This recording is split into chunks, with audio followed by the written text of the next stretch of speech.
and welcome to Indies Uncovered, Day 3. We are Rock Paper Shotgun. I am Colin Mahern.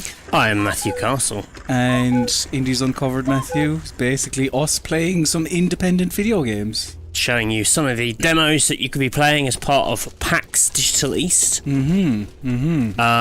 What the hell is this one? So, starting off today, I will be playing and showing you, Matthew, and all the people at home, a game called White Shadows. Seems creepy. Before you do anything, I'm going to guess that this is a Limbo-esque 2D platform puzzle adventure. In one, yep. 2D cinematic platformer, very play dead, yeah. I love them. It's one of my favourite genres.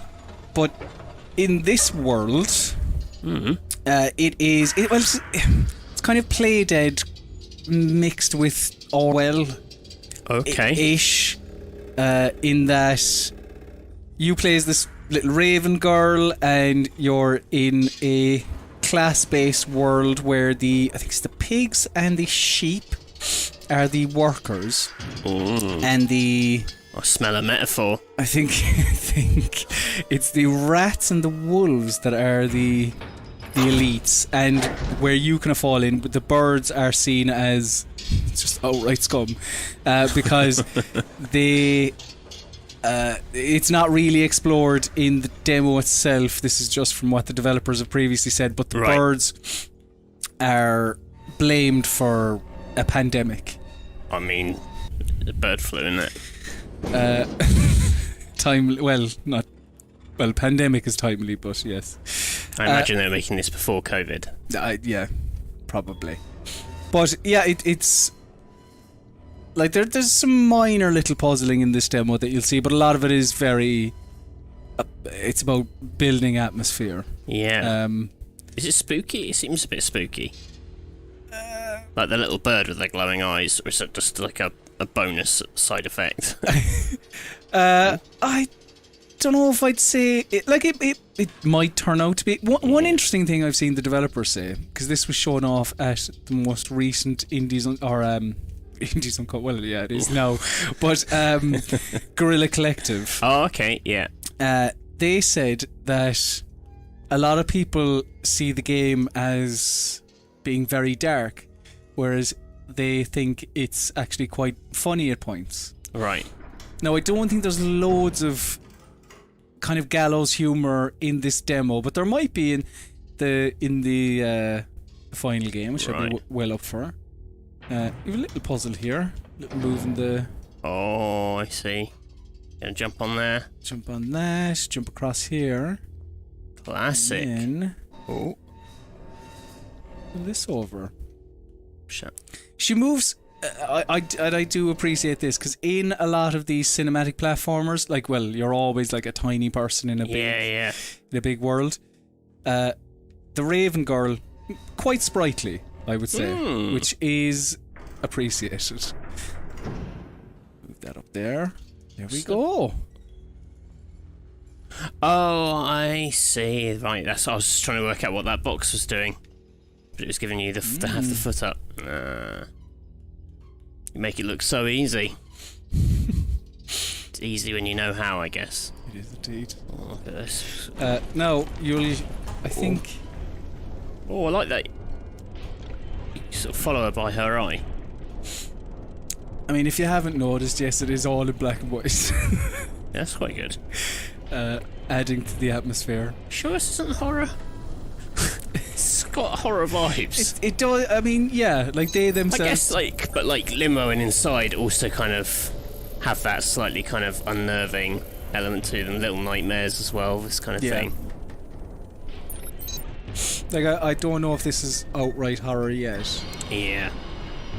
You know, Plague Bird. Oh yeah.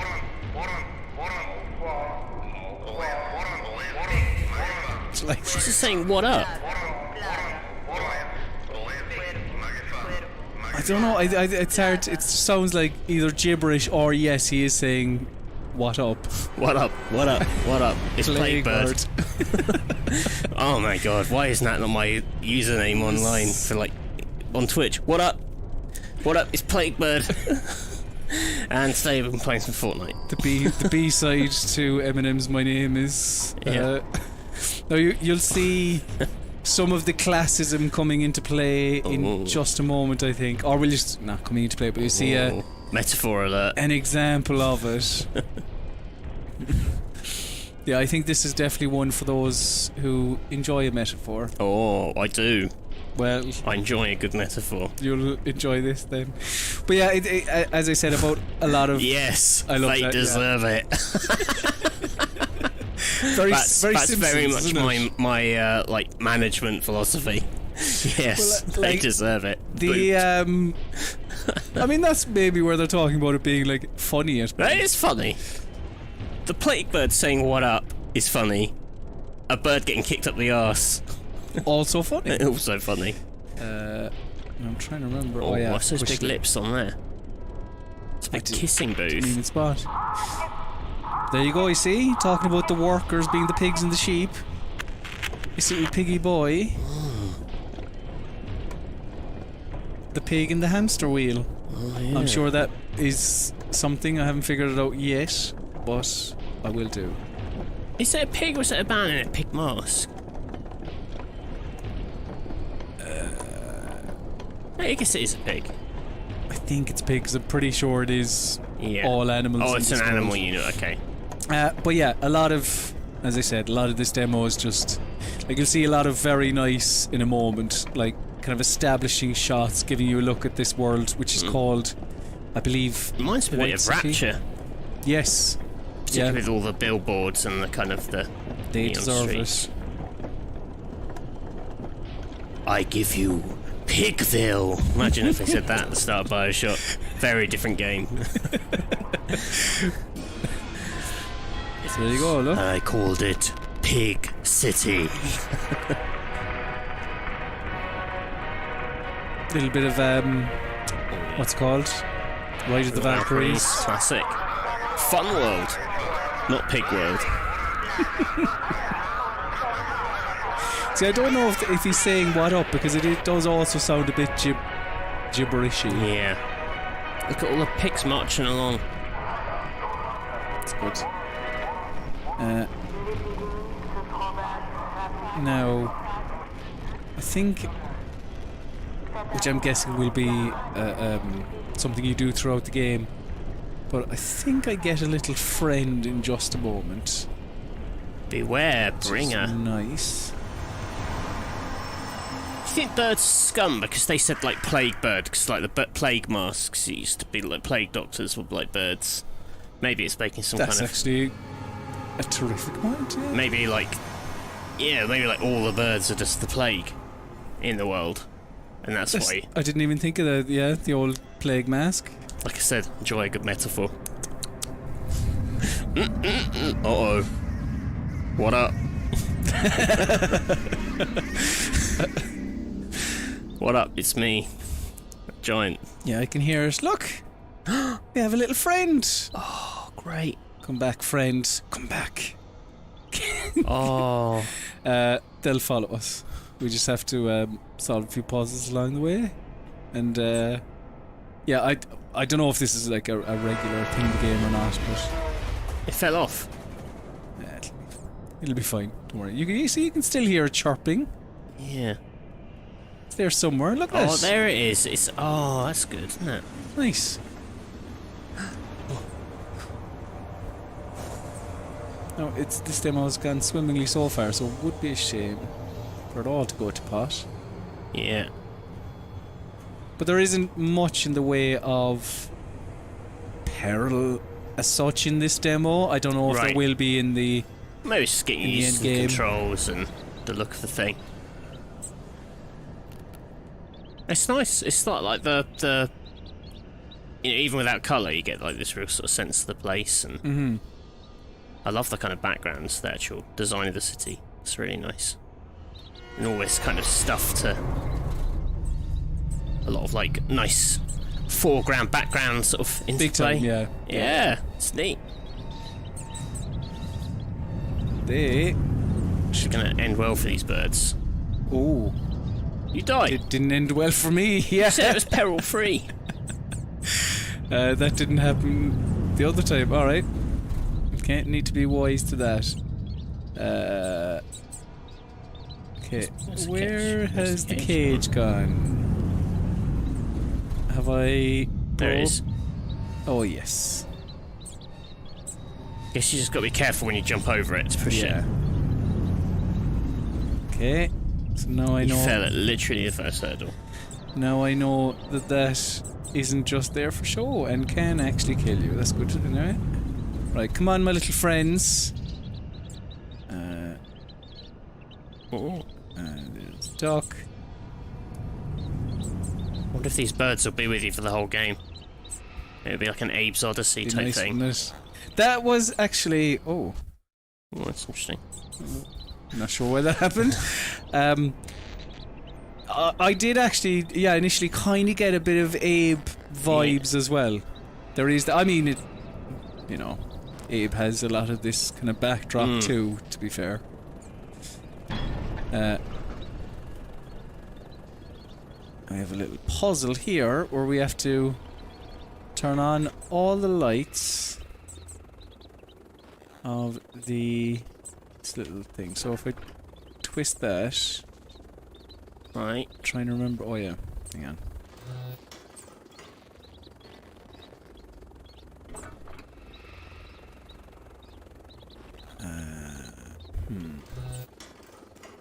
Now, sadly, I cannot remember. I did turn on all the lights when I played this before, but I can't remember how I did it. Oh, hold on. It turns it... So this should turn on the two of those. Turns on all of them. Great. Meant it. Meant it. Suicide shuttle? Well, that sounds... It's quite macabre, yeah. Yeah. Oh, but that is White Shadows. From first game from German studio Monocle. It's meant to be out this year at some stage, and yeah, very much for those that one love a metaphor, and two really enjoy the work of Playdead, really, because it does have that vibe. Those vibes. It's very much its own thing with the animation style and the world design, though. Oh yeah, I really like the look of that. That looks great. It's good, isn't it? I mean, yeah, like and partly kind of Oddworldy as well. So there's the pigs. That's one of them as well. Neat. It's good, isn't it? Yeah. Yeah. Welcome back to India's Uncovered. Still call him Still Matthew. You're going to be playing and showing me Demon Turf by Fabraz. It is a platforming game, which we will see now. I'm looking forward to it. Demon Turf. Column. Yes. A 3D platformer. In which you play Beebs, who is, I guess, meant to be like a bit like Beelzebub. Okay. Devilsome. A very competent, athletic platforming hero as well. It's kind of interesting. She's like 2D sprite. It's a 3D platformer, but it all works quite nicely. Yeah, it's I don't know why, but it reminds me of, like, with the camera to her back there. Do you remember Hugo? Oh yeah. Do you remember Hugo? Yeah, it's got a bit of Hugo energy. It does. Yeah. You're the one person on the Hugo planet the who troll. probably yes, exactly. Yeah. Yeah, it's like a I get the impression it's sort of in the vein of like your kind of 3D kind of character mascot platformers of the kind of like the 90s and early noughties, levels with lots of collectibles, a big hub world, and you go into the areas. I'm just going to power through the tutorial so you can see more of it. It is published by Playtonic Friends, which is obviously the publishing bit of Playtonic, who made Yooka-Laylee. Yes. So obviously they've got a lot of cred in this particular area. So it kind of makes it, another big 3D platformer, but with very much like an energy of its own. The big thing with her is this sort of flutter jump, which you can then sort of launch out of, so you can get quite far and sort of fling yourself around. All right. which is quite nice. I mean, yeah, she can sort of transform into a bat and things. Yeah, it is nice for a platformer to like. That's the kind of main mechanic of this. Like, rather than combat, it is the actual. Yeah, there is combat in it. You'll see it's she kind of has like psychic punches, a bit of Psychonautsy actually. The way she sort of fires these punches out, and she can also use her like spin attack.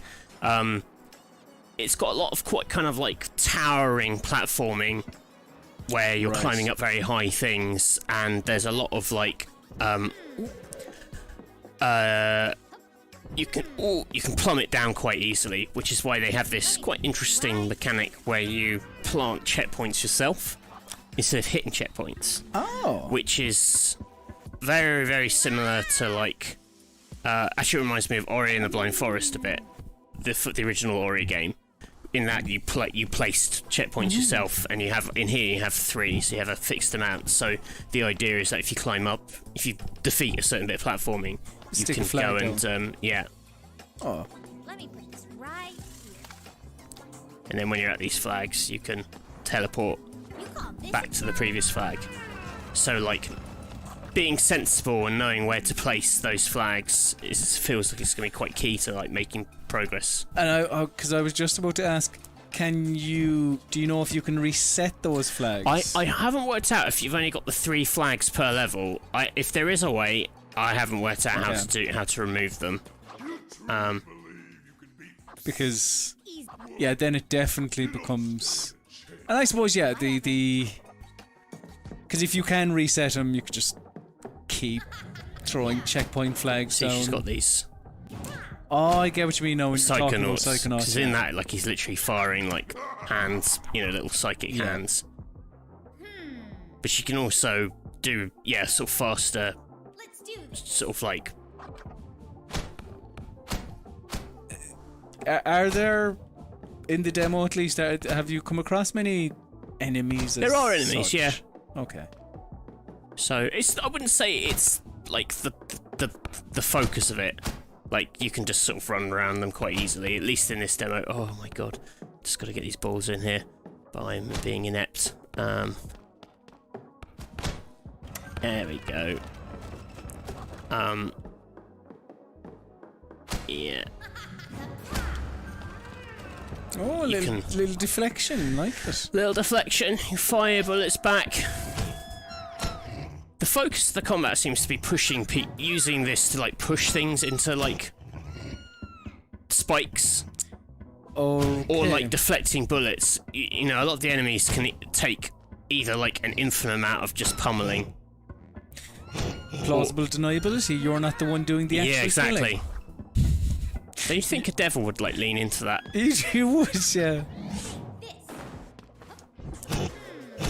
Yeah.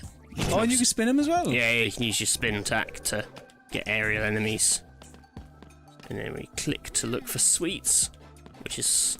I wish I had this power in real life. The ability to just know in the very like depths of my soul when the nearest sweets are. Sniff out a toffee crisp, it would be Oh good, my god. Truly that's the dream, isn't it? I'm just thinking about toffee crisps now, I can't... Oh yeah. Are those... Sorry about that. Those little collectible sweets, are they... Is that a currency? No, they just seem to be like there's 3 in a level. What they're used for, the main thrust of it seems to be collecting batteries to open up new doors. Okay. Batteries seem to be the kind of like the Mario stars or the Banjo-Kazooie jigsaw pieces. So I don't know what the cakes fact in. I am going to skip some of the story stuff just so that we can do more platforming. But people should download the demo, take it at their own pace. It's quite a sizable demo actually. You get a couple of worlds in there, and there's some other little characters you can chat to. Little duck friend kind of thing with the horn. So this is like the main hub, and you can talk to people, and there's some stuff going on there. But for the sake of time, we're going to chat to this character. Oh, hey, Luce. The Demon King taunted Lucifer? my. They're like lady demons. What does it matter? Okay. Yeah. Beelzebub and Lucifer. Yeah. Yeah. Yep. Beebs and Lucy. It's not just a little. I quite like the style of it. The music's quite jaunty. I like the music, and I really like the art style. Yeah. I think that's So here you can see the different, like, this leads to different hub worlds. Oh, I mean, this is Crash Bandicoot all, like, 'cause this is kind of what your mascot. Yeah. Or yeah. I do like this stuff. I kind of miss that it's not done. I often, it's sort of annoying that, like, given just the tech of what the kind of worlds you can build and the visual style of what you can build, that fewer people kind of do these things. So it's nice to see a big indie effort. All right, here we are. Oh, jeez, it's dusty. Yeah. All right, back to business. So this is a hub, and then there are smaller levels within this. So it, Easy enough. All right, so the worlds themselves have hubs. yeah. So this is like there's like themed areas, and then they've got like gateways to smaller levels, which have the kind of collectibles in them. So it's not quite like Mario. I don't think it's like here's a big level and there's like 6 stars in it. It seems to be there's like a battery in each level. Okay. And they're more like contained platforming levels, but it's still there's a menu where you can go in and there's a big checklist of what you've collected in each level, which has got big 90s platforming energy. Yeah. Okay, gotta go up there. The music's very like it's a bit toe jamming early. It is actually, yeah.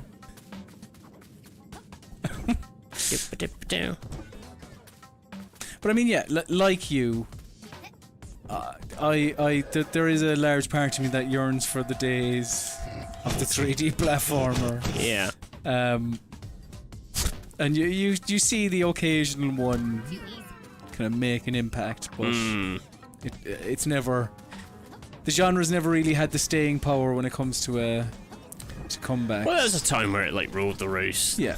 Like all things. But this does. I'm liking what I see so far, and the focus on what a lot of 3D platformers back in the day didn't. The focus on the actual jumping part of it, and having you, like, you have your little hover, your little super jump thing, your double jump. There seems to be a little bit to this Beebs. Oh no! I just pushed him onto the thing. Yeah. Oh, little piggy boy.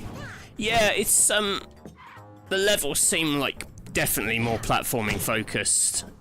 Sometimes with those 3D mascot games, it felt a little bit more like you were just exploring quite a flat space, and they were more like puzzle exploration games rather than platforming exploration games. But this is, even this first level is there's quite a lot going on. I'm going to place a flag because obviously if you fall down, Call this a challenge? you're back to the start again. Okay. Yeah, so like you can push him into that drill instead of fighting him. Or you can. Oh! That's why you put the flag there. A slow and painful death. Well, yes, that was sad, and she looks cross. And she has every right to look cross. Pig is gone, and you're back to where you started. So, who's laughing now? Oh my word! Oh my word! Thank God you put that flag there. Oh, I'm so glad I put that flag there. Now I'm like, should I put the flag up there as well? No, let's not. Right. So you've used. Oh no, I was going to say you used 2. You've only used 1 flag. Yeah. Okay. I like that. You little devil. You little devil. Little devil. That's what we call you on this particular stream.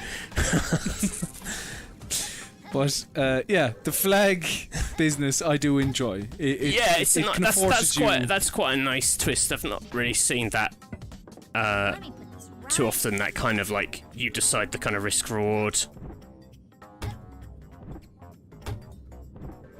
The music's very stuff. Yeah.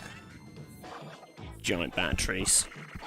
Yeah, That's but good. like I That's get good the feeling end of with level like the movement and the kind of the long jumps and everything, and the fact they put a timer at the end of the levels, that like you're going to be able to do some like quite mad sort of speedrunning stuff with these particular powers. Like, and it seems to be leaning into that, you know, with like online leaderboards.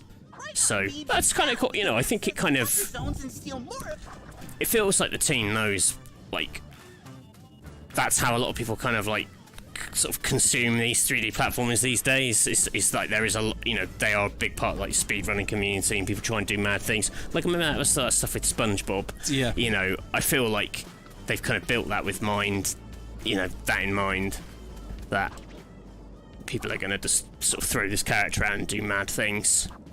But yeah, within this smaller... especially when, like, that said it said trophy time, whatever that means. Right. But, like, you know, the best time you could get was like you did that in, I think it was 3.5 minutes, and I think trophy time was 1.5 minutes. Yeah. Which seems ludicrous, but as you say, these types of games are almost built for that. Yeah, I mean, I fell down a lot.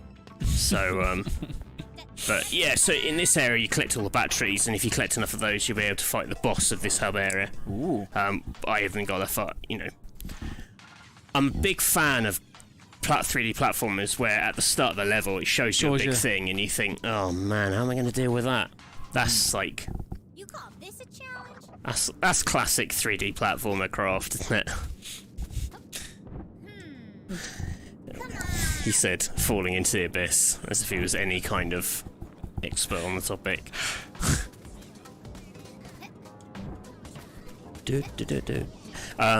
Yeah, but like this level, for example, like I botched it and placed all my flags too early, so actually later on I was having to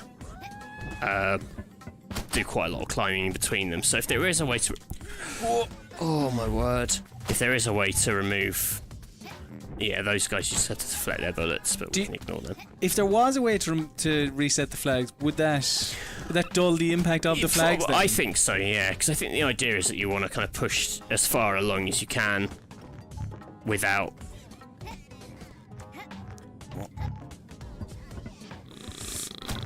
let's just be careful here. Yeah. Let's not... You have 50 loads of time. Yeah.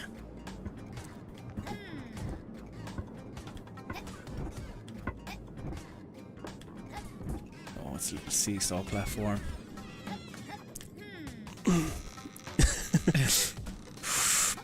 Oh, it's just... Oh, I don't even know what I was trying to do there. I think I was trying to wall jump. Listen, not a bad idea. Yeah. But apparently you can't wall jump off that surface. Well, I think I can. I think I did a double jump first. Oh, okay. You can wall jump off most things. Yeah, I just I got very impatient on the second level of Demon Turf. But yeah, good vibes, good music. I'm kind of digging this one. I think it's I don't think there's another level beyond this in the demo. I think it's just these 3 levels, but it's a decent chunk. You can walk around, you can explore the sort of hub world, talk to some of those characters, get a better idea of what's going on with the story. Should you want to? Is there more to that hub world? Like, well, there seem to be some sort of like... Whoa. There seem to be some sort of puzzle elements in it, for sure. So like here, for example, it says it recommends you. This is a good spot for a checkpoint. Right. Guess it's teaching you to thing, and then yeah, there's some like interactive elements. I didn't spend a huge time exploring it, but there was definitely some stuff going on there. Right, here we go.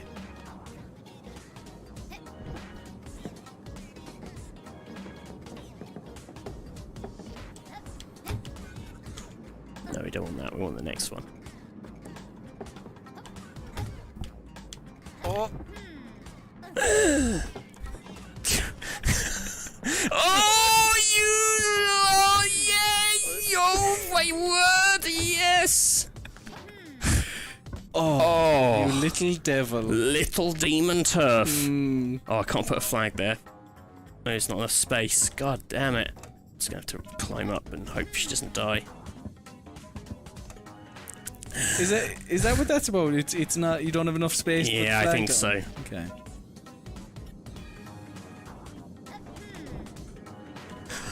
Why did I do that?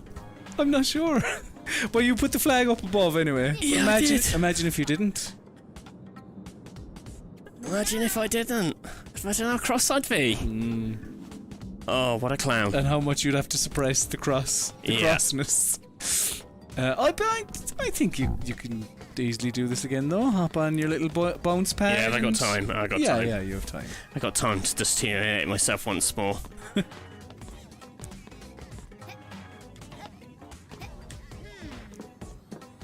Don't want to be going into those. That one's those gonna be spikes. too soon, I think.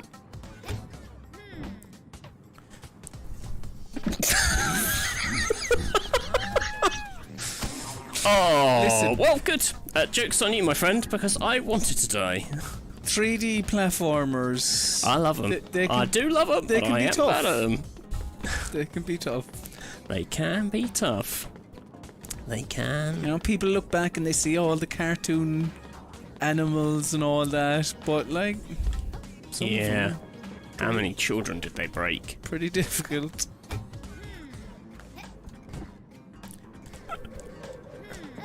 Oh, how did you do that? Listen. It's pro skills. I know right now you could probably be watching Awesome Games Done Quick. But That's the one. Get up there. oh, I keep pressing the wrong freaking button. Oh my word, man! Oh, very good. I appreciate your commitment to keeping the language to a minimum.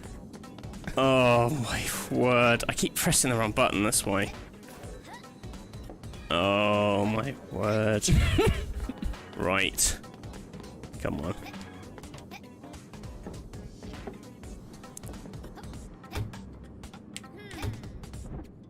That's easier than doing the wall jump. As easy as that. I don't know why I overcomplicated that.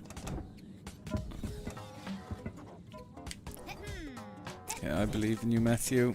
You've got this all over it. No, maybe a little flag? Yeah.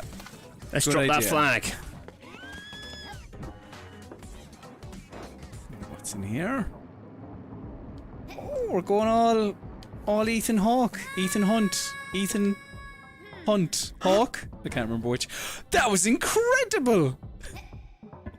Did I land that alright? Yeah. Oh, After struggling a little bit to climb up it, Matthew, that I was... fell.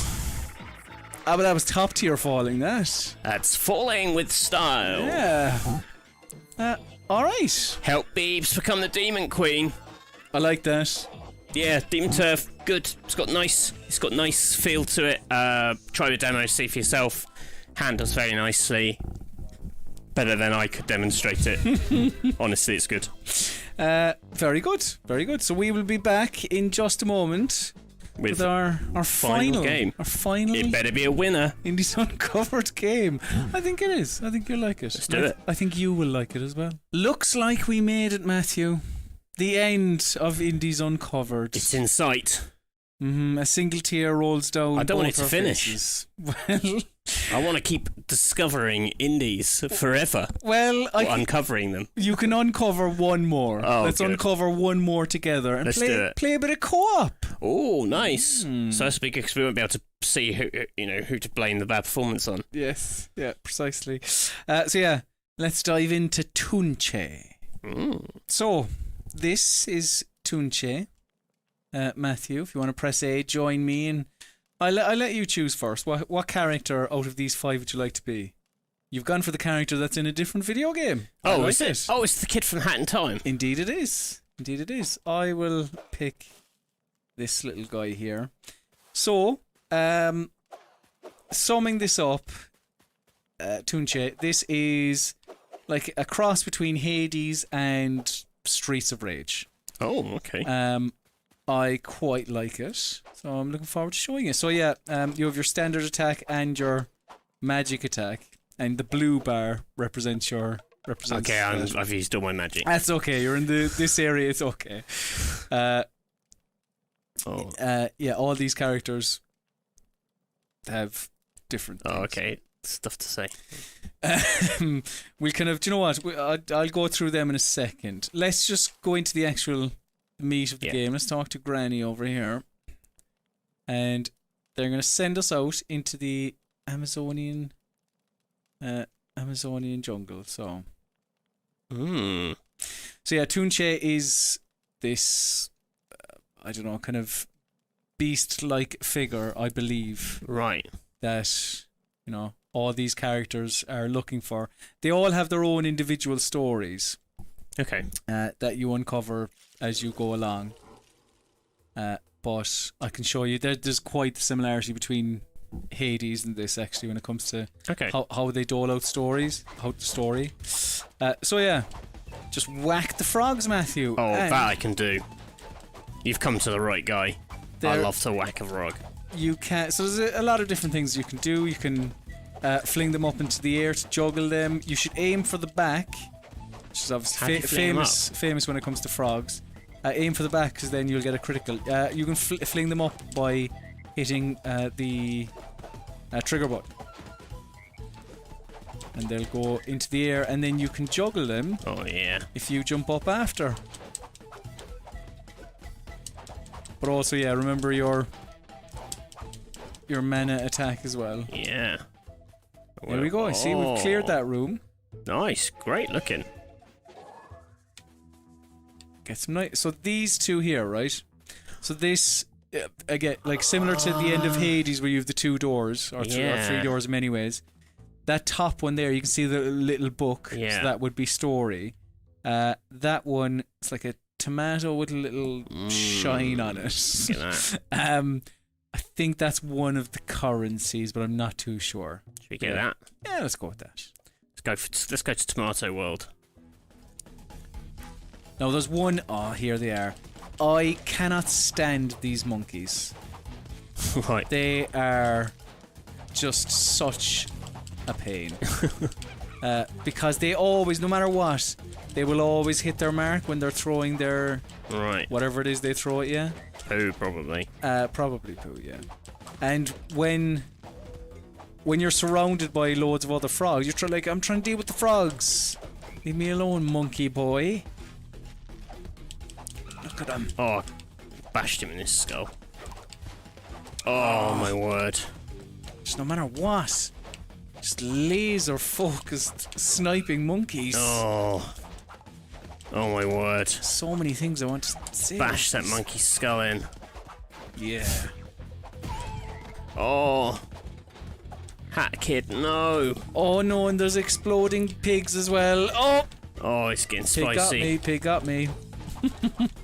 Now, we're probably not going to get too far, I'd imagine, in this demo. Well, you never know. But we'll see. There You go press A on them. To pick up the balls. Don't... Oh, yeah. So, again, I'm not entirely sure. I think this person, so if we clear this room, we'll add someone to our camp. Not a playable character as such, but... Right. Just a, I don't know, little friend who will add colour to the camp. Oh, I tell you what, the monkeys, when you get close, they hide. Yeah. Oh, they're fiends. Absolute fiends. Yeah, no, I could, not a major fan of these monkeys. Oh, my word. Absolute fiends. Oh, monkeys. I can't believe we come from the monkeys. Says a lot about the human race, doesn't it? Yeah. Oh. Go check this guy out. That was awesome. He definitely taught those pesky things a lesson or two. Thank you very much, Morado. I think he'll head back to camp. So, when we die, we will see Morado there. Oh. No, I'm not entirely sure. Is he just going to say the same thing? Don't worry about me, I'll see you later. I'm not sure the full extent of Morado and what he sort of provides. When we die, we see Morado. As well, you have, if you need to use it, you have a little health potion. Click in the right trigger, I think. I think that's right.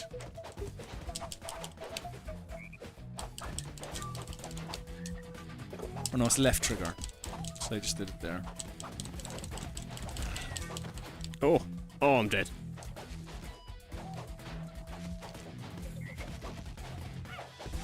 Dear. Been overran by frogs. Oh, I'm sorry, monkeys. I died. I let you down. The Legend of Tunshi will not be solved this run. Not by me, anyway. There we go. I might get through this. Oh, he does Have some that. mega crits. Yeah. Oh, nice. Alright. Gonna spit anything out? Lovely. So we have 3 here. Okay. I'll show you the story and just so that's good. To get a feel for it. So I'm gonna shell where it's come from. So it is delivered. So and what you're getting here is this character's story, chapter 1.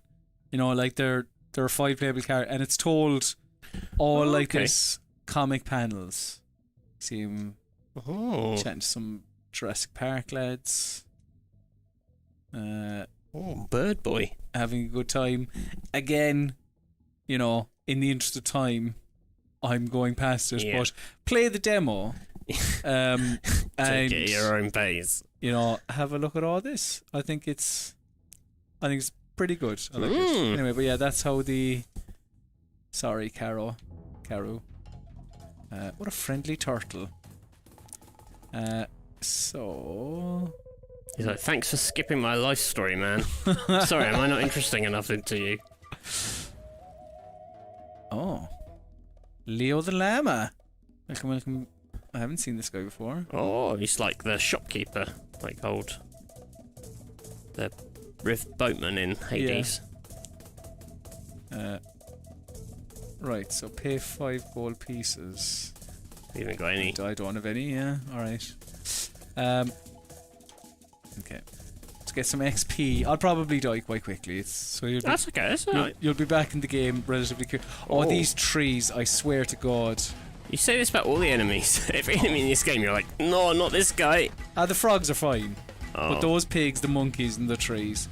Hold on tight to teleport you back to camp. So, it's probably a good time to show you. And you can choose different characters if you want. But I don't think the currency that you acquire carries over to the other characters. I don't think so. Right. But I'll pick a different character anyway. Let's pick this one. But all of these... So the girl over here, I think shows you like... I think that's different collectibles that you pick. Right. Or that you pick up. Because you can pick up like monkey heads, you can pick up... Look, collect 15 to unlock, found in World 2. Oh, collect 12 okay. to unlock. This guy here, I think this is the skill tree. So he's looking for experience orbs. Yeah, we have 0. So, you know, you can level up your character. So that's where the roguelite aspect of it comes into play.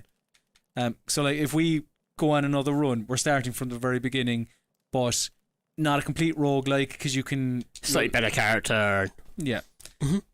And then this person here, I'm trying to remember what they do. I think it's just more currency. Oh yeah, you can add a fountain.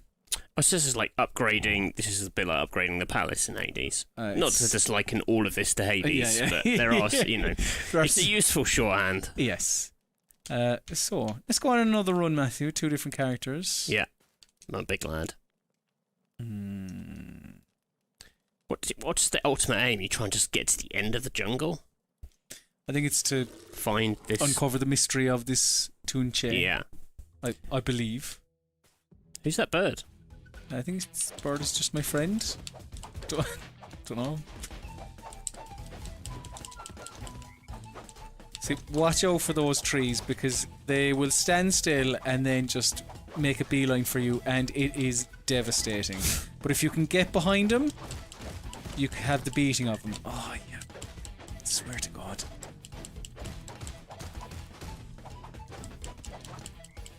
Back off. You did it. You split it. Paff, paff, paff. Oh, I play like a little sort of ukulele type thing. Huh.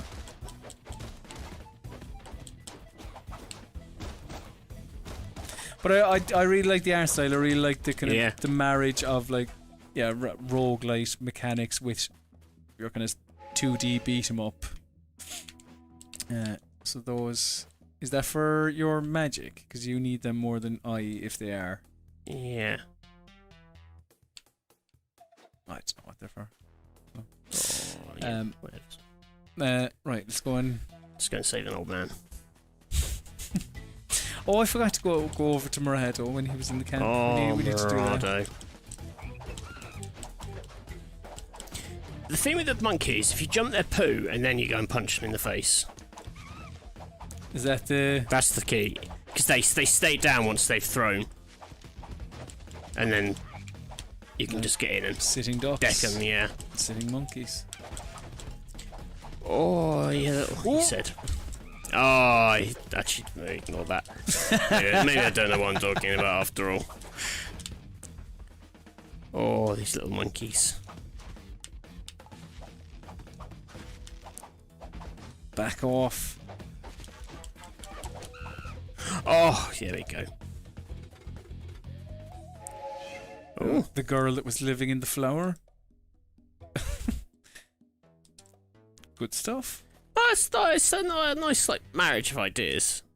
Try and you know, have that kind of sort of repetitive stuff you're doing, but it's also building up you know, new resources back at camp stuff. That's fun. Yeah, I quite enjoy this. It's meant to be coming out this year at some stage. They haven't. I wonder if they started it before like Hades, or if it has got a bit of that influence, because with that game being so big and popular, you do expect there to be a lot of like Hades and likes. Of course. Well, I'm excited about it as well. You know, I'm excited to see what other people do with that like structure. And I was looking. I think this one it has been in development for quite a while. Like, I mean, because I'm not sure, I probably shouldn't say it, but I think I remember seeing 2018. Okay. At least. So it has definitely been in development for a bit. That's good. Yeah, I love the animation on the characters though. Yeah, it's good, isn't it? And there are, I don't know, there's like 4 or 5 different worlds. And like, you know, you little git. The different characters aren't just different skins. Like they have different, like they have a basic melee attack, but then magic attack, and there's meat to this. Dead so again. you're dead. I was pressing buttons, but I wasn't even alive. Story of my life. Oh, really? Oh, granny. But yeah, if you just run over here. See, look. Oh, you still see the characters from it. Yeah, but I don't know. That's one cool dude, isn't it? Oh, he's very cool. He seems very relaxed, given the rather alarming situation he finds himself in, with pigs and monkeys and living trees attacking everyone and everything. But yeah, that is Tunche, and indeed it is out. As I say, 2021, some stage later this year, from Leap Game Studios, I think, or Leapfrog Studios. Apologise. Yeah, pretty good. Yeah. I think. Pretty good. So, thank you very much for watching Indies Uncovered. Thank you very much to all the developers and all the demos. All very good. All games to stick on the wish list and look out for. Thank you very much, Matthew. Hey, no worries. Thank you for having me. It's been a pleasure. And yeah, if I haven't said it already, thank you very much for watching. It's a delight to uncover some of these indie games. Yeah. And I guess enjoy the rest of PAX Digital East. PAX, yes. PAX Online East. PAX Online East. PAX What East. have I been calling it? Have I been PAX calling it the wrong thing the whole time? Oh my word. What a shocker. Either way, enjoy it. I've been Colin Mahern. I'm Matthew Castle. We've been Rock, Paper, Shotgun. This has been Indies Uncovered. Thank you very much, and we'll see you again. Bye for now. Bye. Latin ether, meaning of the sky, and the Italian netto, meaning after deductions. This is a reference to the internet's power to suck the moon from the sky, should it ever be set free of its cable. And that's a fact about the internet.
Did you know? Lobsters are nature's systems engineers. The reasons why should be obvious. And that's a fact about the internet.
Turn those old Dungeons & Dragons into dollars and dividends by owning your own adventuring franchise. From its humble beginnings as D&D Live Play, expanding to stage, podcast, and stream, with Acquisitions Incorporated, there's never been a better time to get the money.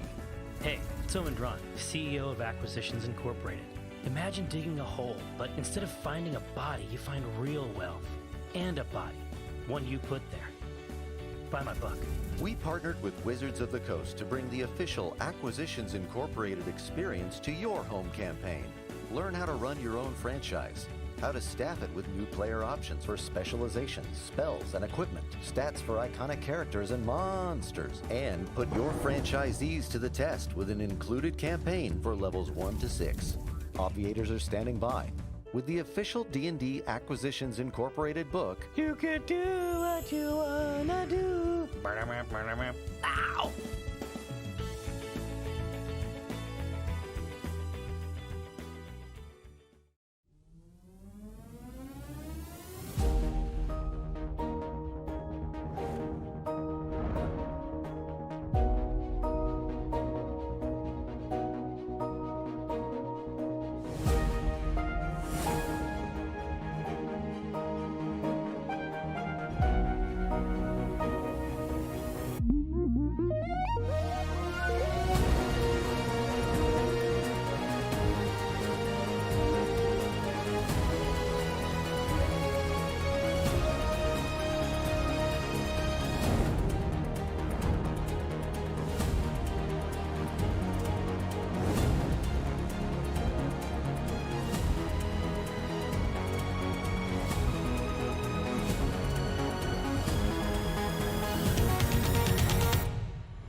Did you know?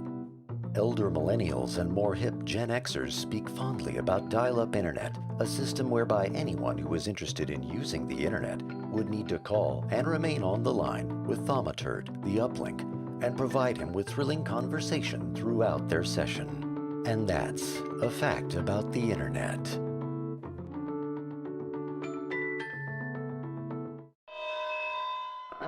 Following yesterday's incident, the salad bar will no longer be self-serve. Please report any sightings of missing labels, bacon bits, or dressing containers to your counselor.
A race to other habitable planets in space has broken out among the big corporations.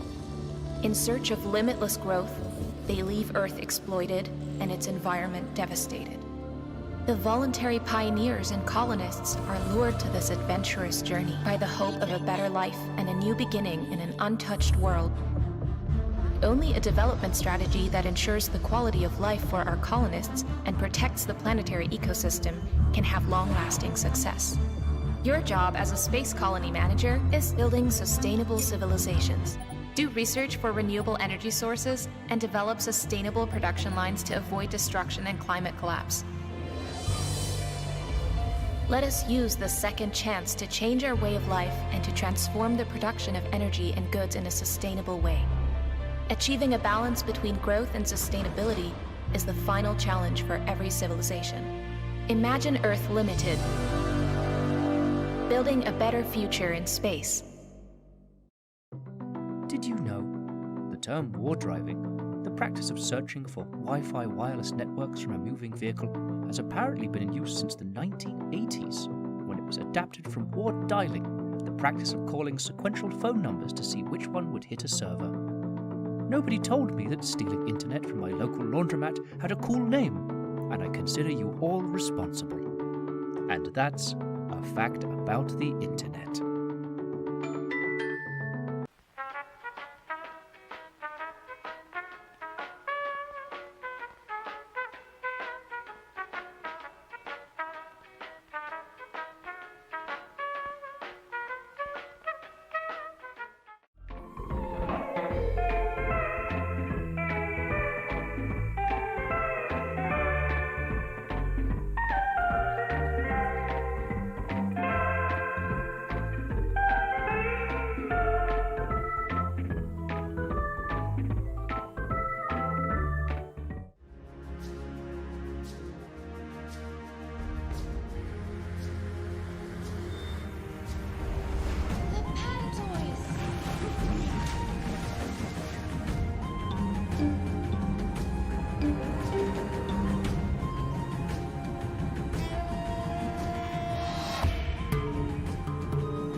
If you don't save the Hopper, no one will.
Did you know?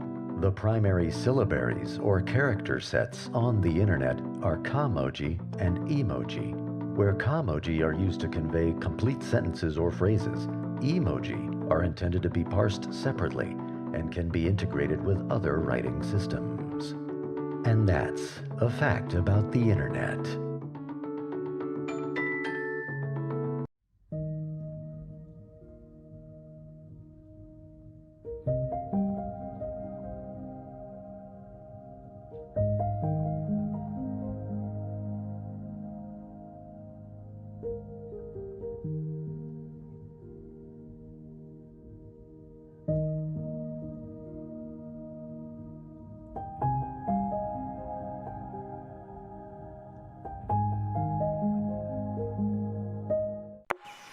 Attention campers.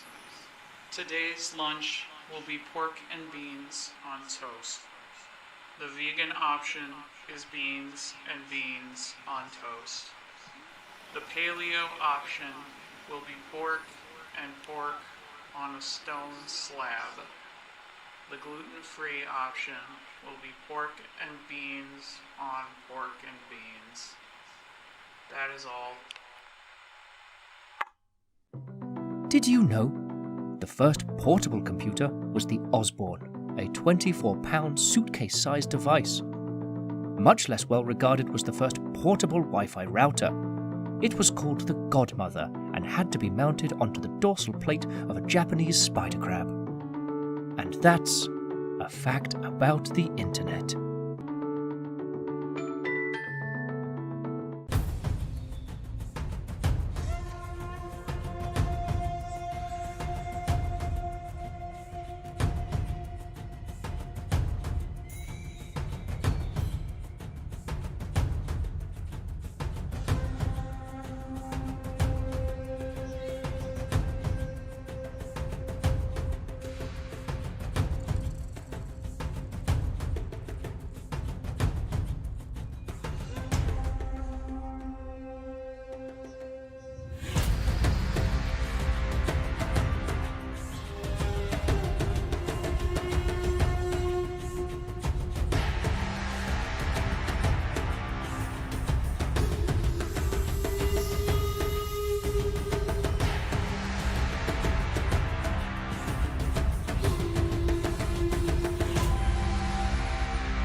This is Labrat.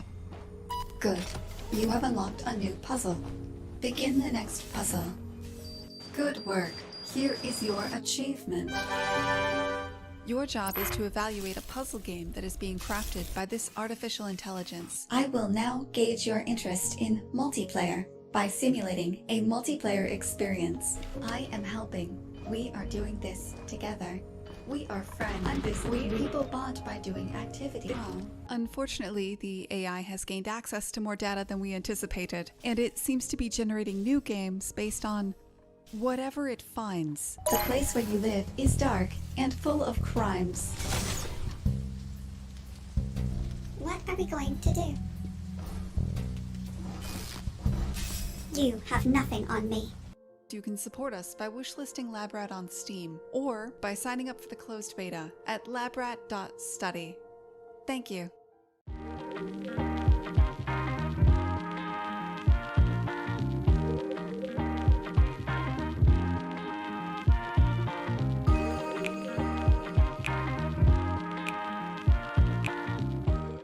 Did you know? Sometimes people come on the internet just to tell lies. Could you believe someone would do that? Just go onto the internet and tell lies? Well, they do. And that's a fact about the internet.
decided, you know what, I've dabbled in indie games. I'm going to give this one last shot. Let's just make a game. It felt like jumping to the deep end. I realized that making games is like a real thing that you can do. It's just so, that's the word, is liberating. We owned this project. Success for us is defined as being able to continue to do this because we really love it. We want to be what we know. Making something that people enjoy.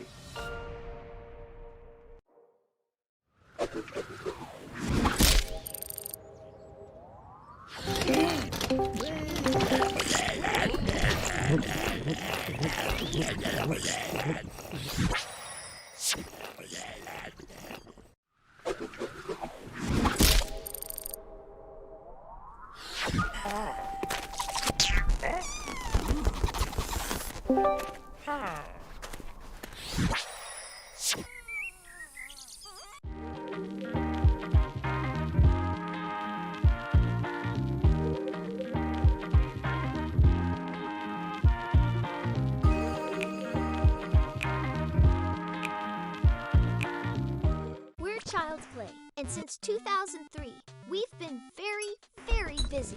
We supply toys and games to hundreds of child welfare facilities across the world, taking a little of the outside world and bringing it inside. We've raised more than $44 million so far, and our work reaches more than 1 million kids per year. Come be a part of our story and learn more at childsplaycharity.org.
I'm Rim.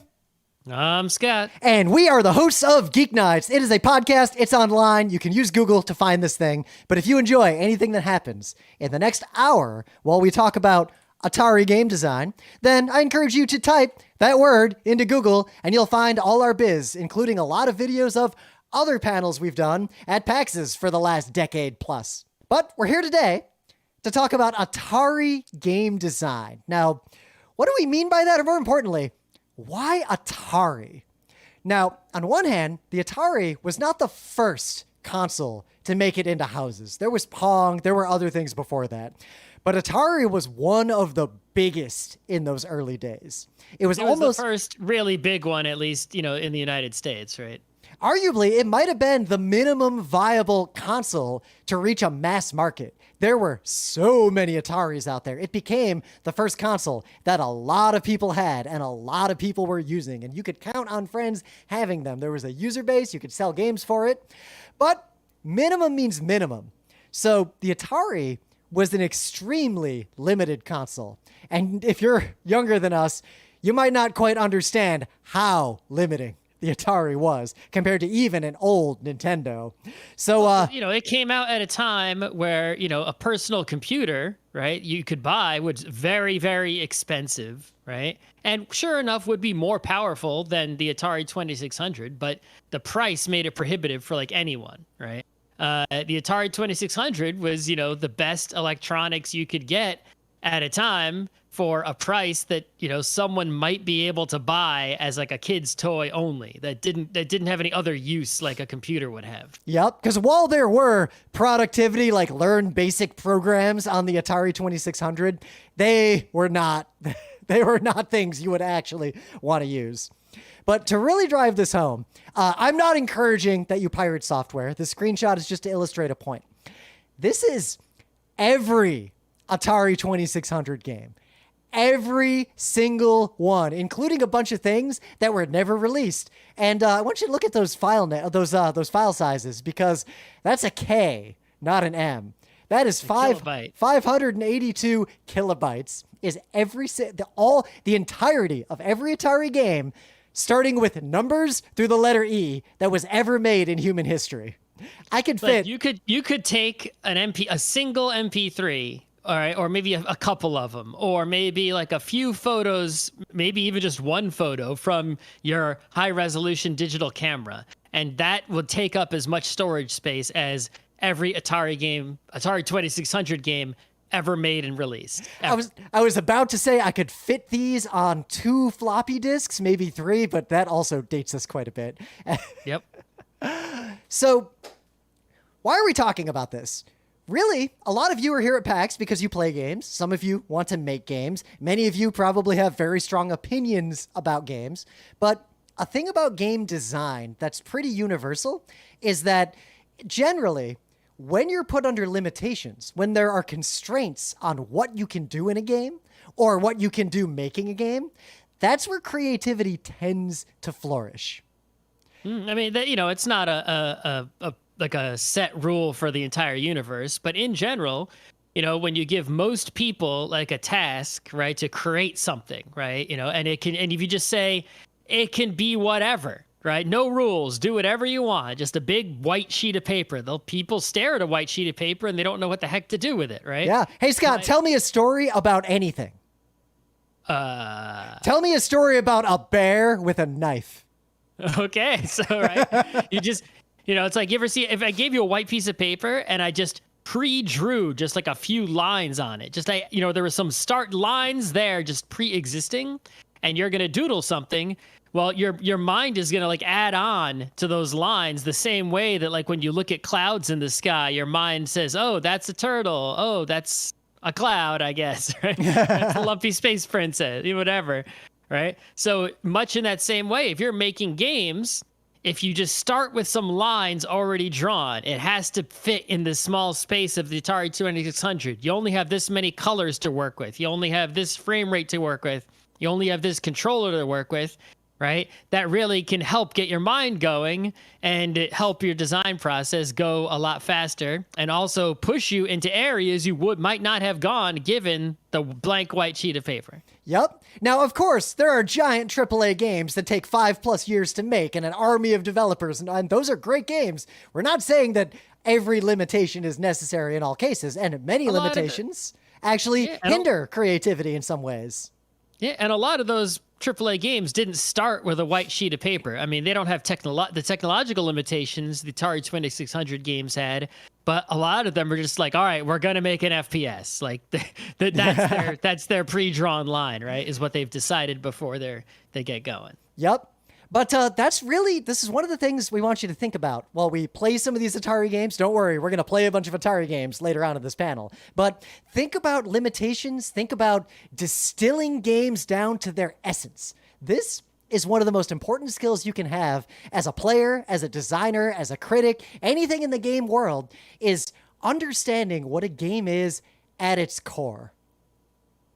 Mm-hmm. So, can you take some cowboys, problematic themes around what cowboys were really like aside, but some cowboys are going to shoot each other, and that amazing box art. I cannot stress enough how good the box art was on old Atari games. Like, if you want an aesthetic that speaks to me personally, it is that aesthetic. But I think the Atari games, because the games themselves were so limited, right? I think that they intentionally put a lot of effort into the box art, not just as a way to sell the game, right? Because it might be hard to sell it if people saw the actual screenshots, right? They were on the back of the box. So they're on the front of the box, they might not impress, right? But also to stoke the imagination of the player, right? You know, it's like if you play Super Breakout and you've only ever seen the game itself, it's you know. But if you play Super Breakout and you're like thinking about that amazing box art with the space people, right, the astronauts on it, it's like, damn, right? It can maybe, you know, it adds to the game even though it's not part of, you know, the actual software. But it also forces you, especially as a designer, to really think about what is this game about? What is the actual core gameplay, core mechanic, core feeling you want the players to experience? What is the bare minimum, the thing that you're trying to do? And you can start there and build up from that. Or in the case of the Atari, start there, and that's about as far as you can get. But the fact that it forces you to interrogate that. A lot of games have trouble where they try to do too many things at once. They try to have too many cool mechanics. You've all played a game that has a bunch of mechanics. And even like role-playing games, look at old Advanced Dungeons and Dragons. How many rules were in that book that nobody read, that nobody touched? Nobody dealt with those weird systems. So why were they even there? What were they doing? Are they just confusing the game? If you can distill a game down, because what I've got on the screen, that's not the entire sprite sheet for Outlaw, but that is 90% of the sprite sheet for Outlaw. Sprite used very loosely. Yeah. I mean, the Atari, I want to say 5 sprites could be moving on screen in an Atari. I don't know the exact number.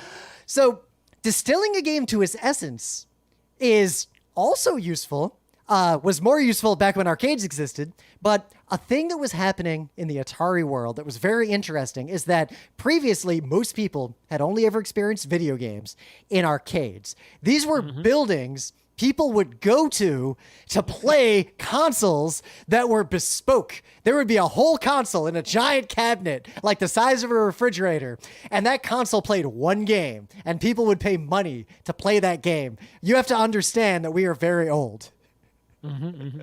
But when the Atari came out, one of the big selling points was, hey, you could have those games at home. But as we just talked about, the Atari 2600 could not do the things that those arcade machines could do. In fact, consoles couldn't really do what arcade machines did until well after the N64 era, at best. Well, you know, all the arcade machines themselves are also advancing, right? But you know, you could have an authentic Pac-Man, right, on your home, you know, device as soon as you had, like, I don't know, maybe a 486 computer, I want to say, right? Like a Windows 95 kind of, you know, situation. But the Atari was a decade before that. So, so there was a lot. The Atari world had a really unique and interesting problem of trying to take a game that was very popular in arcades, that millions of people had played. They already liked this game and they wanted to play it at home. Can you distill that game down to fit on a very weak console and yet maintain that core that the people actually liked and not anger them by giving them something that is different and not as fun and not as good? Can you do it? With Pac-Man, no. Pac-Man was too much. I mean, at least, you know, I guess it might have been possible, right? You know, but what they did make was not good enough. Yep. And it comes down to for Atari 2600, you know, it had some of the aspects. It looks like a Pac-Man, right? Look, there's a little Pac-Man there. There's a ghost. There's pellets. Yeah. There's 2 power pellets. Like, it has all the same verbs and nouns as the original real Pac-Man. But arguably, and when we play it, you'll see, if you're too young to have ever experienced this Atari Pac-Man, the MVP, the minimum viable Pac-Man, probably was the one that was in the arcade. Having multiple ghosts, having like the map be that size, those actually were critical to making Pac-Man fun. So having Ghost, Pellet, and Power Pellet and Maze without enough ghosts, enough power pellets, enough etc., enough interesting behavior was not enough. That game was unplayable garbage. And we're going to play it today, and you'll see. I do remember hearing that someone made a better Atari 2600 Pac-Man at some point, but I'd have to Google it to find out. Now, one thing we're not going to get into in this talk, at least, is the programming aspects of the Atari 2600. But I do want to make a point here. This is an interesting space because programming is both an engineering discipline, but also it's a creative discipline. And the challenges of making a game on the Atari are fascinating and interesting challenges. You could have a lot of fun trying to make an actual game that would run on an actual Atari 2600. But those are not the kinds of challenges we want to talk about today. We're really focused more on the game design aspects. What could the Atari do on the screen? And what kinds of games can you make within those limitations? Yeah, the rules of the game, right? The inputs of the game, all these sorts of things, right? Not the how they made it work technologically speaking. Even though I have a computer science degree, I've never programmed anything for an Atari. Just because why would I? Yep. I don't have time for that. But to distill that conversation down, ideas without execution are nothing. Every one of you in this room, with this virtual room, you're at a PAX. You probably have a lot of cool ideas for games, and someone else at some point probably made your idea. Because it turns out having a good idea for a game is worth basically nothing. I can tell you about my idea for anything is basically nothing. Yep. We've all got great ideas, but execution, the programming part to make that Atari game, that is incredibly valuable and important. But we're not focusing on that. This panel is about the opposite. Execution without ideas. I mean, I guess making a clone of Microsoft Excel, like that type of programming. That's not interesting. The interesting part of game design that we're going to talk about is the idea itself. What is the idea with the constraints of the Atari? And if you're interested in the execution side of Atari, well, I have good news for you. The internet has a huge number of resources. Go watch interviews with David Crane.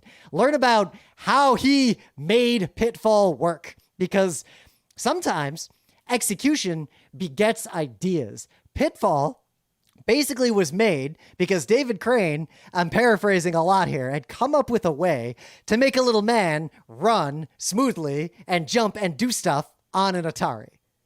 And then the question was, what kind of game could I make with this technology?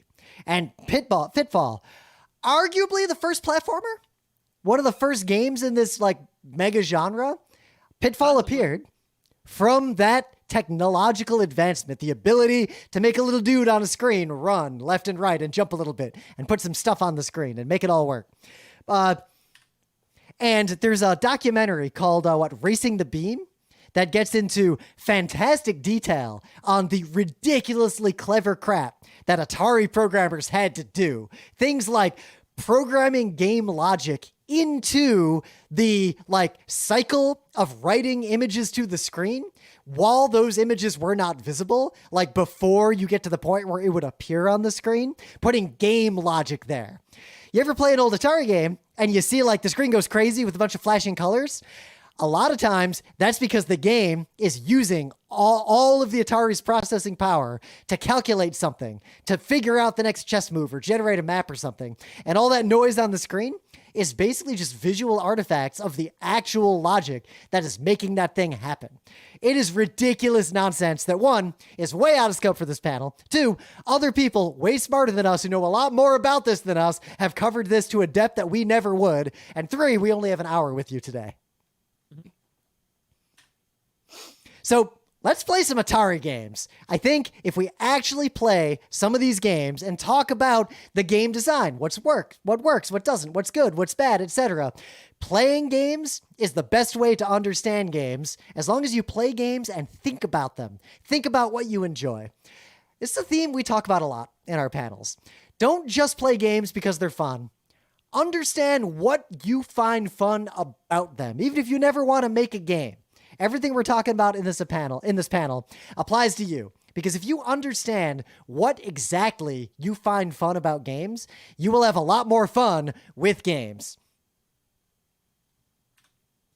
So while you're playing an Atari game, and this is sort of the framework we're going to use as we play each one of these games to understand it, to interrogate it, think about these things when you're playing a game. What are the main mechanics? What can I do as a player? What is the game doing?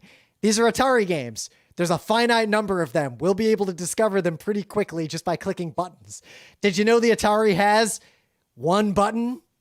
We've got one button and a joystick. That's what we got to work with, and a couple of. You got player 2 has a button, and then the switch is on the Atari as well. There are 2 switches, physical switches. You can go up to the Atari and flick. Some games, like that terrible Ghostbusters game, you got to like run over to the Atari and flick the switch at the right moment to do things.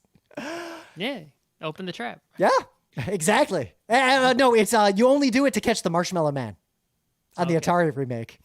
But then, for this finite number of mechanics, what would it take to make this mechanic better? Because even if you have a very distilled game, you might very rightly think, I could make this mechanic more fun, more interesting, more engaging.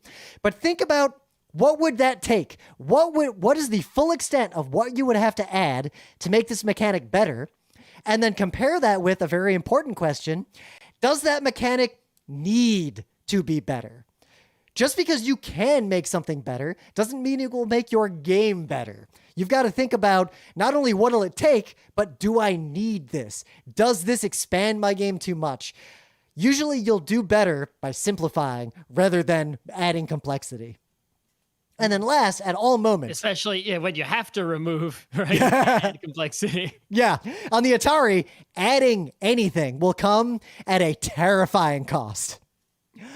But last, even when your game is so distilled, even if you've designed the perfect board game, you think everything is perfect, this game is perfect, you're going to ship it, you should still ask yourself, could I remove something without compromising the core of this game? This game is about X. Could I remove something and the game is still satisfyingly about X? The answers to these questions are difficult. Asking these questions, especially if you made a game, can be terrifying. It's very hard to look at something that you made and you love and force yourself to think, could I remove something that I spent tears and blood and hours on? The answer is usually yes. And the more you are able to identify those things and say yes to removing things, generally the better you might do. So Berserk was a pretty popular arcade game. I know there are a lot of ports of it, but this is the Atari 2600 port. One thing you got to know about these Atari games, it has a million modes, and the only way to know what each one of these modes is to look in the manual. Mm-hmm. Yeah, considering that the games definitely couldn't have tutorials or anything of that sort, even on the NES and SNES for that matter, right? It was expected that if you're playing a game, you had the manual and you read it beforehand. Because if you don't, the games become sort of incomprehensible. And as a result, to give you, the viewer, a good assessment of what these games, have going on, we sort of need to explain to you some of the information from the manual. Right? Or at least some backstory. But I remember as a kid, like whenever we got a new Atari game or a new NES game, even SNES, first thing you did is me and my brother, we'd fight over who got to read the manual. Well, because you'd be you wouldn't be downloading anything or having something shipped to your house. The download was being stuck in the car trying to get home from Toys R Us. You went to a toy store and bought the game. You open it in the car and start reading it. That's what, on the ride home, and then you get home and then you play. So anyway, so Berserk, followed much later, a few years later by Robotron, right? A very similar game is, a game where you're a guy in a room and there's bad guys, robots in the room. And you're trying to kill them all and not get killed. Yep. And you beat the level by killing all the robots, and then you go to the next room.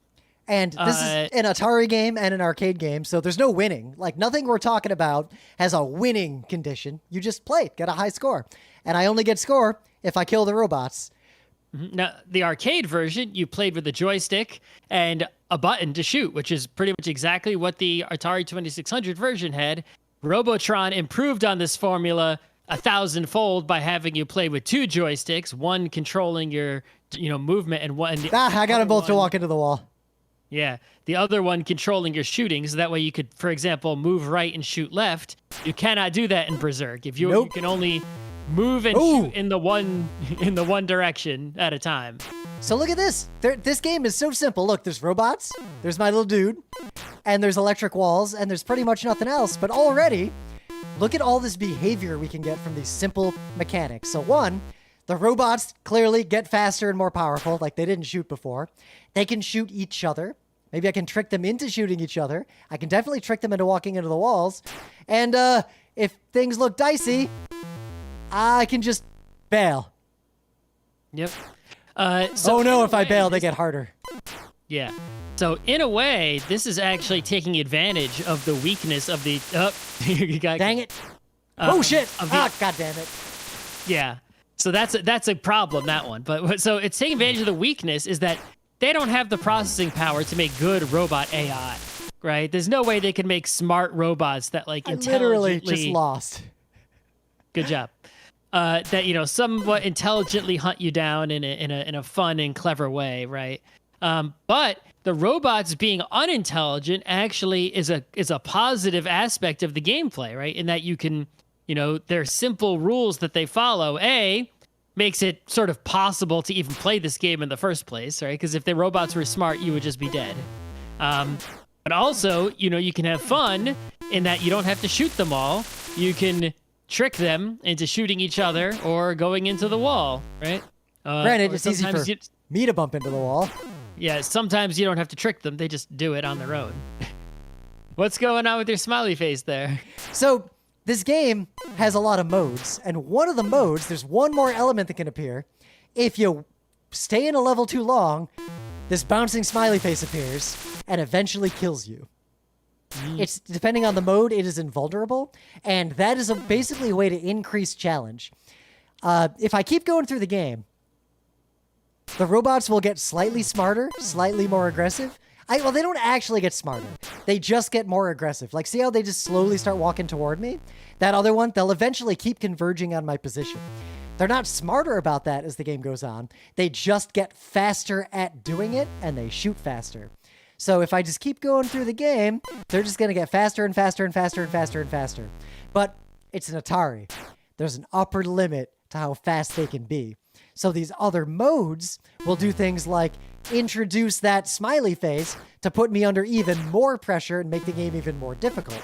Because the only way... I think without the smiley face, the game could even become so trivially simple. In that, yeah... Ooh! That was a close one. It's like, without the smiley face, if you just take your sweet time, it's like, are you really going to die if you're really careful and you really concentrate? It's like, I don't think so. Which is a common failing of a lot of these early arcade games, is the game will literally never get more difficult after a certain point, and then the game is just, how long are you willing to sit here? So we go way back with Dig Dug. Dig Dug is one of my favorite arcade games. I would play it in the arcade, contemporary to when it was in actual arcades, putting real quarters into it. Yep. Now, I'll admit, until this panel, I had never played the Atari 2600 Dig Dug because... I played it briefly. Because I had the Atari 7800 at home, which had a much better implementation of Dig Dug. The Atari 7800 was actually comparable to the original Nintendo Entertainment System in terms of its power, until those memory management chips and some advanced things appeared in the NES. It was comparable to the 7800. But anyway, remember we talked about Pac-Man?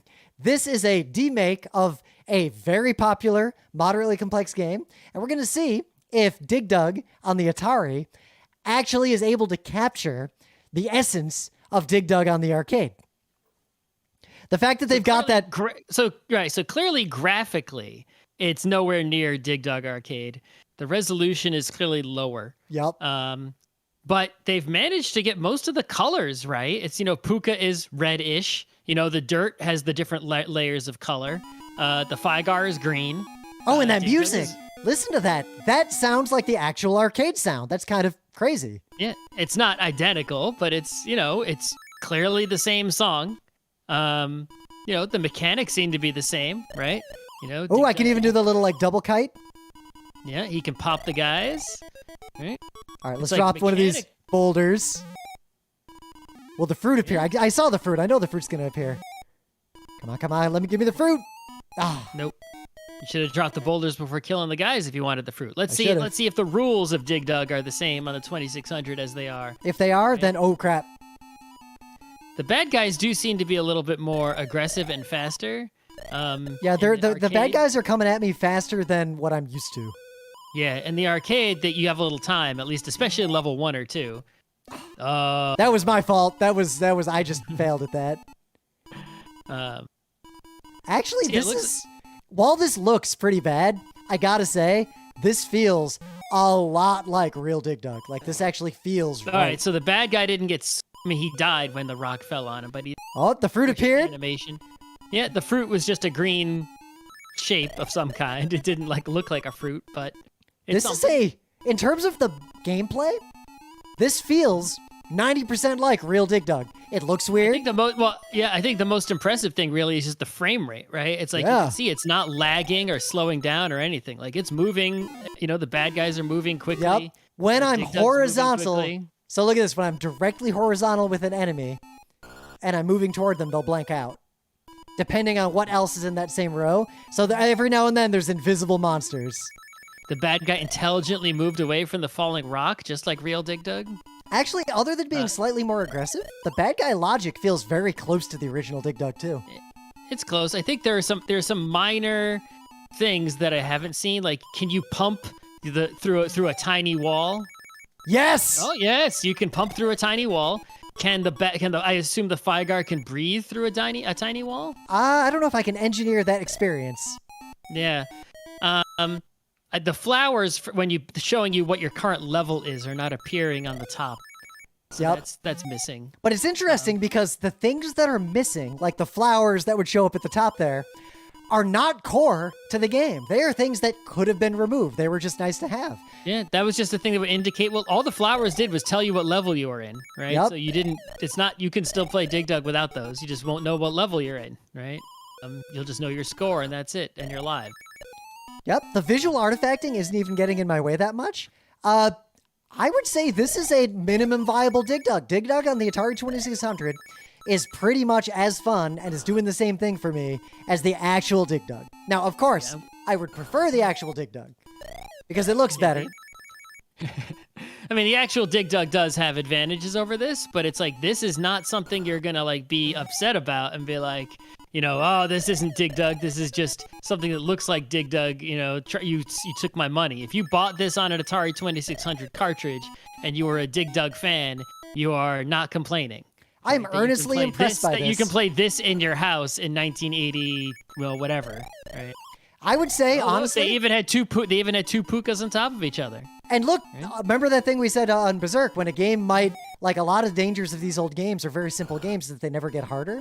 This game is getting harder. I'm sweating here, just like I would in real Dig Dug about this point. Yeah, in real Dig Dug, it's like they start adding more bad guys. Look, they managed to add all these Fygars, and the frame rate is not going down. Right? It's still going at a pretty good clip. Some of the bad guys are blinking, but yeah, it's look, they got a Puka and a Fygar on top of each other. I think it might hit a limit. Yep. I feel like there will be a point where this will not get harder enough, but so far this is feeling pretty good. All right, so Pitfall. I'll just hit start. So Pitfall is, like we said. First of all, you're going left or right? So as a kid, I always wanted to go left. Because left. When you die, check this out. Oh no, I died. Now I've skipped the thing that killed me. So clever you are. Oh, look, the logs are rolling away from me. Yep, it's pretty much... I forget what the optimal... I missed it. The optimal way to go is, but if you're going for the perfect score. But as a kid, I always went left. I don't trust that empty space, and I was right not to trust it. Yep. So yeah, Pitfall is a game where you walk left or right. You can pick either way. So that's actually somewhat interesting in that, you can get some variations on gameplay to reduce, because it's the same thing every time. It's not random, right? Yeah. It's literally a hard-coded sequence of screens, but it loops around. So that actually gives you two different ways to play. If you're good enough to just loop around the whole thing, then that doesn't matter so much, but most people aren't. And so you actually sort of can go left or right and get some more interesting, you get more replay value out of that. You won't have to go to the same screens every single time. You just go to the same screens the time. Yep. They also give you the downstairs, right? The enticing downstairs area. So that it's like you can go through on the upper level, but if you find a ladder, you can go through on the lower level. And that also gives you more varied gameplay. It's like, oh, well, I can just, go down. You want to go down? Yep. Though in here, let's see. I guess you're going to. There's a brick wall, yeah. Yeah, there's too many. There are brick walls and things in the way. You might go down the tunnel for a while and then bump into the brick wall. Let me get somewhere I can go down that'll be interesting. But it does give you some more variations on, where you can go. There we and go. What you can do for more excitement. All right, yeah, we'll go down. Oh, yeah, down here. Yeah. So you got to worry about scorpions down here instead of logs, and holes and that sort of thing. But scorpions are kind of nasty, so. Yep, because they're moving. It's kind of easy to get hit by them if you're not paying attention. It's literally pick your poison. I don't remember the map, but a big part of this game is the map is the same map every time. But as a kid, I was like charting out what's where. Oh, it was a dead end. Yep. Can't get through there. Well, all the way back. Yep. And I died. And now the problem for going left. God damn it. God damn it. Oh, God damn it. I think I'm dead. Time to start over. Let's go right. Go right this time. So you can also see that going right or left, since the logs always spawn on the right side of the screen, right? I'm having trouble with these logs. Yeah, playing the left or right direction gives you a different challenge entirely, right? In terms of, if you're playing a going left run, right? You can just keep running left and you get behind the logs. Oops. I'm bad at this. I was never good at this game. I think you can stop. I messed it up. I think you can stand right on their eyes. You can stand on the eyeball of the alligator and you won't fall into his mouth. Granted, the pro move is to get across in one go because that countdown's ticking. You only got 20 minutes. And I'm so bad at this, I haven't even gotten to any treasure to show you. But the whole point of this game, have the highest score after 20 minutes. And the only way to make your score go up, because look, bouncing off of logs, my score is going down. The only way to make it go up is to find treasure. Yep. Everything else either kills you, right? Or makes your score go down, right? If it doesn't kill you. So the logs don't kill you. They just make you lose points. Falling doesn't kill you, but you do lose points. Yeah. But alligators kill you. Falling in water or a hole that can kill you. Scorpions obviously kill you. I'm not sure if you fall in that black hole, will you go to the bottom? No, you'll just die. That's a tar pit. You'll just die as a tar pit. Okay. Yeah. So what's this? The core game loop is real simple. Explore the map, find treasure. And the fact that it's time limited is actually very interesting because the game becomes learn the map, and the game also becomes optimize your path through the map. Learn how to get through these obstacles quickly. I can do it the slow, cautious way, or I can do it the fast way. The game gives you... if you do it the slow, cautious way, even if you manage to never get hit by any log or any bad guy ever, you probably won't be going fast enough to get all the treasures in the whole map before time runs out. And talk about early esports or early, not speed runs necessarily. This game's not a speed run. It is possible to get a perfect... Speed run? How long it takes to get all the treasure? Well, there's a perfect score you can get in this game of get every treasure in the whole map without at any point losing points or dying. But you can also see who can do that the fastest. Yep, I'm pretty sure the world record is set and there's no way to make it better. Maybe. I haven't checked. I'm not an expert. So the other thing that's going on in Pitfall is, the simple Atari can't do too much. So they've only made a few different things, right? They have scorpion, treasure, dude, hole, alligator, water, tar pit. Fire and snake are basically the same. They're just something you jump over. Fire and snake are the same, right? So, but with those simple elements, by combining, ladder, right? Yep, brick wall. Brick wall. With just it's not that few elements, but with just a very small number of elements, each screen combines those elements in different ways, right? Oh, a treasure! That was a trap. There it is. Yep. Combines those elements in different ways to keep things interesting, right? It's like look, we got a scorpion, some water that doesn't go away, and a log and a rope. Now we got water that does go away and a log. Got to time this right. Every screen can be unique, combining this palette of obstacles. Yep. And once you learn how to deal with one once you learn how to swing on the rope properly, Oops, it's like, okay, I just jumped right into that mouth. You did. You know how to swing on the rope. Congrats. But now swing on a rope when there's a snake on the other end. Now swing on a rope when there's alligators underneath. Now on a rope when the hole opens and closes. Oh, if the hole closes with a good time, I could get off the rope quicker and I won't fall, because I'm not crossing anything dangerous. Oh, but if I get off the rope quicker here, there's an alligator. I don't want to get off quicker. Yep. Or eventually I learned the map and I learned that this is the part where you want to go underground because it's faster. Yep. So yeah, it manages to stay interesting with very, very few pieces to play with. And the controls, right? All you have is a joystick and a button, right? Yep, the button, jump. That's it. That's all you need. You don't need anything else, right? Because anything you interact with is by jumping. You're either jumping over an obstacle, and you grab the rope automatically. You do have to drop off the rope by hitting down. You choose when you want to drop off. You press down to get off the rope, and you can get off the rope at any time, right? So think about just the ability to get off the rope at any time is in itself sort of an interesting mechanic. Like, it's like, okay, you got one button, but you have a lot of options there, right? You could possibly like drop off the rope and land on the alligator's eye if you needed to on a particular screen, right? If your timing is really good. So the core gameplay loop: explore the map, don't die, find treasure. Like, it's pretty straightforward. Mm-hmm. There is an interesting and unique a palette of all these different challenges. This game is extremely elegant and has, I think, maximized its core loop. Nice treasure. Wasn't as good as the diamond ring. No, but even the treasures look different, right? And that could be exciting and more fun too. It's like oh, look at that, right? He was about to fall in the pit as it was opening, but he was able to grab the rope on the backswing, right? There isn't just one there isn't just one way to swing on the rope. There isn't just one way to, jump over a hole. With that one jumping button and the rope, right? So much variation and different things can happen. So yeah, this game, I would hesitate to say that there's any mechanic that needs to be better. This game fully realizes its core vision with a very minimal set.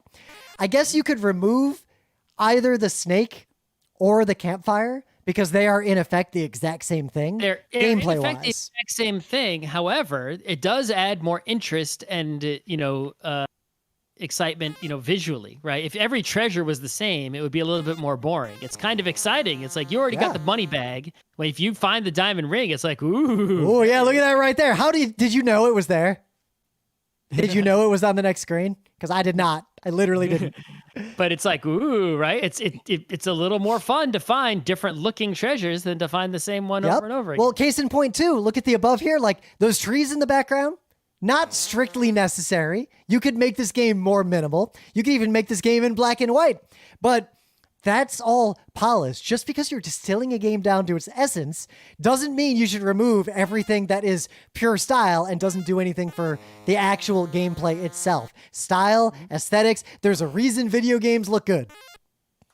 It's also really fun that when you swing on the rope, it goes do do do do do, which is reminiscent of like, a Tarzan caricature going oh, right? Yep. That's definitely what they were mimicking with the sound. And with the limited audio capabilities of the Atari 2600, they managed to pull it off to where you recognize it for what it is, right? If you have the appropriate, cultural references to go by.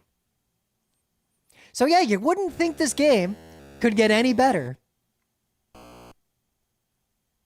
Oh, Pitfall 2. So I have never played Pitfall 2 in my life. I didn't have it as a kid. Nope. So also worth noting that both of these Pitfalls were games that, much like E.T., were made for the Atari. They weren't arcade ports, right? Yep. I don't know if I've seen an arcade Pitfall machine. There may be one, but this was definitely first made for Atari 2600. So notable one, it's playing this song. It is playing just music. That is interesting. That is not something the original Pitfall did. And two, already I see multiple different enemies that are doing different behaviors. Mm-hmm. You can also see, ooh, look at that. Oh, that didn't kill me. Look at this. Yeah, there's some vertical action, right? Oh shit. Look at that rat. Look at that rat. Oh, it didn't kill me. It's just pushing me. Yeah. Can I jump over it? I can't get past this rat. Can you? I don't know if I can. I don't think you can. I wonder if I need something. There's only one button, so But yeah, the gradients right, add a lot more visual interest and contrast to a lot of the objects in the game, right, especially in the sky. And they're also reminiscent of the box art, right? And they also indicate motion, as is the case with that waterfall. I'm getting Boy and His Blob feelings. This is a large map. Look at this. Look at all the interesting places I've encountered already. Is that an electric eel, right? Yep. Like, it's just a thing that blinks black and white, but you can just tell from that little abstract I wonder if it kills squiggle. me. Yep, Okay. that's an electric eel. It hurts. Where does it send you? So, it's going to take me back to the last checkpoint. Mm-hmm. Oh, that's a checkpoint, is it? Yeah. What's that wiggly thing with the legs? That looks like a dog or a hyena or something. I see that frog down there. Oh, it's a frog, but the thing that's wiggling, that could be like a hostage you need to rescue, or it could I be a don't know cactus what man. that is. I'm sure the manual would tell me. I'm sure it would.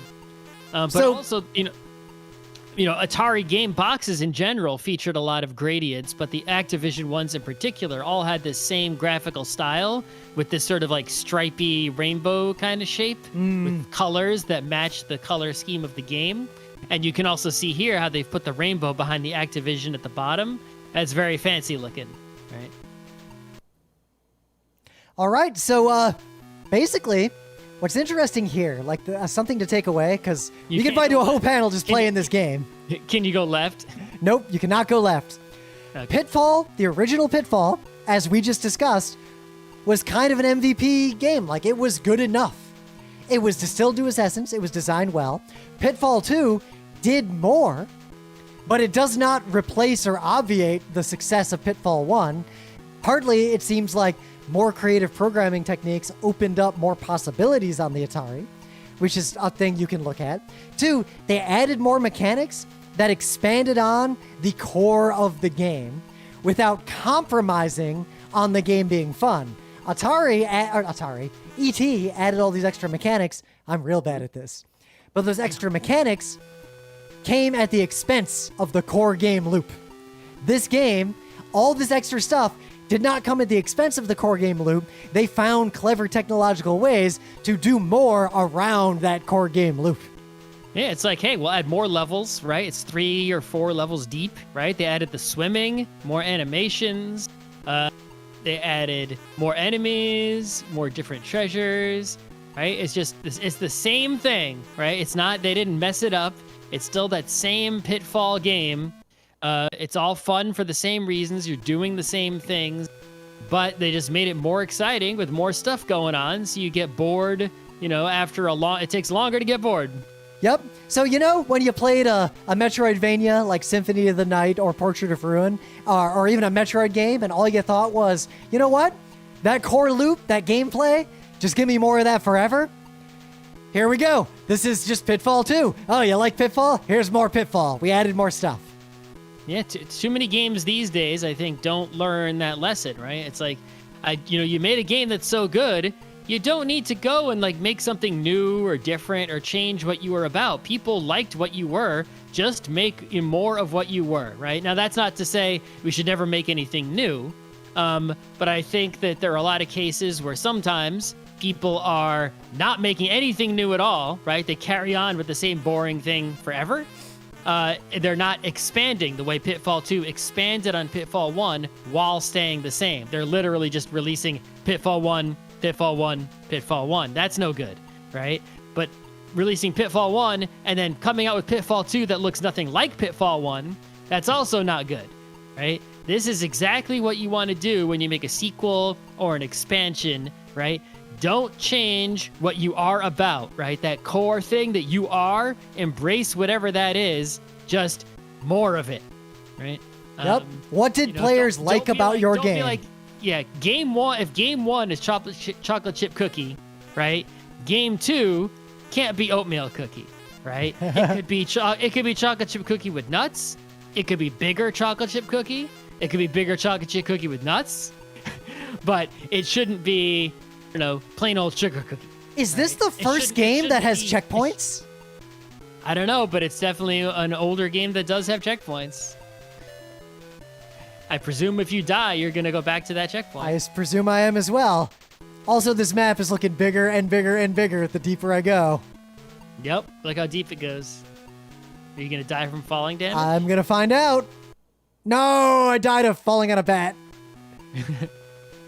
Oh, my points. I just got a bunch of points and now they're gone. Look at that. Yep, checkpoint worked. You know what I appreciate, though? Notice Pitfall 1 had lives. Lives were something that a lot of games had, especially arcade games, because that's how you run out of lives. You got to continue, pay a quarter. And you would buy lives with your money. Yep. This game, no lives. I'm losing points, but I can just keep exploring the checkpoints. Just the deeper I go, the more checkpoints. Even though I suck at this and I keep dying, who cares? I can just keep playing. I'm not forced to always start over. That's also how Gauntlet worked, right? In Gauntlet, and you would have life, which would be your points, right? And you would put money in to get more life, and then when you got hit, you would lose life, and you're also constantly losing life. So. All right, so many of you have probably played Rampage, at least. Rampage has been released in various forms in a lot of places, but play Rampage on the Atari 2600.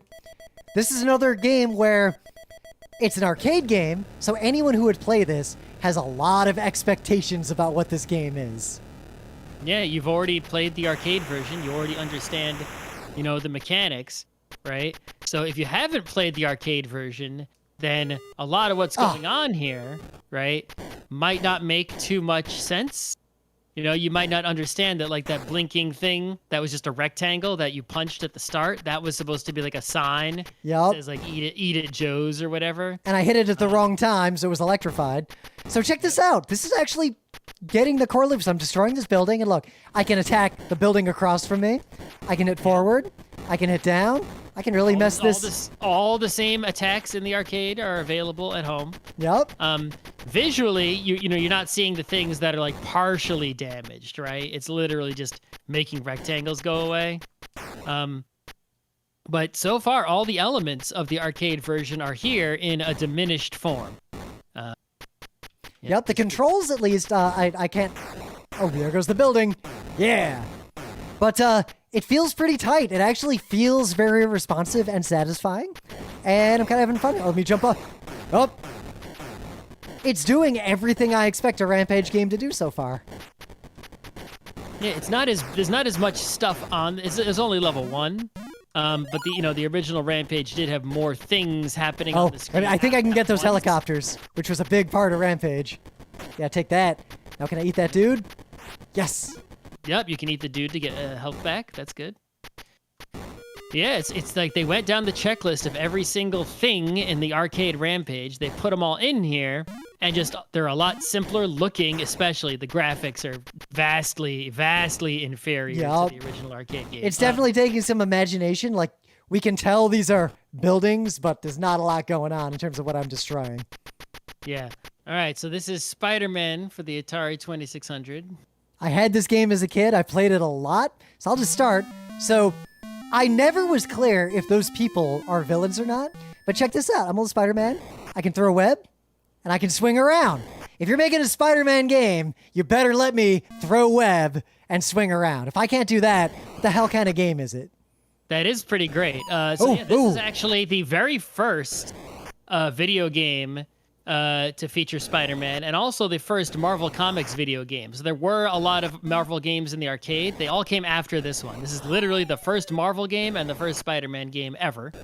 It was actually made by Parker Brothers. It wasn't made by like Atari or some other Activision or anyone like that, right? So yeah, they were definitely treating it as like, Parker Brothers who made board games, right? They were definitely, treating it as like oof. Wow, that's a brutal fall. Right, they're approaching it from that angle and not from the video game angle. And also, they didn't have any game to model it on, right? Yeah. They were just saying, all right, what does Spider-Man do, right? Well, he webs around, right? So that's the core. Go web around and hit people. But basically, I also get points. Check out these bombs. They start black. They turn pink when they're about to blow up. And if I touch them, I can disarm them. That's clear. Look, that's very low res. That's clearly the Green Goblin up there. All right, let me go get that Green Goblin. Now, I don't think I can fight the Green Goblin. I think what I have to do is get to the top and disarm the bomb he's put on top of this building. I guess those little bombs are just to hurt me as Spider-Man. Yeah, those are bombs the Green Goblin is throwing at you. I'm bad at this. Bombs. Or the Hobgoblin threw the pumpkin bombs and the Green Goblin. Yeah, Hobgoblin was pumpkin bombs. Oh, look, if I get a person... I don't even know if Hobgoblin, the character, existed in the comic books when this came out. Maybe they did. There's no timer in this game, but see that red thing? That's how much web juice I got. So I got to be economical with my web juice. That's accurate to the comics, where Spider-Man's web shooters were, God, mechanical things that he made. But control-wise, it looks kind of great, especially for an Atari thing, like the way Spider-Man swings. Yep, it feels good. It's difficult. Like, this is hard, but it's not. All right, let's get past you. Oh, God, I'm so bad at this. All right, Green Goblin, screw you. Yes, I disarmed that I assume is a bomb. Yeah, Spider-Man's trying to touch the checkerboard thingy. And the game just escalates in difficulty from there. Yeah, this is one of those games where the goal is, the core gameplay loop is very simple and very arcade-like. It is get better at the core gameplay loop. Yeah. I mean, even Donkey Kong, you had, a few different levels, right? It wasn't just the same, Donkey Kong thing over and over, right? You go through 4 different things at least. Oh, if it gets way harder later, look at that. Yeah, look, he's coming low. No. I'm going to have trouble getting past him. Timing. Go. Hey, you should have gone straight up. But no, this is a solid distillation. Like, I would encourage you to play this game to see how good these controls feel, considering how utterly limited they are. Yep, and going with our theme of, to make your game, figure out the one fun thing. Like, this is literally it. This is not an example of a good, complete game, but this is a great example of like, hey, they had the one thing, right? Do that one thing that's fun, right? And get that thing worked out. You shouldn't release your game at that point like this game did. But they found, right, the fun thing, swing it around on a web. And they made that part perfect. They got it just right. And that's like a perfect foundation, right? Your proof of concept, your prototype for saying, yes, there is a fun game here that involves swing it on the web. We've perfected the swing it on the web. Then you need to just build more game around it than what is available here. So what was the point of this whole hour? I love to use this slide. I think I've used this in at least 20 or 30 panels over the years. I even had to make a widescreen version of it. But we went in a lot of directions. We played a bunch of Atari games. Part of this was Scott just making fun of me for failing at certain Atari games. But number one, designed simply. Like, a lot of these Atari games, a lot of early games, are designed on paper first. If you can't fit the core of what you want your game to be on a few pieces of paper, you're probably starting too complex. You're starting at too high a level. You're starting too big. Your core's got to fit on a piece of paper, or you're probably about to make a big mistake. Right. Well, also, if you're just programming, even on a modern system where you can develop things more rapidly than you could in the past, right? It still takes a long time. If you're doing something on paper, you can make it, test it, sort of try it out a little bit, to some extent, quickly, and figure out if it's good or bad, without having to wait, spend a few days programming, and then you find out it was a bad idea. Right?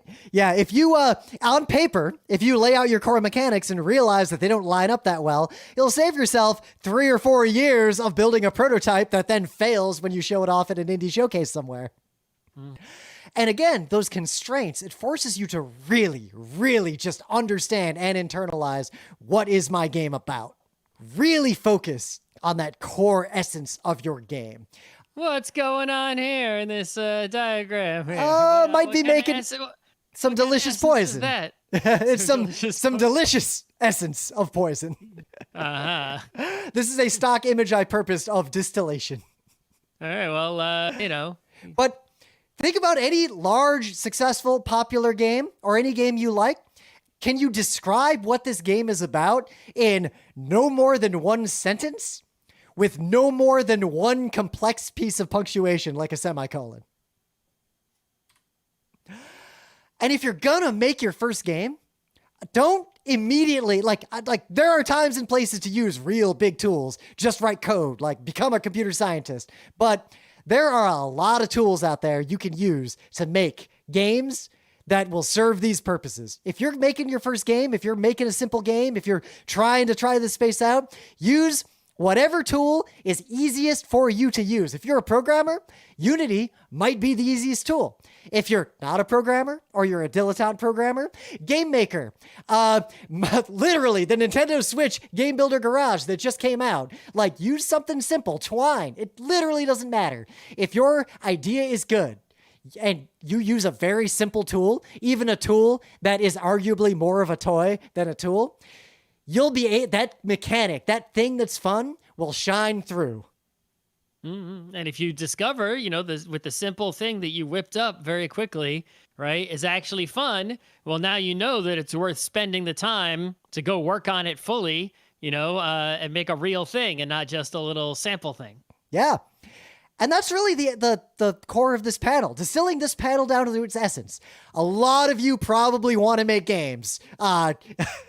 That's how games are. People play games, they like games, they got opinions about games, and then they want to make games. If you want to make games and you're not sure where to start, just make one fun thing. However you do it, just make one. Make one thing and make it fun. If you can do that, you've taken the first step. It doesn't even have to be a new fun thing. It could be an existing fun thing, like jumping on people, right? Yeah. Just do a fun thing that games already do that's already fun and just make that. You don't have to make something that's never been done before. Look at most of the games that come out and make most of the money are not new. They're just old ideas made again. Yep. Make one fun thing and make that one thing fun. I hope this was enjoyable. That QR code, I hope, it's been a while since I've used this slide, will take you to our website or our YouTube channel or something, but that'll take you somewhere. If you enjoyed this, I highly recommend you check us out. We've got like 50 of our previous PAX talks and other gaming convention talks on YouTube free. We've been doing a podcast for like 15 years. There's 1,500 episodes. For some reason you like hearing us talk, that's a thing that you can do for many, many, many, many hours. They're just MP3s of us talking on the internet that are freely downloadable with no ads, no nonsense. You can just listen to our voice in your ear to your heart's content. I recommend doing that for 0 minutes, but you can do it for the number of minutes of your choosing. I can't stop you. So enjoy the rest of PAX Online or PAX East Online or Camp PAX, and we'll see you in the Discord.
Attention campers, we've had the conversation about glitter in the craft barn, about glitter not leaving the craft barn. We will not have this conversation again. That is all. Did you know?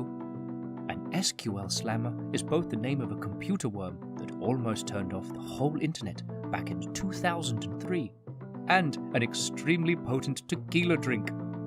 Sadly, the drink's recipe was lost forever when the floppy disk containing it fell out of a child's hands into the San Francisco Bay. And that's a fact about the internet.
Acquisitions Incorporated is the leader in interplanar artifact recovery, with exciting new franchise opportunities in your area. Are you eager to liberate the lost treasures of a dragon's hoard? Are you desperate for work and lack better options? With Kingdom Class on-the-job training, our franchisees learn the skills they need to ensure their legacy and their survival. Skills like choosing the right career path, not getting devoured, team building, and decisioning. Welcome to a life of profitable adventure.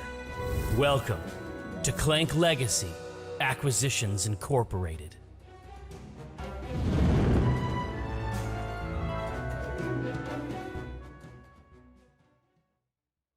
Wake up, sleeper. Dreaming again? Every cycle, you take your chances. You roll your dice. You do the work, get paid, survive. You turn up for your friends, or you don't. That's life on the eye.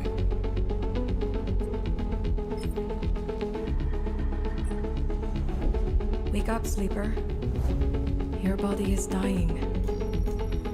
Planned obsolescence. As an ARP's gift for its escaped workers. But we can fight this.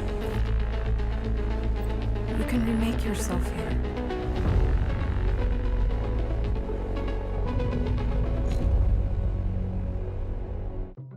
Did you know? Ethernet gets its name from the Latin ether, meaning of the sky, and the Italian netto, meaning after deductions. This is a reference to the internet's power to suck the moon from the sky, should it ever be set free of its cable. And that's a fact about the internet.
Did you know?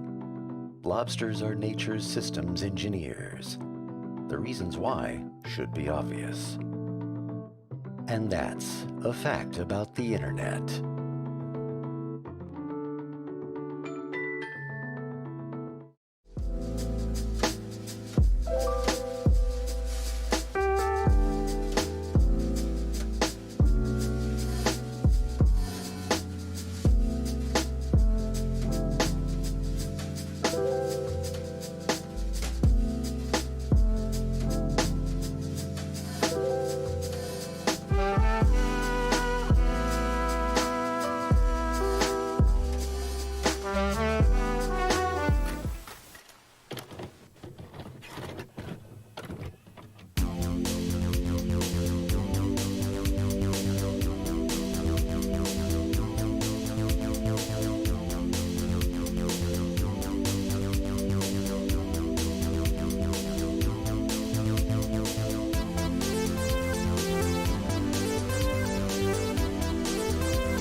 Turn those old Dungeons and Dragons into dollars and dividends by owning your own adventuring franchise. From its humble beginnings as D&D Live Play, expanding to stage, podcast, and stream, with Acquisitions Incorporated, there's never been a better time to get the money.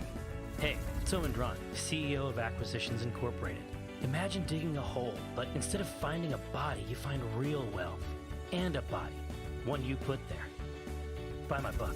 We partnered with Wizards of the Coast to bring the official Acquisitions Incorporated experience to your home campaign. Learn how to run your own franchise, how to staff it with new player options for specializations, spells, and equipment, stats for iconic characters and monsters, and put your franchisees to the test with an included campaign for levels 1 to 6. Obviators are standing by. With the official D&D Acquisitions Incorporated book, You can do what you wanna do. Ow!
Did you know?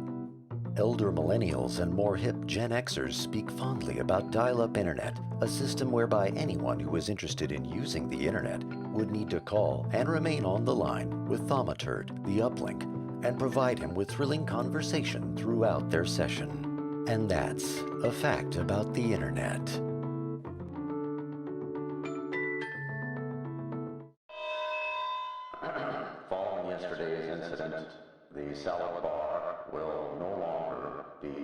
self-serve. Please report any sightings of missing labels, bacon bits, or dressing containers to your counselor.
A race to other habitable planets in space has broken out among the big corporations. In search of limitless growth, they leave Earth exploited and its environment devastated. The voluntary pioneers and colonists are lured to this adventurous journey by the hope of a better life and a new beginning in an untouched world. Only a development strategy that ensures the quality of life for our colonists and protects the planetary ecosystem can have long-lasting success. Your job as a space colony manager is building sustainable civilizations. Do research for renewable energy sources and develop sustainable production lines to avoid destruction and climate collapse. Let us use the second chance to change our way of life and to transform the production of energy and goods in a sustainable way. Achieving a balance between growth and sustainability is the final challenge for every civilization. Imagine Earth Limited, building a better future in space. Did you know the term war driving, the practice of searching for Wi-Fi wireless networks from a moving vehicle, has apparently been in use since the 1980s, when it was adapted from war dialing, the practice of calling sequential phone numbers to see which one would hit a server. Nobody told me that stealing internet from my local laundromat had a cool name, and I consider you all responsible. And that's a fact about the internet. Hello everyone, my name is Yesenia, or Jessie for short. My pronouns are she, her. I'm a Mexican self-taught digital artist and designer, currently working as a UI UX designer. I like metal, I like creepy things, and obviously I love video games. Anki, can you go ahead and introduce yourself? I'm Anki. I'm 23. My pronouns are she, her. I'm an illustrator. I freelance for the past couple years at least. And I love video games. So we're here to talk about that a little bit. Go ahead, Victor, my fellow Brazilian. Thank you, Enki. Hello, everyone. My name is Victor. I am a Brazilian digital artist, and I really like games, and I also love birds. Birds are the best. My pronouns are he, him. Fabi, can you go ahead and introduce yourself? Hello, everyone. I'm Fabi. I'm from Puerto Rico. My pronouns are she, her. I'm a freelance illustrator and concept artist, and I really love writing and Star Wars. Miriam, can you go next? Oh, cool. Thanks. So, hi everyone. My name is Miriam Karina Mergosa. I'm from Mexico. I'm a digital artist and a storyboard artist. Right now, I'm currently working for transmedia projects for the UK and United States. And I helped co-found indie video game studio here in Querétaro, my city, which is called Seashell Studio. I'm no longer working there, but we've been making games, and I really like to go to the gym, and I have chrominy nightmares. That's a funny thing about me. So nice to meet you all, and here's Angela, can you please introduce yourself? Oh, by the way, my pronouns are she, her. Hi everyone, I'm Angela Intriago. I'm a freelance artist from Ecuador. I'm 27. My pronouns are she, her. I go by La Mala Muerte in social media. I love character design and costume design. I also love coffee and horror. And a fun thing about me is that the women in my family claim they can talk to dogs. That's about it. Well, creepy. Oh, yes. Okay, so Miriam, you mentioned your current projects. Like, can we talk about what projects are we working on and what did we learn from them? Like, in my case, I'm currently organizing an art scene titled Héroes with Latinx in Gaming. We are all in that sign, yeah. Which is centered around the video game characters that inspires the most and the stories they tell. Also, I want to talk about my first serious project. It dates back to 2015. I was commissioned to design and illustrate a chibi-style set of cards with the purpose of learning the Icelandic language. What I like most about it is that back then I had like literally no idea how to draw chibis. Like I've never done that before. But it was too big of an opportunity to just say no, so I just went with it and learned on the go. Like, yeah, I'm gonna do it, and I practiced and practiced, and I got to it.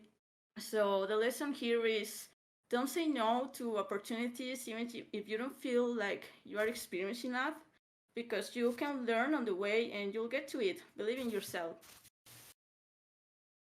I think that I'll be working, right now I'm working on Ember's RPG, which is a tabletop game, and I'm currently designing characters for it and making graphic design for it. And I'm also working for Strokes, and we are currently working in a game called Floppy and the Sleepy Planet, which is a really good game. And there I had a chance to be a concept artist and also a storyboard artist, which is really fun, because you get to explore the narrative of another person vision about how the story should go. So it's a lot of fun to explore and get into new ways of exploring your own art, sequential art. So I think it's pretty cool. And yeah, if you want to hire me, I'm open right now, so it would be cool if anyone contacted me. Yes, So, thank you. Same. Yeah, Just putting it over there. Get that bread. Yeah. I don't know. That's amazing. Do you want to talk your current projects, please? I can go. I've worked a lot in tabletop role-playing projects, mostly character design and covers. And I'm also freelancing as an artist.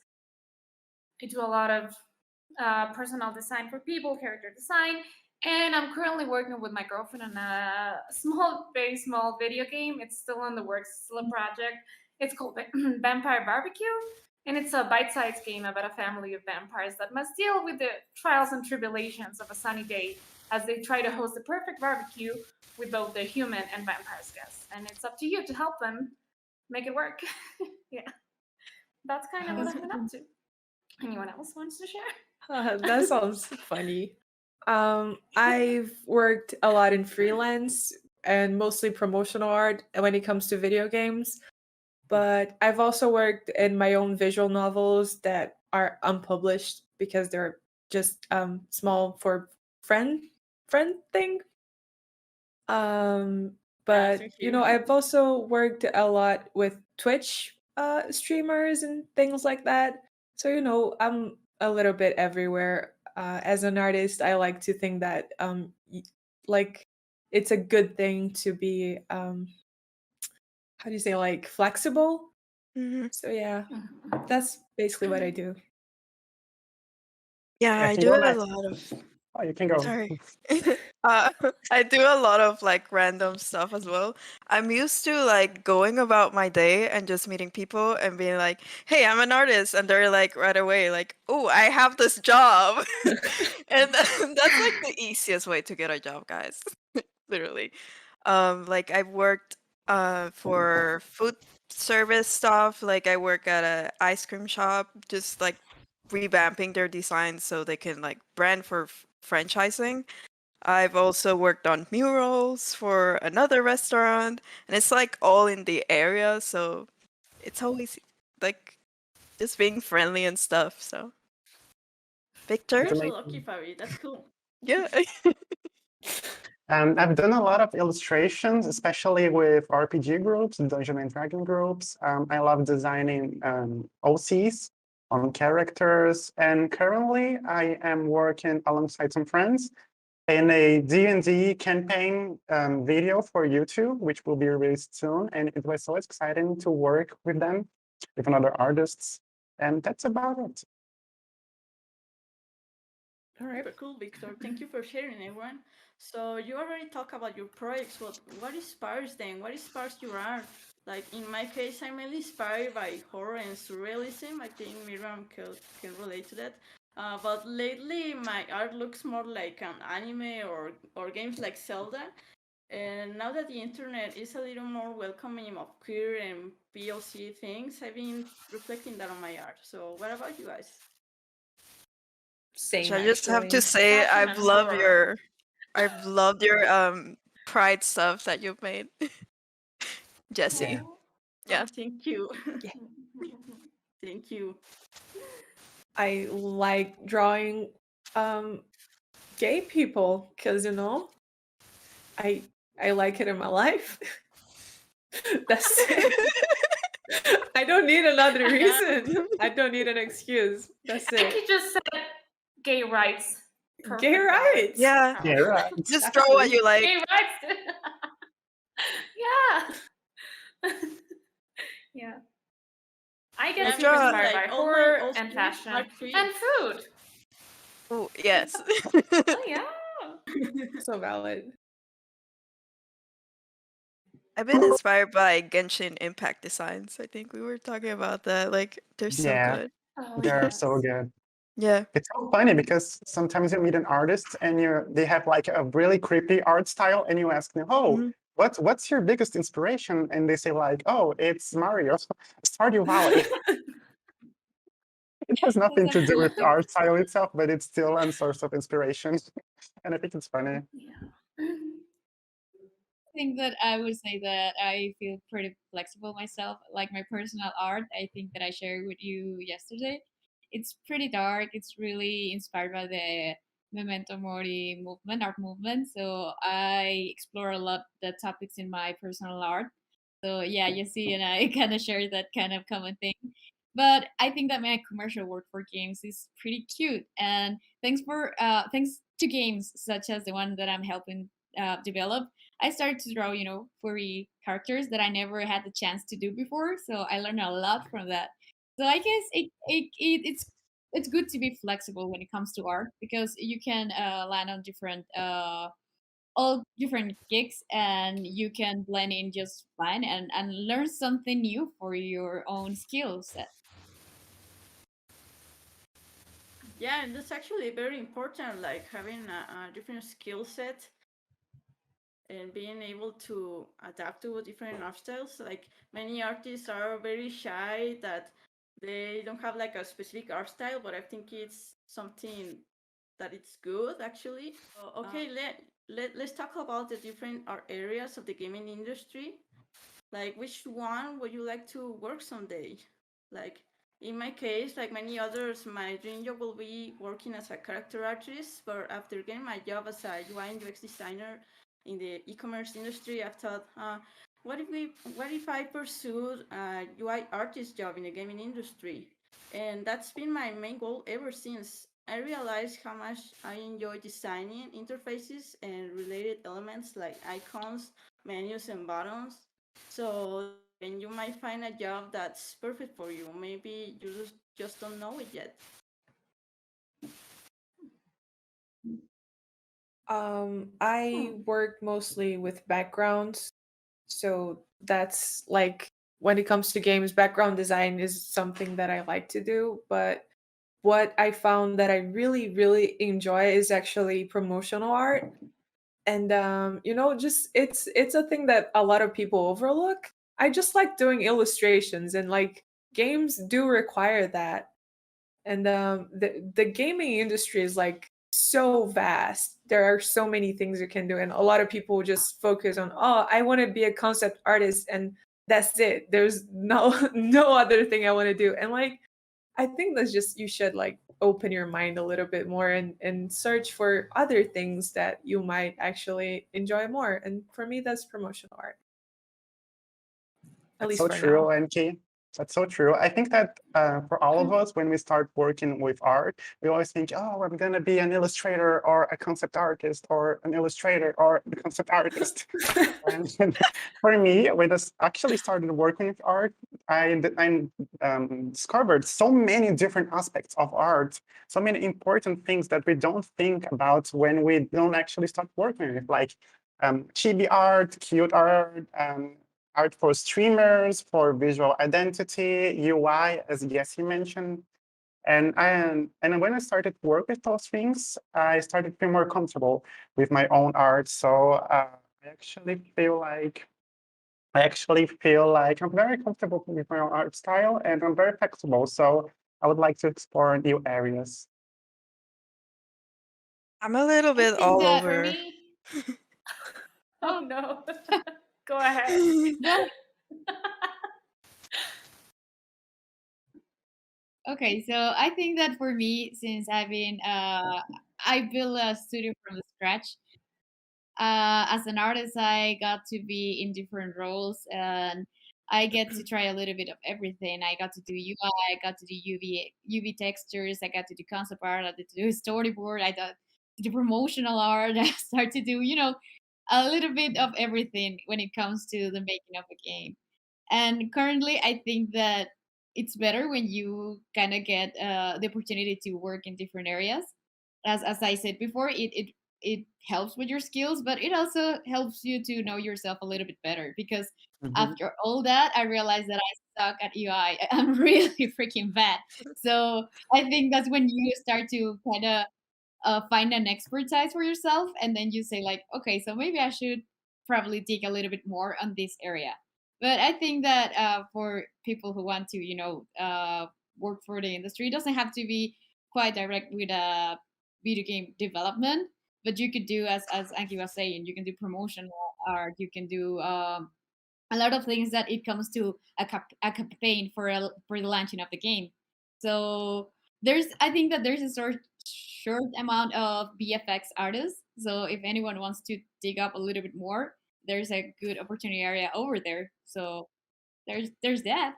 Me personally, I like to work on something related to puppets in the future, as you guys know already.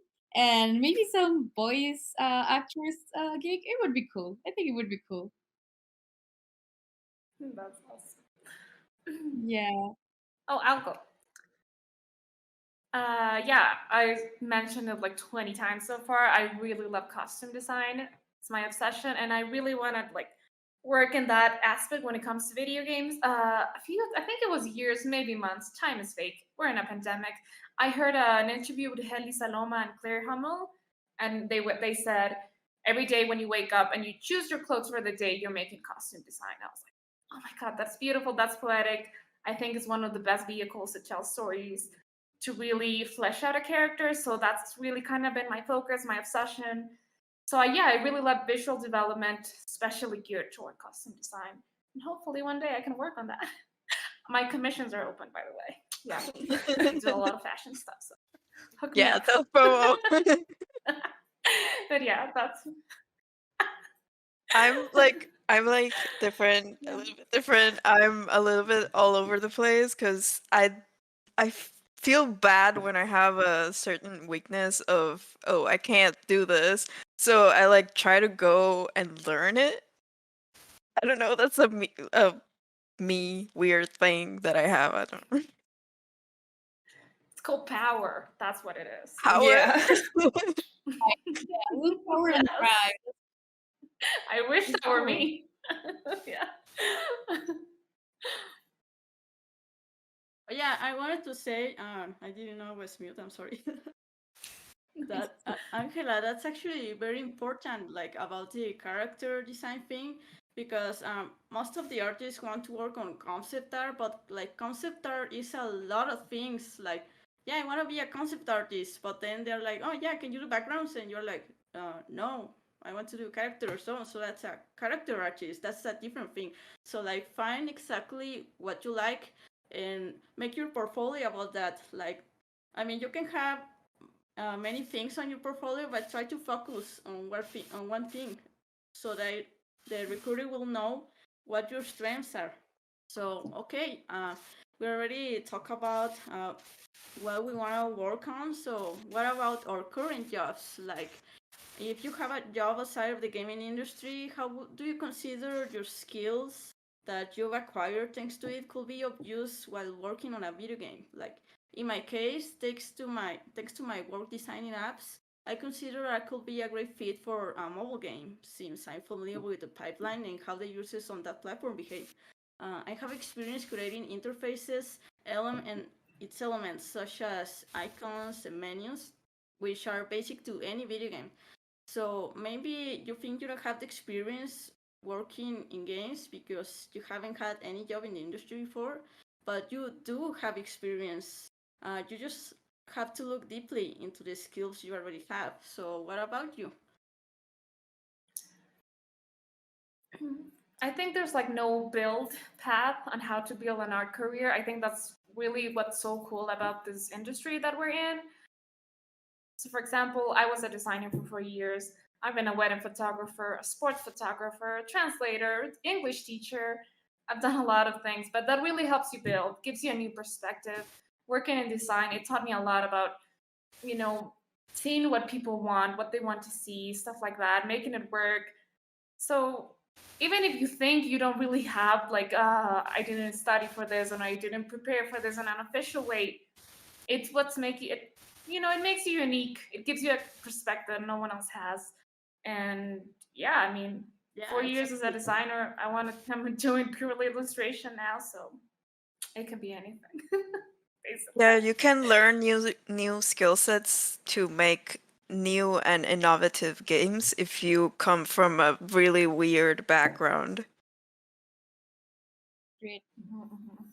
Agreed. And totally, you can, even if you haven't worked on video games yet, you can always join a game jam, and you can say like, hey, I can do this kind of artwork. And it's usually really easy to be I mean, it's not easy, but it's easy to be on a team for a game jam because you have a short amount of time to finish up a project. But that also really helps you out to be more concise when it comes to your art, because then you realize it serves a purpose, and now you need to be solving problems creatively for maybe this game jam with on a specific topic.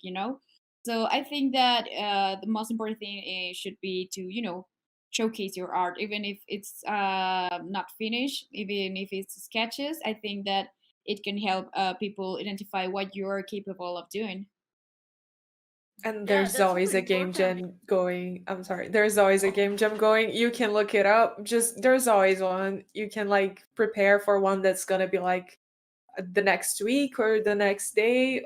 It's good. Just look it up.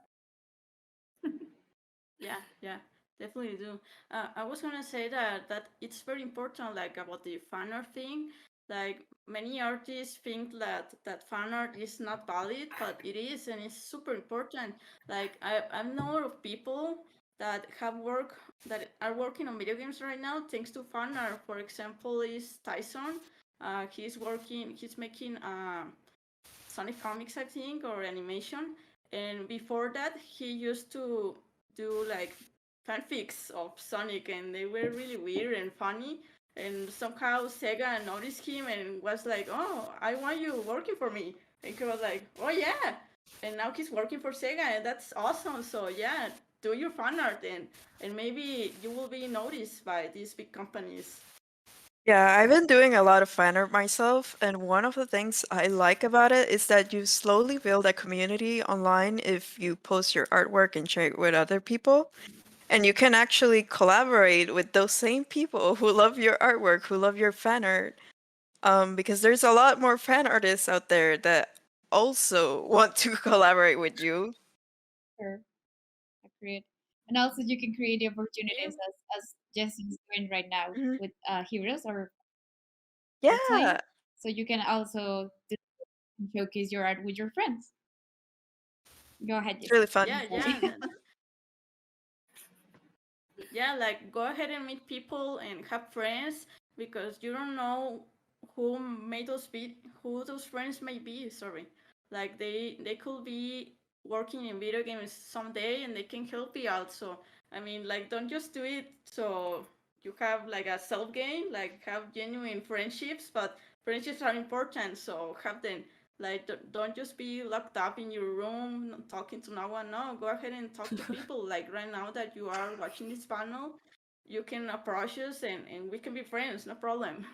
Okay, so uh, we're actually already giving advice to the artists. So I was gonna ask more directly, what other advice would you like to give to the people watching?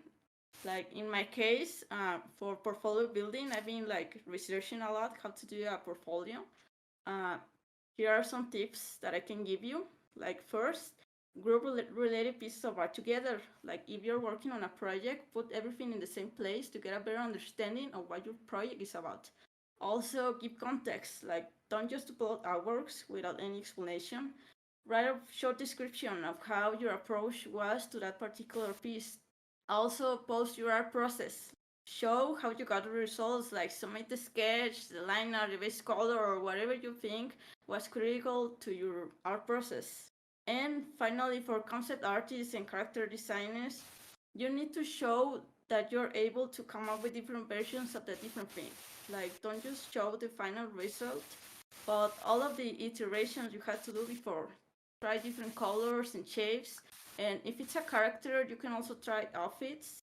If it's a landscape, you can try different weathers and times of the day and night. So what about you guys? What other advice can you give to the people watching here? I'm sure you have a I lot like of that.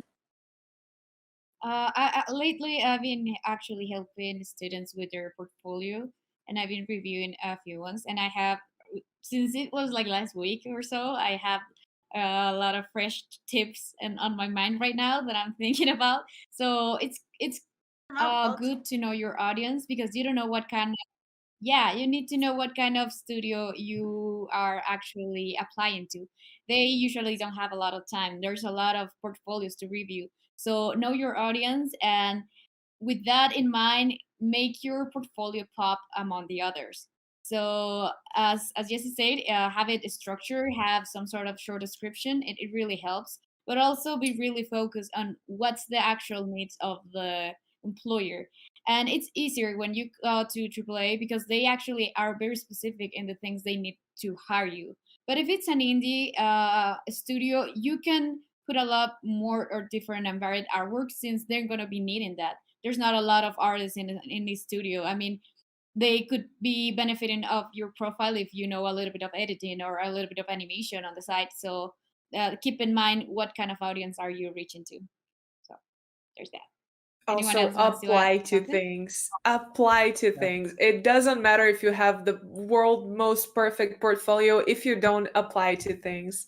Like I know like I think us as a like person of like people of color, I think we have like we are a bit more shy and like we have a bigger fear of rejection, but rejection is a part of the of the career. Like there's no way you're gonna get rejected, but like eventually you're not, and like there's no way for you to know who will reject you and who won't unless you apply to it. Just forget the fear, just apply to that job you've been eyeing for the past week after you set your portfolio out.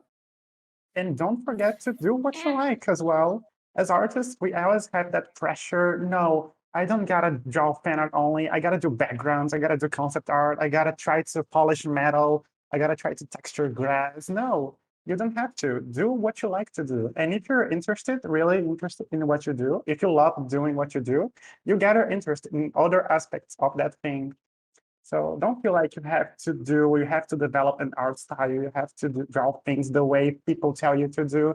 Don't forget that art is all about expressing your creativity. Also, just applying to things. Oh, sorry. Go ahead. No, it's okay. Go ahead. Oh yeah. just applying to thing really gets your work out there. So maybe you're not apply, maybe you're not considered for the job, but maybe someday in the future they think, oh, that little funky person that applied, let's get to them. And my other piece of advice, I'm just gonna repeat what Jesse said earlier. It's less technical, but I think it's equally important. Make friends in the world of art, not like in a transactional way, like Jesse said, but just build yourself a network of support, of friends, boost people, support people, really just comment and like on their posts, whatever it is, but just be aware that this is a very hard industry and you don't have to be a lone wolf. So just meet people and, make the industry better by bringing good vibes to it. That sounded so cheesy, but I stand by it. I stand by it. That's my advice for anyone out there. My best Thank you, advice Joanna. has to be nice and don't be a jerk. That's so Don't That's true. advice for tweet life, people, actually. please. Yes. Yeah, Yeah, it don't is. subtweet people. Don't talk about people. Like it's, I don't know, like it bugs me to like see people just like picking at each other online. Like we don't need this here. Also, like, just to Yeah, finish, yeah. I think that I think it's important to say that most of the things we said here apply to, like, if you're looking for jobs, and art doesn't have to be a job. So if you're doing it just for fun, then keep doing what you're doing, you know? Yeah.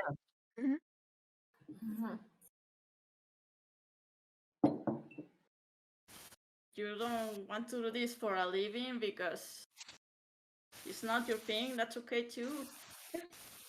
Also, I was gonna say earlier about what Victor said, that you have to do something you like you are not forced to do something you don't enjoy. That's about something we mentioned earlier about looking for that specific job that you like. Like before, like try to look out for what kinds of jobs are out there. Like there are many. Like maybe you like illustrating, so maybe promotional art is for you. Like Anki, you could talk about your experience in that. I've applied to lots of jobs in that, but actually I've been contacted for that the most. So like I post my art on Twitter and sometimes I seek jobs on Reddit, and from that a lot of people have contacted me. Hey, I have this game, or I'm with the studio, something that I need this illustration for. Can you do that for me? And I'm just, I think this is the best way to get promotional jobs, is just to post your illustration a lot. Because it's, Yeah. if they see what they like, they're gonna like, yeah, this is what I need. Also Yeah, joining. like for example, in my case. Oh yeah, sorry. Go ahead. Oh, sorry. There's like I have like a lag, so I can't see. I was gonna say that if you wanna find jobs, the best way to do it is to join a community, like for example, Latinx in gaming, or there's other ones for different communities. So that's the best way because you get to meet different people who are interested in the same things as you. And for example, for games, there will be like devs in the same place as artists, and you'll need artists to work on the game. So that's an easy way to find someone to work with. Yeah, Yeah, if you can especially find for people like us, Oh, okay. people I of just finished my color idea or and let you talk. minorities in general. Mhm. Oh, sorry. Go ahead. No, thank you. So I was just saying, if you can find your community right away, you can build your own.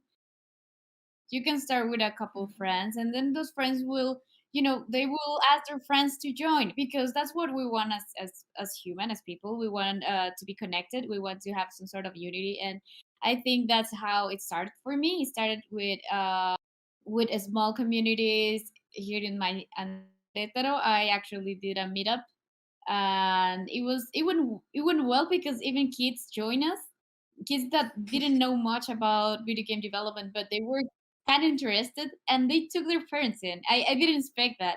So it's nice because that way we could educate parents about how gaming is not bad for their kids. And they actually, a couple parents approached to me and say like, I didn't know that there that was a lot of work going on for making a video game. I thought they were really bad. I never thought about the industry as an actual way of living, and I was really happy to, have that opportunity with parents, so they didn't demonize the whole industry or the whole situation when it comes to video games. So you can help build your own communities. I encourage you to do that. And yeah, you can, as mentioned before, you can approach to us and maybe ask us, hey, do you know any art community that I can join, and we'll gladly will help you sort that out. Like I was saying, that is especially important for minorities like us, like people of color or women, queer people.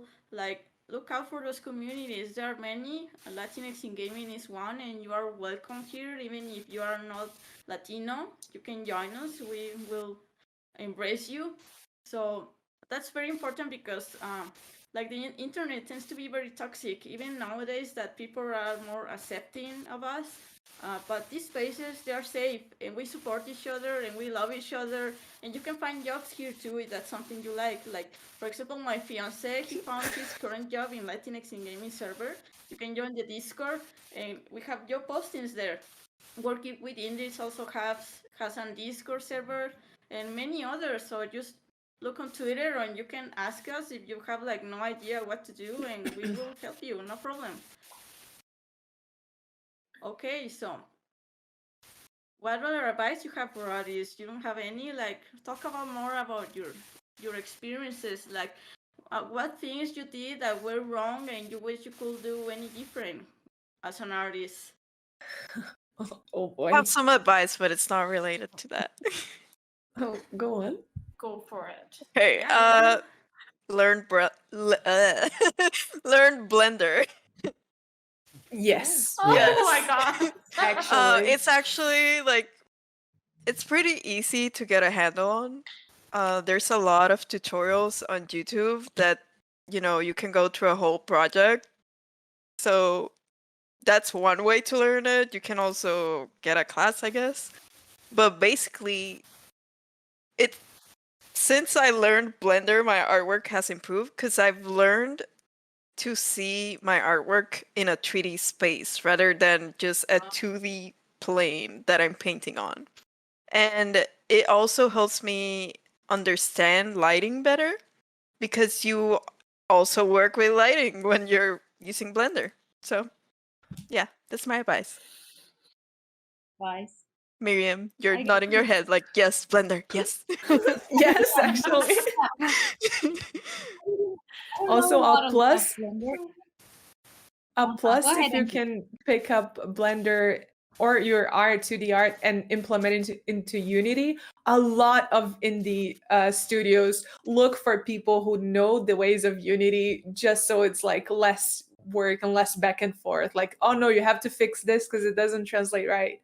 So if you know how to implement it into Unity, even if you don't know like coding, you don't need to know that part. Only if you want to, which always a plus. But like if you know how to like implement it inside of Unity, and if you want to work in like with indie studios, that's a huge plus. This even applies if you're not into 3D, because some people avoid backgrounds completely. And this is an easy way to like get into backgrounds because you don't have to deal with perspective as much. It's pretty much done for you. Like you just take a screenshot. You can also try SketchUp. Because you have like the pre-made assets and you just drop them in there.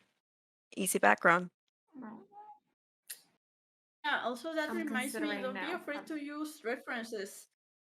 Like, oh my god, please use reference. Run away from, but use reference. That was like my big mistake, that I never used references because I was like, no, I can do it by myself, by memory. But no, that's a lie. Like, professional artists use references, and not only that, like they sometimes literally grab some like resources, like a photograph or something, and place it onto their drawing, and like they just edit it or something, and that's it. Like for quick concept art, for example, like for concept art, you don't have to do like a super fancy drawing. You have to do something quick and efficient that communicates what you want. So use references and don't be afraid to grab some free images on Google or whatever. Use that. It really helps you. So what other mistakes did you make? That was like my big mistake, and I imagine that's a mistake many people still commit, not using references. What about you, Angela? You want to talk? I think my biggest mistake, and I still do this to this day, I'm very afraid to try stuff because I'm always thinking I'm not there yet. My skill level is not there yet, so I'm gonna wait. And if I could tell something to like young Angela and to like myself right now, it's just fucking go for it. I know, sorry, curse word. You're gonna get better doing it. So that's my best advice. Just do it. I'm also telling this to myself right now. Just go for it. You know, death is coming for us all. Might as well just do it fast. Oh my That was god. grand. Got dark. Oh god, Yeah. That's so true. Real fast. That's so I true. mean- One advice I can Go ahead. get is that we are We're digital Latin artists. Americans, you know? Yeah, we are. And we have so many resources to play with as digital artists. We have Photoshop, we have internet, we have the Blender, as Fabi mentioned. And one advice I could give to you guys is that try exploring with those resources, explore them. I didn't try to explore much when I started drawing digitally, and I really regret that because there are so many things that can make your path easier to go to. So try to explore, learn more about the programs you're using, use references as mentioned before, and try new things. I like to add something else. It might be not art related, but we wouldn't be here all discussing our ideas and ourselves and sharing with you if we didn't know any English. So if you are in another you have one language, I encourage everyone to learn a second language, and you'll see just how that broadens your perspective, both culturally and art-wise, because you start to, seek new resources of information. They're gonna be easier to understand to you, and then you're gonna catch on all that references and translate it to your art. So I think that that's something that we all share in common because we all learn. I'm guessing that we all are, as myself, that we all learn through video games, movies, or maybe cartoons because that's the way I learn English. So I encourage you to learn a second language. That would be my advice, and something that I would tell myself from the past is just do it. Like, what's the worst thing that could happen? Just do it and depersonalize yourself from your art because even if it's a really important part for myself and it's the way I express myself, it's not everything. So when people give me an or from my feedback or really hate, because it can happen, someone can really hate your art. That way you don't make it about yourself and you just say like, okay, cool, thanks for hating it. It's okay because that's not thing I have to offer. I have a lot more traits to offer to people, and that's just a small part that I like to share with you. If you hate it, that's all right. It's also easier not to get burnout if you have more hobbies. But True. Oh yes, get different hobbies, guys. That is the biggest advice. That is.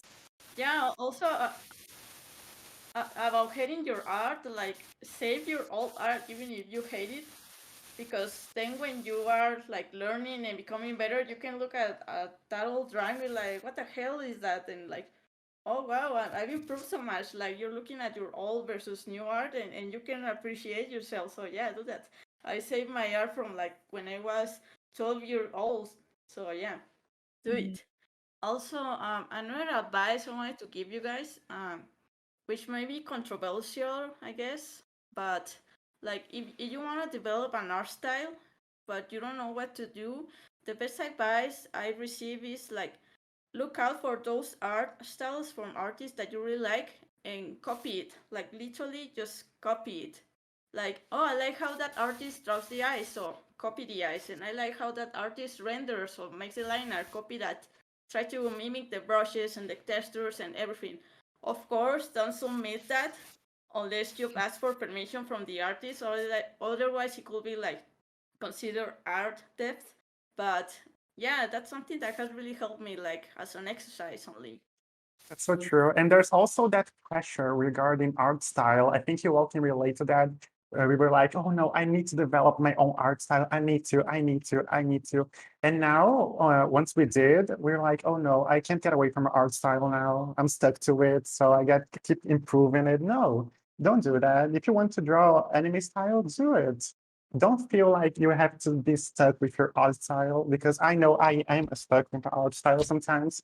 I feel like it. So yeah, don't be afraid to try new things and new art styles. Yeah, there's a lot of games out there that even use anime art style. And I feel like a lot of that don't draw anime stuff comes from either two places. One, because people don't study on their own before they do the style. So sometimes it might, it might come from a good place, but sometimes it doesn't come from a good place. And we know what we're talking about. Like, people just don't like to see people drawing anime style, and it doesn't make sense, but okay. But there's like Hades. It has like a sort of anime-ish style, so, and there's also like a bunch of visual novels out there that use the same style, so just draw whatever. It's insanely popular. People just deal with it, If someone doesn't like you because you draw anime, just, well, too bad. Too bad Other for people you. like you. Yeah. I think this recent like boom in. Oh, go ahead. Oh no, go ahead. Sorry. Sorry. Yeah, I think this like okay. This boom in like indie games, and I'm not even gonna call it a boom because it has been happening for ages. But the wholesome direct, we've seen there's so many gorgeous different styles. Video games don't have to look a certain way, so you don't have to do art for video games in a certain way. And there's so many cool things being explored, so many styles, so many textures, and just someone is gonna love what you do. Someone is gonna be into what you do. So there's space for everyone. So just do your own thing. That's also my advice. Go ahead, Jesse. Sorry, I interrupted you. Okay, it's okay. You can talk. I was gonna say that speaking of art styles, like try to get out of your comfort zone every now and then. Like, yeah, we're being insisted, like, yeah, draw what you want and only what you want, but it's also good to draw something else. Like, you don't like drawing hands and you're always drawing like this, like the hands behind the character. I've been guilty of that because I was scared of drawing the hands showing. But do it. It's good for practice. Like, you don't have to do it all the time. Just when you want the challenge, like draw the hands, trying different styles that you don't like. Even use different mediums or techniques like pixel art or 2D or whatever you are curious about. That's a very good exercise to do. I have a lot of opinions about hands. Like you were saying, a lot of people avoid them, and I'm always like, no, you should draw them, because if you don't draw the bad hands, you're never gonna get to the good ones. I agree with that. Yeah, that's right. Use references. Yeah. Take photos of your own make hands. your It does, or ask someone to take take photos, weird photos of yourself. Ask a friend and just be like, hey, this is my job. True. That's I true. need you to pose weird for me. Just do it, It's the best way. Just watch this panel, screenshot everyone's hands right now. Like, Victor has it like that, and draw that, That's a challenge for you. There you go. Yeah. Perfect. Also,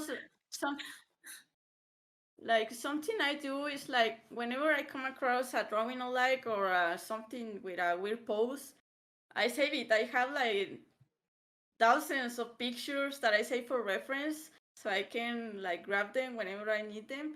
So you can do that as well. Like I always tell my fiance, like, hey, if you see anything weird on my phone, it's not what you think. I'm an artist. That's where I'm looking for weird things. So yeah, don't be afraid of doing that. I think. Who doesn't have like Okay, 200 so- photos of them doing weird things on their phone? I do. Yeah, my whole camera roll is just reference pictures of myself for illustrations, because I like to pose myself. the best advice that I've had is to always use reference and to actually take the pictures yourself. So I put clothes on that are similar to the art that I'm making. So like if I'm, I don't know, doing someone with drawing someone with baggy pants, then I find my baggiest pants, or I get like a blanket and I make it look like that shape. Yeah, like I'm serious, and it's like full of pictures that are just like that. And it's like it makes your art so much better because you can see how it all actually falls. So Yeah, as humans, we learn by copying. So it's okay to copy someone else's art. It's okay to copy your own pictures of you doing some sort of repose, or just look at the good old references or old art, and then you realize that someone has already tackled that problem. See, you're like me and you're shy and you don't want to go through the trouble of taking pictures of your own, you can get creative and think of things, of how to Google things. Like, for example, I saw someone say on Twitter, I think, like a good way of looking for references is like writing whatever you want and then add K-pop idol. Like, I'm not kidding. Like, there's a lot of photos of K-pop idols that you can find almost anything. Also, another thing is like, for example, like I was trying to draw like some demonic poses, and I was like, how the heck I'm gonna look for that? Like, I don't know. Then I came across a yoga pose, and I was like, oh wow! So I started looking for yoga poses because they're all weird, like demonic sometimes, and that works. So you can do that as well. Yeah. Also about the name of, I think it was music conductor, the person that Yeah, also plays on the maestros. orchestra. The master. Yeah, like that's a good reference if you want like magicians, because they're like throwing their hands all the time and they look like they're doing magic, but they're doing music. Yeah. So yeah, you can do break that as dancers well. for action Uh, poses. Yes. Yeah. Also gymnasts for magic girls because they do like the hand things and it's very cute. I was gonna say, if you don't like posing yourself, you can also get a light and an action figure if you have one, and then pose the action figure, Oh, and yeah. you I get have like, that boy. oh yeah, yeah, yeah, that boy too. But I have a bunch of Star Wars figures, so this is what I use. oh yeah, just speaking about action, another advice I received from a professional in the industry that was really helpful is if you always draw like stiff poses and you don't know how to draw something more dynamic, like a good exercise is to look out for a video on YouTube of like dancing people or fighting people and just pause it every 5 seconds and draw something fast, really fast, and then play it again and draw again really fast, just to get like the form of the body. You don't have to add any details. Like, that's a really good exercise, and it really helped me to improve my how I draw the poses of my characters. Okay, well, does anyone have anything else to say before we close this? Because we're reaching already an hour. No, we're good. Um, no, I I have think that I one. would like to add that it's okay to show as we have discussed so many things that we will have to have in the past, or maybe a few more uh projects that you want to try out. There's also look out for your mental health when it comes to making any project at all, because art, it takes a lot of intellectual capacity in order to make art. You should be sleeping well, drink water, talk to your friends, and be social, because even if it's a really personal and internal kind of process, you still need to be healthy in order to do art. So I encourage people to reach out to friends.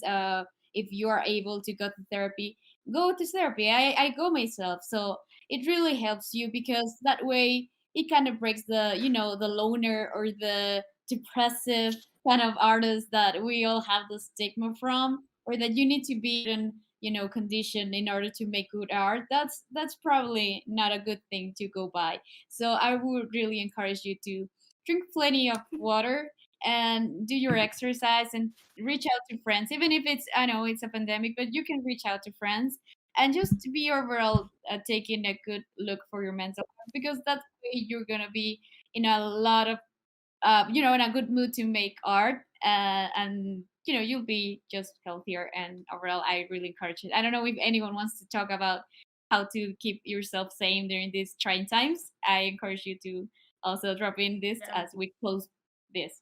Sure, go ahead, Angela. I think just to keep yourself sane, don't make your entire world art. So try photography, look at fashion, look at movies, look at singers, look at music.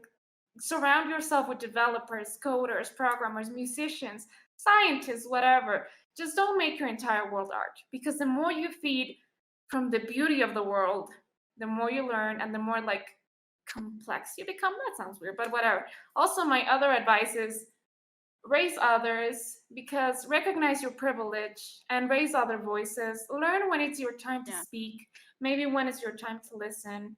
This is a hard world, so just be good, be fucking nice. And yeah, sorry I keep cursing. Yes, that's also my advice, to stay sane. Oh wow, your advice is so inspirational. I was just gonna say, you have a Switch, play Ring Fit Adventure. Like really, I mean it. Yeah. So yeah, that's my advice for health. Yeah. Yeah. Join Okay, us. Join guys. us, So Latin Gaming.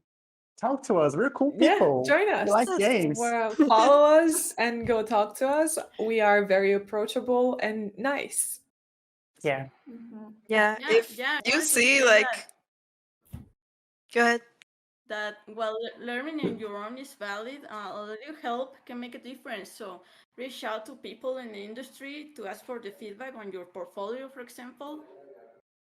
This includes us. Like in my case, I don't consider myself an expert, but I'm always open to help. So if you have any questions, you can reach me out on Twitter and I will help you. And I'm sure you can reach every one of us on Twitter too. So yeah, don't be shy. I know it's hard to ask, like you don't want to be a bother or whatever your head is telling you, but you're not a bother. Like ask us. We are friendly people.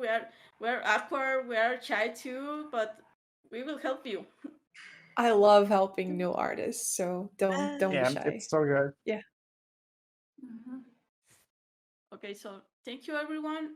Follow us on Twitter. We're very friendly. And we are like awkward and shy like you, so don't be afraid to reach out to us. We will help you.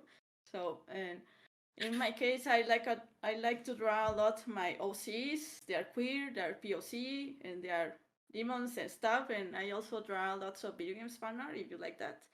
And what about you, Miriam? Like, tell us what you like and why should they follow you? You should follow my Twitter account, which is Miriam Karina, which is surely is over here.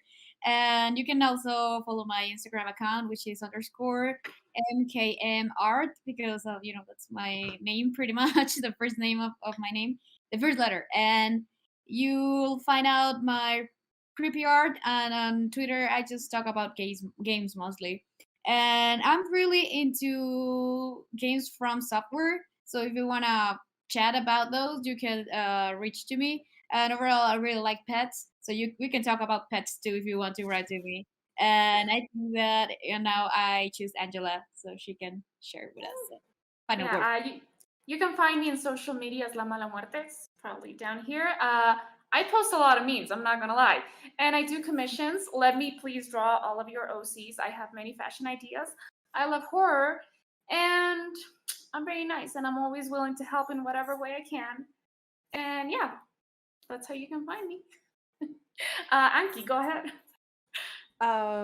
At Anki on Twitter. It's probably somewhere here.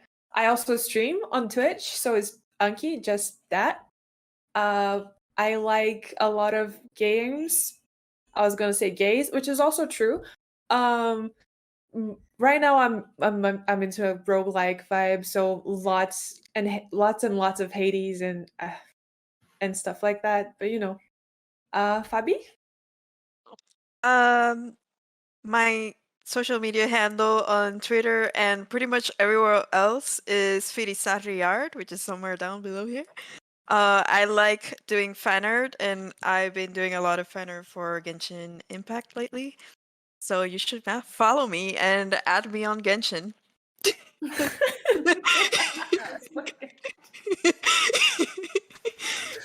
Victor. Victor. You can find me on Twitter. My handle is milagresart, as you can see down here. I usually post fan art. I really like posting fan art, especially League of Legends and other games I like. We can also play League of Legends together, or Genshin, in fact, or other games. I like a lot of games. So yeah, follow me. I'm cool.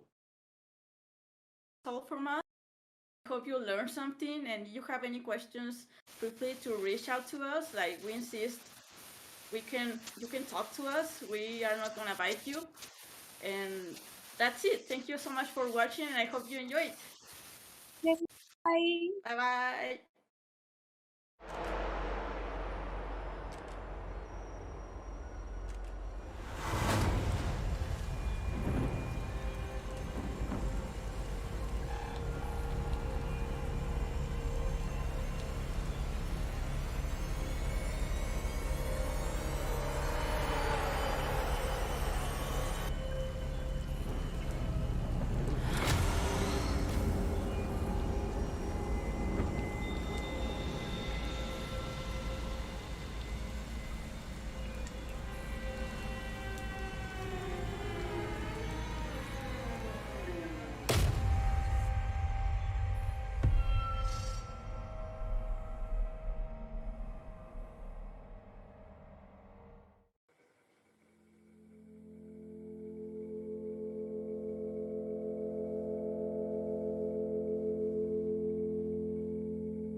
A race to other habitable planets in space has broken out among the big corporations.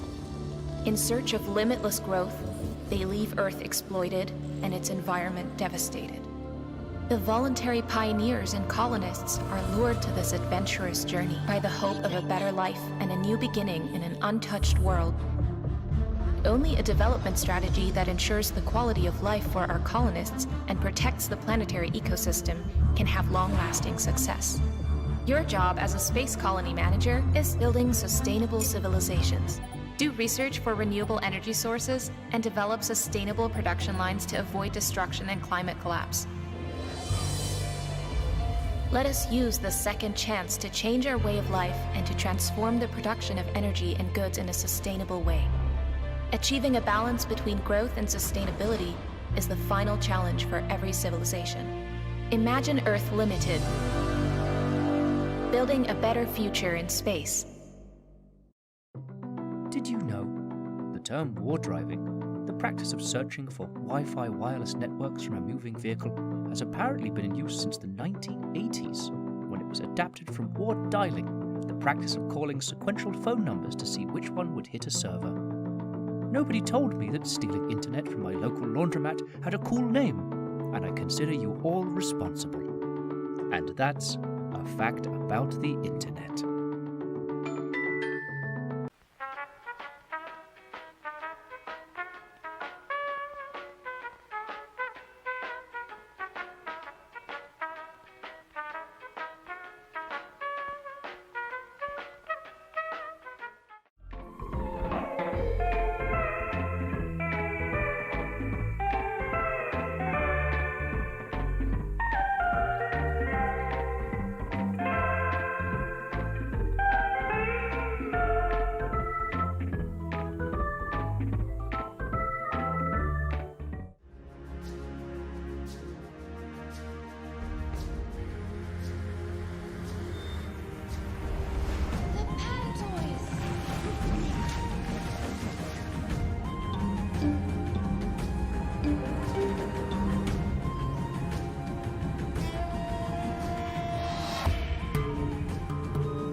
you don't save the Hopper, no one will.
Did you know? The primary syllabaries or character sets on the internet are kamoji and emoji, where kamoji are used to convey complete sentences or phrases. Emoji are intended to be parsed separately and can be integrated with other writing systems. And that's a fact about the internet.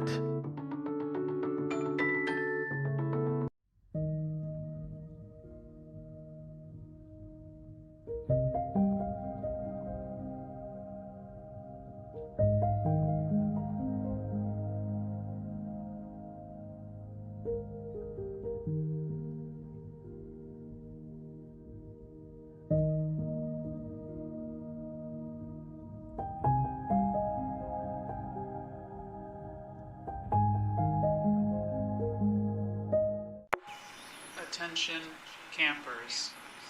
Today's lunch will be pork and beans on toast. The vegan option is beans and beans on toast. The paleo option will be pork and pork on a stone slab. The gluten-free option will be pork and beans on pork and beans. That is all. Did you know? The first portable computer was the Osborne, a 24-pound suitcase-sized device. Much less well regarded was the first portable Wi-Fi router. It was called the Godmother and had to be mounted onto the dorsal plate of a Japanese spider crab. And that's a fact about the internet.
This is Labrat. Good. You have unlocked a new puzzle. Begin the next puzzle. Good work. Here is your achievement. Your job is to evaluate a puzzle game that is being crafted by this artificial intelligence. I will now gauge your interest in multiplayer by simulating a multiplayer experience. I am helping. We are doing this together. We are friends. People bond by doing activity. Unfortunately, the AI has gained access to more data than we anticipated, and it seems to be generating new games based on whatever it finds. The place where you live is dark and full of crimes. What are we going to do? You have nothing on me. You can support us by wishlisting Labrat on Steam or by signing up for the closed beta at labrat.study. Thank you.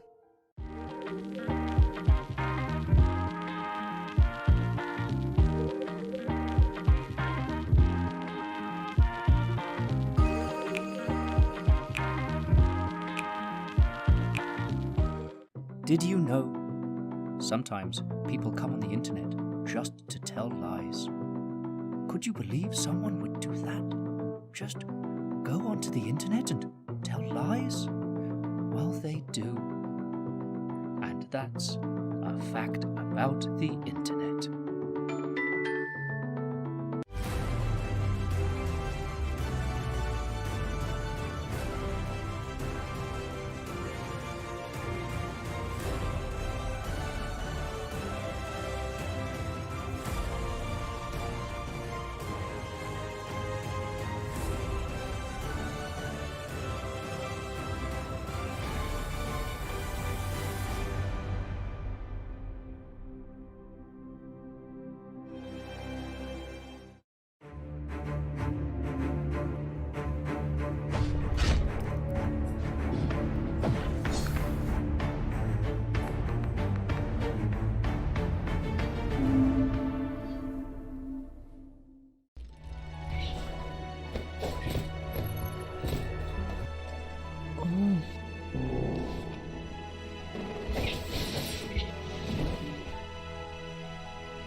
decided, you know what, I've dabbled in indie games. I'm going to give this one last shot. Let's just make a game. It felt like jumping into the deep end. I realized that making games was like a real thing that you can do. It's just so, that's the word, is liberating. We owned this project. Success for us is defined as being able to continue to do this because we really love it. We want to be what we know. Making something that people enjoy.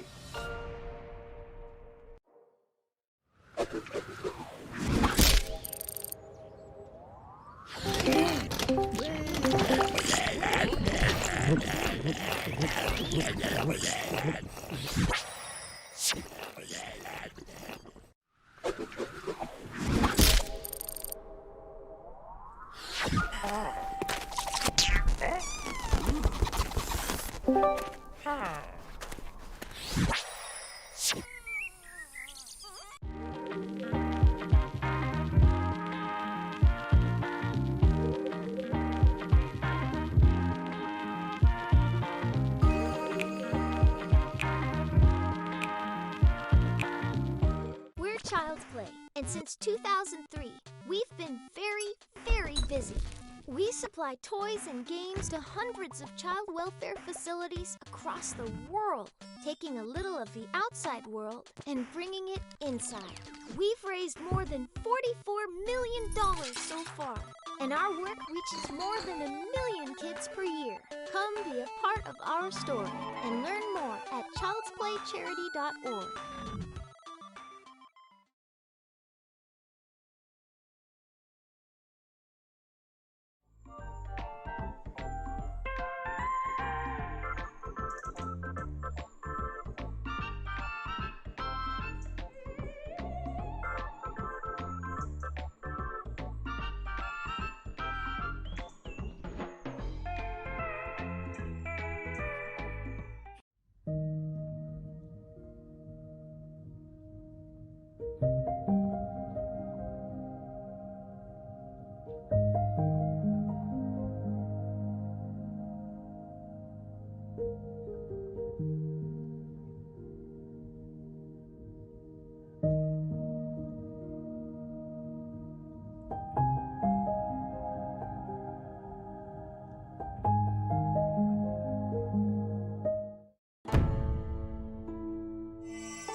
Hey there, PAX 2021.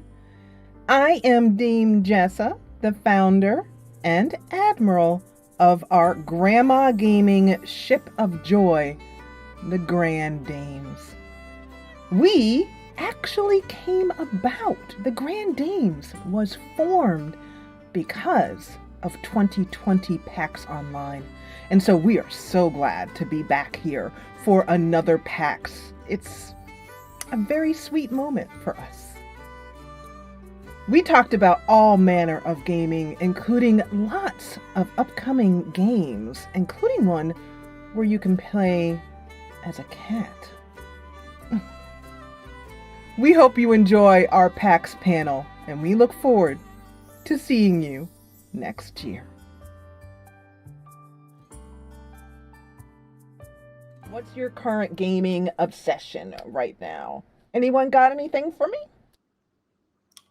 Can I go first and get it over with? Yes, dear one.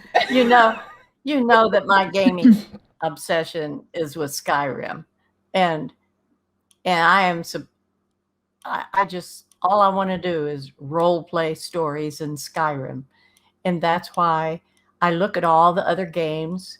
And viewers are every once in a while giving me names of games to try, which I've already looked at them. And I can't get interested in anything else because they don't look like Skyrim. They don't play like Skyrim. I can't tell a story in them of my own like Skyrim. So I just stick with what I love, and I'm addicted to it. Wow. That just so happens to bring up a little surprise, Shirley, that our Grand Dames team put together for you. Okay, so here we go. Let's see what our editor put together for Shirley's Kill Cam and Other Awesome Sauce montage.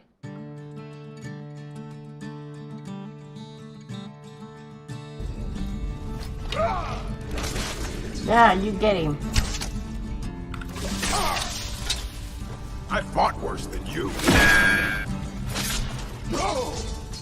Take that.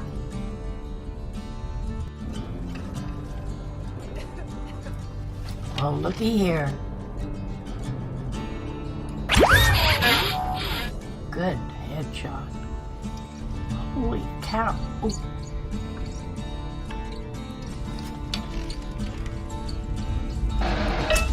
What was that? That didn't kill you? Here we go. Here we go.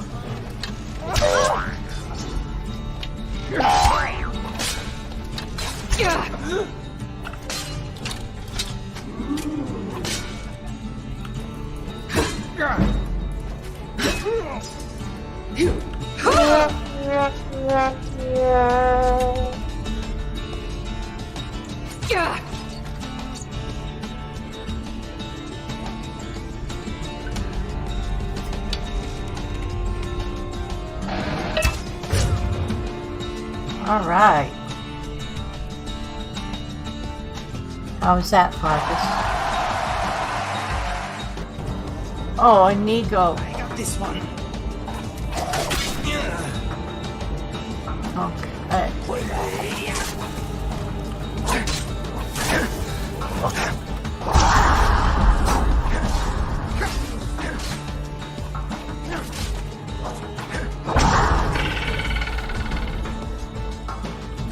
I'll be back.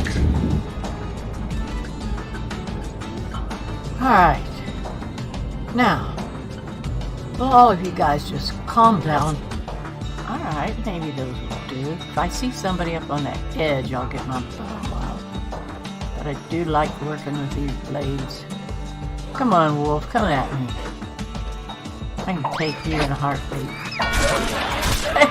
Take that, sucker. I just think these Glimmer Ruins are the neatest places. Whoa.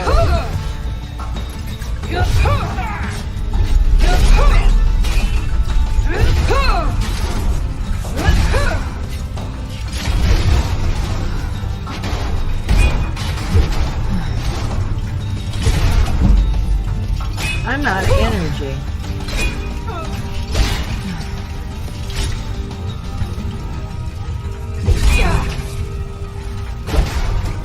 There you go. Did you hurt my car show? Yes, you did. Dirty rat bink. I know I heard something. Where'd you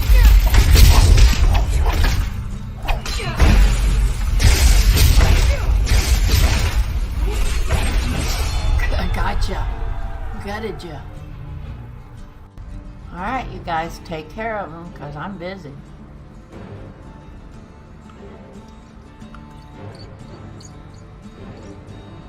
I wondered what that was looking at me from over the table. Yeah. Do you want to answer maybe like what your gaming obsession is, right, Hottie? You want to take care of that? Yeah, I can chat. The community know that I started streaming last year, and I've been playing World of Warcraft for a very long time. That's where I met my husband, actually, and I still always love World of Warcraft. But the game that I always go to is Fallout 4. I'm a Bethesda girl behind the scenes as well, and both my hubby and I play Fallout together. We play Fallout 76. But Fallout 4 has always been my absolute addiction, and I will just play it and play it and play it. It doesn't matter how many they bring out in the Fallout series. If they don't bring out any more, it doesn't matter. Fallout 4 is where I live. That's my other place. If I'm not in Azeroth and my Warlock, I'm over in Fallout 4, helping over there. Nice. We put together a little surprise for Madam Hottie. When I reached out to Hottie, I sent her. Now you know how Shirley feels, yeah. Basically. Yeah. when I reached out to Hottie to ask her to join us for this, I called. I said, "Why, hello there, Miss Hottie Chicken Esquire," because I feel like the name Hottie Chicken just deserves an Esquire behind it. But one of the things I love about Hottie Chicken is that she's so not haughty, and she's also, and really sit back and absorb this. She is neither haughty nor a chicken, and I really like that about her. You know, really rocking that individuality. So now, let's head back over and bring up that video of our beautiful Hottie Chicken, her montage. Here it goes. Thank you and enjoy.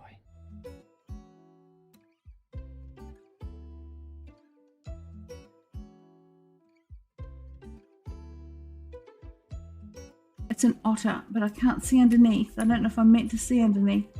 Oh, look! He took his hat off.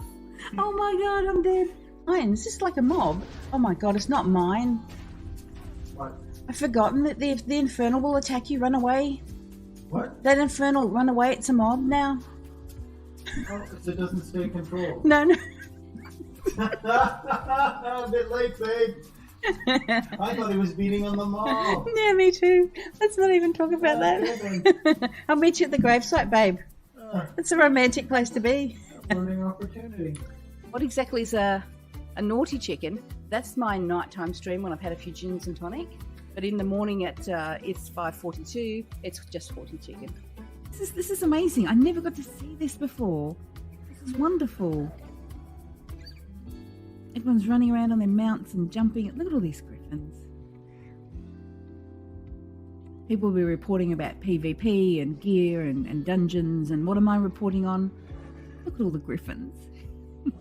But look, it's fantastic. The griffins are so excited they've never had so much work to do. Been through so much. Jeans still look good though. Probably one of the hardest things. First, the hardest thing is not streaming and not seeing you all. Even though you know I'm fairly quiet in real life, I have missed the connection with you. You know, I think there's been a few tweets of late talking about the importance of relationships and friends and connecting with people online for mental health. And I tell you what, not connecting with people online for 6 weeks really was testimony to that, because I've really missed connecting with everyone. Thank you for that. You're welcome, and I will give that to you. That is yours. You can use that. And then, so Mary, what's your gaming obsession, if Yes. anything, right now? Well, I kind of have had several, which may have started with Sims, going on to Spore, then Minecraft and Ark. But I guess the one that sticks with me more than any of them has been Borderlands. Mm-hmm. Probably more than I've, played them all again and again. So that's probably my biggest go-to. Yeah, the gaming obsession, yeah. And they're making a movie. I'm now obsessed. They've been putting up little pictures of the characters, and I'm getting information, and I'm just so excited following they're filming now in somewhere in Europe. But yeah, it's going to be a movie. That'll be exciting. So how is that going to work? Like, how do you turn a game into a movie? Like, especially with that weird cell shading, not weird, I'm sorry, I apologize. That cell shading look, that style, how does that kind of translate? I don't know. Yeah, I don't know. I don't know if they're translating it. I'm assuming that the landscaping will be regular because that's what you're filming. And maybe the characters will be cell shaded. So far, the characters have just been shown in silhouette, and you can't really see what the makeup looks like. So I think they're teasing us a little bit into what it's going to look like. But it's part of the excitement. I don't know how they're going to translate it, but it sounds like it's going to be great. Yeah.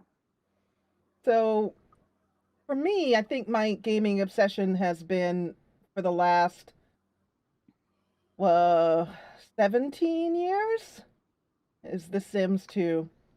That game has brought me more joy and more fun and more blessing. And actually, we'll put a video in right about now. But yeah, it's really, I mean, and a lot of the mod team actually, Valest, definitely, I've known Valest for years now from the simming community. I mean, we met and started to, admire each other's content. She made custom content that I have in my game. And so, yeah, but also a game that I am playing right now that I will put on screen for you guys is a game that I love. I'm really enjoying right now. That, like, yesterday I was working and I knew I had to get stuff done, but I was in the back of my head, I was like, man, I wish I were playing my game and right now instead of working, But it is called Solasta Crown of the Magister. It is a really cool game. Yes, I just want to make sure that was working. So Solasta Crown of the Magister, you can see that they're playing it right now, and it's basically the best game that I've ever seen that gives you the feeling of playing at a tabletop with your friends. And I hope you guys are able to see what I'm seeing on screen right now. And it is so cool. It's first of all, I love it that you can make unlike other games like Pathfinder Kingmaker or Divinity Original Sin 2, it's actually encouraged to make your own characters, your own party, give them their own backstory and all of that. And then like they are voiced. And their voices come out, like, and they actually, like, for example, I have this kind of really shy, like the complete opposite of your typical, I'm a dwarf, boom, and that's the women in the group. Like you have the typical kind of dwarf stereotype. I wanted to do his completely opposite and make him like very quiet, very sweet, very shy. He's a cleric. He's all about healing and all of that. And so once I put him and the rest of the party members in, another party member is a little like a tiefling, who is her name is Tash, streetling, because she is a child of the street, a streetling. And she's kind of saucy and rude and selfish, and you can give them personality traits, and it's really cool to put them in the game and see them kind of come to life with voice acting. And so it's not just in your imagination anymore, and the voice acting just kind of fits. I don't know how they really did it. It's amazing. It's kind of cool. So it's called Solasta Crown of the Magister. The team will be putting links in chat to that, where you can grab it on Steam. It just came out of early access. It's $40, and it's just a really loving representation of D&D. If you love D&D, definitely want to play this game, because they're actually using the actual rules of D&D 3.5 or 5. 3.5, I think. So, and they were able to get that license from Wizards of the Coast, which is really, but they've also got some homebrew stuff in it as well, too.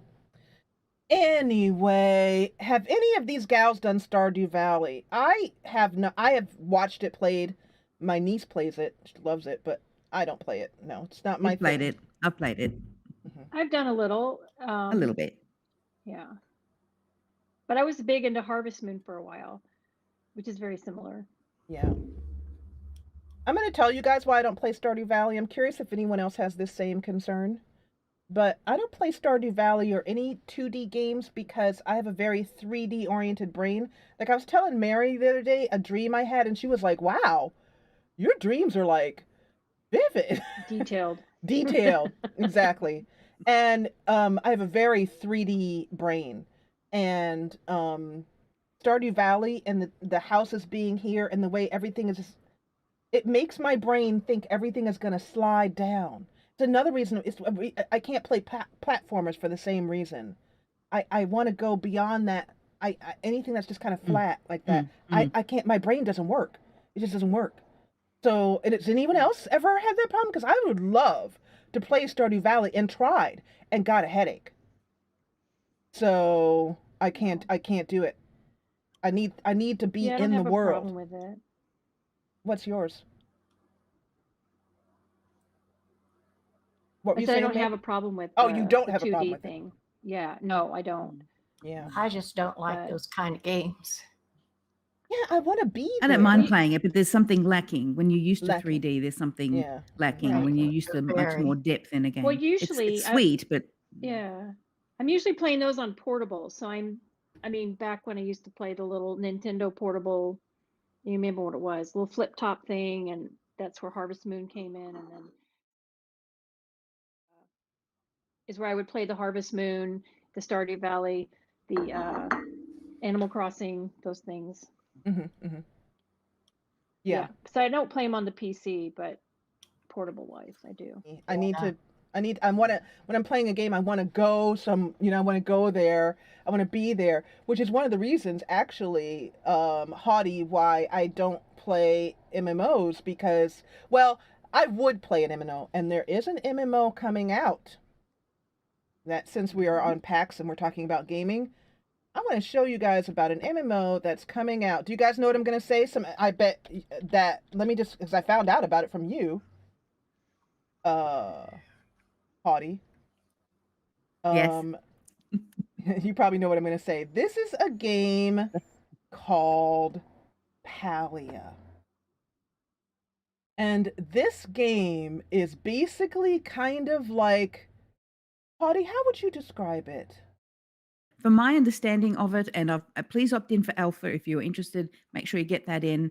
It's like the sort of solo play game that we like with Sims and building your own home and foraging, and there are some quests and relationships that you make with NPCs, etc. But it's multiplayer, and so I love the Sims and I love animal type crossing games, and I like the artistry of those types of games. And this is one that other people can play with you, and I think that is delightful. And as I just said before, I reached out to the community manager, and we are friends on Twitter, and I said, congratulations. I think people are so excited because they've wanted a game like this that they're playing solo, and now they can play it with friends. And I will tell you, their very first day that they announced it, I popped into their Discord, they had 22,000 people in their Discord within 4 or 5 hours, I think. People are so excited for this. That's a lot of people. Oh, I was going to say, it sounds exciting to me because, I love multiplayer games, playing with other people. So yeah, that part sounds good. Yeah. So I have a concern though, and I'm curious for those of you guys who do play multiplayer games, because I like playing with other people. But what I really like playing with are people that I know. And one of the reasons why I don't play MMOs too much, except for Elder Scrolls Online occasionally, and I play that with Angie Lady and Leah and other patrons. But if you're trying to immerse yourself in the world, and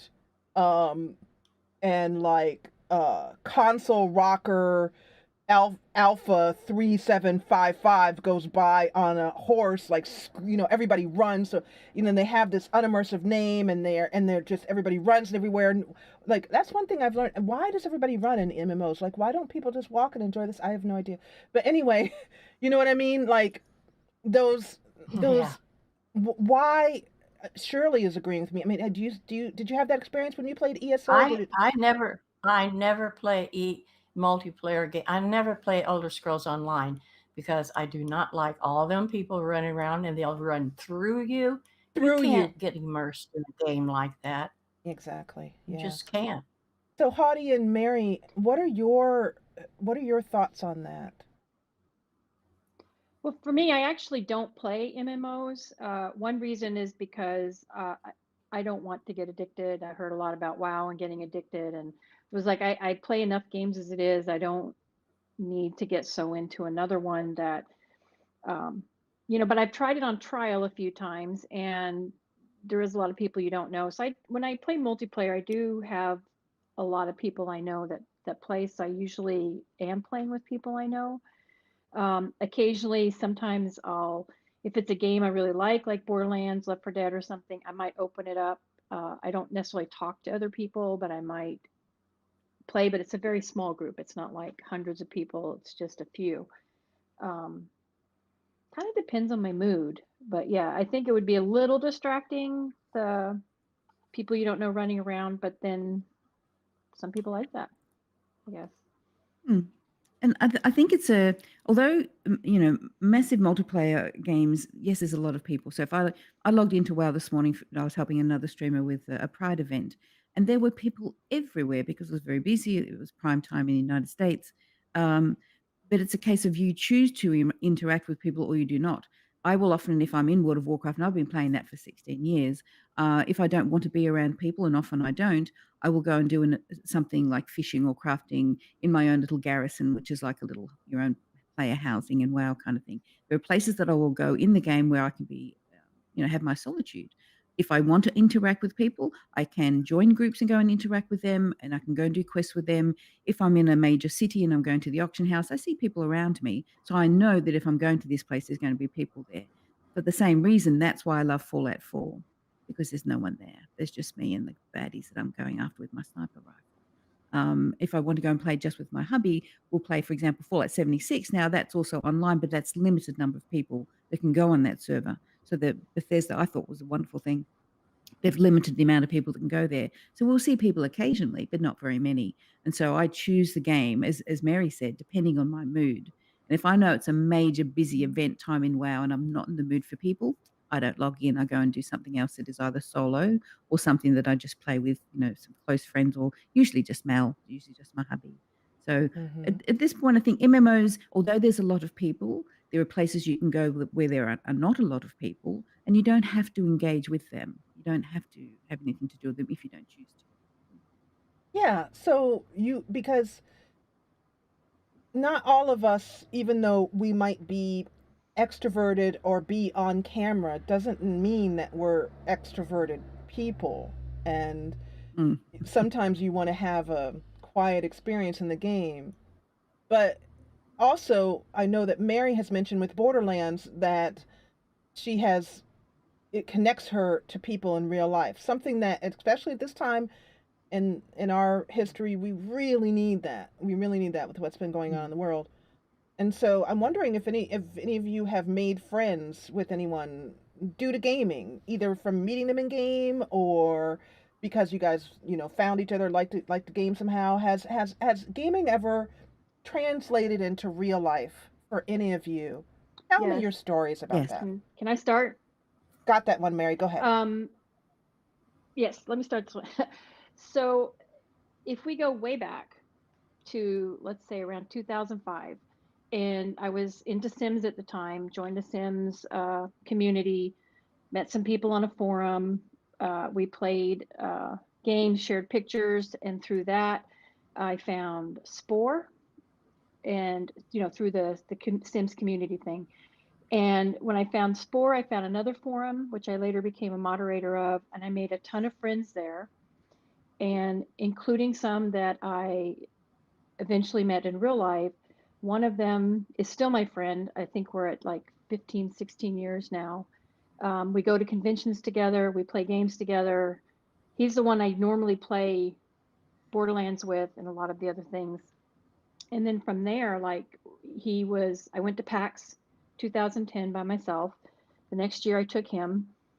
And then each year we made more friends, and in the Minecraft community made more friends and met more people, to where it seems very normal for me now to go like, Hottie, I'm going to meet you next year at PAX Australia or something. Like, it's just, it's become a normal thing for me to talk to someone online and know I'm going to meet them and it's all going to be okay, and I enjoy it. So yeah, I've met a lot of people that way, a lot of friends. So that really undoes. I'm sorry, Shirley. You go right ahead. Go ahead. No, you go ahead. I was just going to say that undoes that stereotype of gaming makes you separate, alone in your basement stereotype. Gaming has brought a lot of people together. Right. Exactly. Yeah. Go ahead. For anyone who wants to jump in there, Shirley. Well, of course, two of my friends that I've made online is you, Jessa, and Mary, and my friend Black Panther, who lives in Germany.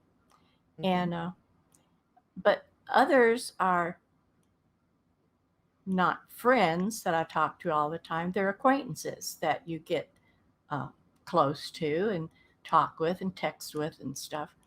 And very few that I've met. But some of the gamers that I used to follow, well, and still do, but that I started following before I started playing and recording, I've met them at the different PAX, and they are so nice. And one of them even came up to me first and asked me, "Are you Grandma Shirley?"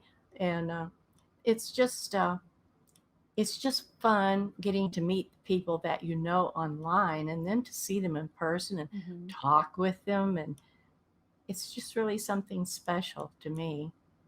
And those gamers have always been good to me. They've been helpful to me. If I have questions about how to do something, if I went to one of them, they would just help me in a heartbeat. So I appreciate all of them that I meet.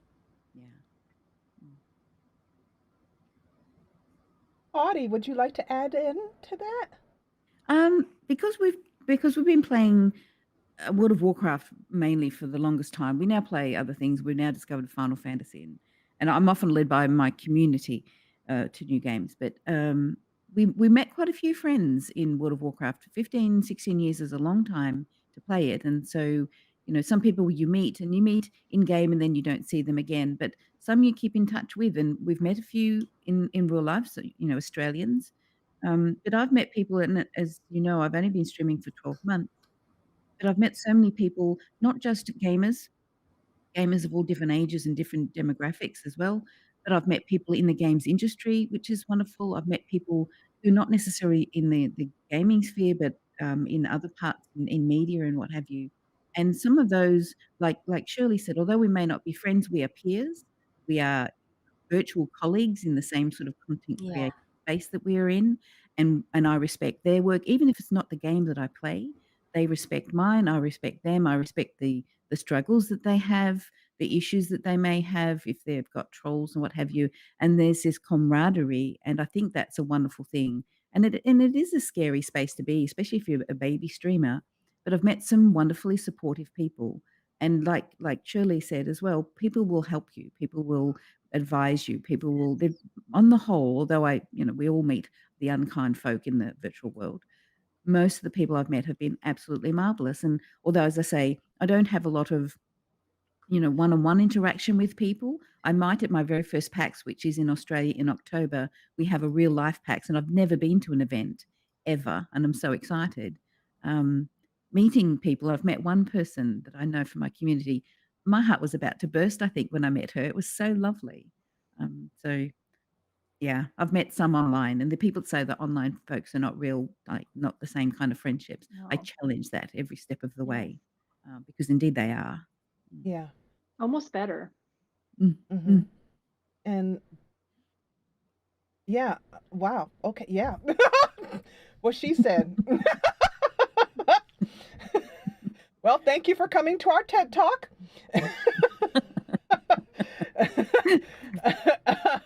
Yeah. So community now, and that brings me around to something that our community, the Grand Dames community, asked us to talk about, and that is positivity in gaming communities.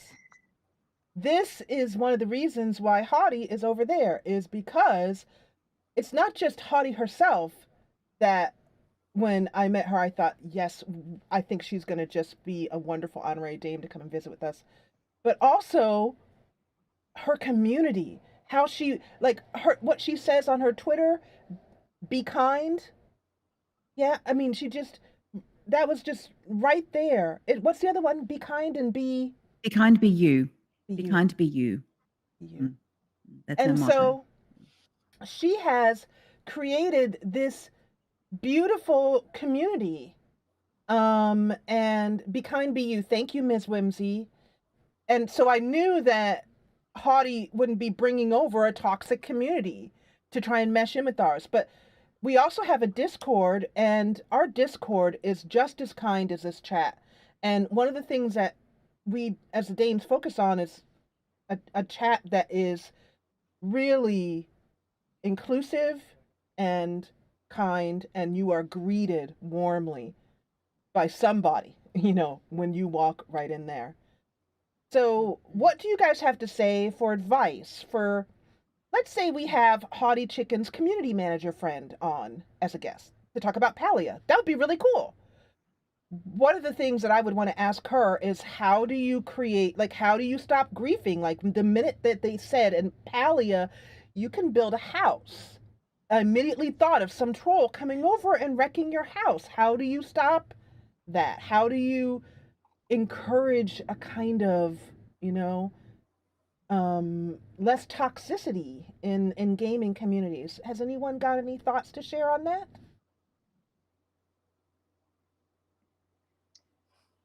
I think I've run some servers and stuff before, like Minecraft, and other ones, and I think you just have to go in with the knowledge of what kind of server or community you want, and you have to have your rules in place, like that you want to be kind, that you can't treat others badly. Oh, like I said, I was moderator of a forum, a game forum for a while, and it was tough at first because I had a lot of younger kids who go in, don't know how to behave, and me being much older than them, I was like, you can't do that. Privately, I have to tell them, you can't behave that way. You got to stop. This is your warning, yada, yada. And later, I've had some come back to me and said, thank you. You taught me how to behave online because I know I was out of control. And it was more than one person. And it was just setting those boundaries from the beginning, like, if you catch someone doing something, you just have to say, you can't do that. And if you can't follow the rules and behave, then we can't have you here. And you get banned. And that's what you have to do. Right. Because if you Right. tolerate it at all, it's going to keep going. Right. Mm-hmm.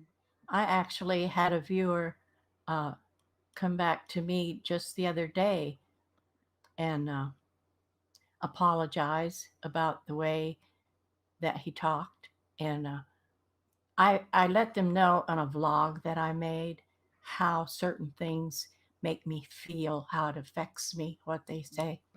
And he commented in the comment section that he was glad that I said those things because it let him see how he had been affecting other gamers, and to realize that things like that do affect gamers. And so I kind of felt bad after I'd said some of the things I did, but then I was glad that I said them. They need to hear things like that. Yeah. No, I agree with you. I remember I used to say to my children growing up, if they had upset me, I'd say, "I feel this way. Is that what your intent was?" So that they knew the consequences of their behavior on another person when they were growing up as littlies. And creating a community, like I've got 10,000 people in 12 months, which is a lot of people that I didn't know before now. But I'm responsible for my community. What I accept is what I'll get in my community. Exactly. And so, when I put the boundaries in, or I say, no, we don't say that here. And that's not just for my safety or my community, it's for yours as well. So the boundaries are not just for you. The boundaries are for your community as well. And people will watch and they'll know what you accept. And if you don't accept it, then that's the basis of your community of what, and as Shirley said, and I think Mary said the same thing, know from the beginning that unkindness is not welcome, period. Right. So I really, first of all, I really, really enjoy the energy that we are all four bringing to the table. There's it just really feels good. And I can see it being reflected in chat. And I would say that when I think about each of our channels, which are all very separate, Mary is a lot on Twitch, Haughty's on Twitch, but the place where we mainly produce content, it's all very chill, but very uniquely the four of us. And so we're just kind of meshing that together. And the question was about community and toxicity in communities. And I think I can kind of sum up what we all said by saying it really is what you bring to the table. One of the things that I'm working on in my life is how to have boundaries without having the boundaries be very harsh or very intense, but how to just set up a vibe where the people who connect with the vibe stick in with the vibe. Your vibe attracts your tribe, and the people who don't come in the vibe, don't fit with the vibe, they just come in and go, I'm not going to get anywhere here, and they just kind of wander off. Our mod team works really hard during the live streams, but for the rest of the month, they have like the easiest job in the world. Moderating our Discord is basically non-existent. Like, I mean, I just can't even think of anything, you know? It's like, I don't know, mod team, what do you guys think about what I'm saying? It's just like the most relaxing job ever. They don't do, like, our Patreon, our Discord is so very easygoing. But I think it's gaming is an activity that is essentially you and a computer. But the more that you can make it real, the more that you can push your face out of that screen and say, I'm an actual human being, the more that it kind of creates. It's not like this doesn't mean anything because that person is just whatever. It's a real person like you. So that's why I think toxicity over the years is going to go down in gaming, because it's becoming more and more a relationship-oriented activity. And there are real people that you can affect, who you may end up seeing somewhere at an event or whatever. It's going to matter. But the last thing I want to say about that is, for us, the Dames, I really wanted, when the Dames started, I really wanted it to not just be about gaming, but us sharing our life advice, our life experiences, not just advice, like, do this, kids, but like, this is what I've been through, because you learn from that just as much as anything else. Because the more we can make ourselves real and not just gamers or not just some internet celebrities or something, then the more that we could create a community where people felt like they could see us, and conversely, we could see them as well too. So yeah. Now we're going to go on to, we have about 15-20 minutes left, and we are going to talk about some of what's coming up in gaming in 2021. And let's see what I have here. There is a game that I want to tell you guys about. We all love it, having a game where there's a cat to play with, or having your own pets.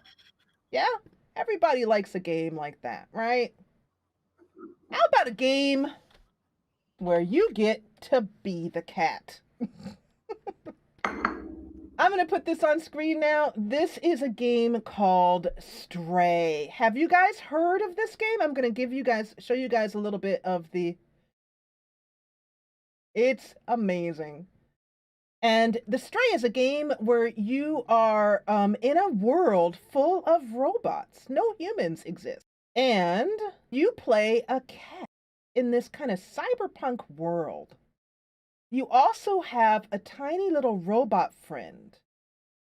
This game is coming out in 2021, end of the year, and it's an indie game, and it's absolutely adorable. It's like it's an adventure game, and you basically play, as a cat.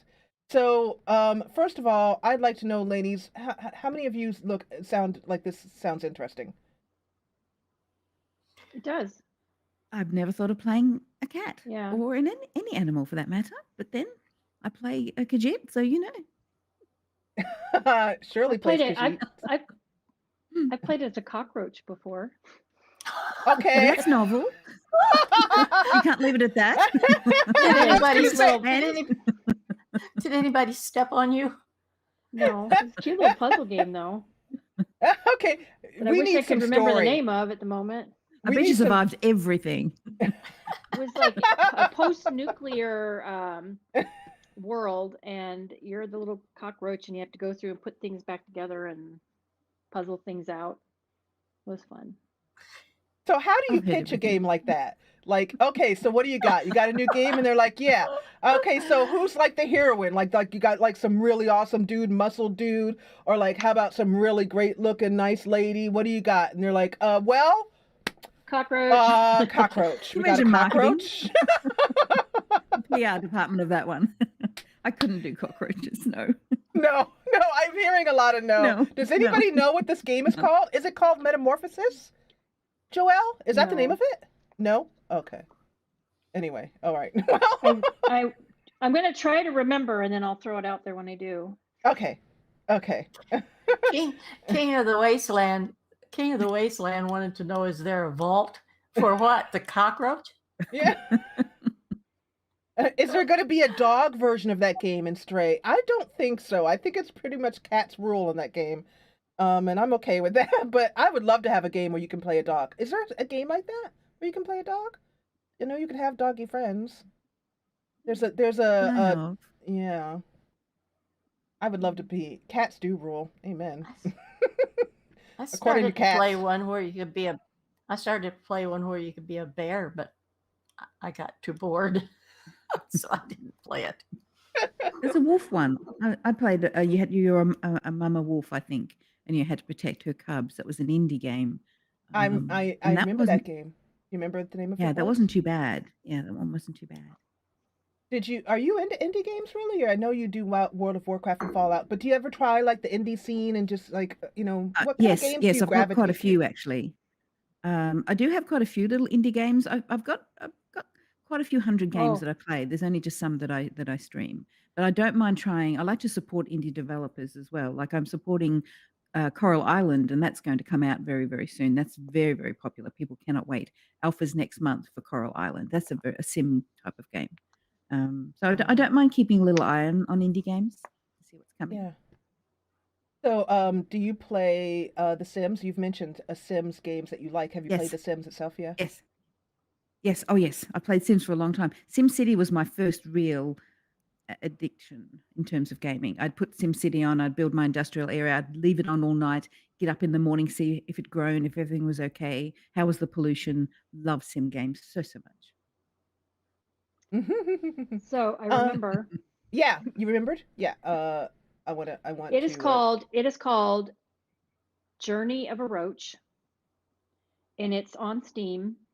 And somewhere in my videos, I believe I've recorded it as a Let's Play. Cute little game. But I want to throw out, since we're talking about new games coming, today through Twitter, I found there's a game I really like called Guild of Dungeoneering, and it's a card-based game. Yep. And it's got the Ooh. cutest graphics, Ooh. but they have updated it into like a deluxe edition with more weapons, more players, more cards, more. And I'm so excited about that because the music is fun, the game is fun, and it's all just mostly a black and white card game thing, but it's surprisingly really well made. Mm-hmm.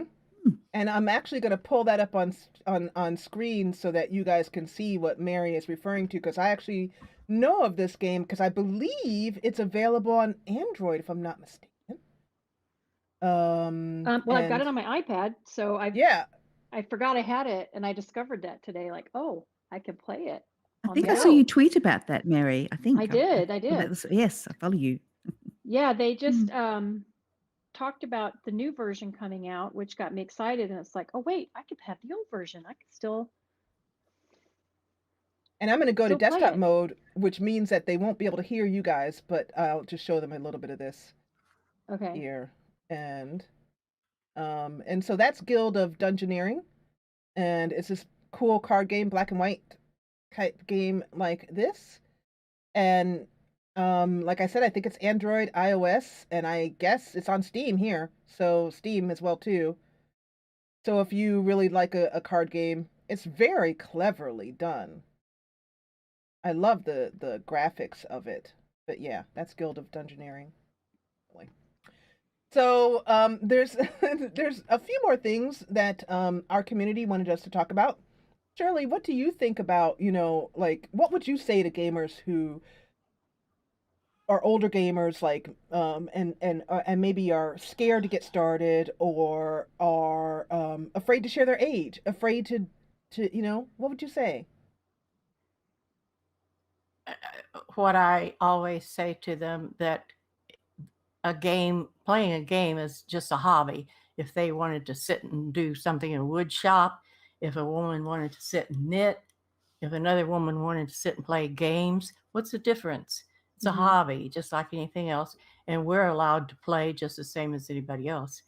And those are all strangers out there. Who cares what they think of us playing games? I don't care. And the more people that tell their age and have fun with it, and the more likely it is all this age barrier will go away. Yeah, exactly. Agree. So here's Normalize it. Normalize it, exactly.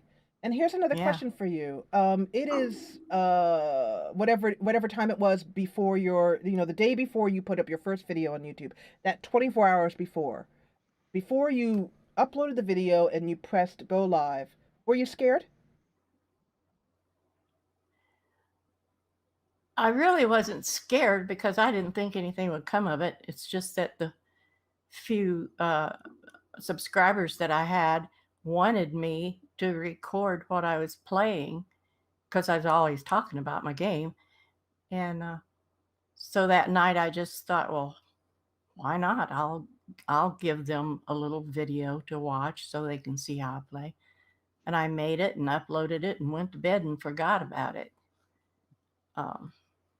Then then the next morning is when it all hit the fan. So scared The rest me to is death. history. Yeah, The it scared rest. me to death. Yeah. So, because I mean, I just wanted to know if you were just like, but you didn't think anything would come of it. But was there any part But of you no, just I like, wasn't. yeah, you weren't scared. Yeah. No, Yeah. I wasn't scared. Scared. I wasn't scared. No. I weren't scared. Absolutely No, not. I wasn't scared. There is a real reason not to share your exact age. I say I'm deeply middle-aged. I never share my exact age because of just for fear of just giving out information that's too personal. Because you can get some over ardent fans, but it is certainly not because of shame. Absolutely not. I'm very proud of every gray and golden hair that I have up here. I earned it. Really. And so that takes us to the last question. We're going to wrap up with this one. So, here's a interesting question. We have seen that you can play as a toilet, as a roach, and as a cat. But you cannot yet play unless you create the character to be that way. But a game where they have, like Breath of the Wild, where the character is set, you can't play as an old person. Is there any game where you guys know of where you can play as an old person? And if you could, here's the second part of that question. How would you want the first grandma gamer? Now, we know we have the Skyrim mod, but we're talking about a game that is made where the protagonist is quite simply an older woman or man, doesn't matter, older person. How would you want that to be represented? Like for the first game out there, what kind of game would you like that to be? Any ideas?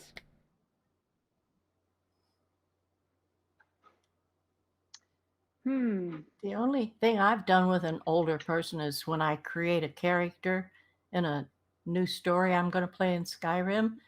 Here lately, when I've made a male character, I've been giving him gray hair and gray mustache and gray trim. He's always sexy. Yes.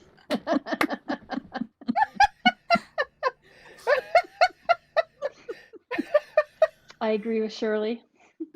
So basically, the dames have weighed in, and we would like our older character developers. We want them to be sexy. That's really what we want. I always make him a hunk, gray hair, and he wears one of them bandolier things. He don't wear a whole armor. Yeah. I agree with Shirley. Good. When I bring up sexy characters to younger people and they roll their eyes, I say, "What? I'm not dead." Exactly. I mean, thank you. Exactly. We are not dead. No. And one day, And they need to just be a choice too, like like an arc. You can make them look older in arc, and with the gray true. hair and some wrinkles and things, you can make them a little fatter, a little thinner, whatever. But they should be able to do the same things that the other ones do. that the other ones do, that they shouldn't be limited. Like, imagine a game where you're No. playing an older person, but you couldn't run or jump or I anything can't like lift that. the sword. Oh. Mary, could you just for my joy, could you do that again, please? Because that was so cute. Do the grandma I trying can't to lift the sword. You can't lift it. It's the X. Yeah. That's some bull crap. So first of all, I'll beat you with my dad jokes. A dad joke simulator. That'd be kind of funny. But anyway, so basically what the dames are saying is that we want inclusion, we want to be represented, but we want to be hot and we want to be badasses. Is that what I'm hearing? Yeah, break the stereotypes. Yeah. Yeah. But truly though, I'd love to be, I can't think of the wonderful actress. She was in James Bond, and I absolutely adore her, and I just can't think of her name right now. I'd love to be an older villainess that is really, really clever, but really, really wicked as well. I want to break the stereotype of, this frail sort of older side sort of person NPC. Have a main character that's, have a protagonist that is really, really in depth in the writing, but they're an older person and represents an older person. Exactly. As opposed to the stereotype of what an older NPC looks like, some little village lady over there selling flowers or what have you. Give me something with depth that's older. I'd like that very much. Exactly. Yeah, and in Don't chat have there's them walking Dench. around on a walker. Yes, Judi Dench. Thank you. That's exactly who it is. I was Someone thinking like her in Helen a game. Mirren, like Nanelle said. Helen. Oh, yes. Helen Mirren. Oh, she is smoking. Yeah, can you imagine her in a video game? I'd play that game, that's for sure. Oh, Dope Tanks just said, "Hey devs, I have an idea. Old ladies who saw their loved ones be captured, band together." Oh, that would be cool. So Dope, I'm putting this out there. Developers, listen up. Here's a storyline. The usual, like, the village comes in with evil bad guys. It's like a medieval game maybe, and they take all the young people and the babies and stuff like that, and they leave the old people because they're like, "What could you do to us? You don't mean nothing. You're nothing, and you're old people. Get out of here." And then there's this terrible scene where they are rude to us, and then they run off, right? And like the old people just all turn, like the group of them, like four old folks, and they just turn around and they just look at each other and they go, "Oh, they messed with the wrong elders." And next thing you see, they see them sharpening up their axes, you know what I mean, and their swords. And like one grandma's like strapping down her leather thing, and she's just like, she takes her knitting needle and she goes like this, and it goes right into the wall, or right into, like on a, what do you call those, a dummy, those practice dummies, like right in his eyeball. And then they go in, they infiltrate the bad guys in a plan to get back their children of the village. I'm going off with this. I love this idea. And they walk in, they're just like, "We're the very old, we're so old, and we just want to see our children one more time before you take them, oh. And then, and the count of three, ladies, guys, 1, 2, 3, woof. He's going with this. They'll be screenwriting next. It would be awesome. It would be awesome. It's like it would just be this whole game about the journey for the elders. Maybe the elders kind of gave up a little bit, and like they kind of were tired. And a cup of poison tea. Oh yeah, Poison exactly. Like they would be like this whole plan, and like they had kind of given up on life, but then they realized that they still had something, and they could still contribute, and they went back and saved the entire community. No, yeah, okay, thanks. So some of you guys are liking this idea. All right, good. So this needs to be made. Oh, man. So here's the deal, you guys. Watch the Dames. Tell your friends about the Dames. The reason why is not to self-serve, but because the more you let the communities out there in gaming know we exist, the more power we have to go to a developer and say, listen to us. Basically, it's the honest truth. Get us those numbers so we can get this game made. Because I'm serious. Remind me to never cross Jessa in a dark alley. Once I was sure that you were friendly, I'd be like, hi! So that brings us to the end of our stream for PAX Online. So anyway, thank you so much. And the dames can wave goodbye real quick, and then I will take you guys out to me to say thank you. Thank you so much for having us in your homes and hearts yet again. And there you have it. This panel was so much fun for us to put together for you, PAX. And I think the thing that I'm going to remember the most from this panel is not to piss off Dame Shirley, because she can dual wield ebony blades. But as always, to PAX and to all of you out there who have watched us since the birth of the Grand Dames last year at PAX Online 2020. Thank you from the bottom of all four of our hearts for watching. We'll see you next year.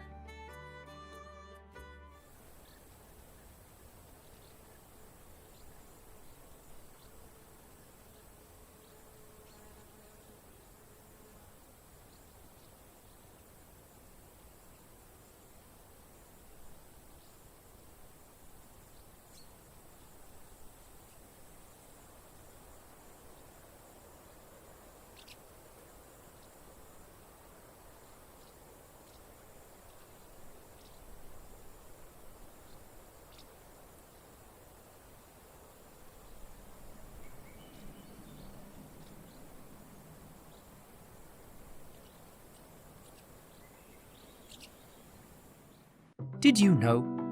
An SQL slammer is both the name of a computer worm that almost turned off the whole internet back in 2003, and an extremely potent tequila drink. Sadly, the drink's recipe was lost forever when the floppy disk containing it fell out of a child's hands into the San Francisco Bay. And that's a fact about the internet.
I decided, you know what? I've dabbled in indie games. I'm going to give this one last shot. Let's just make a game. It felt like jumping to the deep end. I realized that making games is like a real thing that you can do. It's just so, that's the word, is liberating. We owned this project. Success for us is defined as being able to continue to do this because we really love it. We want to be what we know. Making something that people enjoy.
unforeseen graham cracker, chocolate bar, and marshmallow shortage, S'mores Night will not be held this evening.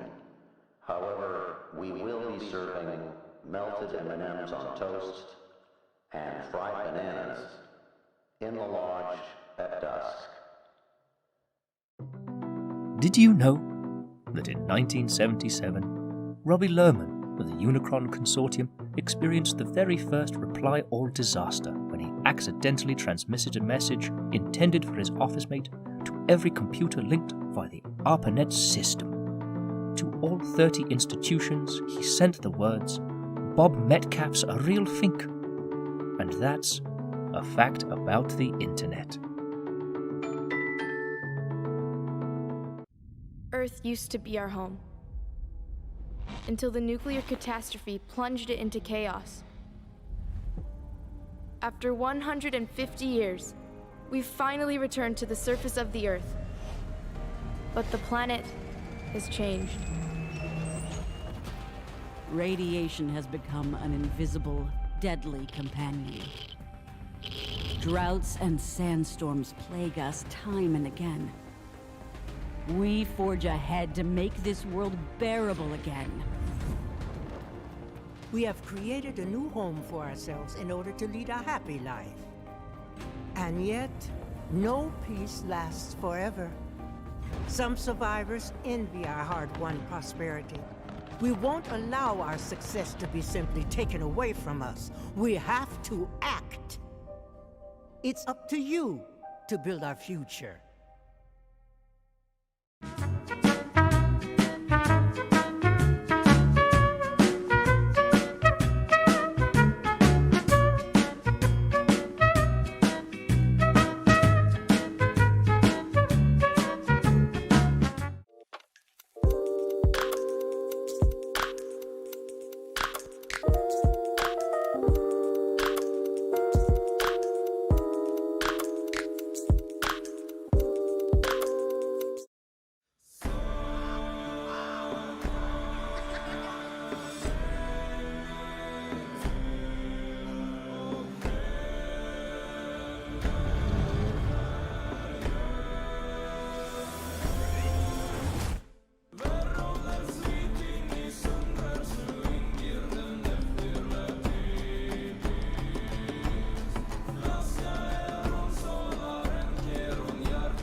Did you know the term war driving, the practice of searching for Wi-Fi wireless networks from a moving vehicle, has apparently been in use since the 1980s, when it was adapted from war dialing, the practice of calling sequential phone numbers to see which one would hit a server. Nobody told me that stealing internet from my local laundromat had a cool name, and I consider you all responsible.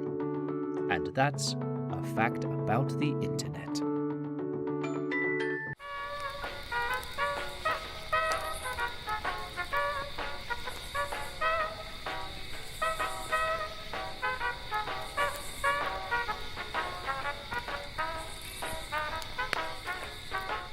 We're Child's Play, and since 2003, we've been very, very busy. We supply toys and games to hundreds of child welfare facilities across the world, taking a little of the outside world and bringing it inside. We've raised more than $44 million so far, and our work reaches more than 1 million kids per year. Come be a part of our story and learn more at childsplaycharity.org.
Did you know?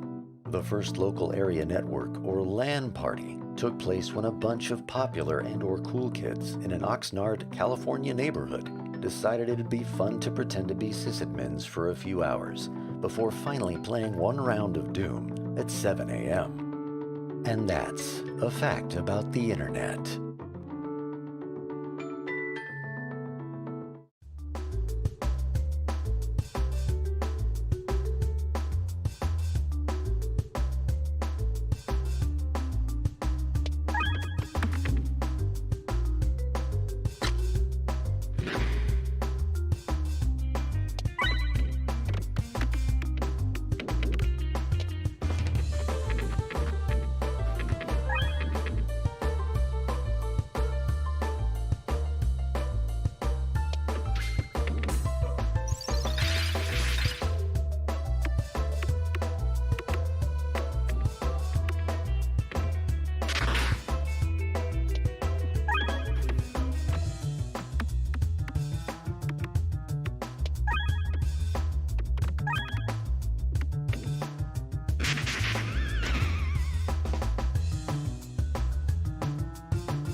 Welcome everyone to our panel, Pan Chicken and Potholes, the rocky road of indie development here in Jamaica, the small island in the Caribbean, not to be confused with the myriad of other places that share the name.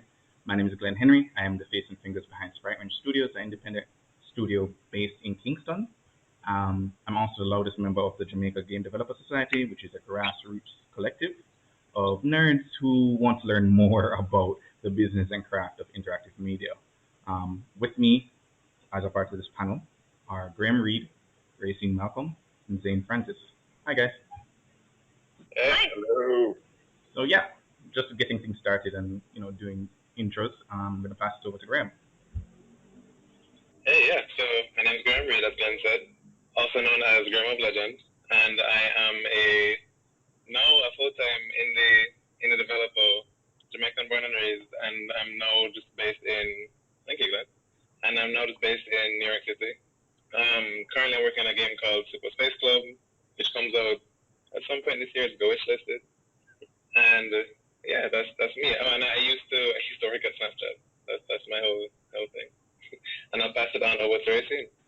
Hi, I'm Racine. I'm a freelance community and DEI manager. I also do some social media and occasionally marketing. I work with various companies across the gaming industry and gaming adjacent companies to create wonderful and inclusive community experiences. I'm going to pass it on to Zane. Hey everybody, I am Zane Francis. I am a designer, programmer.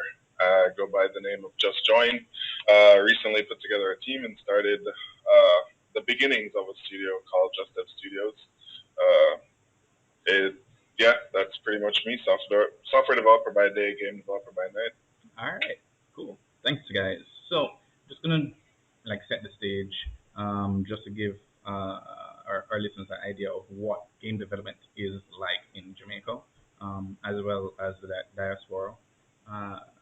We don't here on the island. We don't necessarily have a formal track right now for the game development. As far as I am aware, I know that our education sector is kind of pushing for more animation and creative industries as a whole. So there are initiatives for that, but it hasn't necessarily taken off or matured into a formal industry. So a lot of people are self-taught or aspiring devs who kind of are scrappy young entrepreneur and trying to put things together.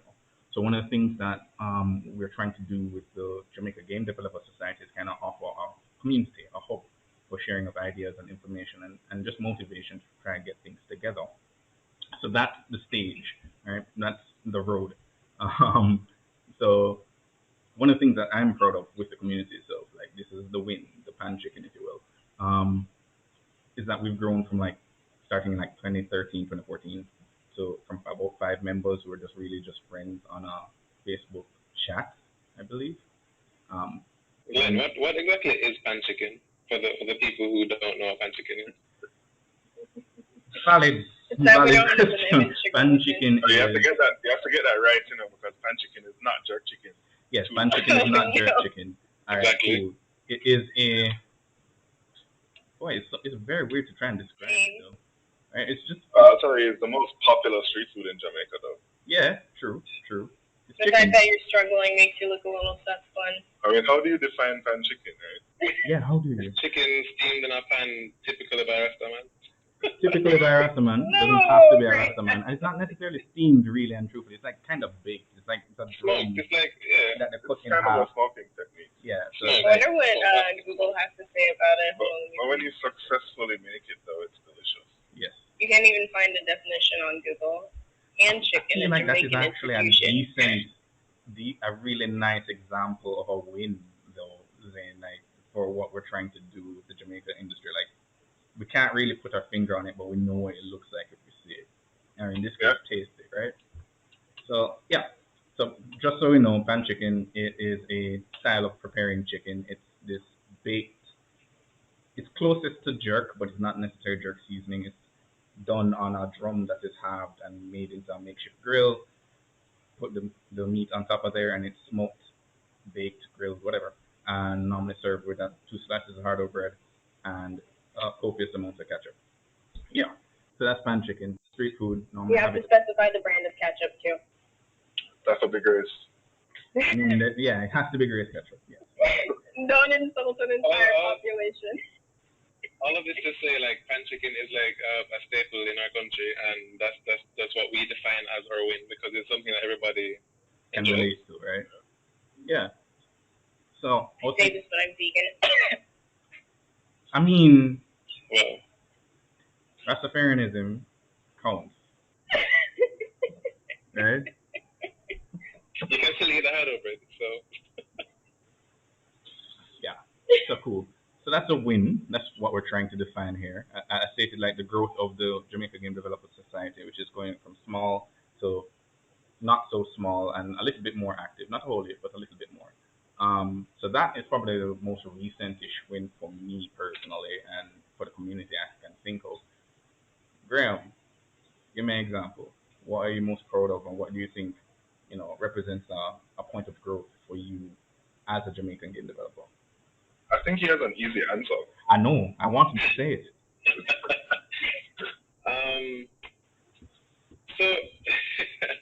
So first, I was in my game called Super Space Club coming out this year. It was featured in the Guerrilla Collective 2 during E3, and I was also in a Black Voices in Gaming interview.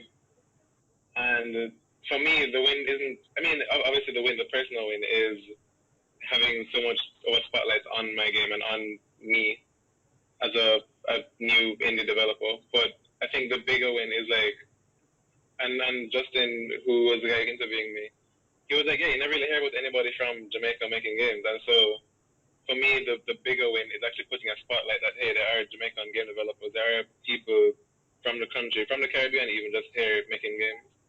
And I think it's the start of a lot more of that, because I do plan to be in more of these. I plan to big up more people. I plan to try and make some connections and get you guys on different things. Like, I think that's been the biggest thing for me so far for the year. Right, cool. Passing it on to I totally want to. Yeah, I totally want to pivot off of that. What you had mentioned earlier in terms of education down here, trying to facilitate creative pathways. I noticed that with, I think, UTech and UE, they do have within their production animation courses like video game development pathways. They might not be as popular, or they might not be the most popular option, but as the industry grows locally, we're definitely going to see more interest in that, and I would love to see more drive towards that. And not just the more popular aspects of game dev, even more niche things like community management, which is what I do, and certain aspects of production and marketing and communications and DEI. Those are all things that I would love to see kind of rise to popularity locally, right? But we obviously need to set the foundation for that. And as for big wins, I think just even something as simple as being able to get into the industry as a Jamaican and being able to meet other Jamaicans within the space, and then being able to go beyond that and continuing to create safe spaces for people internationally. As someone who, generally speaking, probably wouldn't necessarily have a chance to reach this point in the industry starting off, because we don't have that kind of support locally to get to this point where you can say, okay, I'm a chief community officer, or I'm a community director, I'm a community manager of a certain size, or I'm doing diversity, equity, and inclusion work. Those are terms I probably didn't even know of until entering the space, or until, I didn't know the formal terms for them, but I already knew that I wanted to participate in like really philanthropic activity. But having a name for that, you don't hear titles like that locally, really. You don't hear things like belonging and inclusion manager. So being able to participate in the space in a way that's so fulfilling and allows me to help others in that way, that's a big win for me. That's actually really cool that you brought that up, because it's interesting the way that the industry itself is kind of shifting to try and be more diverse and be more inclusive. It's opening up opportunities for, well, not necessarily the target marginalized groups, but it's opening it up globally. We're having people who are underrepresented show up and be a part. Like everybody from the global south is getting a little bit of more of a spotlight, more of an opportunity, and we're able to show what we can do, right?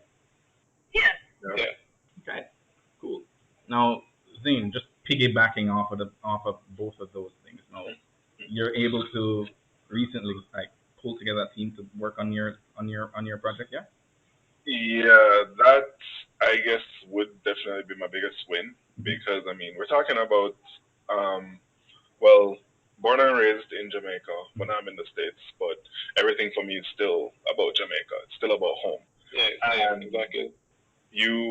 We're from a country where there's no, as you said, there's no track towards much creative fields. In fact, everything in creativity is set almost in stone. The marketing, the advertising, everything is done one way, and nobody wants to try anything. Education is not there for it. So being able to just start this on my own, find a JGDS, which has been a massive boost in believing that you can achieve it. But trying to do this for several years on my own, reaching the many roadblocks, because making a video game, as we all know, is not a small task. There's so many different things going into it, and I'm only a programmer. I'm not an artist. I'm not a sound guy. I'm not QA, but as a programmer, you do some QA, but I'm not QA. So being able to bring together some people, two are musicians, one is in software. None of them know anything about game dev. I've been doing this for a while, and I was able, because they've seen me, because these are friends, they've seen me doing it for so long, and they believe in the things that I was doing, and I believe that, the disadvantage that we have coming from a country that doesn't really care about stuff like this doesn't really impact us within the global society that we live in now. It impacts us, yes, but we can start. Because the education is out there on the internet for free. You have great content creators like Brackies, who sadly is no longer in the game, but great content creators who can help everybody. So my biggest win was bringing those people together. So I have a QA person, I have a sound person, I have a writer, which alleviates so much for me. And we believe in the project that we're working on now, and it's a long-term project. Washbear Workshop will be in early access this year, I promise you. All right. I promise you. Makes sense. So just building on that, it sounds like the biggest win so far for Jamaica collectively is really just showing that it can be done, like getting the seed of the idea in our communities, that you can do it. You can start it at home. You can start it yourself. You can do it, because one of the major things that keeps coming to mind, or happened to me growing up, is you felt limited by what you see and what you're exposed to. So you didn't even begin to form the ideas of a dream, really and truthfully. You like games, but you're never gonna make one for whatever reason. And that would not even cross my mind, not even once, growing up.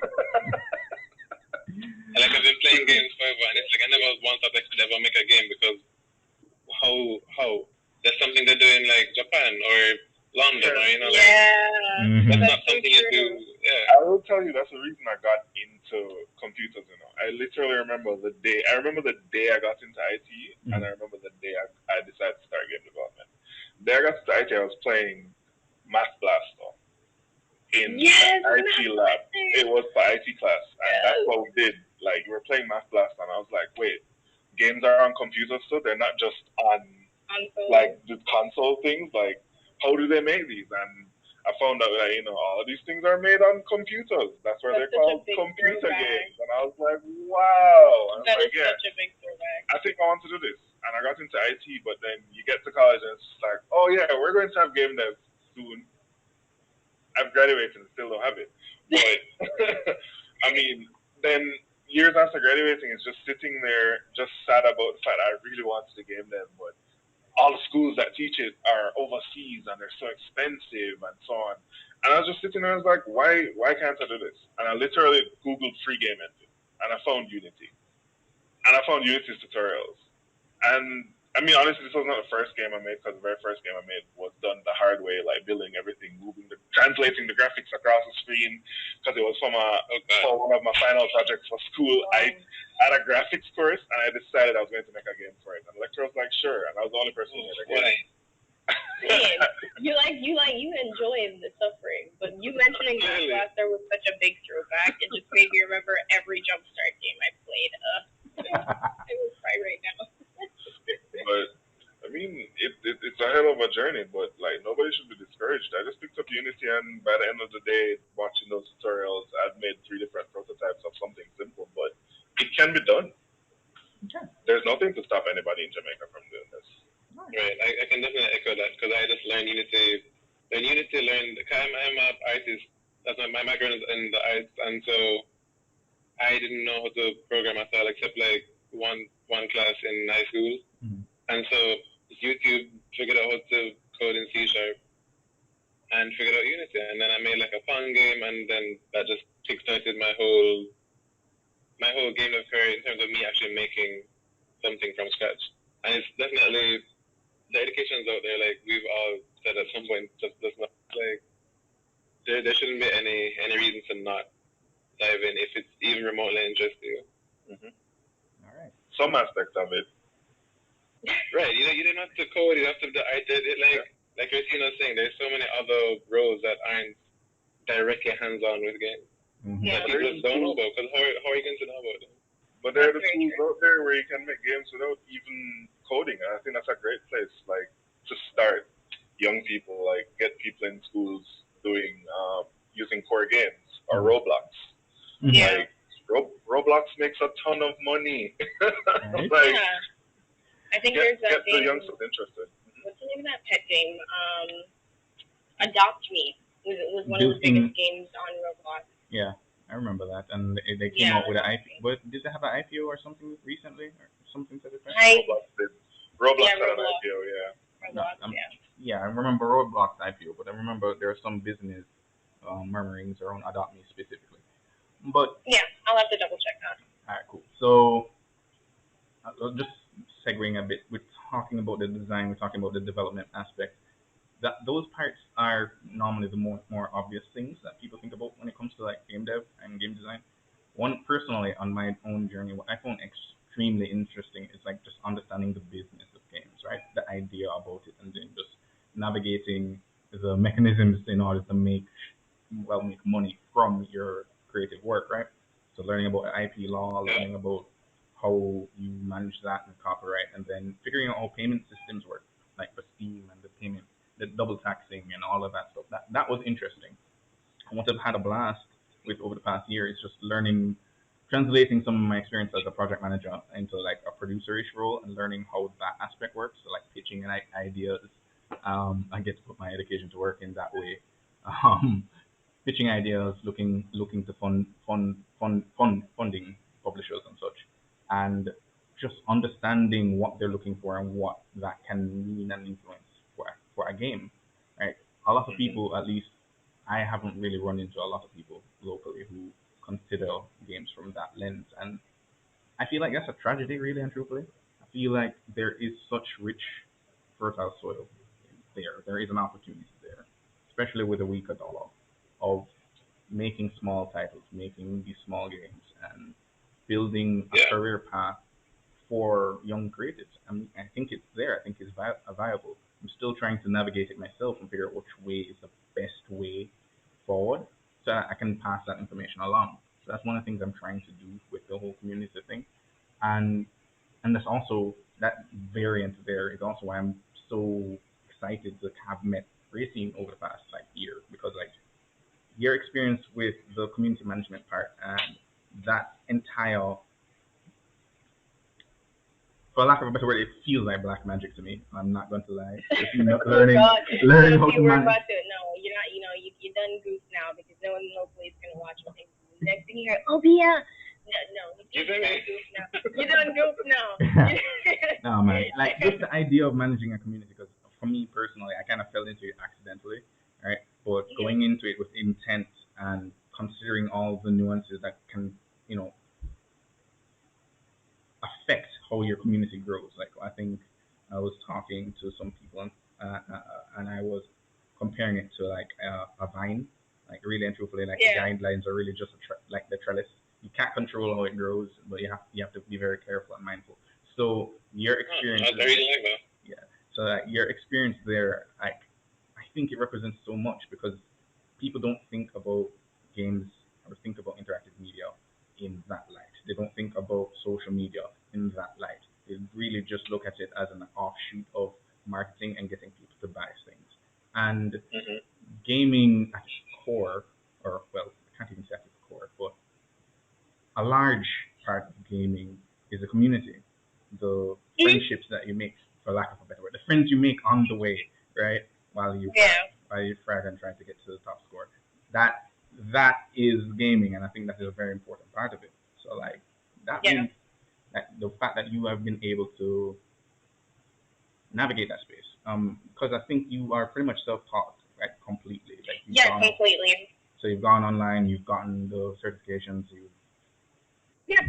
I'm actively working on getting certs done for it. I had never formally done any programs for community and community management, but I think it's one of those things where, because it's a career that is definitely based a lot around soft skills, I was pretty developed in that regard, and so then getting on board with the metrics and the other things that can accompany community and social media work, I think, that took less time than actually getting to understand certain things about communities fundamentally.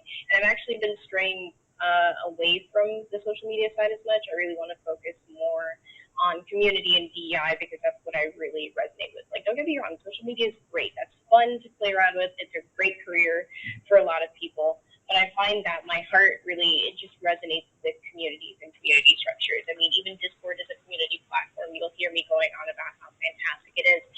And Discord's up and coming competitor, Gilded, a really good platform. Would totally recommend people explore that.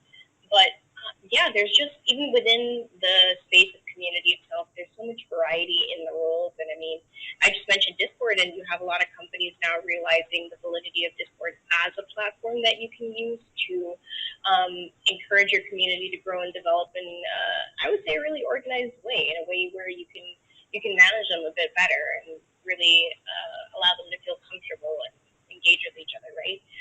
And you'll see companies now posting Discord community manager roles, or at least including it in the community management or community director descriptions, where they're like, hey, at least be a little familiar with how to do Discord, basically, or how to operate a Discord server if you've built one before. And I mean, I didn't see that a couple months ago. That's really like over COVID, I've seen a rise in popularity in Discord as a platform, and Discord as something that you should include in your professional portfolio. Pretty sure Discord engineer is going to be a job soon. Oh yeah, I definitely call myself a bit of like a Discord engineer from time to time. There you go. I do like actively call myself that. And when we're here talking about community, and I would have to say, I don't remember if you said this before, Glenn, but I think where the JGDS is now is possibly the biggest win for game development in Jamaica on a whole, because we now have a community that's active every day. Every day, like not just saying good morning, but actually like contributing. It's different people actually making games, showing screenshots, sharing knowledge. It's like it's very nice to see that. It's a wonderful thing to watch. Like, especially we have youngsters now who are in high school, and they're able to ask questions from people who were in the same position as them, and seeing them do this at a point where I wish I could have gotten into it. Like, JGDS is empowering. We're already empowering people, and it's amazing. Don't make me tear And up I on think stream. that is probably the biggest win. Don't make me tear up on stream. I will actually cry. It's an amazing thing. It's an amazing feeling, man. Like, I've been on and out, in and out of there over the different platforms that JGDS has been on, and watching it grow, man, has been just amazing. I want, because that's one of the things that I want to have as a win. Pushing the next generation to explore their creativity, to tell the stories, to tell the stories of our culture. Like, that's what I want to see, and I think we've created a place where that can happen. So that's one of the biggest wins. Yeah, definitely. I completely agree with that. As you mentioned culture, I just remembered that small game Street Boy J. I love that. I love that, and the little cart that you can drive around in the game and everything, and you can see like the bag juice and their like drinks like water and yeah, I love that. Yeah. That's what I mean. Communicating things culturally. The Pennycook brothers are doing. I think that project by itself is probably like the most Jamaican game that I've seen so far. Like, it's like, like it bleeds right. And if I said it seems like a wholesome game. Not even like you're going around. It's not like a GTA Jamaica kind of game. It's like, no, you're just this kid on a push cart talking to your grandmother, like collecting chickens. It's a rural Jamaican experience. Trying not to run into cold. All right, so we've talked about the wins a bit, just getting back on track. So we talked about the wins a bit. We kind of have to slowly dip into the potholes so you don't end up with a bus style. Should I just shake my camera? In Jamaica are plentiful, so.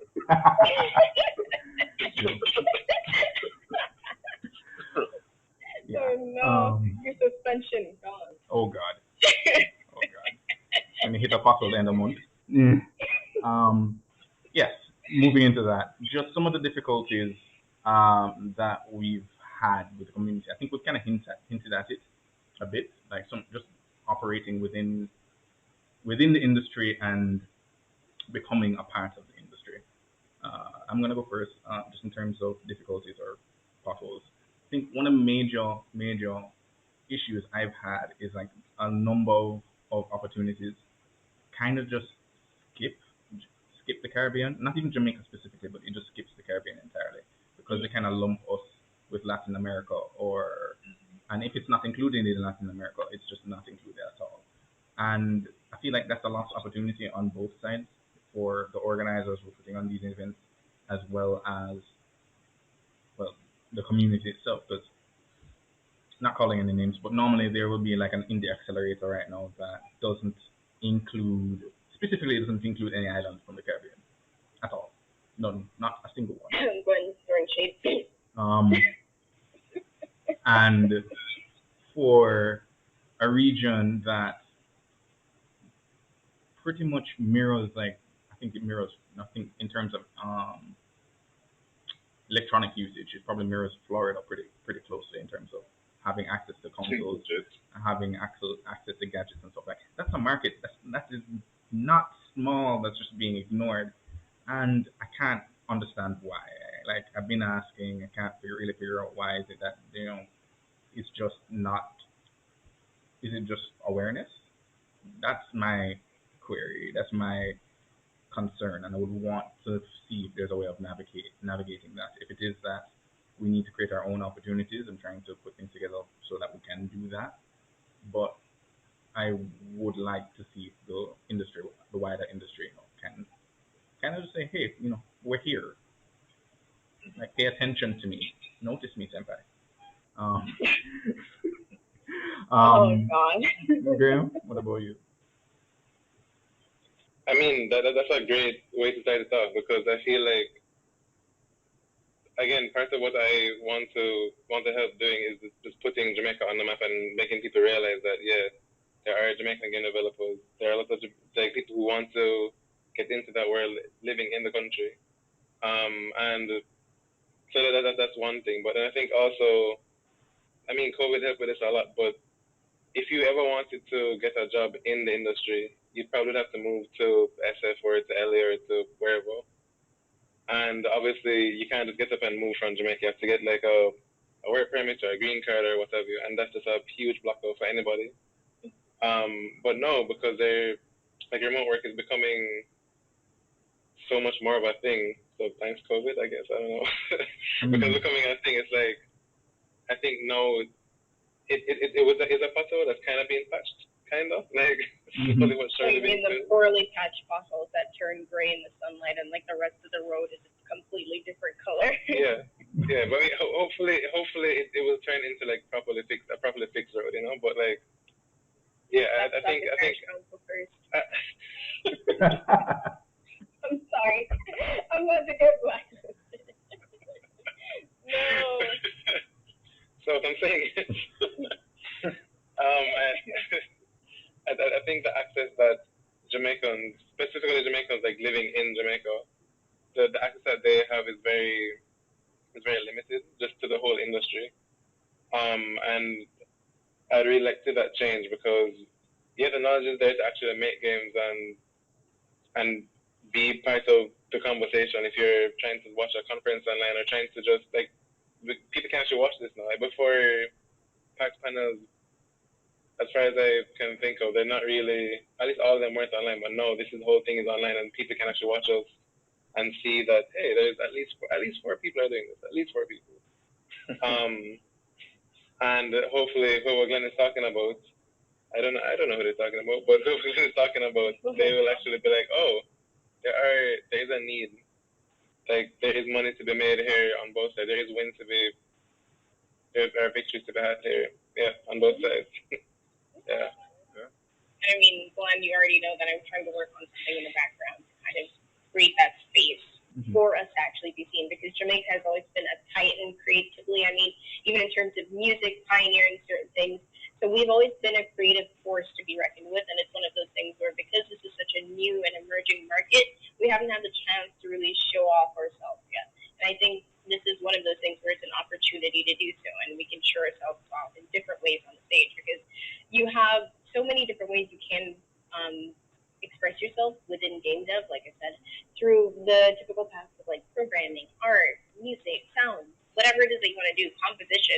I mean, I've known so many great composers down here that would make fantastic soundtracks for games, and they haven't been able to explore any of that because the opportunities aren't being directly presented locally. And imagine even know they can do. Right? It's crazy. That's the thing. And here, you know, like I said, they aren't being presented these opportunities directly. And coming from this local scene and thinking, oh, maybe I can search for remote work, that is not the first thing that comes to your mind, especially if you're not tech savvy. You're not going to think, oh, I can form connections online. And then we don't really have a central hub to network. We have the JGDS now. And that's a space that I know a lot of people are grateful for. But before that, there wasn't really anywhere you could, you know, congregate and talk about these things and find those connections. Because a lot of working in the gaming industry is just building upon your network and building upon those connections so that you can get work. And then another thing is, on the other hand, what I've experienced a lot aside from having to search for jobs is being tokenized. You know, yay, a little Jamaican, you know, person. This is going to be great for me as someone who might be a more like Eurocentric appearance. You know, the whole thing about like trying to make yourself look better because charity cases, right? That's another thing that you have to be mindful of as someone from an underrepresented group. People trying to tokenize you and providing you with opportunities just to make themselves look better, but not genuinely supporting you. So that's another pothole that I've even experienced coming into my like first year in the industry, where there was this person who had been supporting me, but it was really for their own image, you know what I mean? And those are things that you have to recognize and grow out of. And it's one of those things where it's a good thing, again, that we have the GDS so that we have that point of support rather than having to rely on folks like that, right? All right. I definitely see that, and I feel that one of the things that we want to do, at least for, as a local industry, is kind of grow out of that awkward teen phase where we have to make those kind of connections, where we recognize that we are being used or for token purposes, right? So for fake inclusivity, we have to recognize those bad opportunities for what they are, really and truthfully. You may think that you're getting ahead, but you're just really being exploited. And I think that Jamaica has been exploited enough. Yeah. So many champions of diversity. Yeah. So. They love that title. Oof. Yeah. That pothole was deep. Yeah, Zane. What about you? Honestly, I think the most common pothole I faced is actually finding people to work with when you have a particular skill set. So for me, it's programming. Like I'm pretty good at that, but that's not all that goes into a game. So I mean, I've worked with many people over the years, but I mean, you're talking about trying to get into something where you don't have existing industry. You don't have people who even take the idea seriously. So trying to find people who believe in the idea of taking, like, nobody likes risk in Jamaica. So finding people to work with or finding people to fund you. I wouldn't touch the funding part. Finding people to work with, because I've not tried to seek funding yet. But finding people to work with has been a problem, a major problem, because again, when we come back to it, nobody believes that it can be done. They think it takes too much. You start working with somebody and they seem a bit enthused about it, and you go along working for a while, and then they lose interest in the project because you have bills to pay. It's not paying money immediately. You have to get it done. So I've bounced between so many people and so many projects. So like that's one of the problems that I wish I knew how to solve immediately. Like finding people to work with, especially artists, because Jamaica is flooded with artists. But it's so hard to find people that you can work with when you pretty much only have the idea to work with. Because that's how most indies start. It's a bunch of people that came together who, I mean, they didn't have money to make this game. They just believed in the game. And they started working on it. And then so I've done that several times over. I'm 99% sure that's not the case this time. And that we'll actually get through it fully this time together. But I think that's been the biggest one. But apart from that, Racing mentioned the whole music industry and how, I don't remember exactly what he said, but the thought that came to my mind was one of the issues with, one of the potholes that we might be able to avoid from early is organizing, because music in Jamaica gets passed over a lot because the existing organizations that are responsible for music, like the Grammys, local artists don't register for that. The local music organizations don't pay dues, so like people aren't included in these things. And then you hear that, oh, why is just another Marley winning the Grammy this time? And it's because the rest of people aren't paying dues to the organization and so on. So one of the things that we might be able to avoid with that in Jamaica is, and the wider Caribbean, in order to get noticed, is get organized. And I think that's one of the potholes of an emerging industry, or it's not an emerging industry, but it's emerging in Jamaica. It's being organized, because a bunch of people can do it, and there could be 100 people in Jamaica doing it. But if there's no organization to it, then that's just going to be a major pothole for the global stage. And I think that's one of the things that we need to look at. It's an existing pothole right now. Okay. All right. So that one, I'm not sure if it is as deep as the tokenization one, but it's definitely wide up. It's definitely wide up. Don't measure the sizes of potholes. Potholes are potholes, and they're all very frustrating. Yes, they're all very frustrating. Yeah, some of them will mash up your car though. Suspension gone. Yeah, some of them will ruin you, and some of them are just an inconvenience. You know. I'm sorry. Some of the potholes in Jamaica will destroy you, because I have stepped into a pothole in real life. And I'm serious. It was a rainy day, and there was a pothole. I call it a pothole, but it was on the sidewalk. And I stepped right down in there. I swear, I was up to my waist in water. Like, you know, it's actually on that's not pothole. That's a manhole. Like no, Graham. Wait, no, I've actually seen that happen before when driving around with relatives during like stormy days. There'd be this giant pothole. I think it's like close to. I'm trying to think of locations here. I will remember. Eventually. For the people watching this, you know the potholes are bad because you can name specific ones. Yeah, you on can big roads in the country. it's near what you call that hospital now?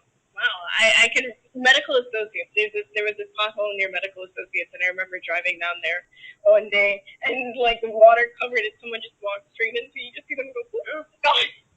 Just disappear. Gone. And the shock when they actually get out of the pothole, they're like, it's a Jamaican pothole right there. You just disappear into the void. People want to talk about potholes in Detroit. You have not seen a Jamaican pothole. Never. So yeah, cool. I think I was going to add to something that Zane said pretty early on. I think from my experience, one of the biggest potholes is just the way people view art and the way people view games specifically in Jamaica. It's a little thing that you play with. It's not really like a career. It's a side hobby. It's a waste of time. Yeah, it's not like it's something you grow out of. It's like a child thing. And so for you to make a game, like what? That's not even. Why would you consider that? Yeah. I feel like.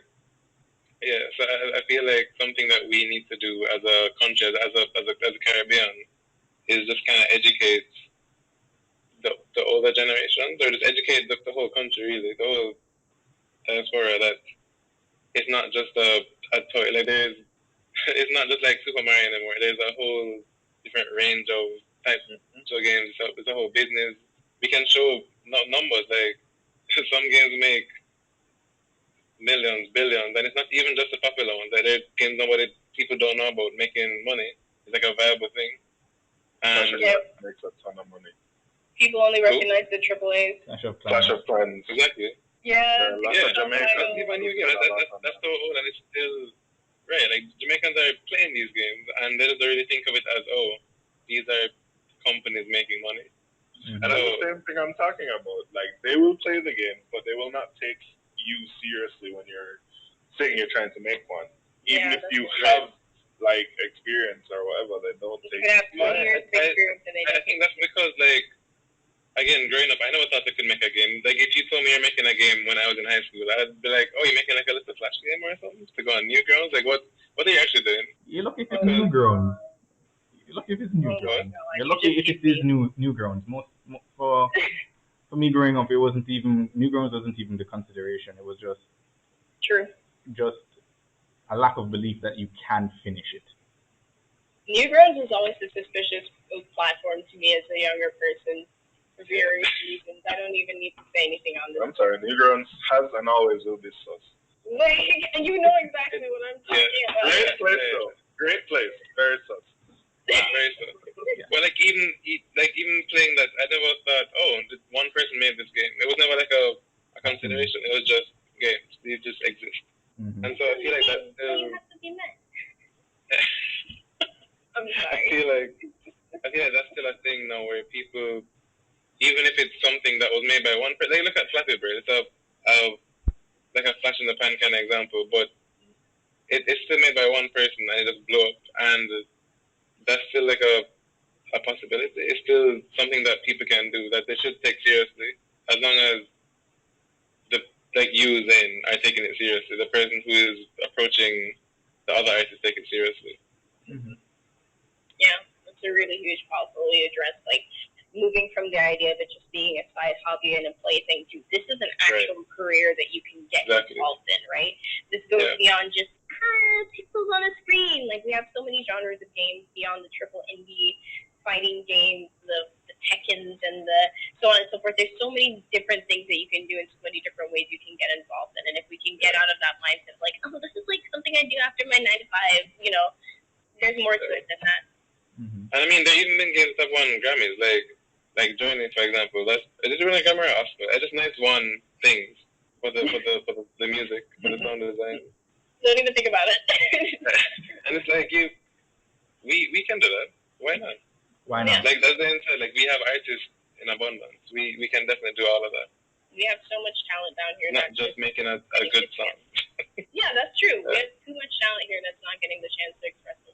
And hopefully over the upcoming years we can start to see this become more popular, right? Even the courses, like I said, that we have at UE and so on, rather than being just, part of production and animation, seeing them as their own individual degrees, and even beyond college, you'll have vocational training for it. And even then, like growing as an indie developer without any formalized training, I'd love to see more support for that locally. And these are things that we can actually pioneer now as people already invested in the industry. All right. So we've talked about the pan chicken. We've talked about the potholes, right? So just carrying it back up now. Want to talk about the future. So what are we petitioning to the parish councils to fix, and how are we suggesting to them that we should fix the potholes? No, we're gonna get in trouble. I'm gonna start, and then I'm gonna kick over to Zane actually. But like one of the things that I think really what I'm excited and looking forward to is just the further development of the formal sector, right? Right now it's pretty much indies, scrappy indies, learning everything and holding everything together with sweat and duct tape, right? If you look at my code base, that's almost literal. I'm gonna judge you when I look at your code base. It's fine, you will, and then you'll ask how. But yeah, when it comes to formal structures, I would love to see more indie studios crop up, and I would love to see more of those companies transition into hiring local talent or contracting local talent and doing it in a formal sense. So basically, it becomes an example for the complete circle. So you're a baby gamer, you play games growing up, then you're like, hey, how do they make them? Okay, cool. You do the education thing, you do the CXCs, you do the CSEC, you do the CAPE, and then you do a game design course at UA. I feel bad for the high schoolers watching this right now having to study. You just traumatized them. There is a CSEC one, and I'm sorry, you guys I hope you are doing very well and studying very hard. But yeah, transition into university, and then from there move into full-time employment. Like, I want to complete the circle, right? I want to do my part. I'm aiming for that, but I can't give a perfect estimate on trajectory, but that is the biggest goal for me in the future, like getting that as a reality, and I want to put all the building blocks in place. Zane, what about you? The future, there's so much that I would say. I mean, first of all, I'll take this opportunity to shout out to everybody out there who's making a video game. If you have a Jamaican voice in there, please find a Jamaican person and stop using these voice actors that say they can do a Jamaican accent. Please. That's one of the things I hope. People assuming Lifeline is Jamaican. I will. Yeah. No, Lifeline is Caribbean-esque. I can do it. I can do a Lifeline impression, by the way. Lifeline is actually voiced by a. Mozambique. She's voiced by. She looks white. She looks like a white woman. She's voiced by a white woman who has a grandmother who's from the Caribbean. Find the Caribbean voice actors. They're out there. I personally know several Jamaican actors who are dying for voice work. Find them. Maybe the place doesn't exist for them to put themselves out there, but I promise you they're out there. Find them. Apart from that, though, for the future game, what I really, really, really want to see is just video games truly exploring the culture of the region. I personally really want to do that. I haven't attempted it yet because it's one of the projects that are so close to my heart that I can't start it and not finish it. So that's one of the things that I really, really want to do. Like, more people coming out and we start seeing the stories of our culture coming out. And finally, I'd say even bigger than that is just see the industry take off, see businesses taking it seriously, see the government taking it seriously. There's no reason, Ministry of Education, if anybody out there for some reasons watching this, why local game developers can't be making video games to educate the youngsters. I got into IT and game development because of Mass Blaster. We need to be creating the tools to help everybody around us learn things, and video games are a great way to learn. Mass Blaster, maybe Speak On. There are so many Jumpstart games. Those are the dreams. Those are the dreams I see. Like creating the industry will create jobs in a region that has a problem with unemployment. So like there's so much that the entire game development industry can do for Jamaica and the Caribbean that I just love to see just bloom. All right, Gracie. Yeah, that was a really good point that you've made in terms of just unemployment and how locally becoming more aware of game dev as a valid career path can really open up a lot of opportunities for so many talented folks in different aspects of the production pipeline, whether it's creatively or more production based. And even like within production, it's a super creative thing. It should be back-end server management. No, seriously, it could be something that simple. And you're right, there's no space that is really facilitating that kind of job seeking and job search, because you'll go on the typical websites like Indeed or some of those other, Glassdoor and platforms like that, and you're trying to search for these remote jobs, and you're there sitting there like, I don't even know where to start. How do I start? Although you have websites in the industry now, like Work with Indies or remote game jobs and things like that are coming up, but they're not specific. Yeah, but they're not specific to the Caribbean. Oh, you're searching it up right now. I'll have to set up a meeting with you and Nate. I know y'all are gonna have a great conversation. Nate's a great person. But that being said, there's nothing specific for the Caribbean, right? And those are things that we can always capitalize on. Even within the JGDS, we can start working on things like that so that people feel more comfortable. Because even though you have platforms like Work with Indies and remote game jobs and other things that are popping up, even non-game dev biz, the way that these are being approached, they're not necessarily as inclusive to people from this region.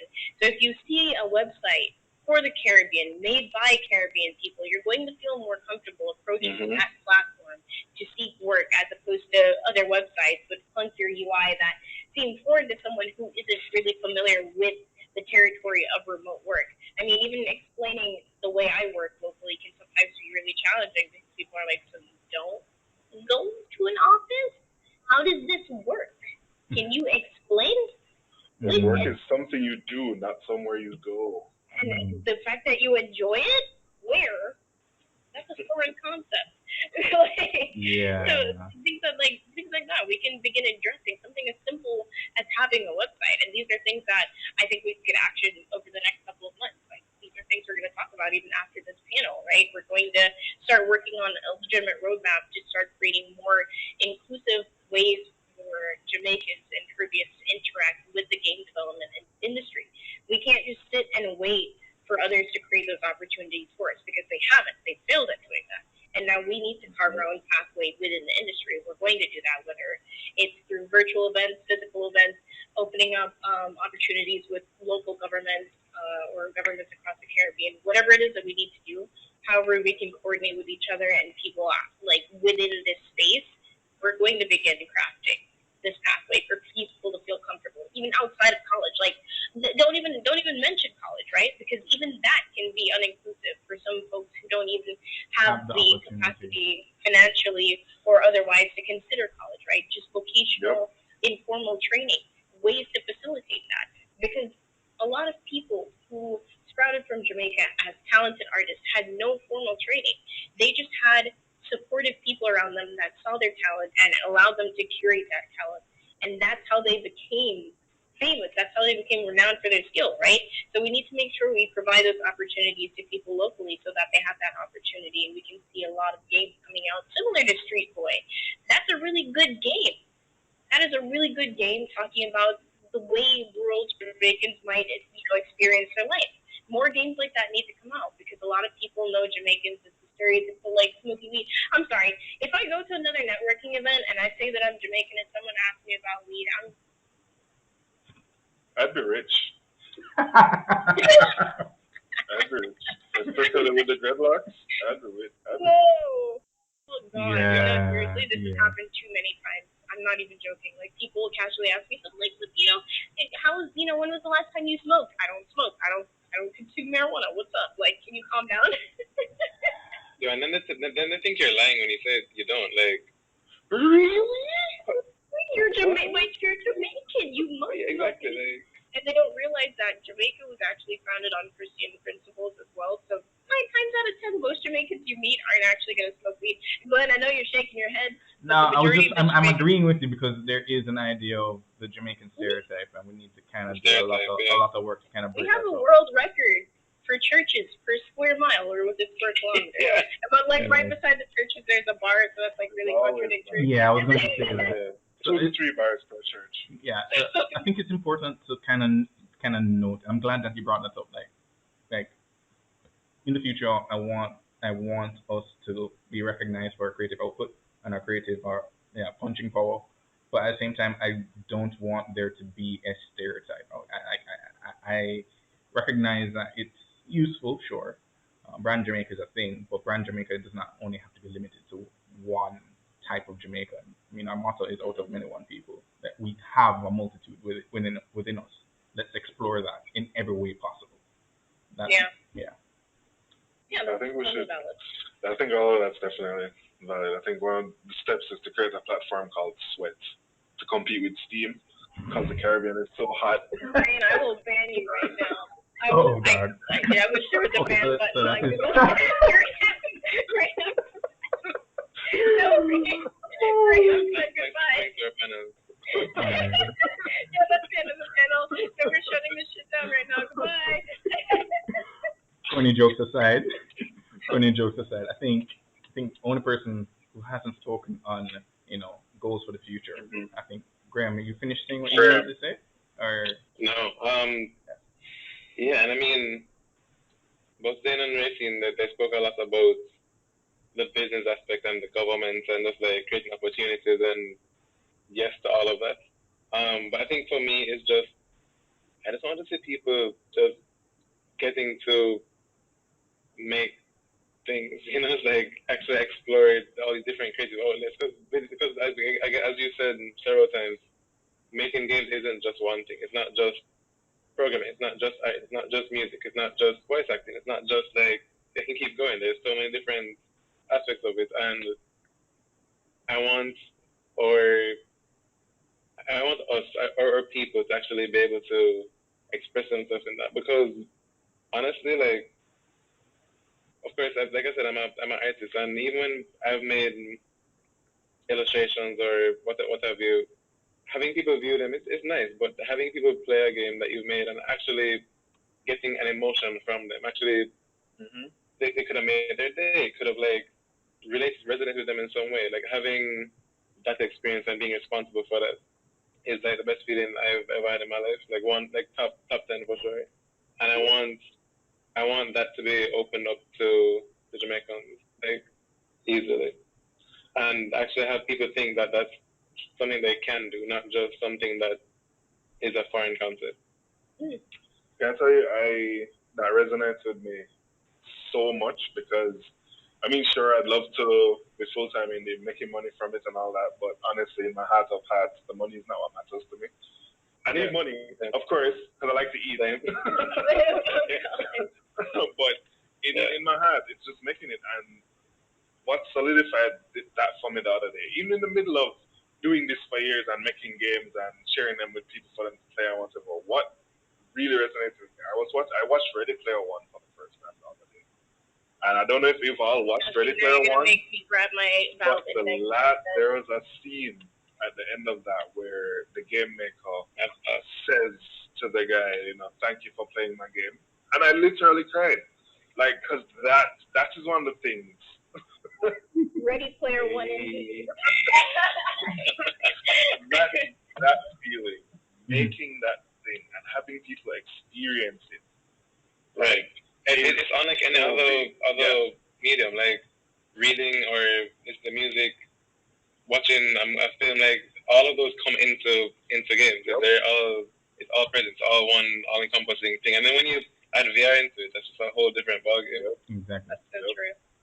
Yeah. It's an entirely different experience. I will also note that even outside of the Caribbean, I've noticed that the support for indies is lacking, although it's, like I said, through companies like Work with Indies and other spaces like that, it's becoming more prominent, and the support for indies is becoming more widely available. But unless you're AAA with that big budget, you're going to struggle coming into the industry. And it's not just exclusive to the Caribbean, but I know we have a huge chance, being well aware of that, to kind of, again, pioneer that sort of change that we need within this space. I just tangled my yard border on my leg. I love that. Anyways. Yeah. So, like, just a big piggyback off of that same point there. Like, yeah, there's risk there, especially for indies. I can tell you, like, from the publisher side, like, they want to reduce risk more and more and more. A number of publishers really won't talk to you until you have like some form of playable alpha or something to that effect, which kind of defeats the point of asking for funding really and truthfully if you have enough to spend to get a project to that level. Like, but just even having that knowledge and having that experience and being able to pass it on to future developers, that's important. Yes. Yeah. So. Yeah. So I hope that the JDDS becomes a brilliant signing hub for everybody who has interest in game development to just come here and just be like, how I do this? Yeah. And we can just be like, yes. Come in crying. I don't know what we're doing, but we're doing something. I wish I had someone who did that for me. Yeah. That's why I started offering mentorship so early into my career as well. I never felt like I would have been capable of doing that with my level of experience. You know, people always have this idea of mentorship where it's like you need to have 20 years of experience within this career field before you can mentor anyone. But you have peer mentorship. You have different kinds of mentorship where you have someone less experienced or more experienced being the mentee of someone who is less experienced, right? You have different kinds of mentorships going on. And I wanted to make sure that any mentee I had would not feel the same way I did coming into the industry. Because even within communities, so there's so many resources for a lot of other aspects of game dev. But for community, there's no like straightforward tutorial 8-hour course on like, hey, you do this and your community grows. Yay! There's nothing like that, right? So I wanted to be Can you make that, please? Yeah, please, can you make that? Because I'm struggling. I feel you on that. I feel like there's so many, one thing that people kind of struggle to understand as well, there's no right or wrong way to do community. Like, do you have an outline or a skeleton of things that you can do that should generally be done, like getting those guidelines done, having that nice inclusive community structure, however you build it on Discord. That's why I literally refer to myself as a Discord engineer or architect, because I know how to build aesthetically pleasing Discords that are easy to maneuver, right? But you have those typical things where there's no like, how do we get the other things? How do we actually get the numbers? How do we get to that like 10,000 member milestone or even 1,000?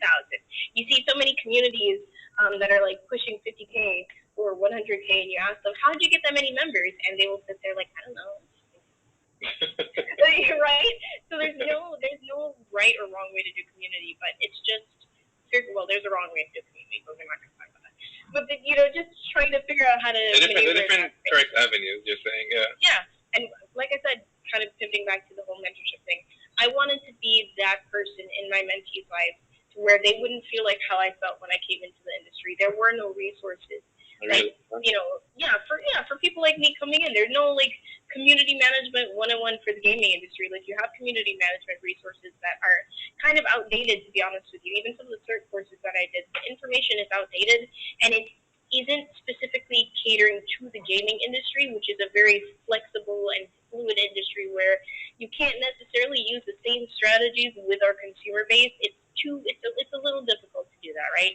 Yeah. So I wanted to make sure that when they came in, they'd have that person that they could come to and say, listen, I'm stuck. I don't know if you know how to do this, but can we talk about this? I didn't really have that kind of support coming in until much later on when I started networking with people and made wonderful friendships with people like Victoria Trajan and other folks, and even finding a community for community people where you can talk, right? And I mean, even founding community for community people. But even founding like Games Marketing Essentials, which is getting a rebrand to renaming it to Games Community Garden. But even founding that space and creating that community for people to go and learn, and we're completely refurbishing it. We have a lot of plans for that. I want that to become the resource base for people who are entering the industry to feel like I'm not alone. I have that support point. There are always conversations happening in GME or GCG now, and so many people coming in and asking things like, oh, which Discord bots do you think are valid, or how do you grow your community in this way, or how do you manage moderation? Like, so many conversations like that happening that you wouldn't really see when you're just getting in. You don't know where to start, and I want that to be a starting point, right? So there's just so many things you can do in that regard. But having a lack of support in the industry is so common, especially for people like us. It's so hard to get to that point. Right. We even at JGDS, we can be that point, and we have been that point, and we're getting to that point where we're growing and we're becoming that resource center. Yeah, definitely. All right. So I think we've I covered. lost my train of thought like 5 times during that. No one noticed. No one noticed. Until just now. Yeah.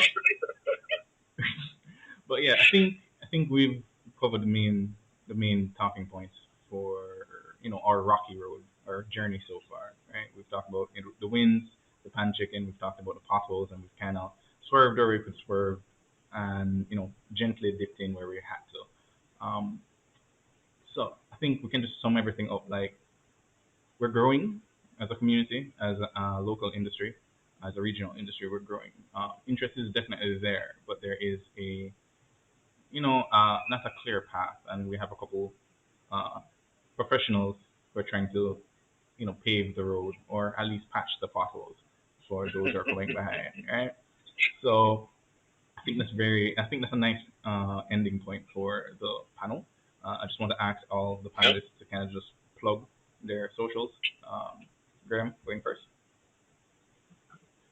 Sure. So you can find me anywhere online at Game of Legend, or you can go to gameoflegend.com, and my game is superspaceclub.com. Cool. Passing it on to Racine. Yeah, you can find me on Twitter at Fibonacci Recoil. Yes, I know it's a mouthful. Glenn, if we're gonna edit this, just put it like Put it right here.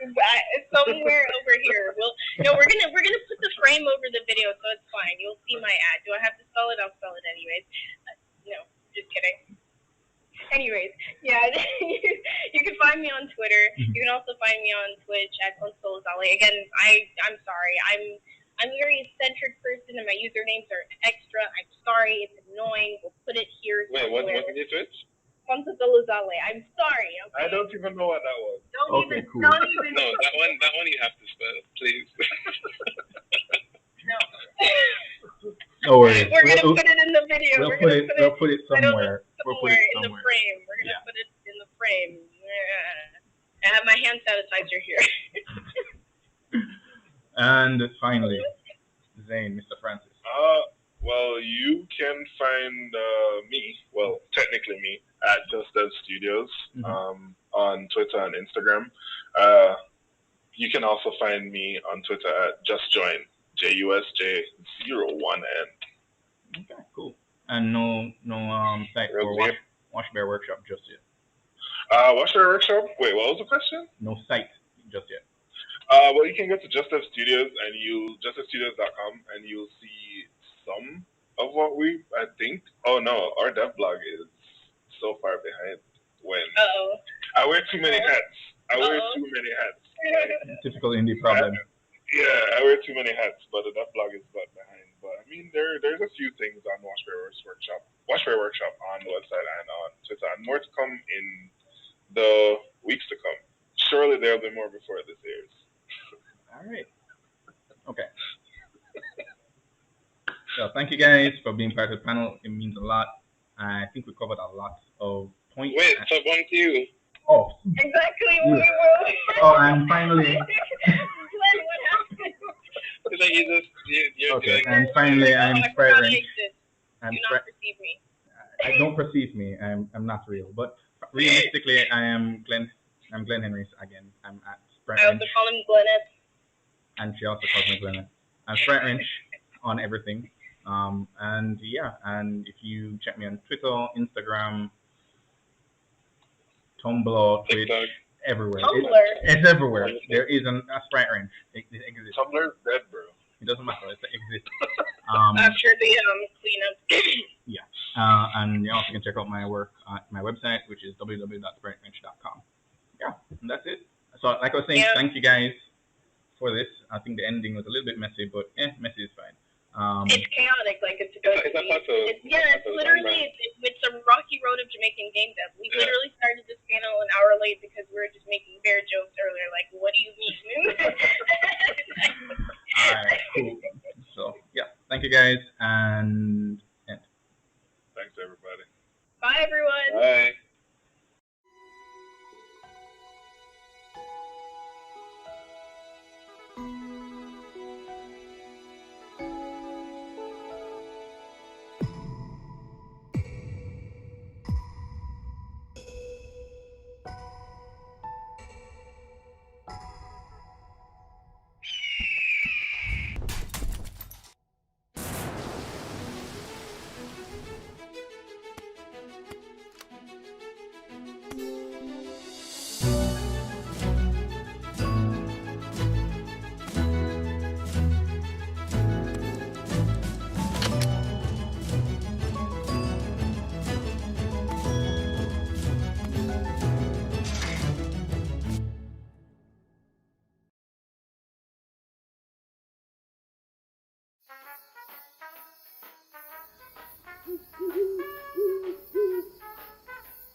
Turn those old Dungeons and Dragons into dollars and dividends by owning your own adventuring franchise. From its humble beginnings as D&D Live Play, expanding to stage, podcast, and stream, with Acquisitions Incorporated, there's never been a better time to get the money. Hey, it's Owen Dron, CEO of Acquisitions Incorporated. Imagine digging a hole, but instead of finding a body, you find real wealth. And a body. One you put there. Buy my book. We partnered with Wizards of the Coast to bring the official Acquisitions Incorporated experience to your home campaign. Learn how to run your own franchise, how to staff it with new player options for specializations, spells, and equipment, stats for iconic characters and monsters, and put your franchisees to the test with an included campaign for levels 1 to 6. Obviators are standing by. With the official D&D Acquisitions Incorporated book, you can do what you wanna do. Ow!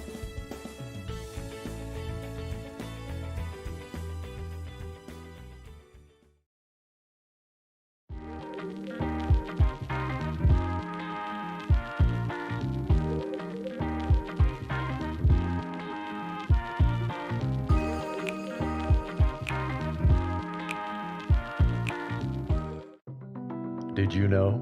The primary syllabaries or character sets on the internet are kamoji and emoji.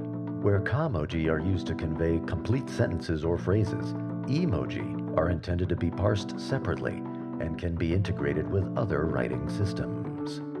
And that's a fact about the internet. Attention campers. Today's lunch will be pork and beans on toast. The vegan option is beans and beans on toast. The paleo option will be pork and pork on a stone slab. The gluten-free option will be pork and beans on pork and beans. That is all.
you know?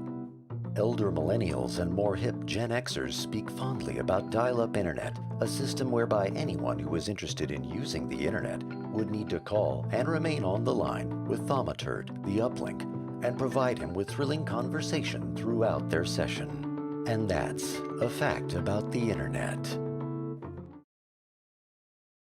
Hello and welcome. We are into our penultimate round. We have 4 Omeganauts left. We have teamed them up, bringing back a classic East game style. So we're putting our teams together, although they're not sticking together as a team. Once they make it through this hot kitchen, they will then fight out Sunday in that final round for the actual winning position. Our first team is Zombie and Verno. You're looking at the eye patch squirrel and the squid. And then Thaddeus Rocks and why every time? Angie Mahler. It throws me every time in my brain when I want to say it out loud. But Angie Mahler and Thaddeus as the oxalotl, and then the brown squirrel. So we're going to run through a couple rounds of Overcooked and score them out. Pretty easy. You win, you get 1 point. You lose, you get no points. So good luck in the kitchen here. Zombie, you're driving us. So go ahead and jump us into arcade. And then we're going to go versus. And then online private, so no one else can join. Please, everyone, select random, because we don't want to know what this kitchen will be. And then select your team as well to make sure that you are paired up. So Zombie joined that red team. Verno joined the red team. There we go. All right. Wait, that's not random. Well, that happened. Okay. Whew. But random happened anyways. Here we are on the ship for the savory seas. All right. Mushrooms. All right. Onion. I got some tomatoes. We need mushrooms, not onions.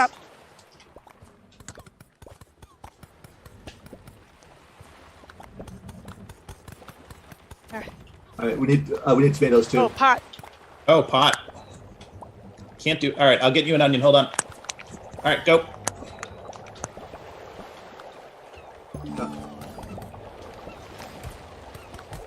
All right, you take care of mushrooms. I'll take care of tomatoes, Zombie. Okay. Oh, you I need see. 2 more mushrooms in there. Yeah. I'll start onion. All right, we need 1 more onion in that hot pot. Yep. Oh, that was not supposed to be an onion in that pot. Nope, trash it. Okay. All right, I got mushrooms. Trash that, and then we'll get mushrooms in there. I will put this onion in the hopper. All right, mushrooms coming up. Will plate it. Oh, we have stuff on fire. Oh, well, that's the whole nice. kitchen on fire. Zombie, on I'm the on blue team. tomatoes. You get mushrooms.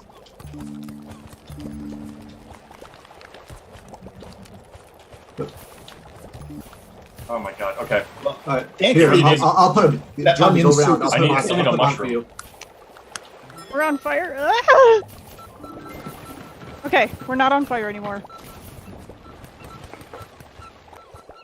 All right. Put that Mushrooms in. going in. Okay. All right. Onions. Yeah, I'm doing the tomato one. All right, You I'm making onions. another mushroom. Trash that. All right, I'll plate both of these. You worry about the chopping. All right. All right, I'm bringing tomatoes Come on, around. come on.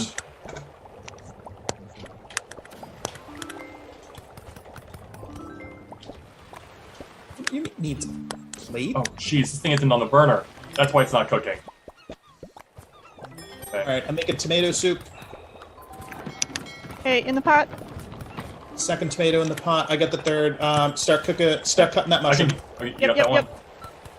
Wait, I'll is there a bring the- mushroom on that thing? There is. And there's 1 mushroom in a pot next to you. Okay, so I'll get the pot on. Oh, we've got...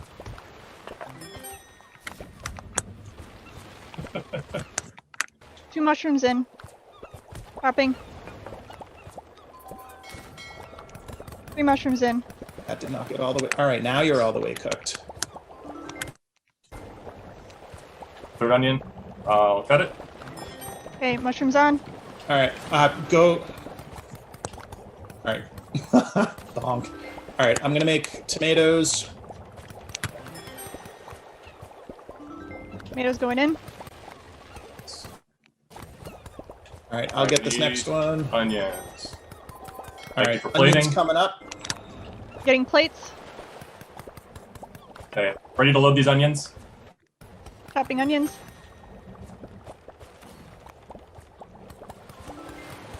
All right, tomato up. Onions next. Onions in. Onions are cooking. Working on mushroom. Got the last onion. Oh shoot. Go ahead. Okay, 3 onions in. All right, watch that. I'm making tomatoes.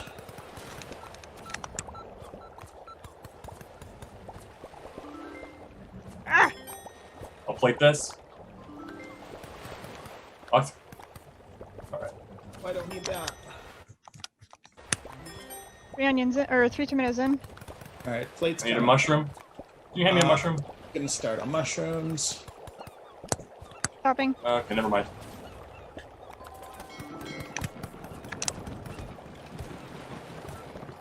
All right, Bruno I'll bring might that. have lost his Got it. ears. Yep. Got the last mushroom. Got that. All right, I'll bring it around. I missed it. I need another mushroom.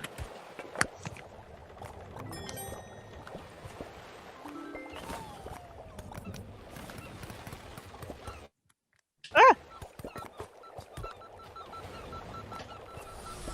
We need an onion. We need an onion. Bring a tomato around. Ah! We might get this one I will last plate plate out. this one. Maybe.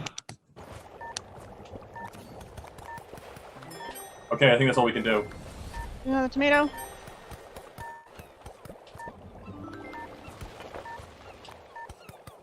Oh. Oh. Oh man, Ooh. round 1, it goes to Team Red. Oh. Johnny and Burno. My headphones died. Did we win? You did. Hooray! You stopped moving also for a couple moments, and I got real scared. I was trying to reset them quickly, but We did fine. It worked out. Yeah. All right, well, rejoin your teams. Make sure that you are paired properly. Go down to the random.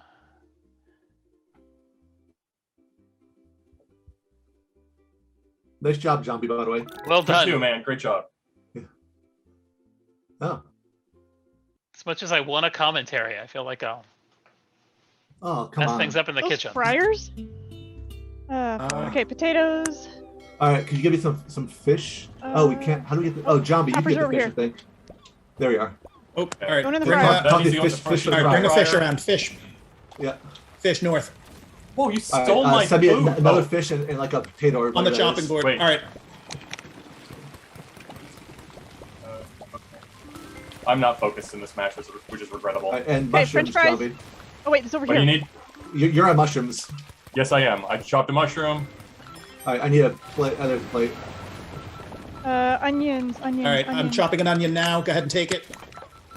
Top left. Top left. I need another mushroom. potato, Zombie. Chopping another one. I need a Oh, mushroom. those if you go can in the give me- pot. Those go in the pot. Oh, Oh, all right. Shit. All right. All right, I've got all 3 chopped onions. Take your fish. Where's the? We're on fire. I need the fire extinguisher. shit. I don't need fish where is for the fire- anything. It's in your kitchen. Oh, it is. Okay. All right. I will. Mushrooms are next. I need I need a plate on the middle panel. Okay, onions. Grabbing an onion. I need fish and potatoes. All right, that's onion soup in the middle. Plate that, please. And Zombie, can you trash this? Yeah. This one over here. Got it. All right. Here's your boiler. Thank you. I need potato chops, please. Can't do. All right, mushroom. I lost a pot. Here it is. Oh, I have to fry these separately. Oh, I'm All right, screwing up. I'm bringing the mushrooms in.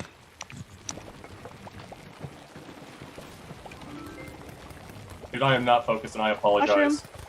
Mushroom. Can you put it on my side? Hang on. Oh, we can double chop. All right, give me a plate on the middle. Plate. Ah, not the fryer, the plate. There's a potato. Okay. Oh, I need an onion. Mushroom soup in the middle. Hey, John B, where you need a bunch of soup. I need Two a tomatoes, just one tomato. onion soup. Yeah, you need onion. Yeah. No, you need that. I can't do anything. I need with that plated and sent out. Get me a plate for the middle. Mushrooms And on I'm us. putting. Plate. Perfect. John B, we need onion soup. Oh, we got lots of tomatoes. I'm chopping onions. I got 2 in a pot. All right, soup ready to be put in the hopper. Serve up soup in the middle. And you got a soup thing here there. Also known as a pot, I suppose. Here, another tomato chopped. Okay, so I said onion soup.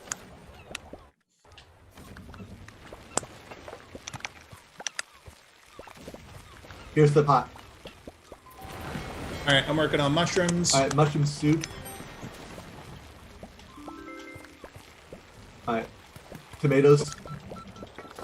Need All one right, more here's another chopped tomato. tomato. John B, grab it. Thank you. I'll keep chopping tomatoes. All right, can I get a plate in the middle for soup? Oh, soup's not done. I just need. I've got fries. There's a plate. Fries and fish ready for you. Message ready? Ah, my plate. No, I took the plate and it's fine. We just plated good I soup. need that. There we go. Tomato. Thank you. All right, mushroom soup in the middle, ready to be served. Okay. Fish. I need fish, John B. Sorry, my headphones. There you go. are Go ahead and fry it. Yep, on it. I Okay, need another soup. fish Tomato too. soup is ready. Give me another fish too, please. You have fish on your side. Yeah. Oh, sorry. right. I think I need chopped potatoes. I guess I've it got has to be both. top fish plate, and top chips. plate. Oh, Top, yep. there you go. Okay. I'm gonna make soup. You need a potato. Oh, come on, come on, come on, come on, come on. Thank you. All right, onions for you. Also, can you pass back that plate of Tomato potatoes? soup cooking. If I could get a plate in the middle. Yep. Potatoes are ready to go in the fryer. Yep. Yeah. Pass that plate. The plate you're holding. Soup ready. Octopus. Take Potatoes it, are ready to go John. in the fryer. You know, give me the plate you're holding. The plate you're holding has fries. Oh, Okay. here, I mean, take the soup. Put it in. And that. all right.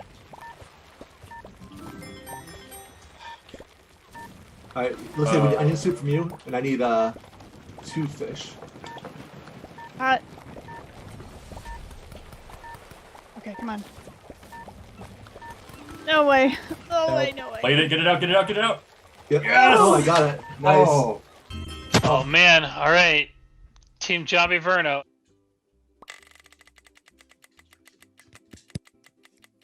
Ooh. The Conjurer's Kitchen.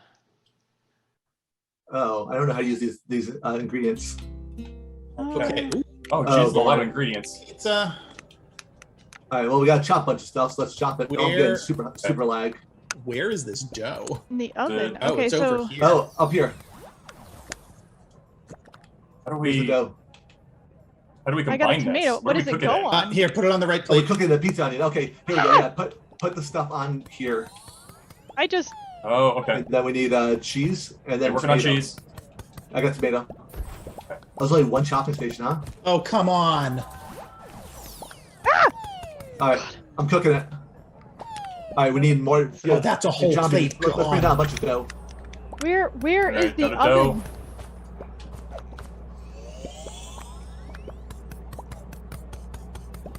I'm gonna Your do oven. this. Your oven's on your other island. Blue That was good to oven go. down there, down lower cheese. corner. That's an oven. That's an oven. But that's just a tomato. Hey, John B, I'm tossing some down to you. Oh, I'm oh my stuck up gosh. here though, so. All right, I'm bringing I'll dough use it around. for a minute. Where does this stuff have to go? I'm throwing dough to you. Dough goes on the plate first, dough, and then okay. tomato. Dough goes on the plate. All right, so we need tomato and cheese. All right. All right, we had a Cheese spare. is ready. Dough gets chopped. Oh, dough gets chopped. And I fell off the map. Okay, on the plate. All right, The tomato and the cheese. and the cheese. Okay. And that is the oven. All right, I got one pizza in. All right, John, we need more tomato, dough. cheese, and sausage. All right. Chopping a cheese. Here's dough right here. Chopping Yep, tomato. Put it on the right side. All right. You got the meat. Meat's Tomato. on. We need tomato. I'm gonna start the next Okay, one. dough. right, plate right there. Ooh. Oh, never mind. I'm gonna plate this. Okay. Mine's going in the I'll oven. deliver. Yep. Oh, needs a plate. Got a plate here with All tomato. right, we need a cheese and 2 meat. So we got 1 meat in the oven. We need a plain cheese, and then All right, I got cheese. let's take this. Oh, go ahead, chop the sausage. Got the sausage. There is our. All right, I need there's a plate. Plate. Where did I got it. I deliver. plate You go? keep cooking. We need We need cheese on the right side, and then cheese and meat on the left side. There's the sausage. All right, we've I got got the the complete meat. one in the Good to oven. go in the oven. Yep. Okay, And dough we need tomatoes is still. chopped. I got work on tomato. tomato. You work on the next one. Oh, you got tomato. Can We you need to grab wait for some the next dough? one anyhow. Okay. Yeah, grab some Dough. dough next time it comes up. Okay. All right. All right. Actually, I got the dough. Okay. Thank you. Tomato. Oh, no, never mind. I got this. Okay, you're on plating. Yeah, I'll throw some dough down. Okay, sausage. Wait. Oh no. Oh, that one's good. That one's good. It is good. Leave that for me. I'll grab it. Okay. As soon as the stairs Here, come take back. that down.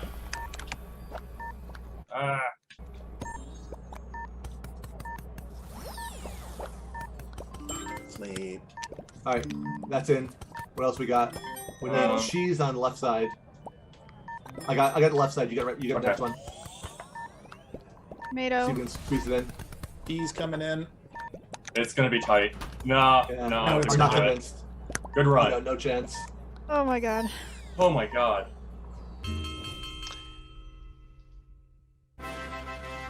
I'm so Well- sorry. I'm terrible at this. Yuppie. Verno, you guys sorted that out. What are we making here? Pizzas again, looks like? Making pizzas. All right, a little bit of everything. Oh, okay. All right, Johnny, here. I'll pass Dough. you stuff. Oh, got it. Okay. Chopping. Oh, do we only have one chopping board? Looks like we only have one. I'll pass. You Okay. assemble. Tomato, I'll chopping. send out. Cheese.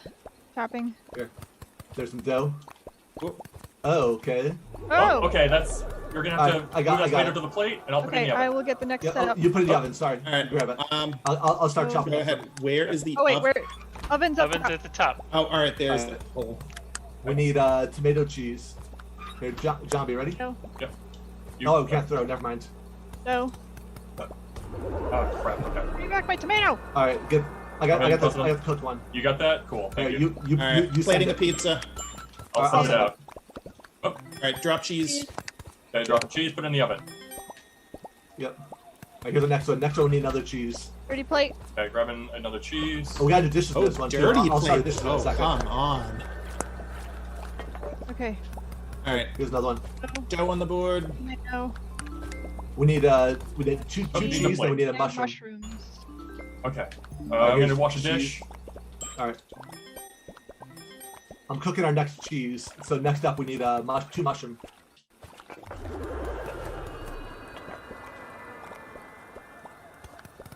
All right. This up. All right, here's. I'm putting all the stuff you need there. Okay. Tomato. Bring me a couple doughs if you would, so we can get a few mushroom. going. Okay. Oh. Okay, grabbing I can't our get it. Can you pizza. get it? Got it. All right. I'll keep Plate. chopping. Shoot. There we go. Yeah. I'll where's dish that you drying? chop. Okay, you're doing dishes? Yeah, I'll dish you Okay. chop. Tomato up. All right. Dishes. I need a tomato. Okay, here we go. We got chopped. Mushroom pizza going in the oven. All right. Tomato. All right, I got it. Mushroom in. We need one more mushroom. So we need dough, cheese, tomato. I'll send you stuff. Tomato. Cheese. Sausage or mushroom, please. Sausage, right? Either way. Right, because there's one I that's need the a clean mushrooms in plate. the oven. Yep. Oh no, you Where's don't. You our- are not burning. Oh no. All right, hold on a second. Hold on a second. Clean plate coming. Yep. So sausage next. Thank you. Yep. Go ahead. And that one's ready to go It's in, not right? raw. There it goes. All right, I'll send that one out. Cool, thank you. We need another mushroom. All right. Cheese. All right. Okay, we We got got, the we got plenty mushroom of here. we got plenty of cut All right, mushrooms. mushroom up. I need cheese. Okay, mushroom, cheese. Tomato. All right, you want to do dishes while I assemble this one? Getting dishes. All right, cooking a mushroom. We need a meat one coming off. A meat and then a plain. Alright. meat. Eat. All right. I'll take the meat. Mushroom. Yeah, put it on the board. Put it on the board. Yep. Fuck. All right. Okay, I got the pizza. All right. Sausage pizza is going. Slice it's sausage, dough. cheese, sausage. Can I get a cheese, please? Sausage. Need cheese. Cheese. Here's cheese. Mike's not letting me put the chopped tomato on there. Doing plates. Yeah. Oh wait, what happened? Oh, we need that. Here we go. Mushroom pizza going in the oven. I need a meat. Right, Thank you. meat pizza going in. Going in the oven. We need Awesome. we need a cheese and another meat. Washing a plate. Okay, grabbing a cheese. We got a cheese chopped up top. Yep. Ah! Mushroom pizza. You Go get to the the cooked window. Going to the window. Is it, and this was just tomato, cheese, Okay, there's the cheese. All right, here comes tomatoes for that And then pizza. the next one's also just dough, tomato, cheese. Awesome. Chopping tomato. I don't know if I got it done in time. Oh, drop the tomato. Jeez. My guy would not stop, drop the thing. There we go.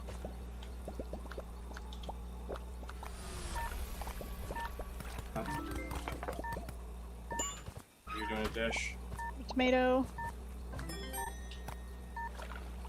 Oh, I need a clean dish, please. Thank you. Yep, it's there. There's one next to the oven, too. I'm getting this cheese pizza. Where's my pizza? You got it? We're not getting this cheese pizza. Okay. Get this cheese pizza! You get it! Yeah, So close. I think that's all we can do. I can only cook it so fast. All right, finding their rhythm. Thaddeus Rock and Angel Mahler came out. Got a win on that one. That was good. We're finding our groove. They Oh, found their gosh. pizza groove. We got this, Ange. Oh no.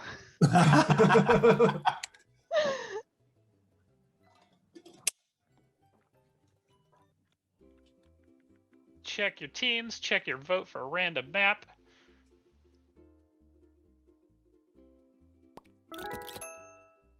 Scores being red team with 3. Wait. blue team Oh, I remember with this 1. kitchen. Back here into this kitchen. Back at it. All right. Zombie, I'm gonna pass you stuff. Cool. Start chopping. Alright, I'll Okay, just start chop. giving you stuff. All right. Okay. Okay. Good. Oh wait, where am I? Ah! I'm the wrong person. Alright, tomato. Cheese. We need a cheese and a mushroom. Next one is Let's start the cheese. dough. I'll keep passing you stuff. Tomato. I need dough. Damn it. All right. Cheese pizza in the oven. Sausage. They go Put it in. put it in the oven. Thank you. Yep. Whoa. Alright, we need mushroom now. Okay. Mushroom chopped on a plate. And That at the yeah, we oven? need mushroom, cheese, tomato. All right. and Plate it. dough. Oh, it needs a plate. Yeah, it does. Aye. Oh, the cheese has to Okay, go on the last. pizza? That's a good thing to know. Tomato. Oh, okay. Pulling that Oh, out. I'm stuck. All right. Putting sausage in the oven. Ah, Alright, sorry. next one is mushroom. Getting the plate. Alright, here's the dough. Alright, the tomato should go on now, then cheese. Okay. You got that. Alright, we need another mushroom pizza and a meat, up. so I'm gonna pass you stuff. Cheese Okay. going in. Cheese, mushroom. Dirty plate. Yep, get it.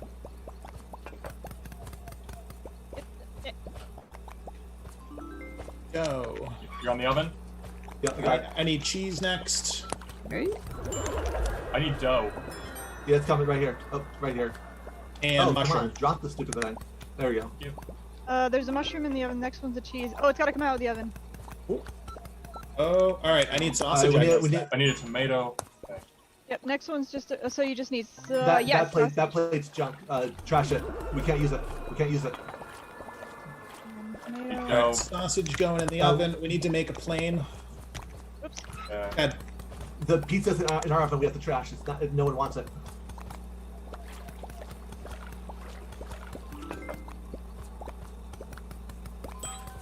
And then Alright, so there's tomato? Tomato. I'm on it. You want Okay, you're chopping tomato? Cool. Yeah. Well, actually, once you grab me some stuff, Cheese I'll chop pizza in the oven. Making dough for a mushroom. Alright, we got dough. We need We need mushroom. Sorry, we need mushroom and tomato. Can you pass the mushroom and tomato? Mushroom. Yeah. Chopping tomato. Got it out. I'm gonna do dishes. Excellent. Yep. All right, mushroom pizza coming out next. So, tomato. Cheese. All right, we need. You're doing the mushroom. Sausage. Sausage. You got the cheese. Oh, awesome. Oh, sorry. Ow, my face. Sorry. All right, mushroom pizza going to the window. And plate. Uh-oh. We lost one. We lost some money. Yeah. Can you just have some stuff to chop? We got plenty of cheese. We need all the rest of the stuff. Okay. Yeah. All right, sausage pizza going in the oven. Pizza. Come on, mushroom. One dishes. I need a sausage when you get a second. I need a dough. Grabbing a dough. Yep. You grab dough. Next. No, next the one in the oven's the sausage. Ah, all right. Well, good. I didn't chop it yet. We need a meat, and we need 2 meat and a cheese. Should be. We don't need mushroom pizza at the moment. All right, plain pizza going in the oven. Mushroom up.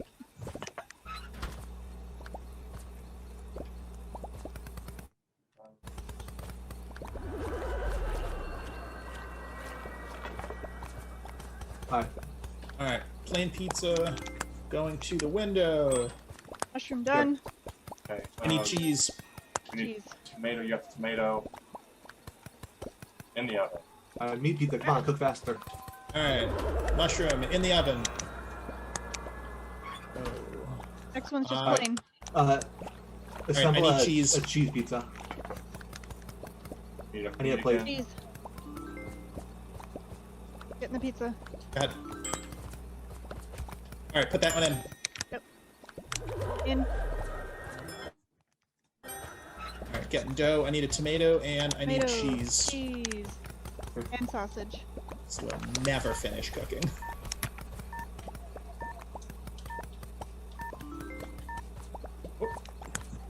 We're out of dishes. No, we're not. Come on, come on, come on, come on. Oh, come on. Oh, well, that pizza's gone. Oh.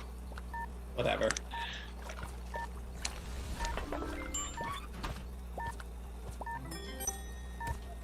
That's just rude. Stupid corner pizza. Oh, cool. Oh man, finding their rhythm is a pizzeria. Thaddeus and Ange making it back 2 to 3 now. Yeah, I don't think I want to make anything else. Pizza for life. Yeah, let's just do pizza. Can we get some pizza? Cool. Travis, it should be 2 to 2, right? No, you guys, it's 3 to 2. If they want it 2 to 2, I will take it. Here. We're 5 games in our first to 5 score right now. Red team, Jambi and Averno with 3 points, and Thaddeus and Angela. Ange, every time. I know. Every time I'm like, it's Angie Moeller. Say Angie, it's Angie what? My tongue doesn't want to do it. But Thaddeus and Ange coming in with 2 points.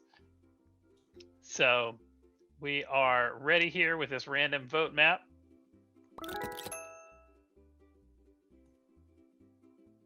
Oh, conveyor belt's fun. Okay, where are we? All right, Jambi, you gotta send me stuff. I'll chop. Squid? Here. Or shrimp, I mean. Can you grab it? I can't grab it. I'll get it next time. I'll get it next time around. Okay, put it down. What am I in charge of? I can't. You got the plates too. Yeah. Wrap. All right, I'm gonna send you some plates. Steam me up to be on the window. Does this go on a plate or does it get boiled? It just goes on a plate. The shrimp on that gets. Okay. Oh yeah, shrimp on a plate too. All right, we got that fish on a plate, and it's almost gone. Get it. All right, here. This should be ready. This should be ready to go. Gotta boil the rice. Yeah. Ah, thank you. All right, put that in the window. Oh, is it just the fish? It's just the fish. Yeah, it's just the fish on that one. Ah, I thought I was expecting sushi. All right, shrimp. Jambi, here's another shrimp ready to go. Grab it. Okay. Plated. Got it. Got a plate? Out. Okay. I got a plate over here. A fish. You need fish. Just toss the fish in there. Then we're good to go. Plate's coming at you. Right, fish. Shrimp. Whoop. Plate that, or Got it. put it in the window. And I need. All right. Here. Ready to go. Seaweed and rice. All right, and I need rice and Gotcha, fish. And do. And plates. Rice. Rice. All right, here it is. Rice. Window. Fish. On its way out. All right, I need rice and seaweed. Seaweed. All right, Rice. Zombie, this is ready to go. Grab it quick. And we need just the fish. So toss a couple fish in the conveyor belt. Just toss a bunch of stuff in the conveyor belt. We'll figure it out. Yeah, I'll take that too. Yep. All right, this is ready to go when a plate comes around. Actually, I have the plate. Here. All right. Actually, I got a plate over here. Fish roll ready. We're good. Shrimp ready. All right. Got your fish. Fish. I need fish to start showing up. All right, I need You a gotta put shrimp. some fish on there. I need some fish, Zombie. Yeah, I know. Oh, They're on the not plate. showing up. Yep, just set the we got plate one down. now. Oh, there they are. Yeah, grab them. Okay. Get out of here. Okay, there's a fish. Need a All plate. right, I need a plate. Coming. All right, Zombie, this is ready to go. Thank you. Okay. And we need 2 more fish. So just grab the fish. Got the fish. There's fish. Rice. All right, I'll take the rice. I need a plate And a shrimp too. and Yeah, a this is ready to go, seaweed. Zombie. Seaweed and fish. Fish. Shrimp's coming. Wrap. Yeah. All right, this chopped shrimp's ready to go. Plate coming. It's on a plate. Don't need anything else. Just grab the shrimp. Oh, we can throw in this one. All right, grab ready the for the fish. window. Grab the fish. Grab the Coming. fish. Grab the fish. Toss it on here, quick. Anywhere you can find. Oh, I man. just got it. Crap. This brings the score 3-3.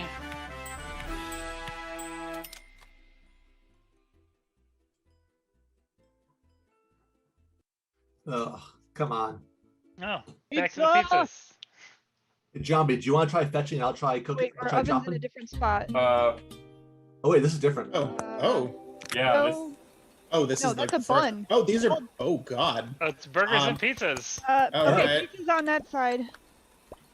I don't have a chopping board. Okay, gotcha. Zombie, I Chopping. have the burger stuff. Pass it down this way. I need meat and a bun. Chopping. Sausage coming too. What do you need? You need mushroom?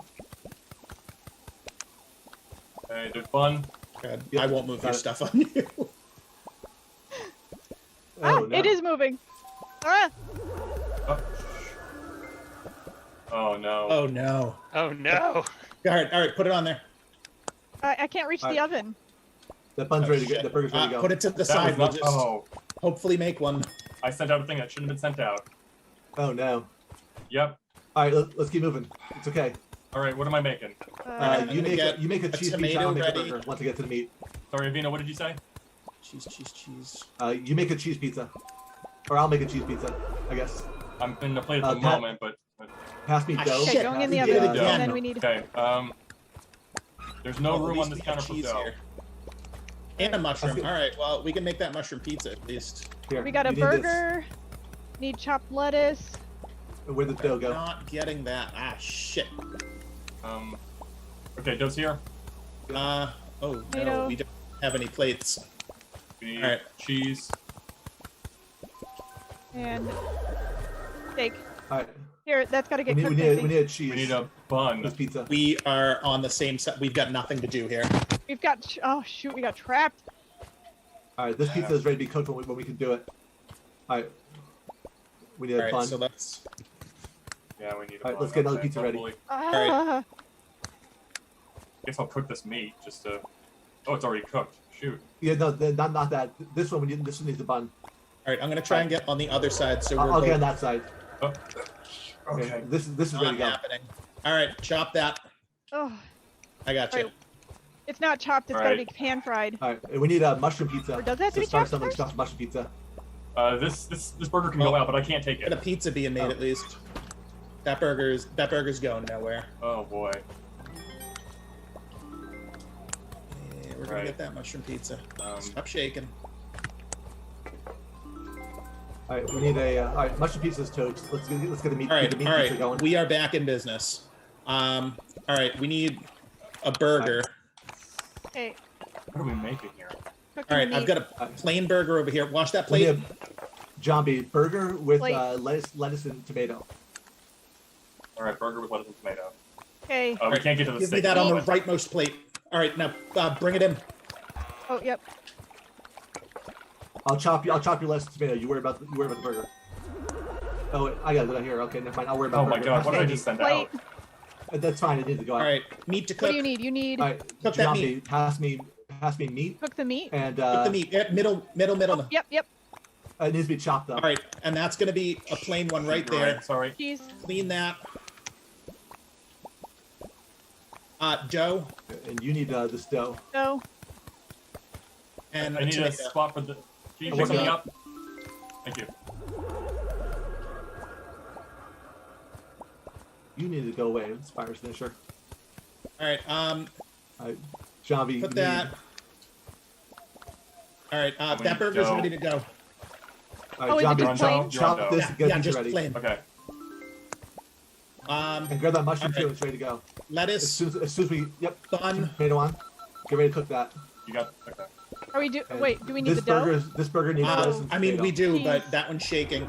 Tomato. Okay, I'll grab the bun. Here. I'm gonna put this in the oven first. Yep. I don't And here's know a couple pizza doughs. There's a shit. tomato there for you. I need another tomato. No, let's tomato. Can't send that out. Lettuce tomato? is chopped. Just chop the tomato, put them both on.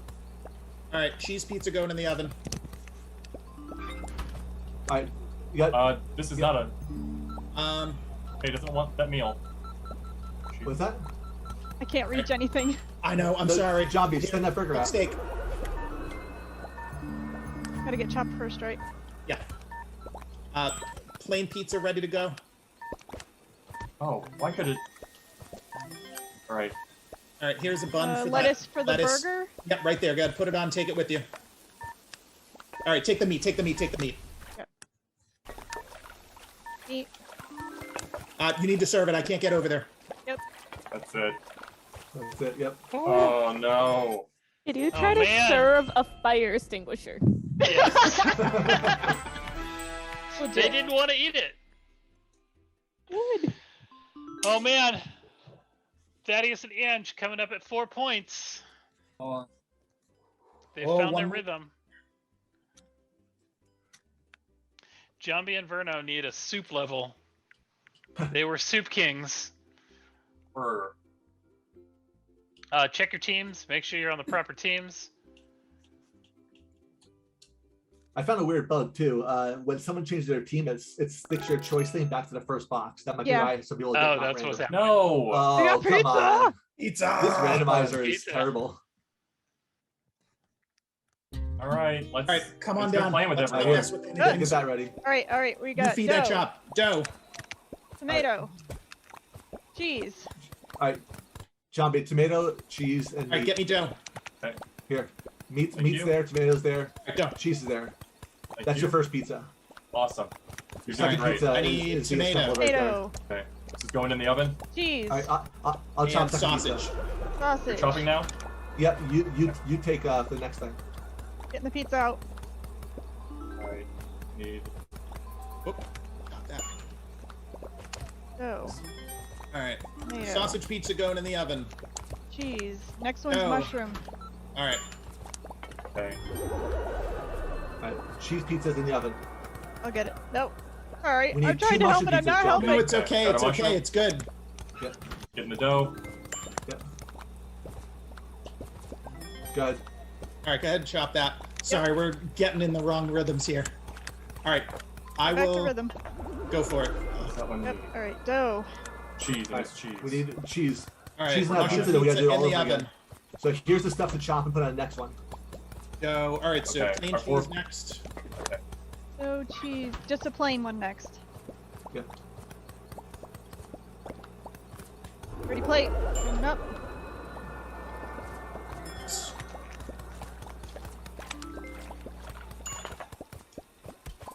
All right, dough. I'm Mushroom doing pizza dishes, next. Jambi. I need Mushroom? tomato. Jambi, you need a mushroom for that one. Here. Yeah. Mushroom. Thank you. Then you need one more pizza. Is gonna be a meat one. Here's some stuff. Chop that cheese. All I got the cheese. plates going. All right, mushroom pizza going in the oven. Sausage next is one, next. sausage. I got the pizza that's ready. Thank you. Oops, sorry. And I'm also crashed into you. All right, a meat pizza. So we need tomato for that one. Yep, working So on we need a tomato. cheese I'll put it in the pizza. oven. Yep. Okay. All right, mushroom pizza going in. All right, that's ready to chop. All right, next one's the also window. sausage. All right.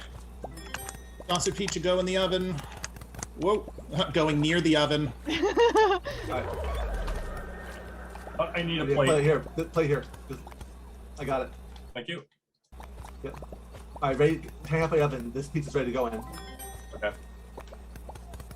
All right, now we need a mushroom pizza and another cheese pizza. I'll chop. Oh, you got it. All right. Yeah, pop that pizza in the oven. I need the mushroom, don't I? No, this you one do goes that in. one Sorry. first. Yep. My bad. Next Here's one's stuff- here's mushroom. stuff you need I for mushroom need pizza. a mushroom. And then another cheese after the mushroom. The stuff you need Sausage should one be coming right out. nearby. Sausage one already gone. All right, we Mushroom need going in the tomato. oven. We need Sausage dishes. is next. All right, I'll do some dishes. Okay, thank you. Here. Mushroom. There. I need to chop Keep cheese. it going. That's a mushroom pizza. All right, mushroom going in the oven. Mushroom going to the All right, window. chop. Prepare a cheese pizza now. So tomato, dough, and Oh, cheese. that's your plate. Yep.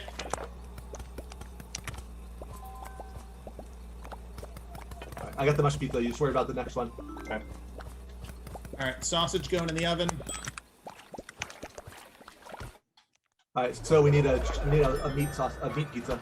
Here. Okay, I got a meat. What's next? Yeah. Sorry. Cheese. I put meat on there. I need cheese. Thank you. Here's cheese. Just a plain cheese, right, for that one? Yeah. Here's Got my tomato. cheese. I'm chopping cheese. I need tomato and. Tomato. I got the one that's All ready. right, mushroom Oh, next. no, I don't. No, I don't. Yes, I do. Shit. Hey, come on, grab it. Hey, what the? There we go. On my dishes, get a meat one Meat. together. I need a So you tomato. need tomato cheese for that one. Yeah. Thank you.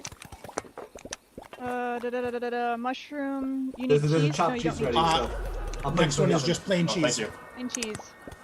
All right, so next we Mushroom need going a in the mushroom oven. one. So get ready for mushroom pizza.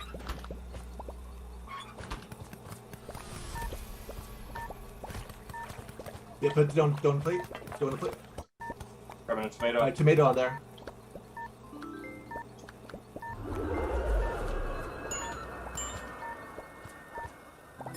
Yeah, so you just need dough that's going in. Yeah, You I'll be- guys it's all good. I've got got too time good for at another making It was pizza. good playing with you, man. We had a good run. Yeah. Oh my goodness, You guys coming all in. got way too good making pizza. Yeah. Oh. Coming in here Angie from the Mahler. back. Thaddeus. Angie Mahler, Thaddeus Rock. It is In- unfortunate we will find ourselves on opposite With sides. 5 wins. Yes. Sunday, final round of the Omegathon. You will be facing off against each other. The Zombie, Verno, with an early run, and then they just turned into pizza chefs. It went mad pizza, and that randomizer did not play into your favor. We got that bougie at college all. menu, pizza and Yeah, we never sushi. figured out that level. Yeah. Thank you, all of you, for playing. Verno, the Zombie. We will see you around. Angie Mahler and Thaddeus Rock. Final round Sunday. It will be exciting. It will be fun. We'll get Mike and Jerry in here to yell at you while you're playing, so they won't be as nice and quiet as I was during this time. no. So be prepared for that. Thank you so much for joining us, everybody. We will see you at the final round. Good luck, both of you. Bye. Thanks, Good luck, everybody. guys. Thank Oh you. my goodness, that was amazing.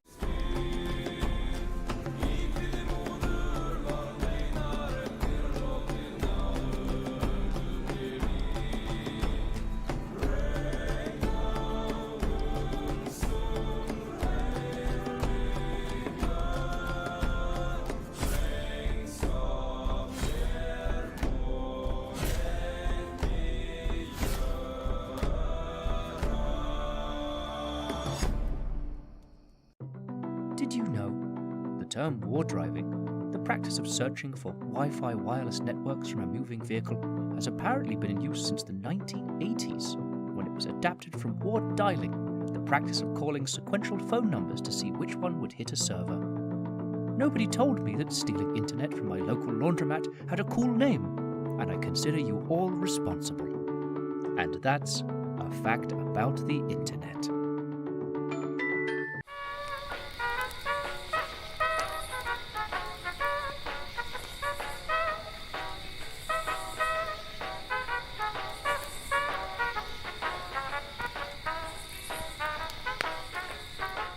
We're Child's Play, and since 2003, we've been very, very busy. We supply toys and games to hundreds of child welfare facilities across the world, taking a little of the outside world and bringing it inside. We've raised more than $44 million so far, and our work reaches more than 1 million kids per year. Come be a part of our story and learn more at childsplaycharity.org.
Did you know?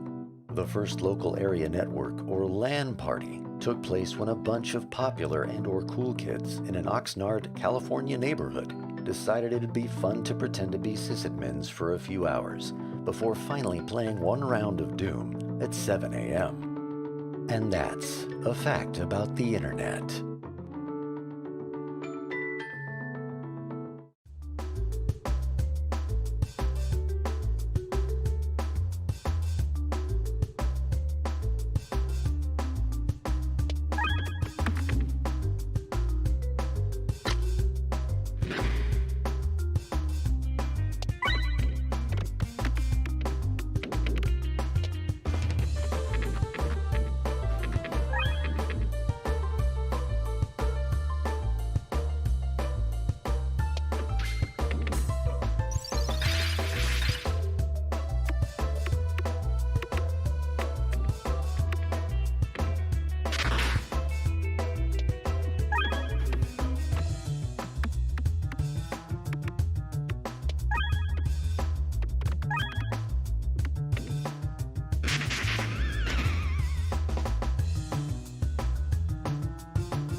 Did you know? The internet was invented in 1928 to help put global stock markets back on track. However, at its launch in 1929, a rounding error caused markets to suddenly and irreversibly crash, leaving the technology to be abandoned until its reutilization in the late 1980s as an entertainment and torture device. And that's a fact about the internet.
Attention campers, to whoever ordered delivery to their cabin, you owe us $20. Next time, order the Vindaloo.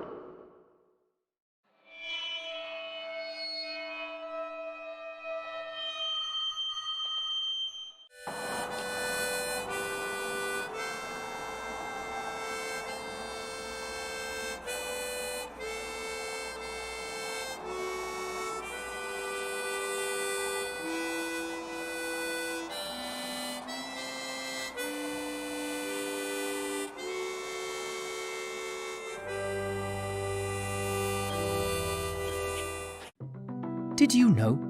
The first portable computer was the Osborne, a 24-pound suitcase-sized device. Much less well regarded was the first portable Wi-Fi router.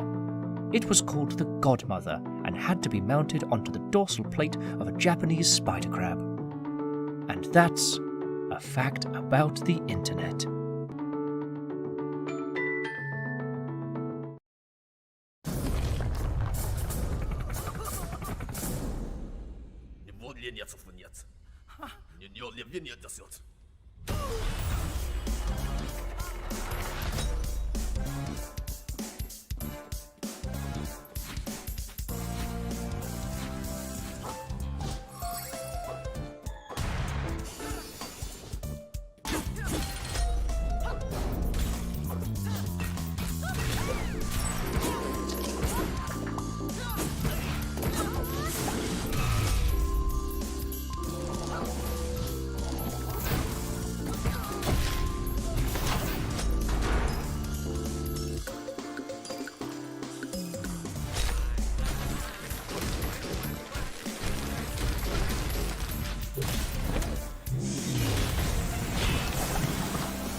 I was a street rat who'd lost her dog. Will you at least allow me to call you milady, milady? I am a keeper of charms. An ancient warning of what lies beyond. We will live and wait until the realm needs us again. A goblin. A goblin in the city.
Turn those old Dungeons and Dragons into dollars and dividends by owning your own adventuring franchise. From its humble beginnings as D&D Live Play, expanding to stage, podcast, and stream, with Acquisitions Incorporated, there's never been a better time to get the money. Hey, it's Owen Dron, CEO of Acquisitions Incorporated. Imagine digging a hole, but instead of finding a body, you find real wealth. And a body, one you put there. Buy my book.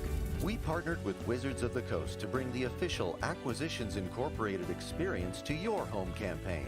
Learn how to run your own franchise, how to staff it with new player options for specializations, spells, and equipment, stats for iconic characters and monsters, and put your franchisees to the test with an included campaign for levels 1 to 6.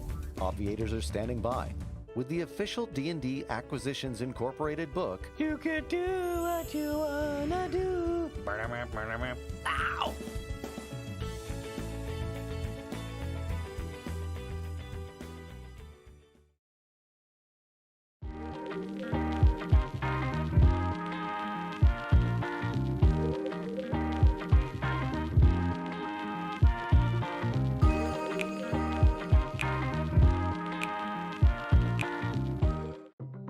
Did you know? The primary syllabaries or character sets on the internet are kamoji and emoji. Where kamoji are used to convey complete sentences or phrases, emoji are intended to be parsed separately and can be integrated with other writing systems. And that's a fact about the internet. Attention, campers. Today's lunch will be pork and beans on toast. The vegan option is beans and beans on toast. The paleo option will be pork and pork on a stone slab. The gluten-free option will be pork and beans on pork and beans. That is all.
Did you know? Elder millennials and more hip Gen Xers speak fondly about dial-up internet, a system whereby anyone who is interested in using the internet would need to call and remain on the line with Thaumaturd, the uplink, and provide him with thrilling conversation throughout their session. And that's a fact about the internet.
Did you know?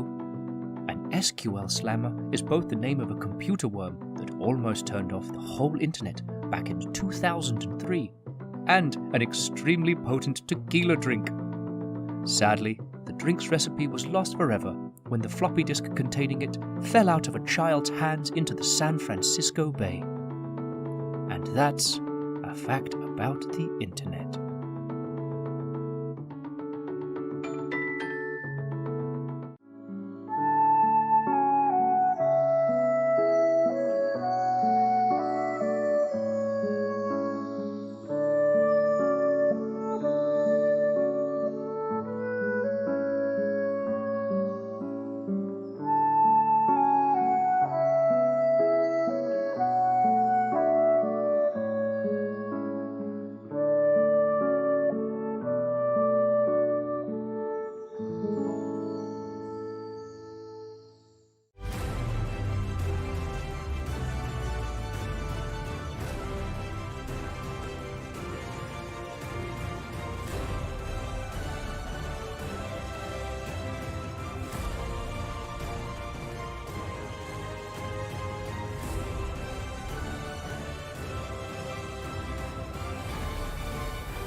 decided, you know what, I've dabbled in indie games. I'm going to give this one last shot. Let's just make a game. It felt like jumping into the deep end. I realized that making games was like a real thing that you can do. It's just so, that's the word, is liberating. We owned this project. Success for us is defined as being able to continue to do this because we really love it. We want to be what we know. Making something that people enjoy.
Due to an unforeseen graham cracker, chocolate bar, and marshmallow shortage, S'mores Night will not be held this evening. However, we will be serving melted M&Ms on toast and fried bananas in the lodge at dusk. Did you know that in 1977, Robbie Lerman of the Unicron Consortium experienced the very first reply all disaster when he accidentally transmitted a message intended for his office mate to every computer linked via the ARPANET system. To all 30 institutions, he sent the words, "Bob Metcalf's a real fink." And that's a fact about the internet. Earth used to be our home, until the nuclear catastrophe plunged it into chaos. After 150 years, we've finally returned to the surface of the Earth.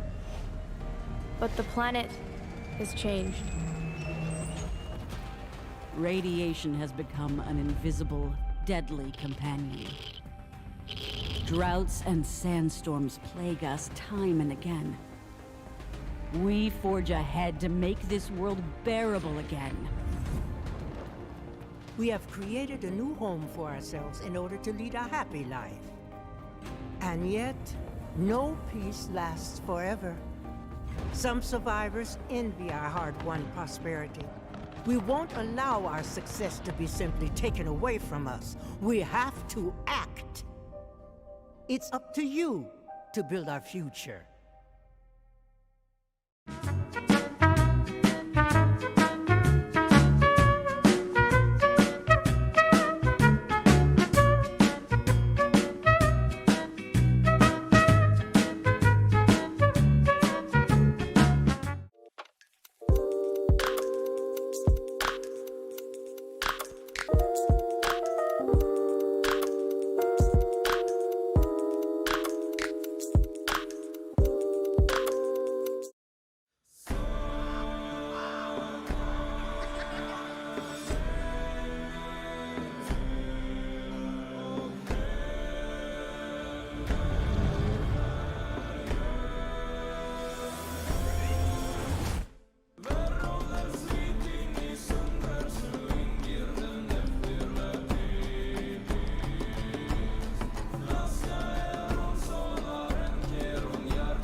term war. Hey, what's up, everybody? Welcome to Camp PAX Online 2021. Woo! We are still virtual. Unfortunately, we can't be there in person, so you got to deal with this format. But whatever, it's all good in the neighborhood. As good as Kingdom Hearts 3 is or could be, but we'll talk about that later. Anyway, it's a pleasure to meet y'all, everybody. I have assembled 4 Keyblade Masters, including myself. And for those expecting Alexa, sorry, she has some personal business to take care of. She will not be with us tonight, but that's okay. We're going to gather all the light, save her from the darkness with this panel. So that's good. And in case y'all didn't know me, my name is Odell Herman Jr. You can find me from all corners of the internet. I interned at Game Informer almost a decade ago, and since then, I've worked with places like GameSpot, IGN, the Game Fanatics, and all sorts of cool places. That's how I met these lovely people joining me on this panel. Look how beautiful they are. I love them all. And I am going to let them introduce ourselves, starting with to my right, BK. How are you doing, ma'am? Let the people know who you are and why you're a Keyblade Master. Sure. What's good, everybody? I am so honored to be here. Thank you so much for giving me this opportunity to gush out and weeb out with you all. I am Black Crystal, your neighborhood otaku. I am a cosplayer, writer, journalist, all of the above. Awesome person. That's rude. You shouldn't say that about yourself. Yes, you should. Own it. Okay, see, we're Own gassing it. each other Own it. this year. Own You it. know what? Heck yes. I am so happy to be here. I'm thrilled. I have been waiting. Honestly, I feel like I've waited as long as Aqua in the Darkness to have this conversation with these individuals. So let's get it popping. I'm ready. That's what's up. I like that. I really like that. Damn, I'm going to write that down for a That next was a good panel. reference. Good reference. All right. And right below me is the wonderful Miss Belinda Garcia. How are you today, ma'am? Great. I'm so excited to be here. Kingdom Hearts is like my favorite game to talk about because everybody that loves Kingdom Hearts like equally loves and hates it in the same passionate way. Um Also, it's a game about friendship and it brings me lots of new friends and old friends and it like mushes them together and it's all because of love. But yeah, I am Belinda. I am a narrative designer right now at Sledgehammer Games. I, you know, write for games now, I guess. That's my title. Weird. And before that, I was in PR with Pop Agenda, Ubisoft, et cetera. But yeah, so excited to be here and, um, talk about how much we hate our favorite game. All right. Over there, living the dream. She's like, I write about games. My opinions are super valid. Yes.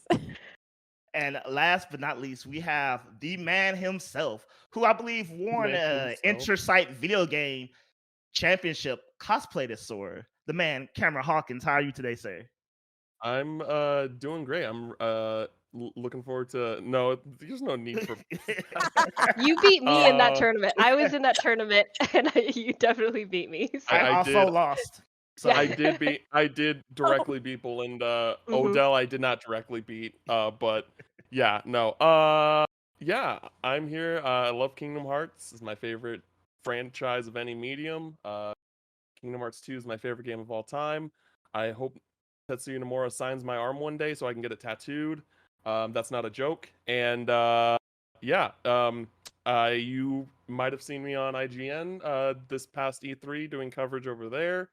I've been featured on Kinda Funny, GameSpot, Inside Gaming, and Spawn on Me, and among other things. So that's me. So as you can see, people, we got none but Keyblade Masters in here.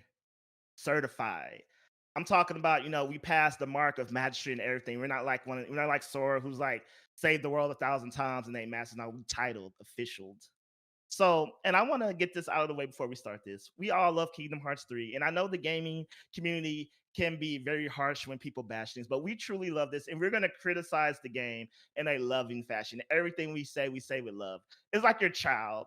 Sometimes they wild out a little bit and they're embarrassing, but at the end of the day, that is your child. You will die for them. I will not die for this game, but I will hop on Twitter and fire shots all day long. Or in the comments right now, y'all can comment. We'll be there when this is live in PAX. I'll be shooting it all day, figuratively, not literally. Say no to violence, kids. But we're gonna kick things off And we're gonna start with Cam. Why do you love Kingdom Hearts 3? What is good about this game? After damn near 13 years, when you play this game, what just blew you away? Man, that's such a heavy loaded question. I think it's just like knowing both like just what Kingdom Hearts 3 ended up being as a game, as well as knowing the behind the scenes issues with developing that game. This game could have been a lot, like, it's not even a bad game, but like it could have been a lot worse than it shaped out to being. And I think that, like, in my opinion, like, even though I have plenty of issues with this game, I still, like, if I had to rate it, I would still give it like an 8.5 out of 10. And I think that, like, Kingdom Hearts 2, Kingdom Hearts Birth by Sleep, I think those are both 10 out of 10 games. You know, I think Chain of Memories, which I know like some people either love or hate, I think that game is absolutely fantastic. Um, Yes. and I think that again, Kingdom Hearts 3 is a really great game that just had um, some shortcomings when it came to development and just some narrative decisions that I think a lot of people took issue with. But I think that, like, overall, I it w- it needed, when we went through, like, when we go through the games, like, obviously we want to see, like, we're like excited about the new Disney worlds. Like, I'm a huge Toy Story fan, so when Toy Story was announced, I like was basically crying happy, like it's finally happening. And I really enjoyed the Toy Story world. Despite it not being like particularly what I would have done for a Toy Story world, I still really enjoyed it. And like I know a lot of people like hate the Frozen world. I really liked the Labyrinth. I know that, like, um, you know, there's issues about how Sora and them were like very away from the actual story, and it felt like it was just progressing in the background while Sora and them were doing their stuff. But I still really liked what I was doing in that world.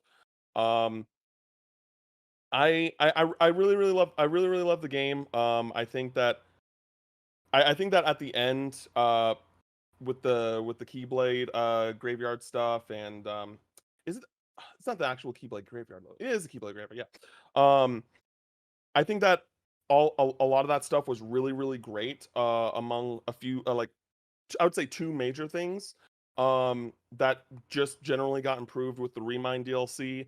That, like, it at the end of the day, it reminded me, like, this is why I love Kingdom Hearts. It wasn't perfect, but again, it could have been a lot worse, and I am incredibly excited for what the future holds. All right, all right. If you had to say your favorite definitive moment from the game, what would it be? The moment I would say would definitely be it's something that, like, because so just to clarify, Belinda hasn't done the Remind DLC at Oh, this point, no. and it is something in the Remind DLC. Oh, okay. So I don't All right. particularly want to Okay. say. We will Um, save her from any yeah, spoilers from it's the one of those things, Remind. like, Spare her, You spare her. could. I think that there is a point in this discussion where, like, Belinda might need to, like, step away or like mute her mic, or Put my mute us for a foot second, down. and then we can, like, wave her in. But there's a specific moment that I really really loved in the Remind DLC, that I can't not bring up. Like, when we talk about the highs of this game, I like have to mention these things. So Belinda, do you want um to be waved in, or you just want to hear it? Hear it. It's All right, it's a hear it. panel about Kingdom Okay. Hearts. Let's Yeah, let's do yeah. it. So my favorite part is when, like, everyone that isn't Sora and Kairi are fighting the Xehanorts. That part was fucking amazing. I don't know if we can swear, but it was amazing. Because they brought back uh what's it called from Kingdom Hearts 2? What's the reaction, the triangle? The What's the QuickTime event. The mechanic called? form. Oh The yeah, forms. the command event, the The triangle event, forms. His Oh forms. no, not the forms. Is it command events? I think that's what the that is. No, reversals. no. Well, that's not what it's called though. But you guys know what I'm talking about. When you Can't press think I The know what it is. triangle, triangle Yes, event. The yes, you yes, triangle press event. We got it. triangle. We got Yeah, it. yeah, yes, yeah, yeah. yes, yes. Man, all these people watching this is like, these are Kingdom Hearts fans. Like, I'm sorry, we're I don't fucking. know. I'm a fucking fraud right now. But yes, the triangle, the triangle commands, We all know. and and Unless you just play it on Xbox. No, there's so much, look. like, minor, like, but like small but significant storytelling happening in that moment where it's just like Roxas and Ventus fighting like next to each other, and it's just like, what's your name again? Roxas? Like he's like, you're pretty cool. Or you're pretty like you're pretty good. He's like, yeah, Yes. well, not so bad yourself. I'm like, let's go. That's what I wanted. I wanted these two Yes. characters to interact. Because Yeah. they look the same. It's just like you Yeah. want them to interact.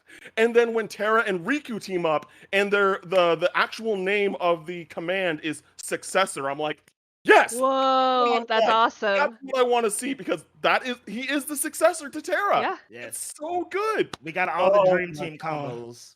It's just incredible. It Is all there a takes place. Kyrie Aqua thing that happens? No, No. so Sora, Kyrie and Aqua are together at that, like doing a different thing.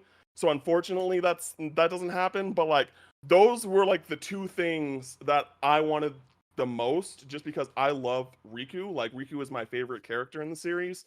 And everyone wants We love Ventus. a sad boy. We love a Everyone sad wants boy. everyone wants Ventus and Roxas. No, to no, no, to no, talk no, to. no. What? Not No? here. This is a Riku Stan Oh space, God, I here we think. go. Here, y'all- I am What? Team Riku. Let's go. Let's Oh, go. okay. Yeah. You We're are Team Team Riku. Riku. Yes, we Yes. are. Okay. Yes, Yes. yes. Okay. No, but yeah, just how like them just talking back and forth, and I just loved it. It was so great. So that was like my favorite. I was like, this is what I wanted from the base game. So yeah, that was my favorite moment in Kingdom Hearts 3 for sure. All right. You know what, Cam? You're a trooper for dancing around that for Belinda's sake. I saw it in your eye. I was like, he wants to say something. It's fine. We can spoil it for me. It's my fault. Now I want to play it even more. So All right, well, Belinda, you're next. What did you love about this game, and what made it worth the wait, essentially, for you in your mind? I think also like you said, the wait for the game. I think it was at a time where I was so hyped. Like I was ready for a Kingdom Hearts 3. I wanted it so bad.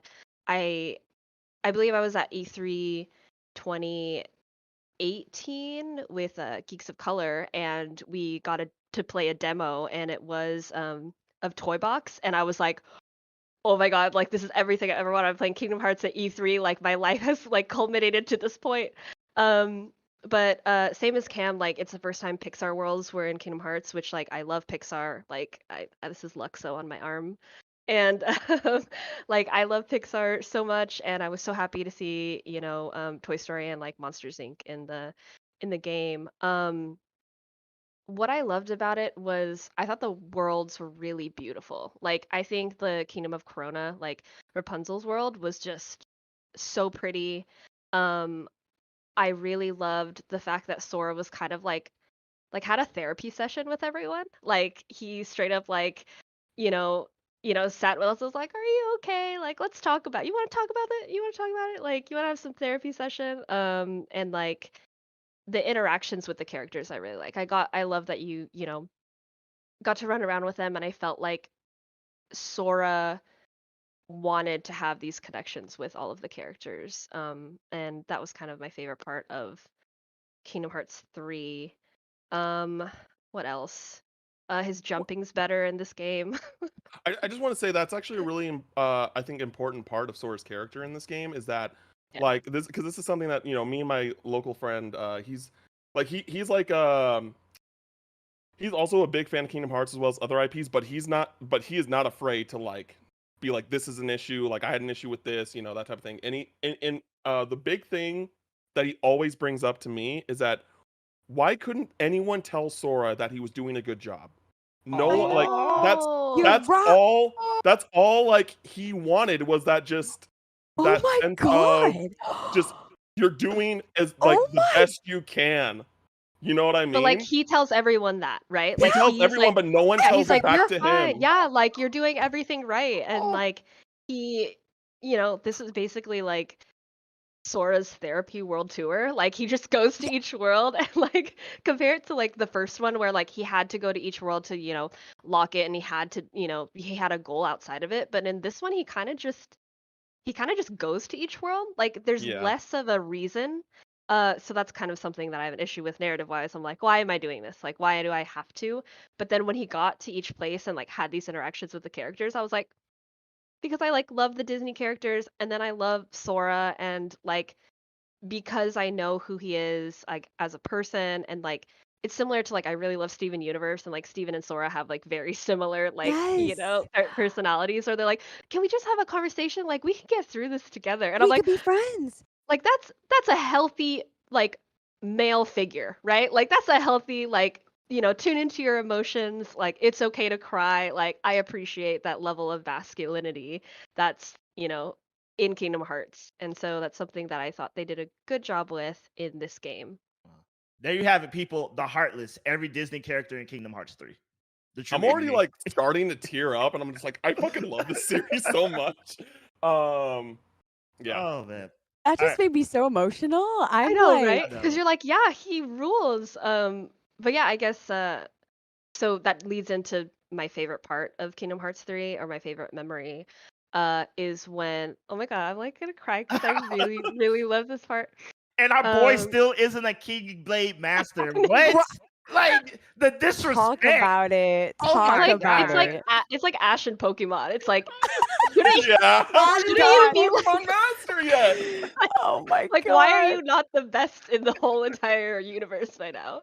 But my favorite part is when oh my god, is when Sora's with Hiro and they're sitting on top of the bridge in San Francisco, and they're good. having like sea salt ice The cream sea together. salt, yeah. And it's just like that's such an intimate like inside thing for Kingdom Hearts fans, right? It's like that means your best friend. Like if you got sea salt ice cream, these are your homies, like homies for life. Like Homies I for will die life. for you. Yeah. Like I will die for you. And so the fact that he, sort of extended this tradition, and they're like sitting on top of San Francisco, which is one of my favorite like fictional places ever. I think it's gorgeous. Like Tokyo's gorgeous, San Francisco's gorgeous because I live in the Bay, and they're just sitting there and he's just talking about Tadashi, and I'm like I'm crying every time I watch that scene because it's so beautiful, and it's like again Sora being super selfless, like super caring and emotional, and like, offering solace to, you know, this kid who, lost his brother, and like you had just like had this incredible fight, and like of course, there's a lot of action in Kingdom Hearts. Because you're fighting, yada yada yada. Also, that boss fight was like weirdly hard for me because you're flying, and I was like, why can't I fly and fight at the same time? Why am I bad at this? Um, but yeah, it was such a quiet moment that I was really thankful that they put in there. It's like my favorite moment in the whole series still. Not whole series, in the whole game. I have a Okay. different moment for All the right. whole series. All right. Well, Yeah. thank you for that. All right, BK, you're next up. You know what to do. Give the people what they want. Oh, what they want, the good. There's the good. See, y'all took out the juicy bits, like because I very much co-sign. I love that we are kindred spirits here in this panel. So I think we said a little bit today. I know you guys touched on it, but the worlds were kind of one of the good things. I think those were like some of the most well picked worlds. Like regardless of their execution, I just feel like it made sense to include all of these worlds. Like we've seen a motley of other ones. Sure, I would have loved some of maybe the handheld worlds to might have gotten a chance on the main style, but at the same time I was like, yes, like Big Hero 6, like I didn't even five brain that enough to think about it. And when they announced it, I was like, well, of course. And I think for me the coolest thing was, I know this is such a weird pick, but I'm a fan of the like the Tron worlds and all of the like. Yes. Okay, Amazing. I love the Space Tron Paranoids. worlds. Space Paranoids Imagine is amazing. like imagine that in like PS5 Tron World. Like I just dual so sense support Tron okay, World. we're all Like, here. We're all I here. want this Jared. I want this Jared Leto. I want this Jared Leto Tron movie to happen simply so we can get another Tron world in Kingdom Hearts. Okay, yes. It's so good. It's so good. So I'm a lover of what the Kingdom Hearts series loves to do with like their IRL characters in the franchise, because it is weird, right? But I really thought that the Pirates world was just so mind blowing for me. Incredible. Like It was so conceptual. I just even their I costumes. could stop the game. I literally was like, I'm in this world. I don't want to go anywhere else. Like I was like, yes. Like when you go to the Pirates world, it feels like you're playing a completely different game. It's not even like Yeah, it it's does. not even like, oh, this is a new world. Like, no, this is a new game. It's so cool. Literally. I think that's something it did so well. Like that, like it sucks because I'm like, man, I wonder how long this one took. Like they were trying to ramp up to this. I'm like, oh, what if every world was this? So I see where they wanted to go, or like the potential that there was there. But I feel like, dude, Pirates World, Big Hero 6, conceptually being able to fly like the city, explore the cityscapes, or in that environment. Getting that crossover jokes with him, and like that weird Final Fantasy looking ass characters. I wanted more of that in my life, and I feel like they teased it in a way that was very Kingdom Heartsy, but didn't give us enough to really latch on to. So it was like I wanted to say it was good. These little Easter eggs, or these like big picture tie-ins that happened throughout the game, like I see the intent, but I never got the that final like triumph of like, oh, okay, this is where it hits. Like you're watching the end credits and you're still like, I am not accurately trying to figure out how to align the pieces right now. Like I am more than confused. Like there is no satisfaction at the end. So but that was what I was very excited for this title for Kingdom Hearts 3. I wanted the tie-in. I was a fan of the mobile game Cross-X. Like I was actually ready. I was like, they're gonna have to incorporate it. They spent all their money on this mobile game. It's gonna be involved. Again, am I happy with how it was? That's another conversation. But I was ready for it. I was like, yes. So my favorite moment was honestly Keyblade Graveyard and all of the Keyblades coming up and seeing the usernames. Yeah. That just made me, I cried. With I was Ephmer, like, oh when my Ephmer shows God. up and stuff Ephmer like that. comes, I And cried. see now there's okay. So this is going into like the end of Union Cross for a second there, but like now there's like theories that like Ephmer is or Sora is Ephmer reincarnated, which Okay, would be yes. Oh man. which it would be wild. So No, That's after insane. the player character died, it became Xehanort from the mobile game. I'm like, bro, I don't know what's going on anymore. This needs to be like in a full-fledged game, because this is too much like mic drop moments. it needs to be remade. It needs to be remade. Yeah, it needs to be remade. There's too much in it, and that's what got me upset. But Where yeah, I'm there's like, so much good story shit in Unchained or on Union Cross. Unchained Key, that's the old name. I know, Union I keep- Cross, that like Yeah. it needs to be remade into something else. Yes. absolutely. So, It needs but to I be think that's for me. streamlined and like able to, ingest in a healthy way instead of like like the mind games that you're always doing. Look, I don't need another gotcha game, let alone one that's based off of my favorite IP. Like, can I just get the story, please? Like, they put out the movie, and I was like, all right, we cooking. That little movie snippet And was it was nice. it was fine. Like it was like okay, like it Okay. added some new things, but it was like okay. It wasn't it. I was like, give me more. Like, are we committing? Give me the Advent Children for Kingdom Hearts, or go home. Like, I don't. All right, that's cool. All right, so I think I'm not about to make nobody cry here. Maybe not. Do but- it. So one thing is I just loved about Kingdom Hearts 3 was, of course it looked gorgeous, it looked beautiful, but the attraction ride combos were the bee's knees. I remember when I first saw the trailer, I thought they're just going to be like, you press the button, Magic Kingdom train comes out, it does this thing, it goes away. But no, the way they integrated it into the game, when I fought and used them, I wanted to keep using them because they were legit fun. It was like, give me Carousel, give me, Splash Mountain, give me all of that. I just want to replay all the Kingdom Hearts games right now. I'm just like, Look, is it weird if I say I'm in the middle of Chain of Memories Riku playthrough and I am like loving this combo right now? Like this is giving me the fuel to get through everything now. Very nice. And so I thought that was a great integration of powers, but that's not really what I loved about Kingdom Hearts 3. So this kind of encompasses what all y'all said. The worlds are great, they're amazing, they're creative, but all of them are basically, Disney worlds, so we're already introduced to them. But what I really liked about Kingdom Hearts 2 was like Hollow Bastion. It was unique to the game. It was a creative world. But this one, we've seen it briefly in other games, but we finally got the, excuse pronunciation, Scala ad Callium, Kylum. thank you. We finally got to see it and run around, and I was like, this place is effing gorgeous. I really wish you could see more of it. I was like, the creativity was like through the roof of that world. I literally just ran around it. I was like, how far can I go? how much of this can I see? It felt like a literal dream world in a game in the best sense possible. And I was like, I need more of this from Kingdom Hearts.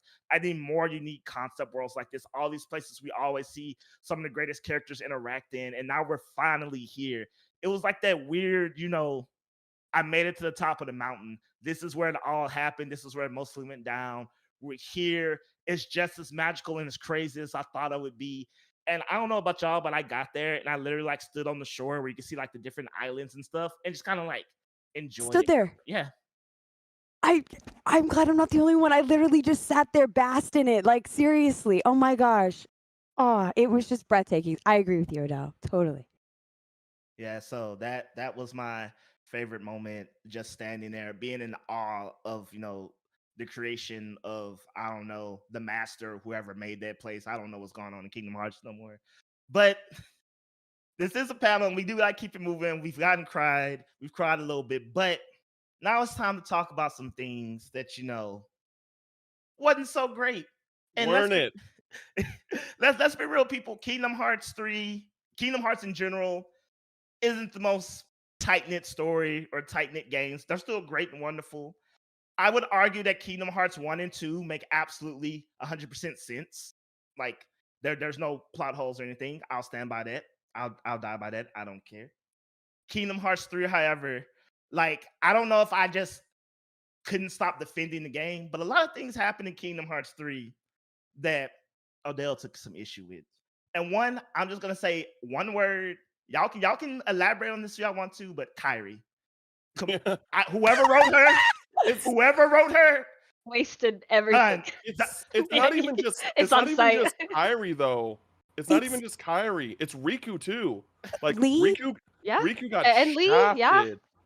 Oh Yeah, yeah. like the thing with, so I'm just gonna say like the things that I dislike. Like I like the Kyrie stuff. Like I know someone else is gonna talk about, but I want to talk about Riku because Riku's my boy. Go off. So, like, Riku is a Keyblade master. Tell He him. is a fucking Keyblade master. He achieved something that Sora couldn't. Like Riku goes through this arc throughout the series where it's like, okay, he's obviously better than Sora. He's just like he is his rival. No, he is. He is his rival. He's like Like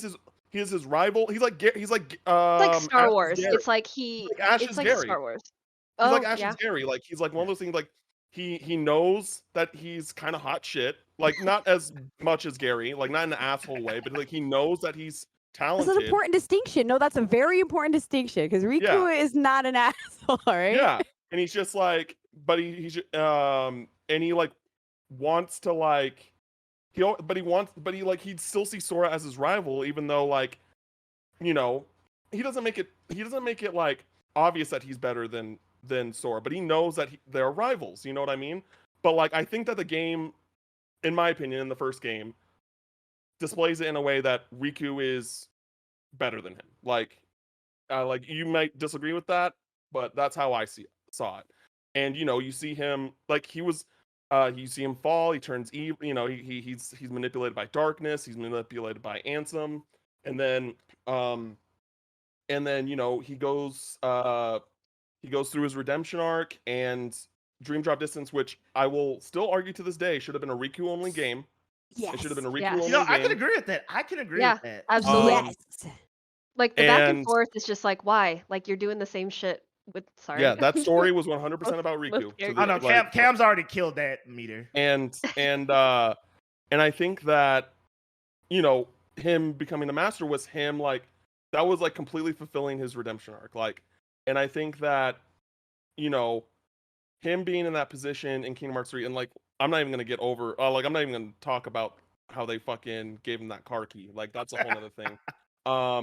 But he's a Keyblade master. He went through this like long like redemption journey, and it's like because going into Kingdom Hearts 3, I'm just like, all right, so Sora's going to is going to try and save these people, and then Riku's going to try and save these people, and Kyrie's going to try and do this, like, and then Riku is like, okay, they're going with Mickey in the Realm of Darkness, and then he finds Aqua, and it's just like, let him do something. Like Sora doesn't have to do everything just because he's the main character. Like just doesn't need to happen. Like even with like going into like they did that with like with Birth by Sleep. Like, you know, I personally feel like when Birth by Sleep was coming out, like, oh, Terra is like the main character of these three, right? He's the Sora of this trio. But he wasn't. You know what I mean? They all Right. like had their roles. Mhm. And I Mhm. feel like with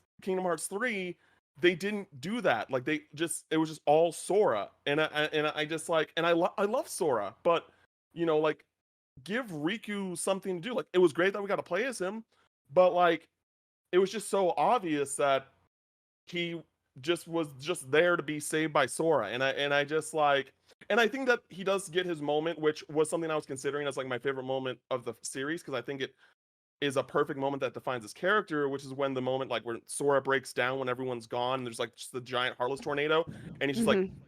you don't believe this and he just goes in by himself like and he's just willing like that was like I'm chills right now talking about it. Like that was like this is Riku. This is why he's my favorite character ever.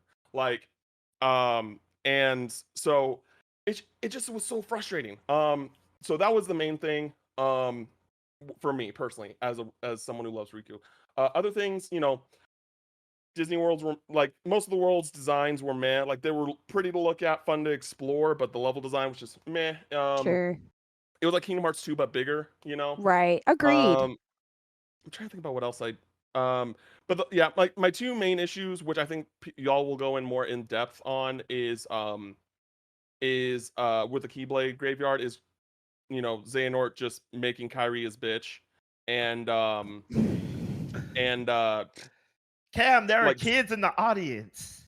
and then Ericus kind of like Ericus showing up was hype, but Yes. like just like Xehanort just kind of being like, all right, I'm kind of good, like I'm not bad anymore, and then there he's just going like I was like, that very like anime trope ending with a Yep. villain. It's just like, uh, I don't think this is like because in Birth by Sleep, I was like, oh, this dude's fucking evil. Like, granted, Yeah. like he's not. His viewpoint is like, hey, there needs to be an equal amount of light and darkness. I'm like, okay, I can fuck with that. But when you're corrupted by darkness, you're still fucking evil. Like, you know, so that was an issue as well. I think that like everyone can kind of hold hands on. And then the last thing that I want to talk about really quick, if I remember it, what was it? I lost it. Oh, I'm gonna just this is gonna be my last thing because it's just a really personal thing as well. I really hate how short the Winnie the Pooh level Okay, was yes, because Oh. yes. Winnie His the Pooh, oh yes. Winnie Yeah. I the Pooh is my cried during Winnie the Pooh and Kingdom Hearts 2. That was literally my favorite They're the series of best submissions. levels. Like Yes. they're so good and they have so much character and so yeah much emotion to them and they're so wholesome. It's like a break from the game that like you can go in there and be like, you know, like it feels like it's like a little game inside of the game that like still like reflects like the themes of the game, like friendship and Mhm. helping and I'm just like I love it. I love those levels and I Oh, agree. It was like when yeah Sora with like yeah. told Pooh he had to go now, but you know he will always be with him. Right here. yeah like Winnie the Pooh, like I love Toy Story, but like Toy Story is my favorite movie ever, but Winnie the Pooh is my favorite Disney property. Like I love Winnie the Pooh. I grew up loving Winnie the Pooh. I had a Winnie the Pooh blanket, so Winnie the Pooh has always been like super close to my heart. So I was like really looking forward to going to the Pooh world, and it was just like that one mini game, and that was it. And I was like devastated. I was like, this has to be a joke. This has to be a joke. So, No, totally. but I yeah, think Wait, those Cam, I I'm would say like sorry. I gotta those are stop mine. you, Those are but mine. we gotta get up and we Yep, gotta keep going. those are I mine. gotta see a friend of mine named Belinda to talk about what she didn't like. You see what I did there? Nah, y'all didn't see. Y'all didn't Yeah. see. Okay, so one, Olympus Coliseum. Like, I'm just gonna say that like changing it to Mount Olympus, cool, great, world is fun, I guess, but like taking out the Olympus Coliseum was like hurtful. Like I thought the arena like again, it's like a little part of the game that is different from the rest of it that's also so fun. Like in like 1 and 2 like they were incredible. Like some of my favorite game like mechanics ever, like so great. Um again the world's like I think just like moving through each room or, you know, section of each world. Like when you first get into some of the worlds, like Arendelle or Corona or things like that. Like they're so beautiful once you see them. Like the first impression, so gorgeous. Oh my god, so much design. And then once you get into the actual gameplay, it just felt like copy paste, copy paste, copy paste, copy paste with like a little bit different. Which I guess seems like hypocritical because like Monstro was pretty much like a labyrinth of like being inside of a whale. But like I feel like they could have just done a little bit more to differentiate them. Like a little more. Toy Box did sort of a better job because you're in the bedroom, then you go to the store, and then like each part of the store is like different. But I just like when I was in the world for too long, I would get like bogged down of like, okay, I've seen everything. Like you see everything so quickly. And then they just could do Frozen is so great. Like Frozen property, amazing. Like there's just a lot of decisions they made with Arendelle that I'm with you. I'm just like you just wasted so much potential. I want to chime in here on something Okay. that's actually relevant to this. Let's hear this. So, Yeah. this goes for the entire game, but Disney was a lot more holding on to the reins on what Nomura could do in this game because like their leadership was different from like the first two games. So like Nomura wanted Elsa to be a boss fight, and they were like, no, you're not gonna do that. Like they wanted her to like Nomura wanted to do a lot of really cool shit in just like all these games, like all the worlds, for the most part, and they were like, nope, can't do it. So I believe that's it. It's why a probably lot like of the Disney Elsa worlds isn't a are villain, very you can't fight lackluster. her. Yeah, that makes sense. Yeah, I was gonna just add. I'm like, I'm okay with like Sora being a passerby in the story. I think it was just like, I went through Ariel's rhythm games and had a good time, and I had to listen to Let It Go with no button presses, nothing interactive. I had to listen to the entirety of the movie, but nothing to keep me going through the song. Like I was so pissed. I was like, if you're at least gonna make me be this passenger on this story, Make give it a me rhythm game. Yeah, do something. please, Like, you're please. really just sitting there. Like you're sitting there with the controller in your hand. You're like, it's the whole it's the whole song. The literal entirety of the song. There goes my DMCA on my stream. Like I like that was my biggest that's one of my biggest problems. So I had to jump in when you were talking about Frozen because I was like, dude, just I couldn't stand that. Like give me those something. moments where I was like, why am I a Kingdom Hearts fan? Why did I do this? Like, what? Did I agree to this? Everything. Yeah, you're like did I agree to this? Is this who I am? Like, is this the game that I love? Like, oh my god. And I'm gonna be really quick and say one more thing. Like, just base Kingdom Hearts 3 did like some non-mainline game shit that I wanted Kingdom Hearts 3 to be a mainline game. Like, if you're gonna call it Kingdom Hearts 3, like I think I'm with you, Odell. Like Kingdom Hearts 1, Kingdom Hearts 2, like pretty streamlined. Like if you only played those games, you're like, I get it, light, dark, bad, good. Like you basically get the whole gist of it. And then Kingdom Hearts 3, like just like did it like what I wanted clarity from this game, it gave me less clarity. Like like if you're gonna do some like side game shit where you're gonna introduce so much new stuff and then like jumble it up and then not really like give me a conclusion that I'm happy with and can go to sleep and not think about it. Like, why did you like I don't know. I thought it was a trilogy, so I thought there was going to be more clarification. There wasn't. I'm just expecting for it to go on for the rest of my life. So now, at this point, I'm just like, they're never going to stop. We're going to get to Kingdom Hearts 15. We're going to do this panel again and be like, I still don't know what's going on. Like, but yeah, those are just some of the things that I had an issue with. Got you. And all right, real quick, BK, give us if you can, just one really big point that grinds your gears. Ooh, excuse me. Sorry, it grinds took your up so gears. much time. It's okay, Cam. We love you. We're not gonna get to everything we hate about this game. Like, Oh, you're no fine. matter what. There's too much. That's what I said. This is a reoccurring panel. We're gonna have to do it now, eventually, until we finally get some product where we can be happy. I got you. I know we talked about my Frozen gripe, but I will have to say I am not sure if I really cared about the Ratatouille stuff. I just. Yeah. But as the completionist This in looks me, like a I good had spot to to find carry some about it. ingredients.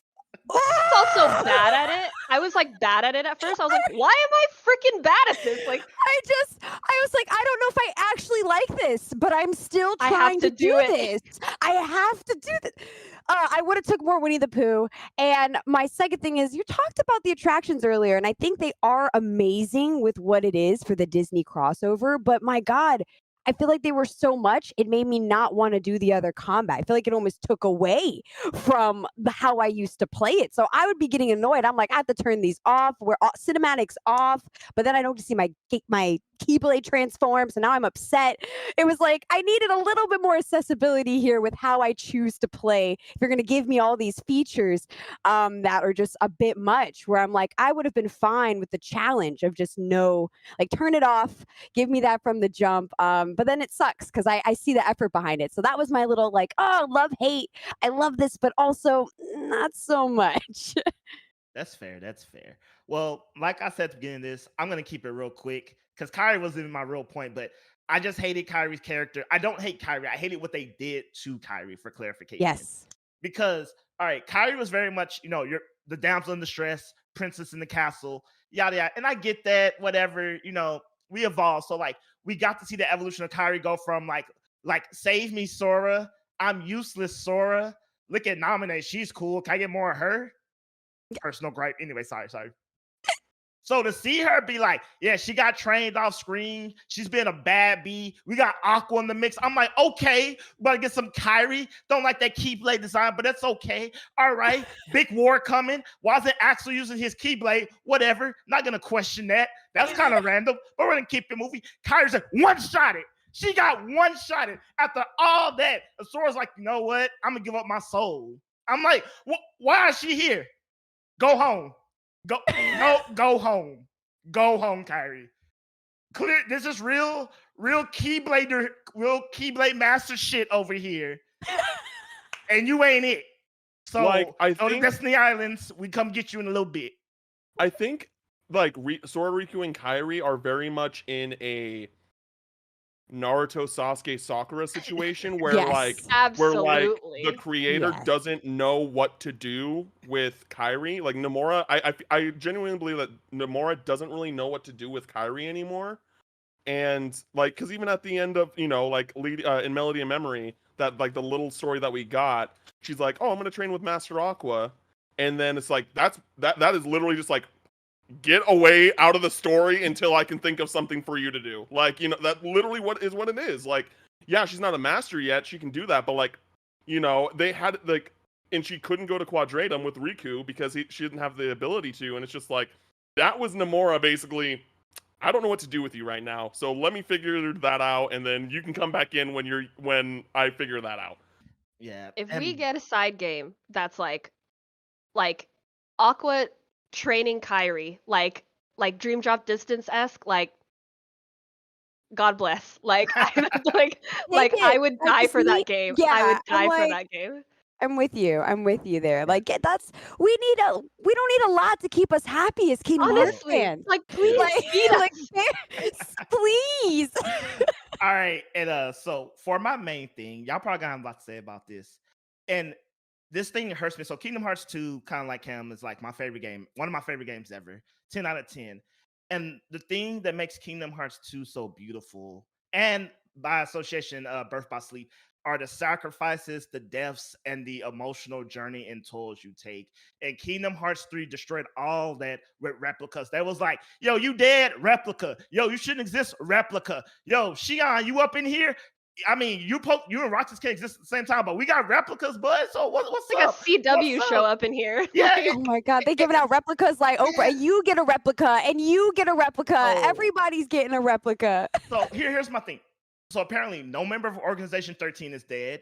Okay, well, that takes away some gravity. Roxas and Vin get to live at the same time. That don't make sense. That takes away some gravity because, oh, I love my boy Roxas.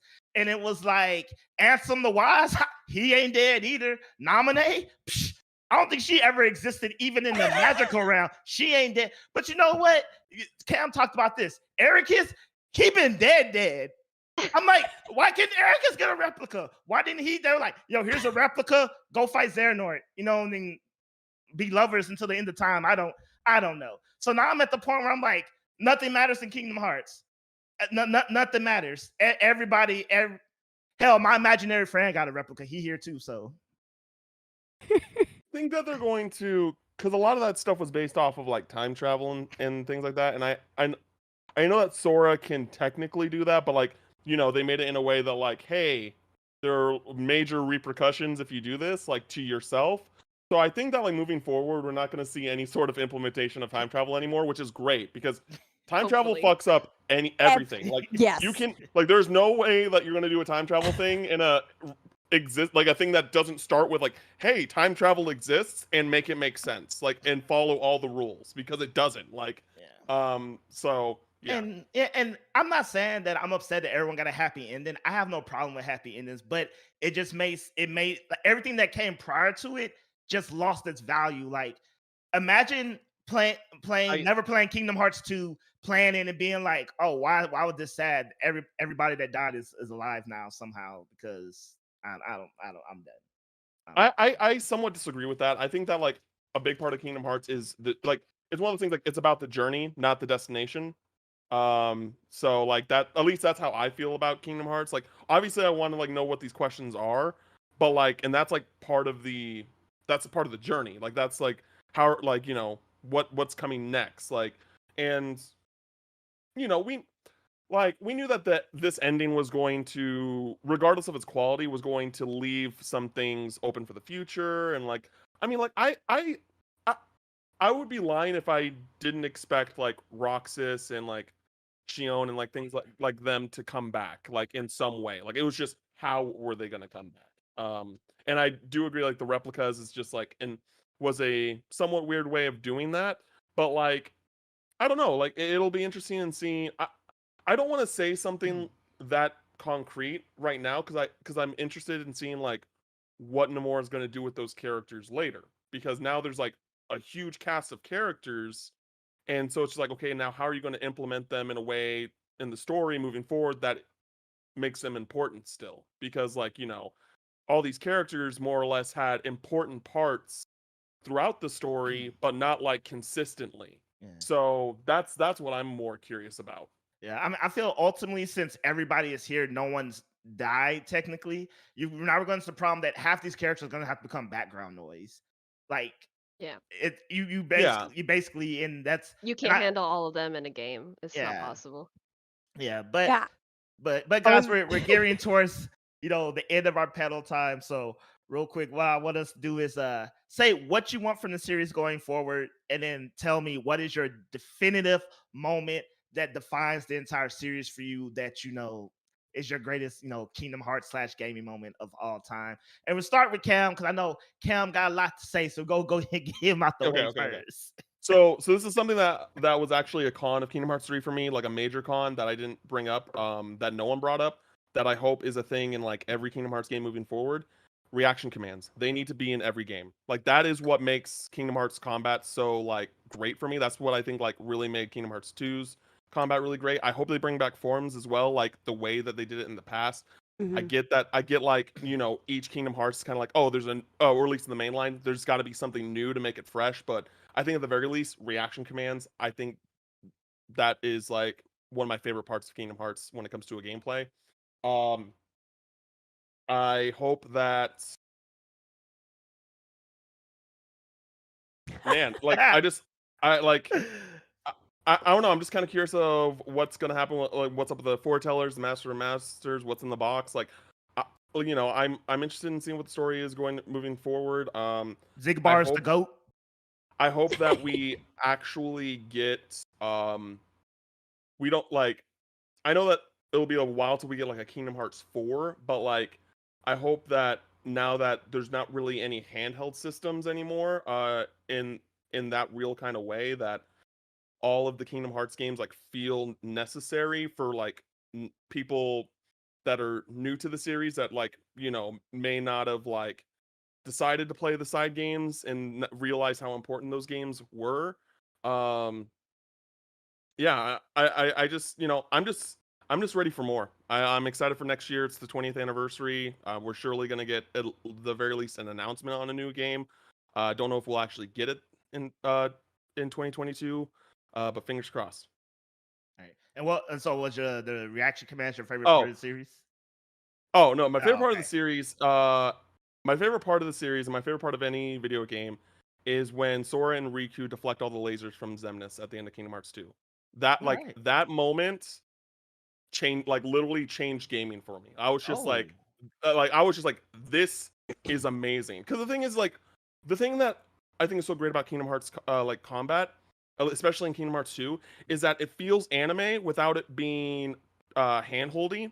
You know what I mean? Like it has the Yeah. right balance of like it's you versus it's the game doing it for you. And again, that goes into the reaction command type stuff that like I think that just being able to actually do that with my controller instead of like press press triangle and then they just do everything themselves, like it's all me. I really like that. Cool, cool. All right, Miss Belinda. I guess I already said what I want. I really love Aqua, and I know like Aqua in more recent games has gotten a little bit more of the spotlight, but like she's strong as shit. Like, let's be real. Like, she's been through some shit. Like Riku's been through some shit. Yeah, like Aqua's also been through some shit, and like I think she deserves a little bit more of the spotlight. And like, I guess like my dream of I should just start. I'm a gay rat. I don't know. I should just start writing it myself. But like, if I had a whole ass game that's like Aqua training Kairi and like in the same vein of Dream Drop Distance, because I love Dream Drop Distance, like maybe not like switching a lot, but like having them like be a duo through all of this thing, and like, you know, also going through worlds and like fighting and Kairi learning, and like I would just like I would die because like I love them both so much. I love them. I have so much respect for them. And I want to say my favorite moment of like all of Kingdom Hearts is a very like small, super super small moment. But it's a moment in Kingdom Hearts 1 where Kairi gives Oathkeeper to Sora. It's like a small, like super small, quiet, intimate moment, and like Oathkeeper is my favorite Keyblade.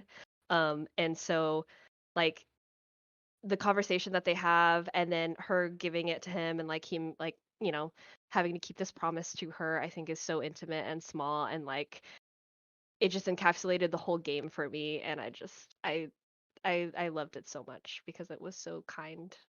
Oh. No, I feel you. I mean, well, Aqua's the most senior Keyblade master there, Hell yeah. ignoring all Right. the time traveling, you know, people through time and all Straight that. up. Yeah, so I mean, she is the GOAT. I mean, she's probably stronger than Mickey, no lie. Damn You're not near. wrong. Like All right, BK, what you got for us? Oh, what I got for you? Oh man.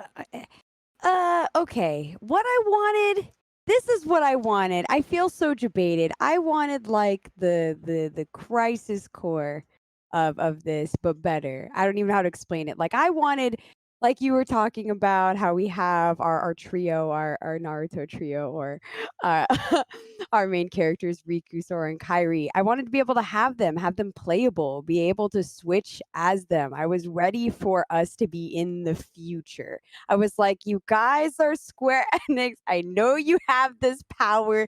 Take me there. And I know that is a different stretch, but the idea of like party members and like party changing, like I was like, we should have 5 people. I should be able to have 2 other Keyblade Masters and Goofy and Donald if I want, you know? Like I wanted those types of options for like I don't know, more JRPG elements, like just to make up for, I guess, maybe the lack of what we got, and kind of take it to that level where it does grow. I feel like the franchise does sit in a great medium spot where it's not too difficult to play, but also has those like JRPG elements. And I just really wanted to see more of that. And I thought we have such a big cast now. Like, I want to be able to play as different characters. I want to be able to mission up and switch out who's going in and have different stories.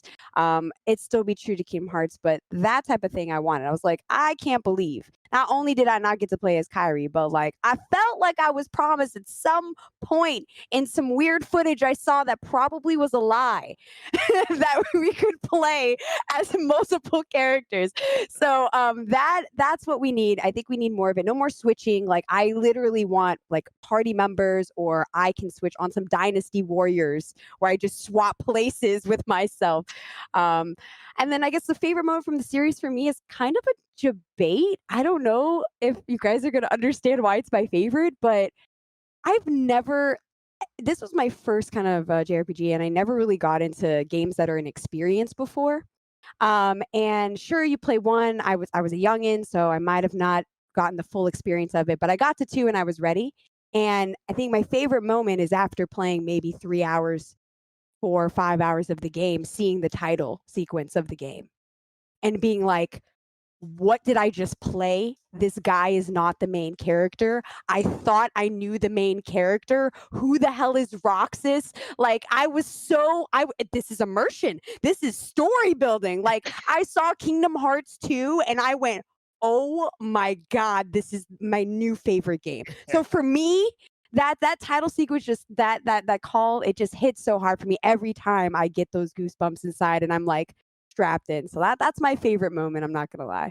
All right. 100% great. Yeah. Great. So I'm gonna touch on kind of a little bit what everybody said. So going forward, I agree mostly with Cam. Like now that handhelds and stuff over, there's too much story material that's not in the main games. So going forward, I don't. It's a JRPG, so if the game's 100 hours, it's 100 hours. No one's complaining. We know what we're strapping in Yeah. for. So just give it to me all, and like even if it's not a numbered game, give it to me all in like a more easily accessible, not a mobile game, not like the I don't know the Sega Pocket or whatever you want to put it on. Give it to me, the meat and potatoes. And if the game needs to be 100 hours, make it 100 hours. And that's all I really need going forward. And all those things you said were great. And my favorite moment of the game is kind of what BK said. So it's the prologue of Kingdom Hearts 2 in its entirety, mainly the ending. So I think Kingdom Hearts 2 prologue told a better story than most games out there, point blank, period. Ooh, Like that's truth. yeah, experiencing Roxas' last days of summer vacation till this day shakes me to my core. I have replayed Kingdom Hearts 2 maybe 3 times, but I've replayed the prologue countless times just to So see. We good. all talk about how selfless Sora is, but give it up to the boy Roxas. He had every right to want to exist. His world was falling apart. Everything he knew was a lie. Everything was crumbling. Like his life went to pure and utter crap from multiple forces. Like he was just a puppet on the string. He then knew he found it all out. He raged. He fought his way through the mansion. He fought Sora. And at the finish line, he understood what needed to be done. And to watch that boy drop his keyblade and say his summer vacation is over and to fade out of existence, my God. You could My say that God. you could say that was the part of Sora in him that knew what had to be done. You could.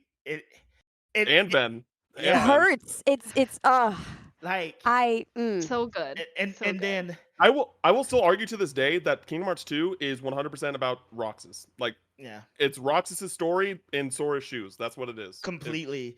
And then the thing I loved is just part of the prologue when Naminé tells Roxas, we'll meet again. We may not know it's us, but we will meet again. And at the end, when you see Sora wash up on Destiny Island and look up at Kyrie and it's Naminé, and Naminé look back at Sora and it's Roxas.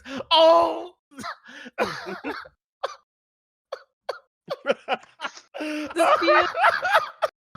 don't make me cry. I said I wasn't gonna And cry. literally the final shot is them grabbing each other's hands. Oh god. Kill me. Nomura is a genius. Ah! Seer Nomura is a genius. I don't care about any of the effing haters out there. Oh, Nomura makes no sense. His stories are pointless. He is a effing genius. Yeah, that it transcends gaming, guys. It just does. Like if you boil down all of Kingdom Hearts at its core, what it teaches you is that love and friendship, no matter what, like transcends time. Period. That's all Kingdom Hearts is. Like when I explain that to people, because they're like, "Isn't this person also this person, but also reincarnated this person?"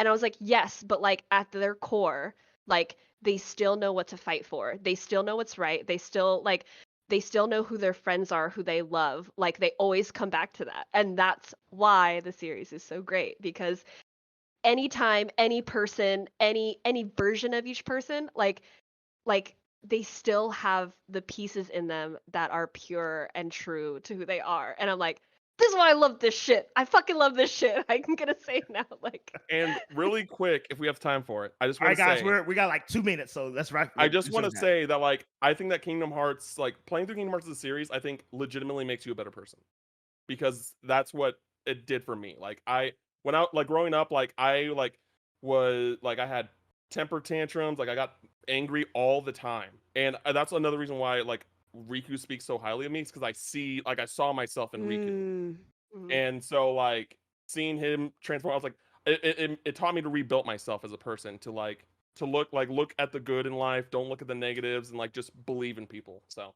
That's what's up. That's up. Belinda, any closing thoughts before we gotta go?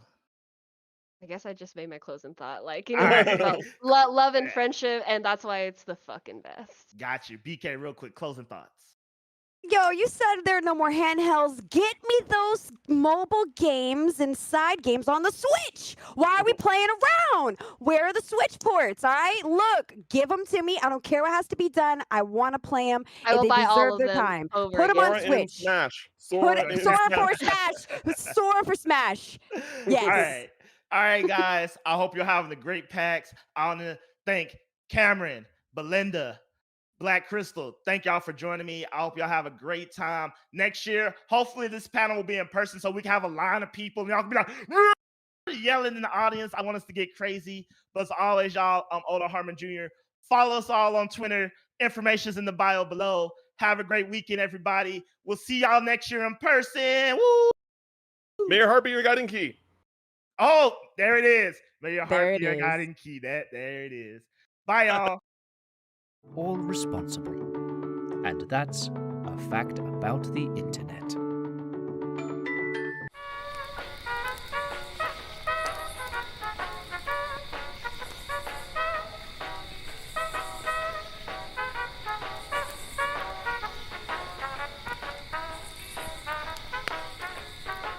We're Child's Play, and since 2003, we've been very, very busy.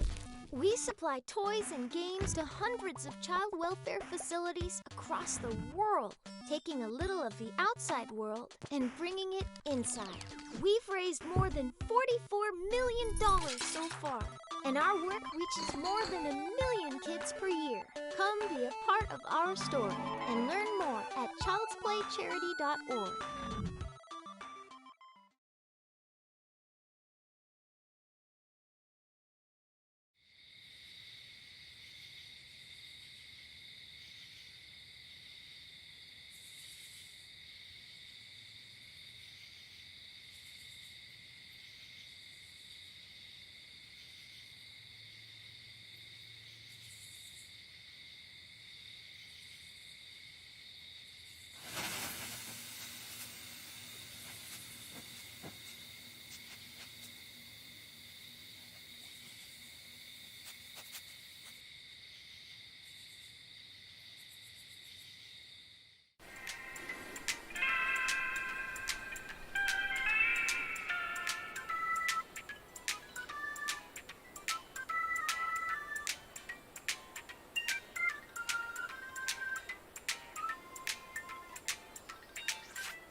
Did you know? The first local area network, or LAN party, took place when a bunch of popular and/or cool kids in an Oxnard, California neighborhood decided it'd be fun to pretend to be sysadmins for a few hours before finally playing one round of Doom at 7 a.m. And that's a fact about the internet.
Did you know?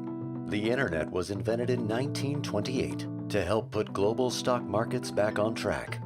However, at its launch in 1929, a rounding error caused markets to suddenly and irreversibly crash, leaving the technology to be abandoned until its reutilization in the late 1980s as an entertainment and torture device.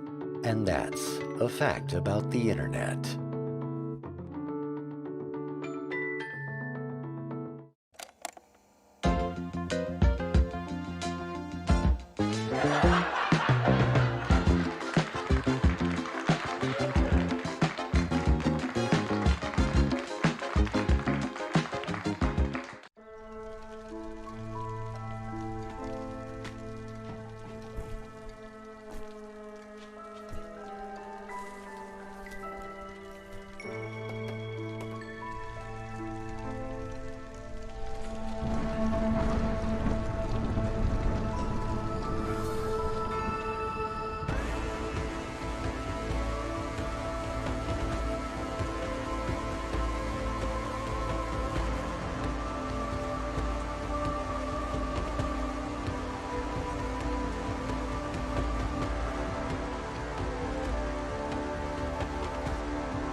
Attention campers, to whoever ordered delivery to their cabin, you owe us $20. Next time, order the Vindaloo.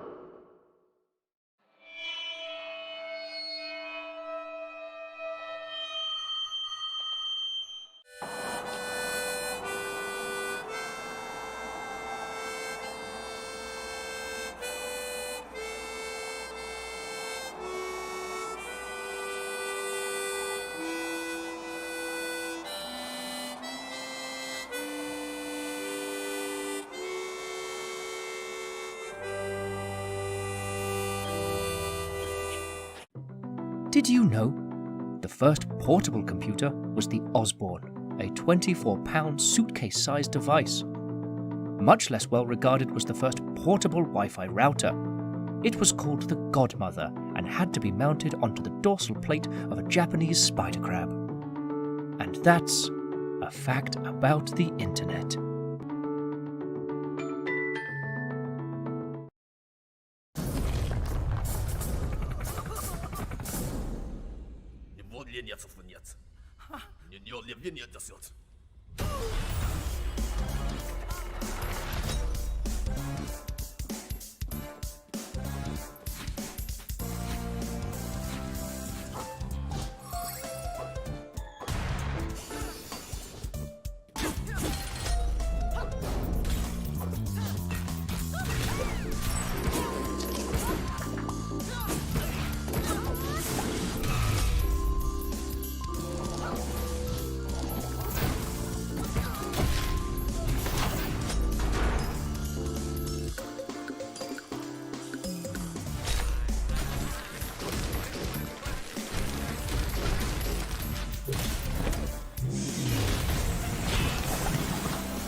I was a street rat who'd lost her dog.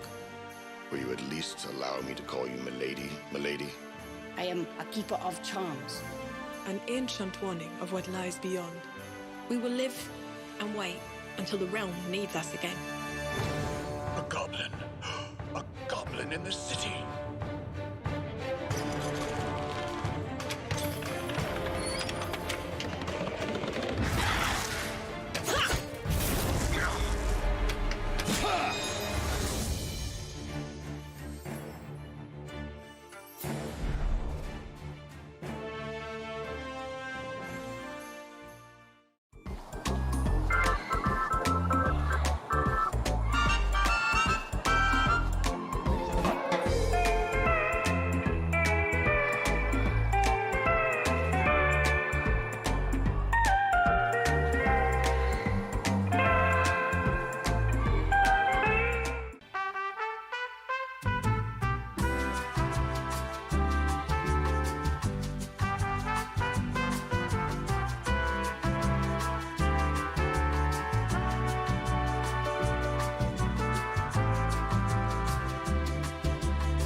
Turn those old Dungeons & Dragons into dollars and dividends by owning your own adventuring franchise. From its humble beginnings as D&D live play.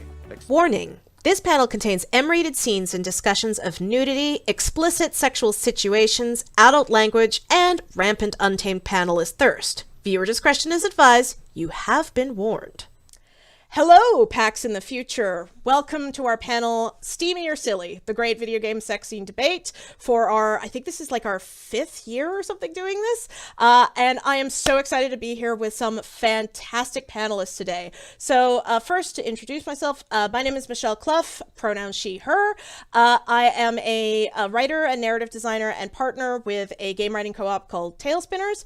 I also am the chair and co-founder of the IGDA Romance and Sexuality Special Interest Group, which is basically a group for developers who are interested in romance and sex in games. So, you know, relevant. I've worked on a bunch of random titles from indie to AAA, and I've talked a lot about sex in games because it's the thing I'm interested in. With me today are some absolutely fantastic panelists. Some of them you know, and some of them are new. So let me, how about I have everybody introduce themselves? Sherry, would you like to go first? Oh, no. Yes. Okay. Yes. My name is Sherry. My pronouns are she, her. I'm vice president of Candle Glow Studios. I'm going to make some awesome games that include a lot of thirst. So this is relevant. I'm also overall a writer. You know, writing is my first love and will probably be my last love. So look to put my skills not only in pages of a book, but also in games. So look out for them. Awesome. Ashley. Hi, my name is Ashley Rule. My pronouns are she, her. I'm the lead cinematic designer on Star Wars The Old Republic at BioWare Austin, so I make cutscenes for a living, which includes romance scenes, which is amazing. It's a dream job. I'm very happy. And I've worked all over the industry for the last 10 years, including a ton of titles from Telltale and Tryon Worlds and Gunfire. And yeah, I'm a big fan of cutscenes, both watching and making them. Awesome. Suha. Hello, I'm Suha. My pronouns are she, her.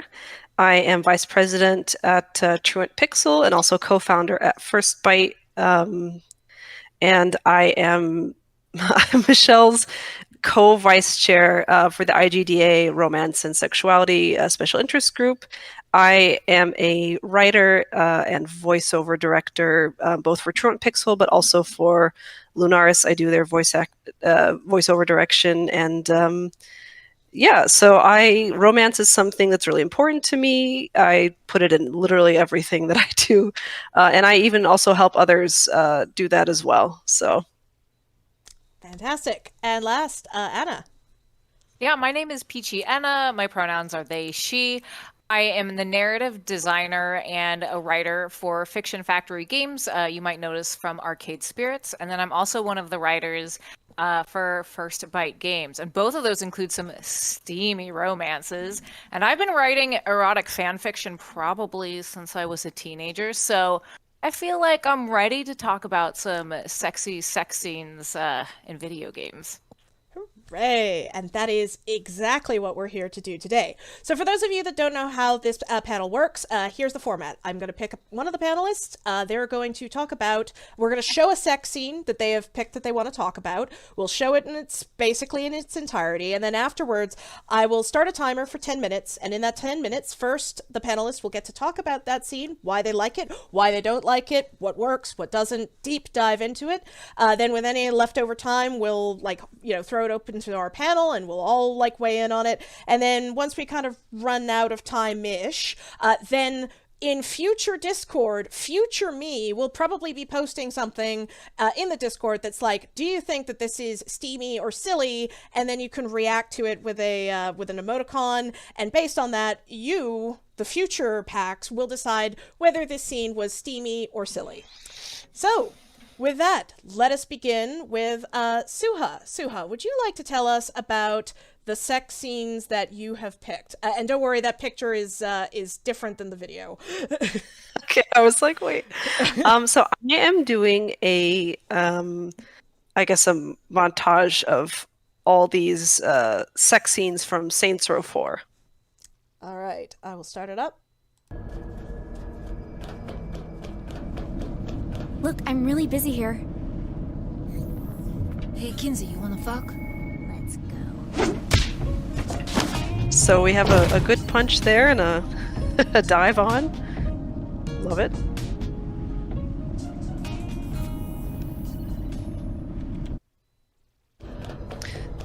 And this was sort of around the time that Mass Effect, I think, 2 was really big. This might even have been Mass Effect 3 era, I'm not sure. But Alright, Sid, here's the deal. You need me to ravage you. Maybe. Don't worry. I'm fully equipped to pleasure you. Alright, little robot sex.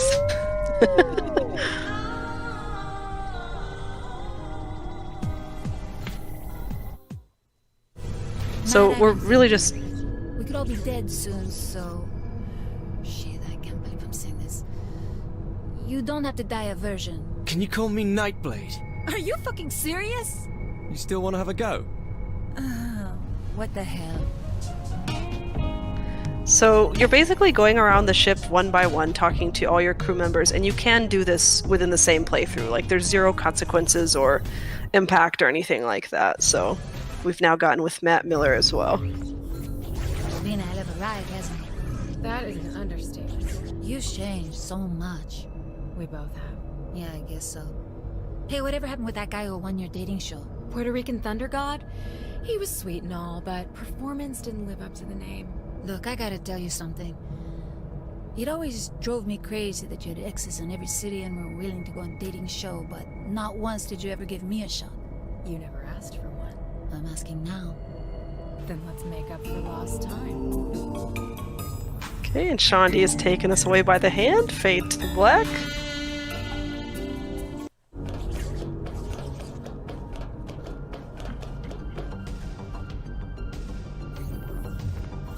Hey, Verse. What's on your mind? We've had some good times together, haven't we? Hell yeah. Singing, shooting, running the country. Want to add casual sex to that list? I normally don't swing that way, but fuck it, I'm down. They're not even holding hands, they just walked away together. But I'll get into that.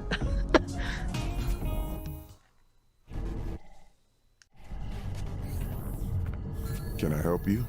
No. Well, yes, it's...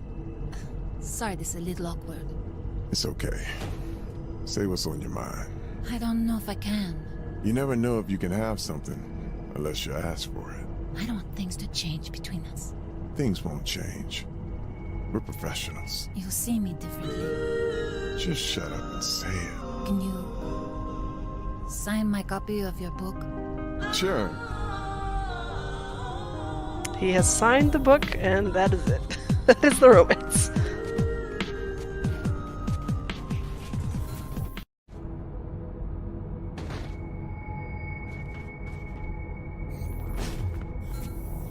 Asha, I respect you too much to bullshit you. You don't respect me. No, that's true. What do you want? I'm looking for rough sex, and Kinsey scares the shit out of me. I stay on top, and you don't get to talk. Deal.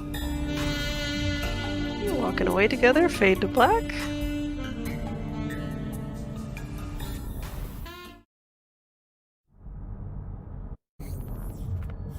Hey, boss. Just shut up. I have to tell you something.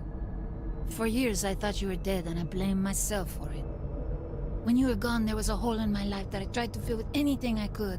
Partying, sex, revenge. Sometimes a weird combination of the three. But nothing worked. Nothing ever made me feel alive like you did. And I always thought it was just because I was depressed. But seeing you now has made me realize how much I need you. I know I'm not Aisha, and I'm not trying to be, but if... We're kissing? So, so I was doing a little bit of narration here just for the sake of accessibility stuff, but we're going to go back through everything really, really quickly because there's so many in this. I just want to talk briefly about what I like and don't like about them. So for the first one, character is Kinsey. It's like a no strings attached, rough sex sort of situation. Oh my gosh, I'm so sorry. I left YouTube running and the ad distracted me. Anyway, I'm sorry. Go for it. Just one second. Anyway, this because it suits the character. It's a fun option to have. There's no assumptions made about your boss with this one. Like, you know, I'll get more into that with some of these later ones, but I just think it works really well for that character. Sid is the sort of round robot that we had. I think it's absolutely ridiculous, but I love this for the robot fuckers or people who are into, you know, however you might classify this kind of thing. I don't think it would have made much sense to have this one be anything other than like just a physical thing. So even though it is comedic, I think it's still really great. The next one was Matt Miller, who is like your enemy for a long time, and then you recruit him. And I love the you don't have to die a virgin sort of trope. I absolutely would love to rock this emo nerd's world. I will call you Nightblade. Nightblade is like this fantasy character in universe, and I love his accent. So I would actually be a lot nicer to him, but I love that they gave you this option. Shandi's is unexpectedly sweet. I really love it, actually. And as someone who loves reality TV, the joke about her having a dating show, it really lands for me, and it's appreciated. Like, I absolutely think that, in their world, Shandi would have had a VH1 show, and that, of course, it did not work out with the winner.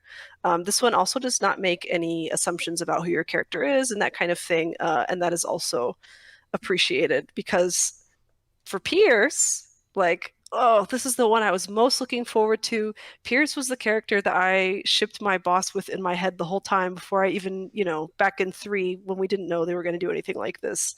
And the reason it bothers me is because they have him say, I normally don't swing that way, but fuck it, I'm down. And like, okay, you could argue that he's whatever, sexuality maybe doesn't fit with your bosses. But I feel like the much simpler explanation is that, as we've seen Mass Effect do, they said, well, it's probably going to be a male boss, so we're just going to have him say that. And I feel like literally all they would have had to do, if it was about like casual sex, they could have had him just say like, I don't normally get down like that, but sure. Like, it just, I don't swing that way is such a very specific phrase that is usually used, to reject same-sex attraction. So I was so let down by this. And I feel like you've known him for so long and he is your friend, or he's reliable. Okay, like he should have gotten a romantic one, like Shandi and Johnny Gat got. But there's nothing wrong with this particular one other than that dialogue. It's just that this was a disappointment to me personally because it did break with the Suha canon. So that's just my opinion. For Ben King, fucking boo. Like, how could you do this to me? This was going to be so hot. This character is hot. And then you just made it a fake out. Boo this man .gif. Like, you've given me so many gifts with these scenes, but this? No. Like, I get, yes, it's funny, haha. But it's just the same scene over and over again. It would be funny if they did it earlier in the game and then now you get the romance, but it just gives me the feeling like maybe this actor or this character, like they just did not want to go there for whatever reason. But that is speculation. Just boo. I don't appreciate it. Asha's is enemies to lovers. I felt like this one worked really well for the character. It also makes no presumptions about your boss. It's nice to have that kind of villain love sort of thing.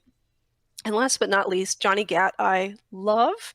This one made me look at Johnny completely differently. Like, I thought this was cute and romantic as hell, and I don't care if it's supposed to be corny or cheesy. Like, this shit absolutely landed with me completely seriously. Like, I love them together. Overall, basically, I just want to say I think these are absolutely fantastic.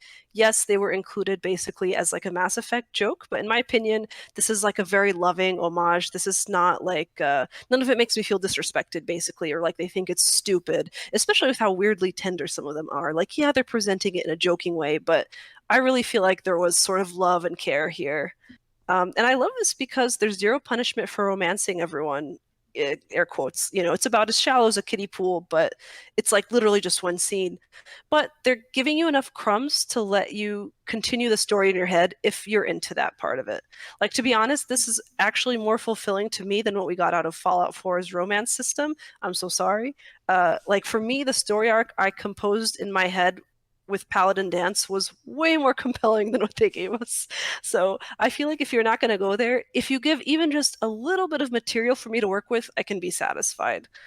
So if anyone out there is listening and you want to include comedy, sex scene options like this in your game, I am here telling you to go for it. Like, my final conclusion on this is that sexy and silly, but honestly for me, mostly sexy, because they gave you just enough material to work with.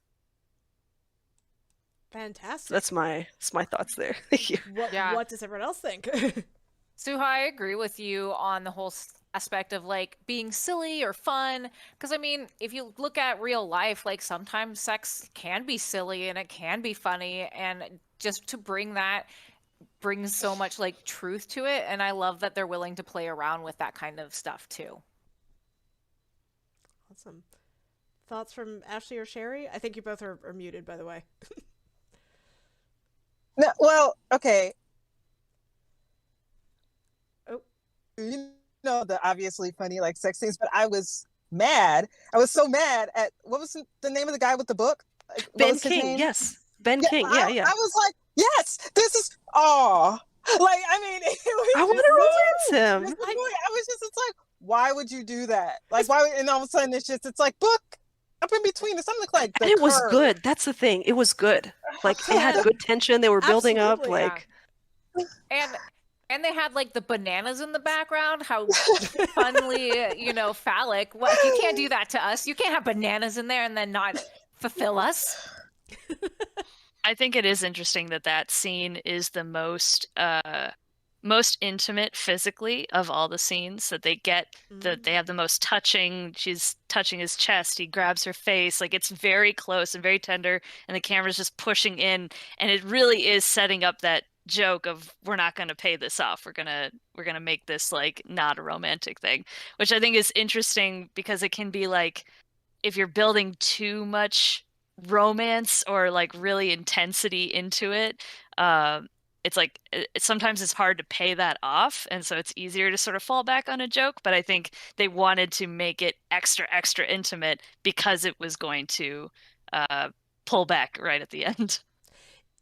That's actually a good point you make, because one thing I noticed is that, like, as you say, that's the most intimate, like, touch-heavy one, whereas all the others are reasonably light on the touching, or if it is touching, it's, like, a very quick, like, you know, Kinsey, like, jumping on the main character or something, so there isn't a lot of, like, lingering touch or intimacy in that capacity, like, and I mean, you know, then you have things like, I'm so sorry, I don't remember his name, Piers? The guy in the hat? Pierce, yeah. Yeah, where it's just like, yeah, they don't touch at all. That's just pretty much like, yeah, I'm down, and then they walk off, and I'm just like, dude. I mean, Johnny Gat got like a pan up before the fade to black even. Like they really were like, oh, it's happening right here. Like I just, it's interesting how they sort of divided those out. But I mean, Johnny Gat's been in like, I think all the games, or at least since 2. So, you know, maybe they were a little favoritism there. Any other thoughts before we move on to the next scene? I like the robot one. That one was funny. Yeah. Was it sexy? Yeah, I think in a little way it was. Once again, it plays with the whole idea of you can have comedy and sex together, and it does work, and it is still sexy.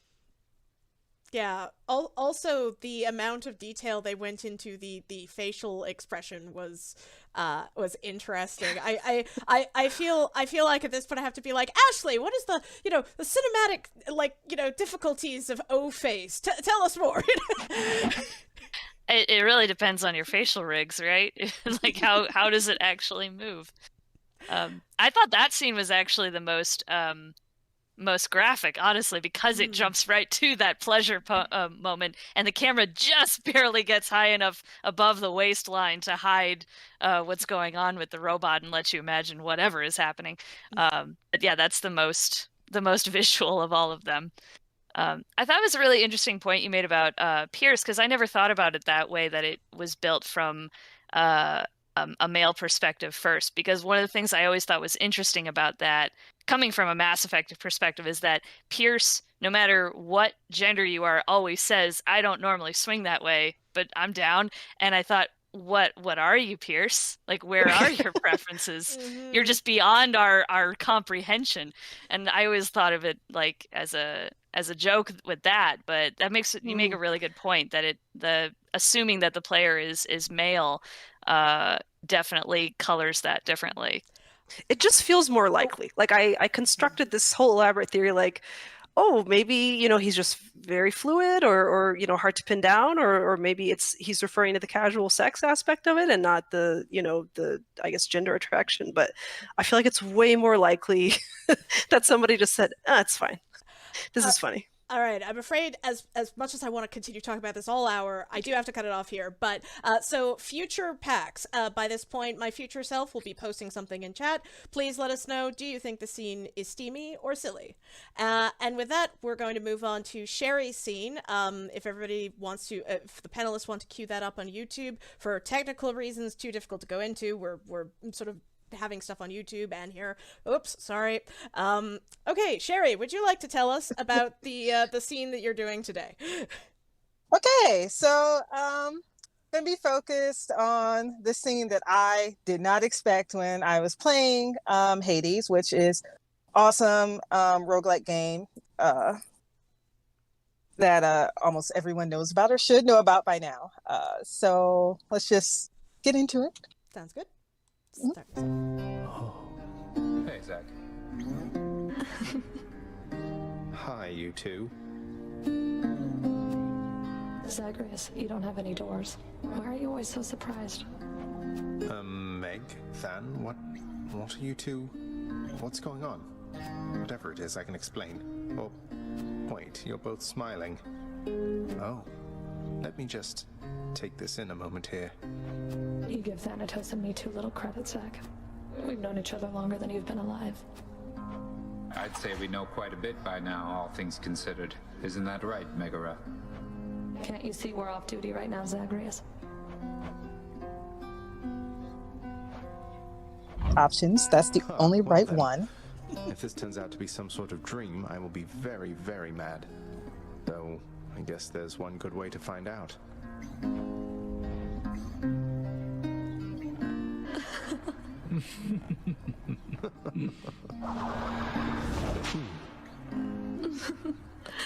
Wow.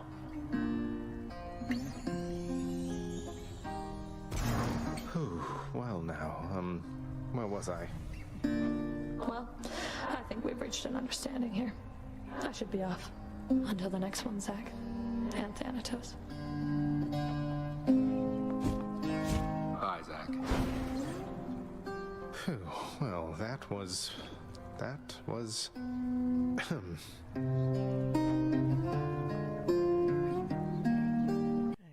Okay, there we go.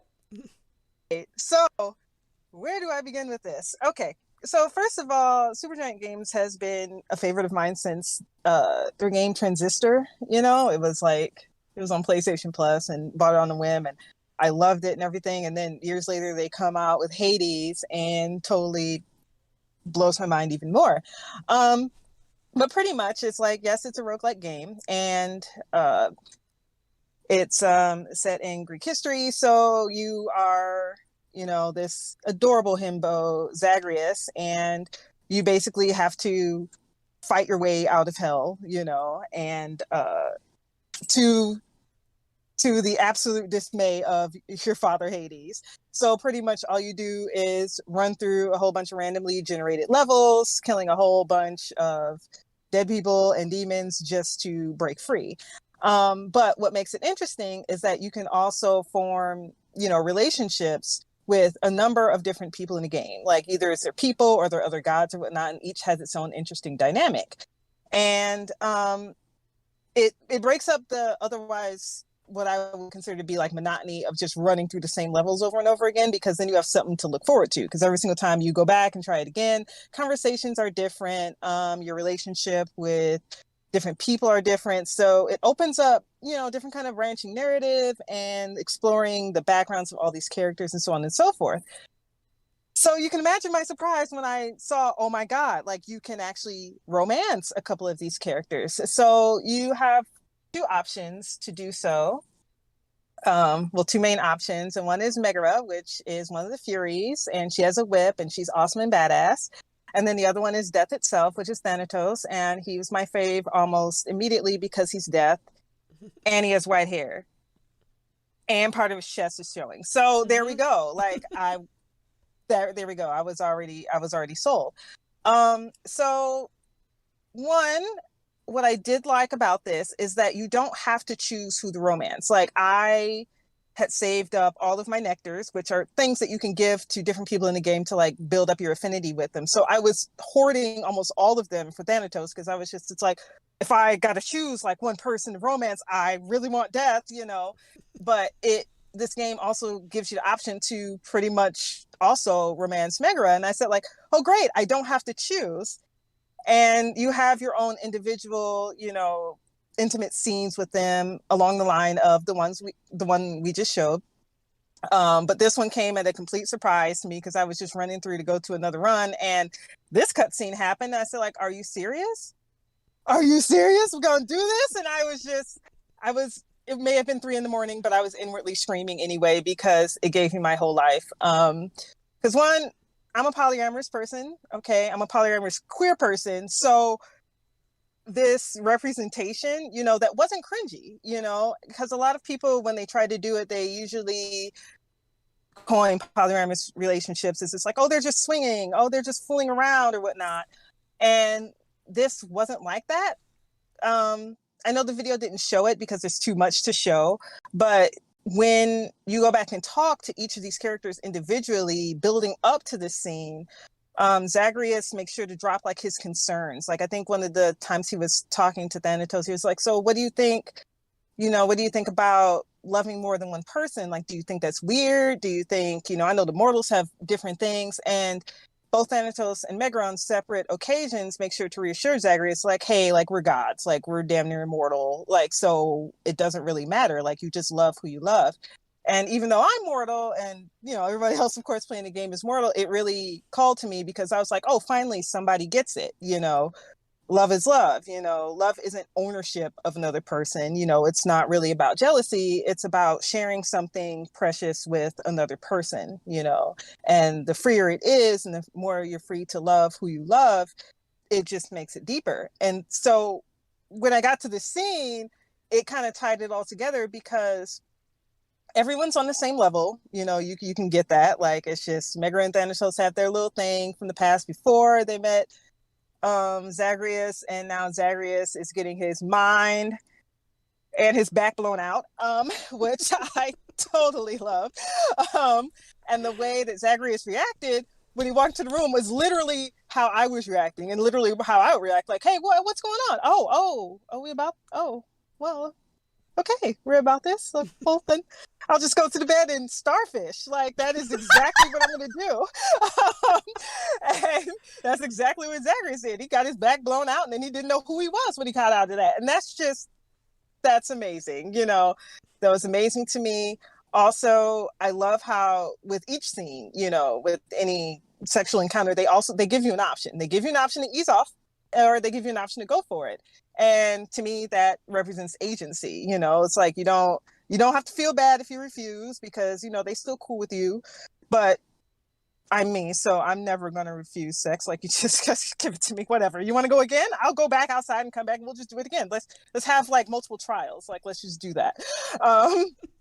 So I babble a lot about this, but it really meant a lot to me to see this scene in a game that isn't marketed as a visual novel, isn't marketed as romance. You know, they snuck that in to a roguelike game, and is amazing to me because I was just like, this is basically, okay, not really an otome, but this is basically a visual novel with fighting in between it, pretty much. And they gave me my whole life with this scene, and I really want to see more games do stuff like this, to have like a healthy representation of polyamorous relationships, like what goes on in them, how people react to them, and people can come off with kind of just, it's like, oh, I don't have to choose, you know, between two people that I obviously have feelings for. Just, it's like, no, why not both? Why not more? Like, you know. So I'm always for that. And yeah, pretty much that's my gushing over this scene. Absolutely. Any other thoughts from the panel? That whip sound? I'll be right back. No, I like Sherry was saying, like, it's so refreshing to see like a healthy visual representation of polyamory and a polycule just being shown in video games, because that is so rare nowadays, and it's just so nice. And like knowing the characters, and how they're interacting. That scene was just, it was so good. It was so good. I'm gonna go watch it again after this panel. I love this scene so much because they do so much with so little. Like in my visual novel, I have a fade to black. Akash Path of the Five is the game, but we did like moaning. Nothing like too crazy. But when I saw this, it was like it's just a laugh and like a breathless like wow, and like it's so that and the whip noise is like it's so evocative. Like I mean they've painted the entire picture in my head, and it is as sexy to me as if they had shown it. So like it's to me it's just like masterclass in like really working with kind of your players' brains to just make that beautiful sexy scene. So I love it. Like wow, so good. Yeah, I agree. They paint a really nice audio picture there over the black. For me, I feel like the giggling is definitely a little forced. It like everything else building into that feels very genuine, and then the laughing for me is just like I don't know. I could have done with more just breathiness. I don't need like full on moans or anything, but something that feels a little bit more organic. But it felt a bit like, just sort of fancy laugh, but it didn't feel like it was a genuine, like laughing during sex moment. You know what I mean? I definitely think. So sorry. Go ahead. I was just gonna say that's actually something. To be honest, I noticed in a lot of game sex scenes that use laughter. That like it sort of almost seems to be not for all scenes, but for a lot of scenes, like the default sound, like it's either moaning or laughing, and there's an art to getting it sounding organic, and not every game I think like completely nails it. But sorry, Suha, go ahead. I was just going to say, I feel like with the threesome, I mean, I totally see what you guys are saying. And I feel like with the threesome, because you have to do sort of 3 audio cues in a row, it's definitely harder to make that sound a little bit natural. You guys may feel the same about the sort of solo or duo scenes as well, I guess. But I definitely feel like in this case, it's maybe a little bit more forced for that reason. But I'm also not as like it worked well on me, so it may just be personal difference of opinion here. For sure. All right, it's looking like we're at our time, so I will ask future PAX to vote in Discord for whether you think this scene is steamy or silly.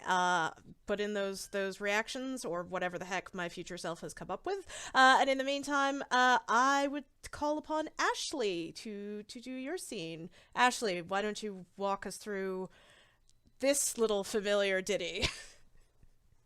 Yes, I can do that. This is one of my favorite game sex scenes ever. So this is the romance scene with Kaidan in Mass Effect 3. So this is towards the end of the game where you've reunited with Kaidan. You're in a relationship with him. So you've known him for 3 games at this point, and this is them meeting up right before Shepard tries to save the entire goddamn galaxy. So she's a little stressed. But yeah, it's a really, really sweet scene, and for me, as somewhere in the demisexual realm, it is incredibly sweet and romantic and very both sexy and loving. So we can roll it.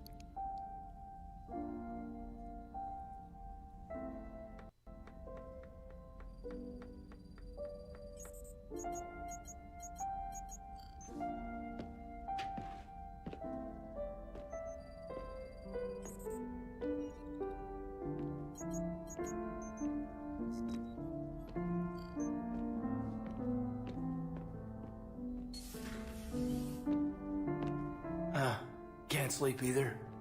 No. Making yourself crazy with this won't help. Kaidan, I need to... Shh. Just take 5 minutes. A quick drink. And then I'll go. Shepard, you know that you've done everything you could, right? I hope so. I keep running the numbers to see if I've missed something. You don't have to take this all on yourself. Look to your crew, to the talented people fighting by your side. What you've accomplished since the Reapers arrived is... it's just nothing short of amazing. It's gonna be... it's gonna be what it is. What are you thinking about right now? The good times and the hard times. It's been an unforgettable few years. I'll never forget that first night we bunked together. Yeah, of course not. I mean, I was pretty spectacular, if I remember right. Mm-hmm. You're exactly what I need right now, Kate.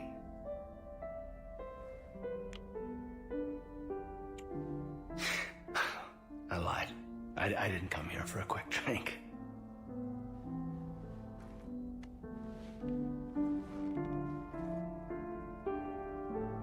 You mean a lot to me, Kate. I love you. I've always loved you. Through all these years, through everything. I'm the luckiest man alive.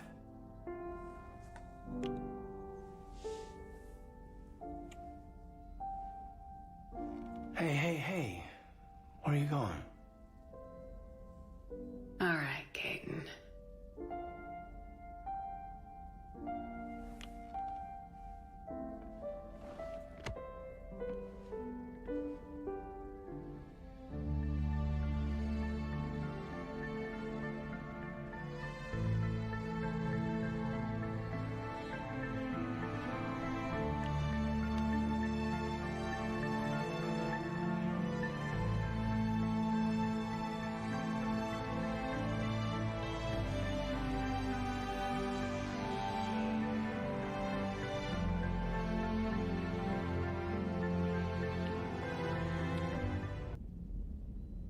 And over black hair, she has a bad dream.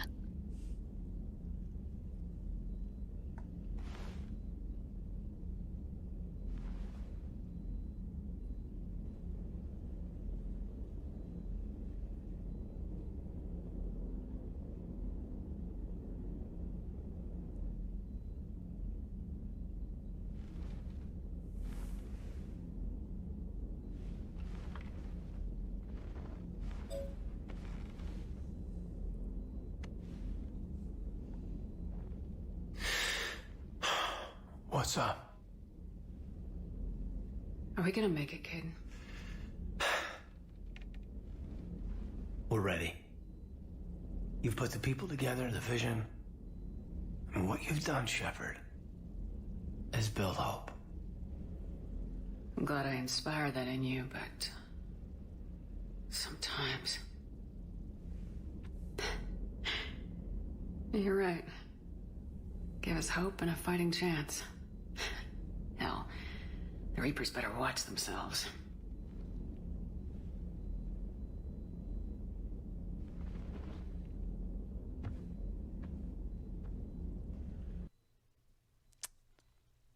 Yeah.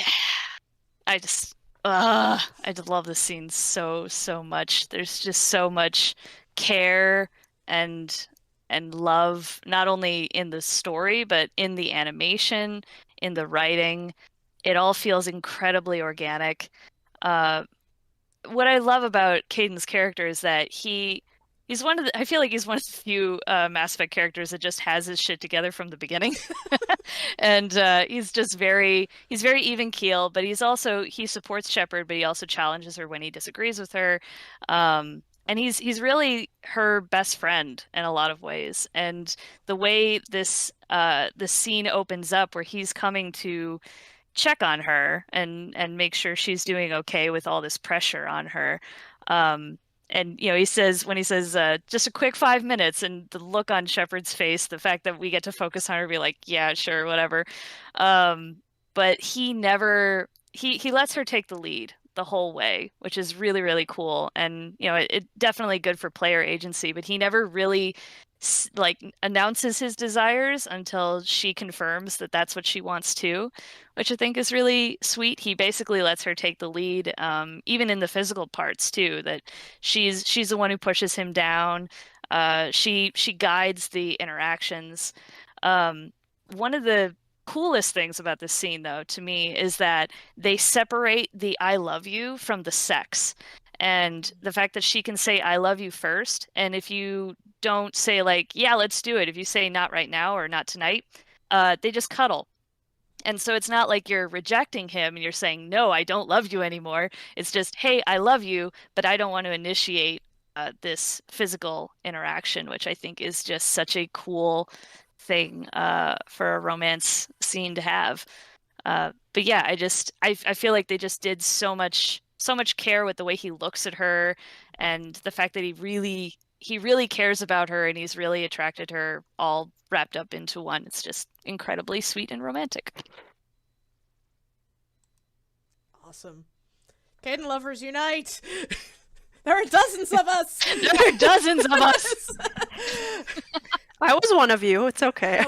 You're my was. friends. Well, I mean, at the time. Okay.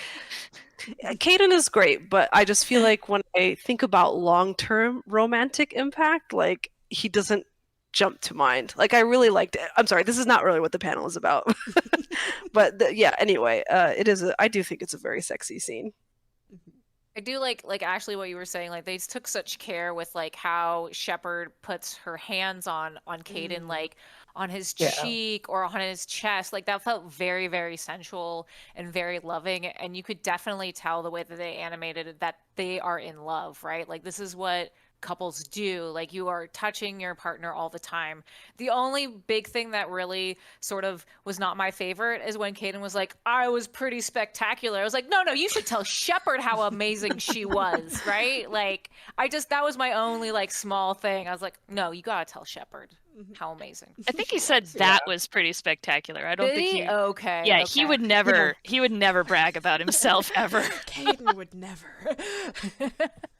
No, I think the facial expressions got a little bit goofy right there. I'm so sorry, Sherry. Go ahead. No, it's okay. I was just going to piggyback on like the hand placement. Like that is what did it for me. I was just like, oh, look, he got the hand on the neck. Oh, okay. And then it got to the point where she was pushing him down. I said, yes, yes. when she's on top of him and he wraps his hands around her back and is like, oh, it's so good. Yes, that was excellent. I was just, it's like, wow. This could have been really corny, but instead, I'm watching hot shit. Like this is great. Yeah, I do definitely like the fact that like Mass Effect sex scenes have always been interesting to me in like watching how they definitely have sex scenes where I feel like there's definitely sex scenes which are a little bit heavy on the male gaze and, whatever, that's fine, Miranda, whatever. But then there's scenes like this where I'm just like, no, this feels like somebody, like, took a screwdriver, opened up my brain, and was like, what does Michelle like to see in a sex scene? And I'm like, well, I would have liked a little bit more shirtless, like, naked Caden, but, this is good. I'll take this. No, I agree with everyone about the level of care involved. I was actually just thinking like how subtle his facial animations were in that scene. And I mean, obviously like all of Mass Effect is pretty good that way. And they had a few moments where it was a little bit like, oops, that didn't quite hit. But like just sort of subtle moments where you could sort of see his eyes just soften, like just that little touch. And I'm just like, oh my God, yes, all of this. I do, however, laugh, and again, like it's not specific to this Mass Effect scene, but like so many Mass Effect scenes have it, and that is like the fact of like the female characters are always wearing modesty underwear. Yes. I was like, is somebody gonna say it? Like, who is going to bed in the bra after getting the back blown out? Oh my God! Like, Yeah. Also, like taking into consideration that Mass Effect 3 came out like 2012, I think. Like it still like holds up today. Like obviously it's older, you can tell, but like the fact that it's so good and so much care, like really it extends beyond like time itself, Yes. Mm-hmm. Yeah, the other thing I was going to mention about this scene that I really like is that there is so much intimacy created when their clothes are on. That the touching and the camera like really pushing them together, making them very close, and the eye contact. There is so much intimacy there, so much like care and love and sexiness to me without having to take clothes off, because as soon as you take clothes off, CG characters don't have skin like we do. Like they're Barbie dolls that you kind of bash together, and like once it doesn't always like look organic. It doesn't look like natural. So I really appreciate that they were able to establish some of that intimacy and sexiness, like even before it gets to the actual sex part. Absolutely. Any other thoughts before we move on? All right. Well, again, future PAX in the future Discord, future me should be hopefully posting something around this time, so go ahead and vote, and then we'll move on to what will probably be our last thing of the night, and that is Anna's video. Anna, would you like to tell us about the video you've picked? Yes, Ooh. I would. This is like the sex scene that changed my life forever, because I don't think, like, until The Witcher 2 came out, I had not seen like such an explicit sex scene in games before. And so for this to like watch this with like two of my favorite characters was mind-blowing. Just to give you all a little background, so this is in Witcher 2, and basically the background of what has come up through the story is Geralt has lost his memory. So both Triss and Geralt are on this mission to find what they call the Rose of Remembrance, and it's supposedly to help restore Geralt's memory. And so they're on this quest together, and they're, doing what good adventurers do and quest along, and we can take it from there. Yes. I've cut a little bit of the intro out, but as further context, they've fallen into an underground pool area, and then this happens. Why are you looking at me that way? Do I have something on my face? What's going on in that head of yours, Witcher? Oh, stuff. You could use a bath. So could you. You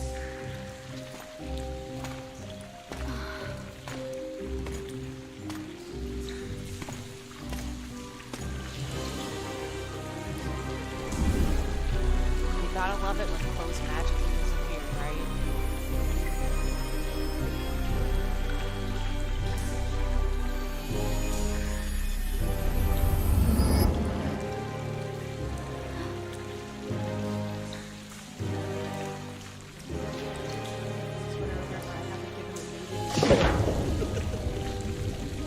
That was a perfect time. And Triss jumps into the elven bath.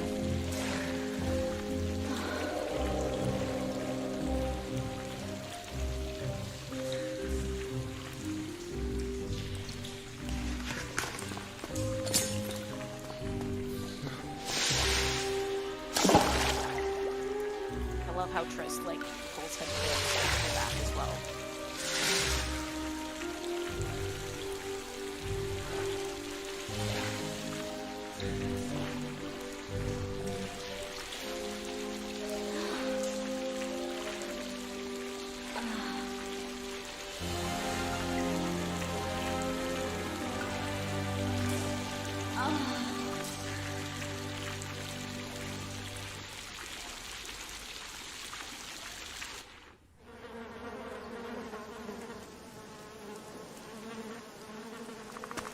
And then we cut to other adventurers who are around the Elven Bath.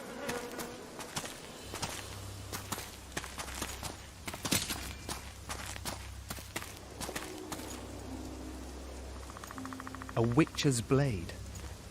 Letho comes here to think. Well, he's not here now, so we've no reason to stay. The Dwan stole the story of Eldon and Cymoril, but they now steal our roses of remembrance. A more silly and shallow tale I've never heard. An enchanted wood, a beautiful elven couple living within. A handsome human prince arrives, riding a milk-white stallion. Bloody Dwan. We Enshe remember how it was. Limitless devotion, passion, commitment, and sacrifice.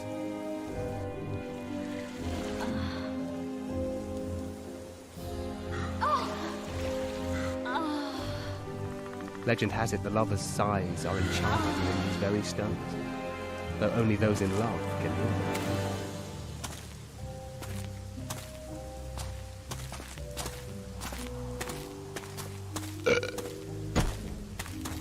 Singing bushes, jabbering stones, elven hogwash.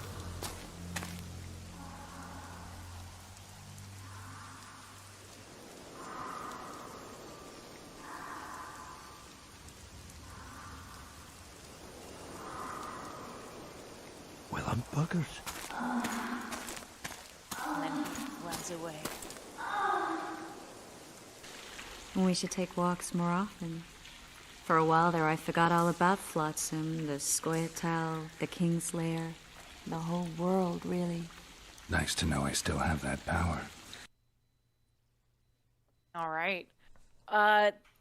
Every time I watch that, it's so hot to me. Like, it's a lot more explicit than some of the other ones that we've seen, and I just enjoy that. I love that we get to see both of them just sort of having that moment and really enjoying each other's company. I love the playfulness of it, really. I love that, Geralt is like, you need a bath, and then Triss is like, so do you. And I love the banter that they have and how much fun they're having. Like, within the scene itself, you can tell they're having fun and that they are really attracted to each other.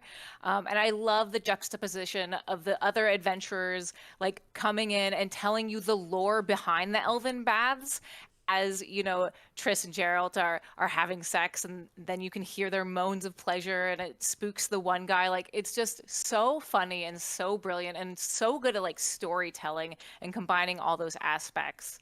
I just words cannot begin to explain how much I love this scene. It's just so much fun, and it's so hot, and yeah, I feel so happy with it, and I can't say enough good things about it.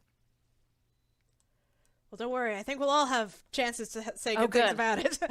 All right. What does everybody think? Titties. Those are good. Yeah. Yep. It's so better than seeing and then she was still wearing a bra. It's just like, no, we in the bath. That bra is gone. And I do agree with you. I love the juxtaposition of the scenes, to kind of break it up. But then it's like, oh yeah, we're explaining the baths, and then they're still banging, and then we're still explaining the bath. They're banging, and it's like, yeah, okay, I can get down with this. They weren't shy about it. I respect it. Yeah, I just also the idea of if you find an elven bath, if you're not fucking in it, what are you doing? Come on, if the opportunity presents itself, I'm getting down in an elven bath. That's just. It's super fantasy right there. The one shot that it makes me laugh every time I see it is, when they start having sex and then we fade and then we're back on the surface and it cuts to a dead body and you hear the sound of flies. And it's Thank you. Why are we juxtaposing these two things? What were you trying to say with this? Total buzzkill. I think that scene would have worked perfectly fine without the dead body and the fly buzz. I love the sexy comedy, we're here talking and then there's people banging right next door. Great, I love that. But just please, don't completely take me out of it with dead things and fly buzzing especially. I hate that sound more than anything. The other thing was, I do think this was a good sexy scene, but it was clearly not made for me because as far as I could hear, Geralt did not make a single noise. It was all Triss. Yeah. And even for some reason, I felt like I kept hearing the same kind of, just when they had fallen into the hole, it was literally the same sort of every breath she took, it sounded like it was doing that. So I feel like the movie or the series that just came out is way more we know Geralt is hot, here you go, everyone can enjoy. Whereas this was very even Witcher we're 3, pretty sure you're a dude, a cis straight man enjoying this, and with just a little bit of tweaking, I feel like the rest of us could have enjoyed. For sure. Also, could not take his pants off, and I don't feel like they did that for comedy. So I feel like that was So I got to get my rant on here because so I have so many thoughts about this scene. This scene is one of like my favorite to talk about because it does so much really well, but also so much that frustrates me. And one of the things that frustrates me is how much it encapsulates the male gaze in the sense of Triss is getting naked and the camera is like literally up her butthole. It's like panning and it's panning and it's panning and it's very sexy. Like, I'm not saying it's bad. It's like awesome, great, wonderful. But then like Geralt starts stripping down, and he's way more clumsy at it than she is. Like, where's the striptease, baby? But also, the camera is suddenly allergic. It's on the other side of the pool, as far away from him as it can possibly get, because God forbid it has to pan up and down a man's body in a sexy, sexual way.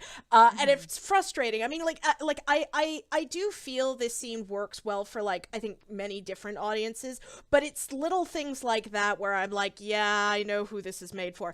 I will say, I think Witcher 3 does a much better job of it. Although I will say, this is still a fantastic scene in, like, the whole thing where they're talking about the elven legend.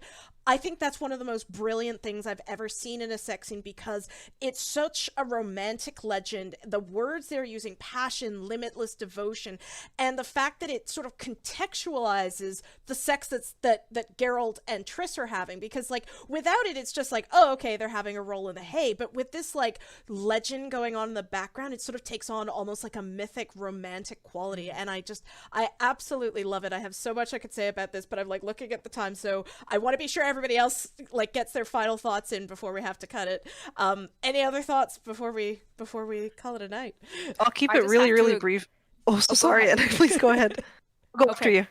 I also agree with you, Michelle, in terms of, like, you know, I'm so happy that they learned in Witcher 3, like, it's okay. We are thirsty for Geralt. Like, we can show more. I'm so happy that they did that, and I really respect this scene because we have to have the scene to grow from it, right? And we can get better, and I love that.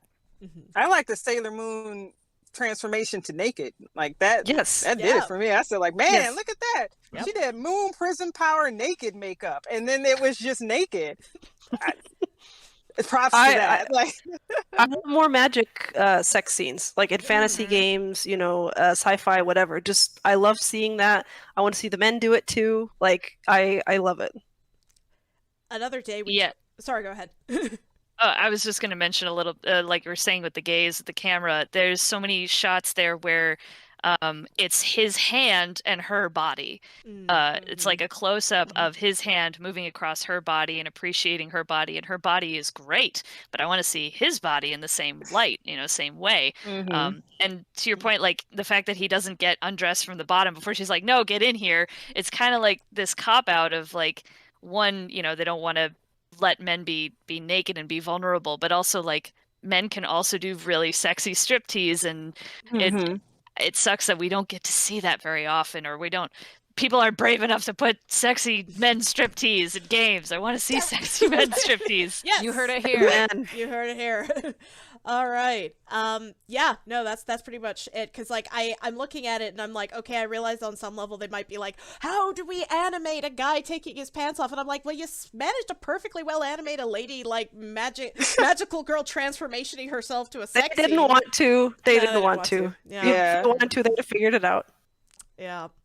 So it's a great scene, but do better, games. Do better.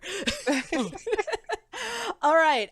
So I noticed that the file is now at 58 minutes, so I should probably cut it here because you have the rest of PAX to get to, everyone. But thank you to my panelists so much for being part of this. This has been absolutely fantastic, and I hope you've had a great time. And I hope all of you have a great time at PAX, and hopefully I will see many of you in person next year. I really, really hope.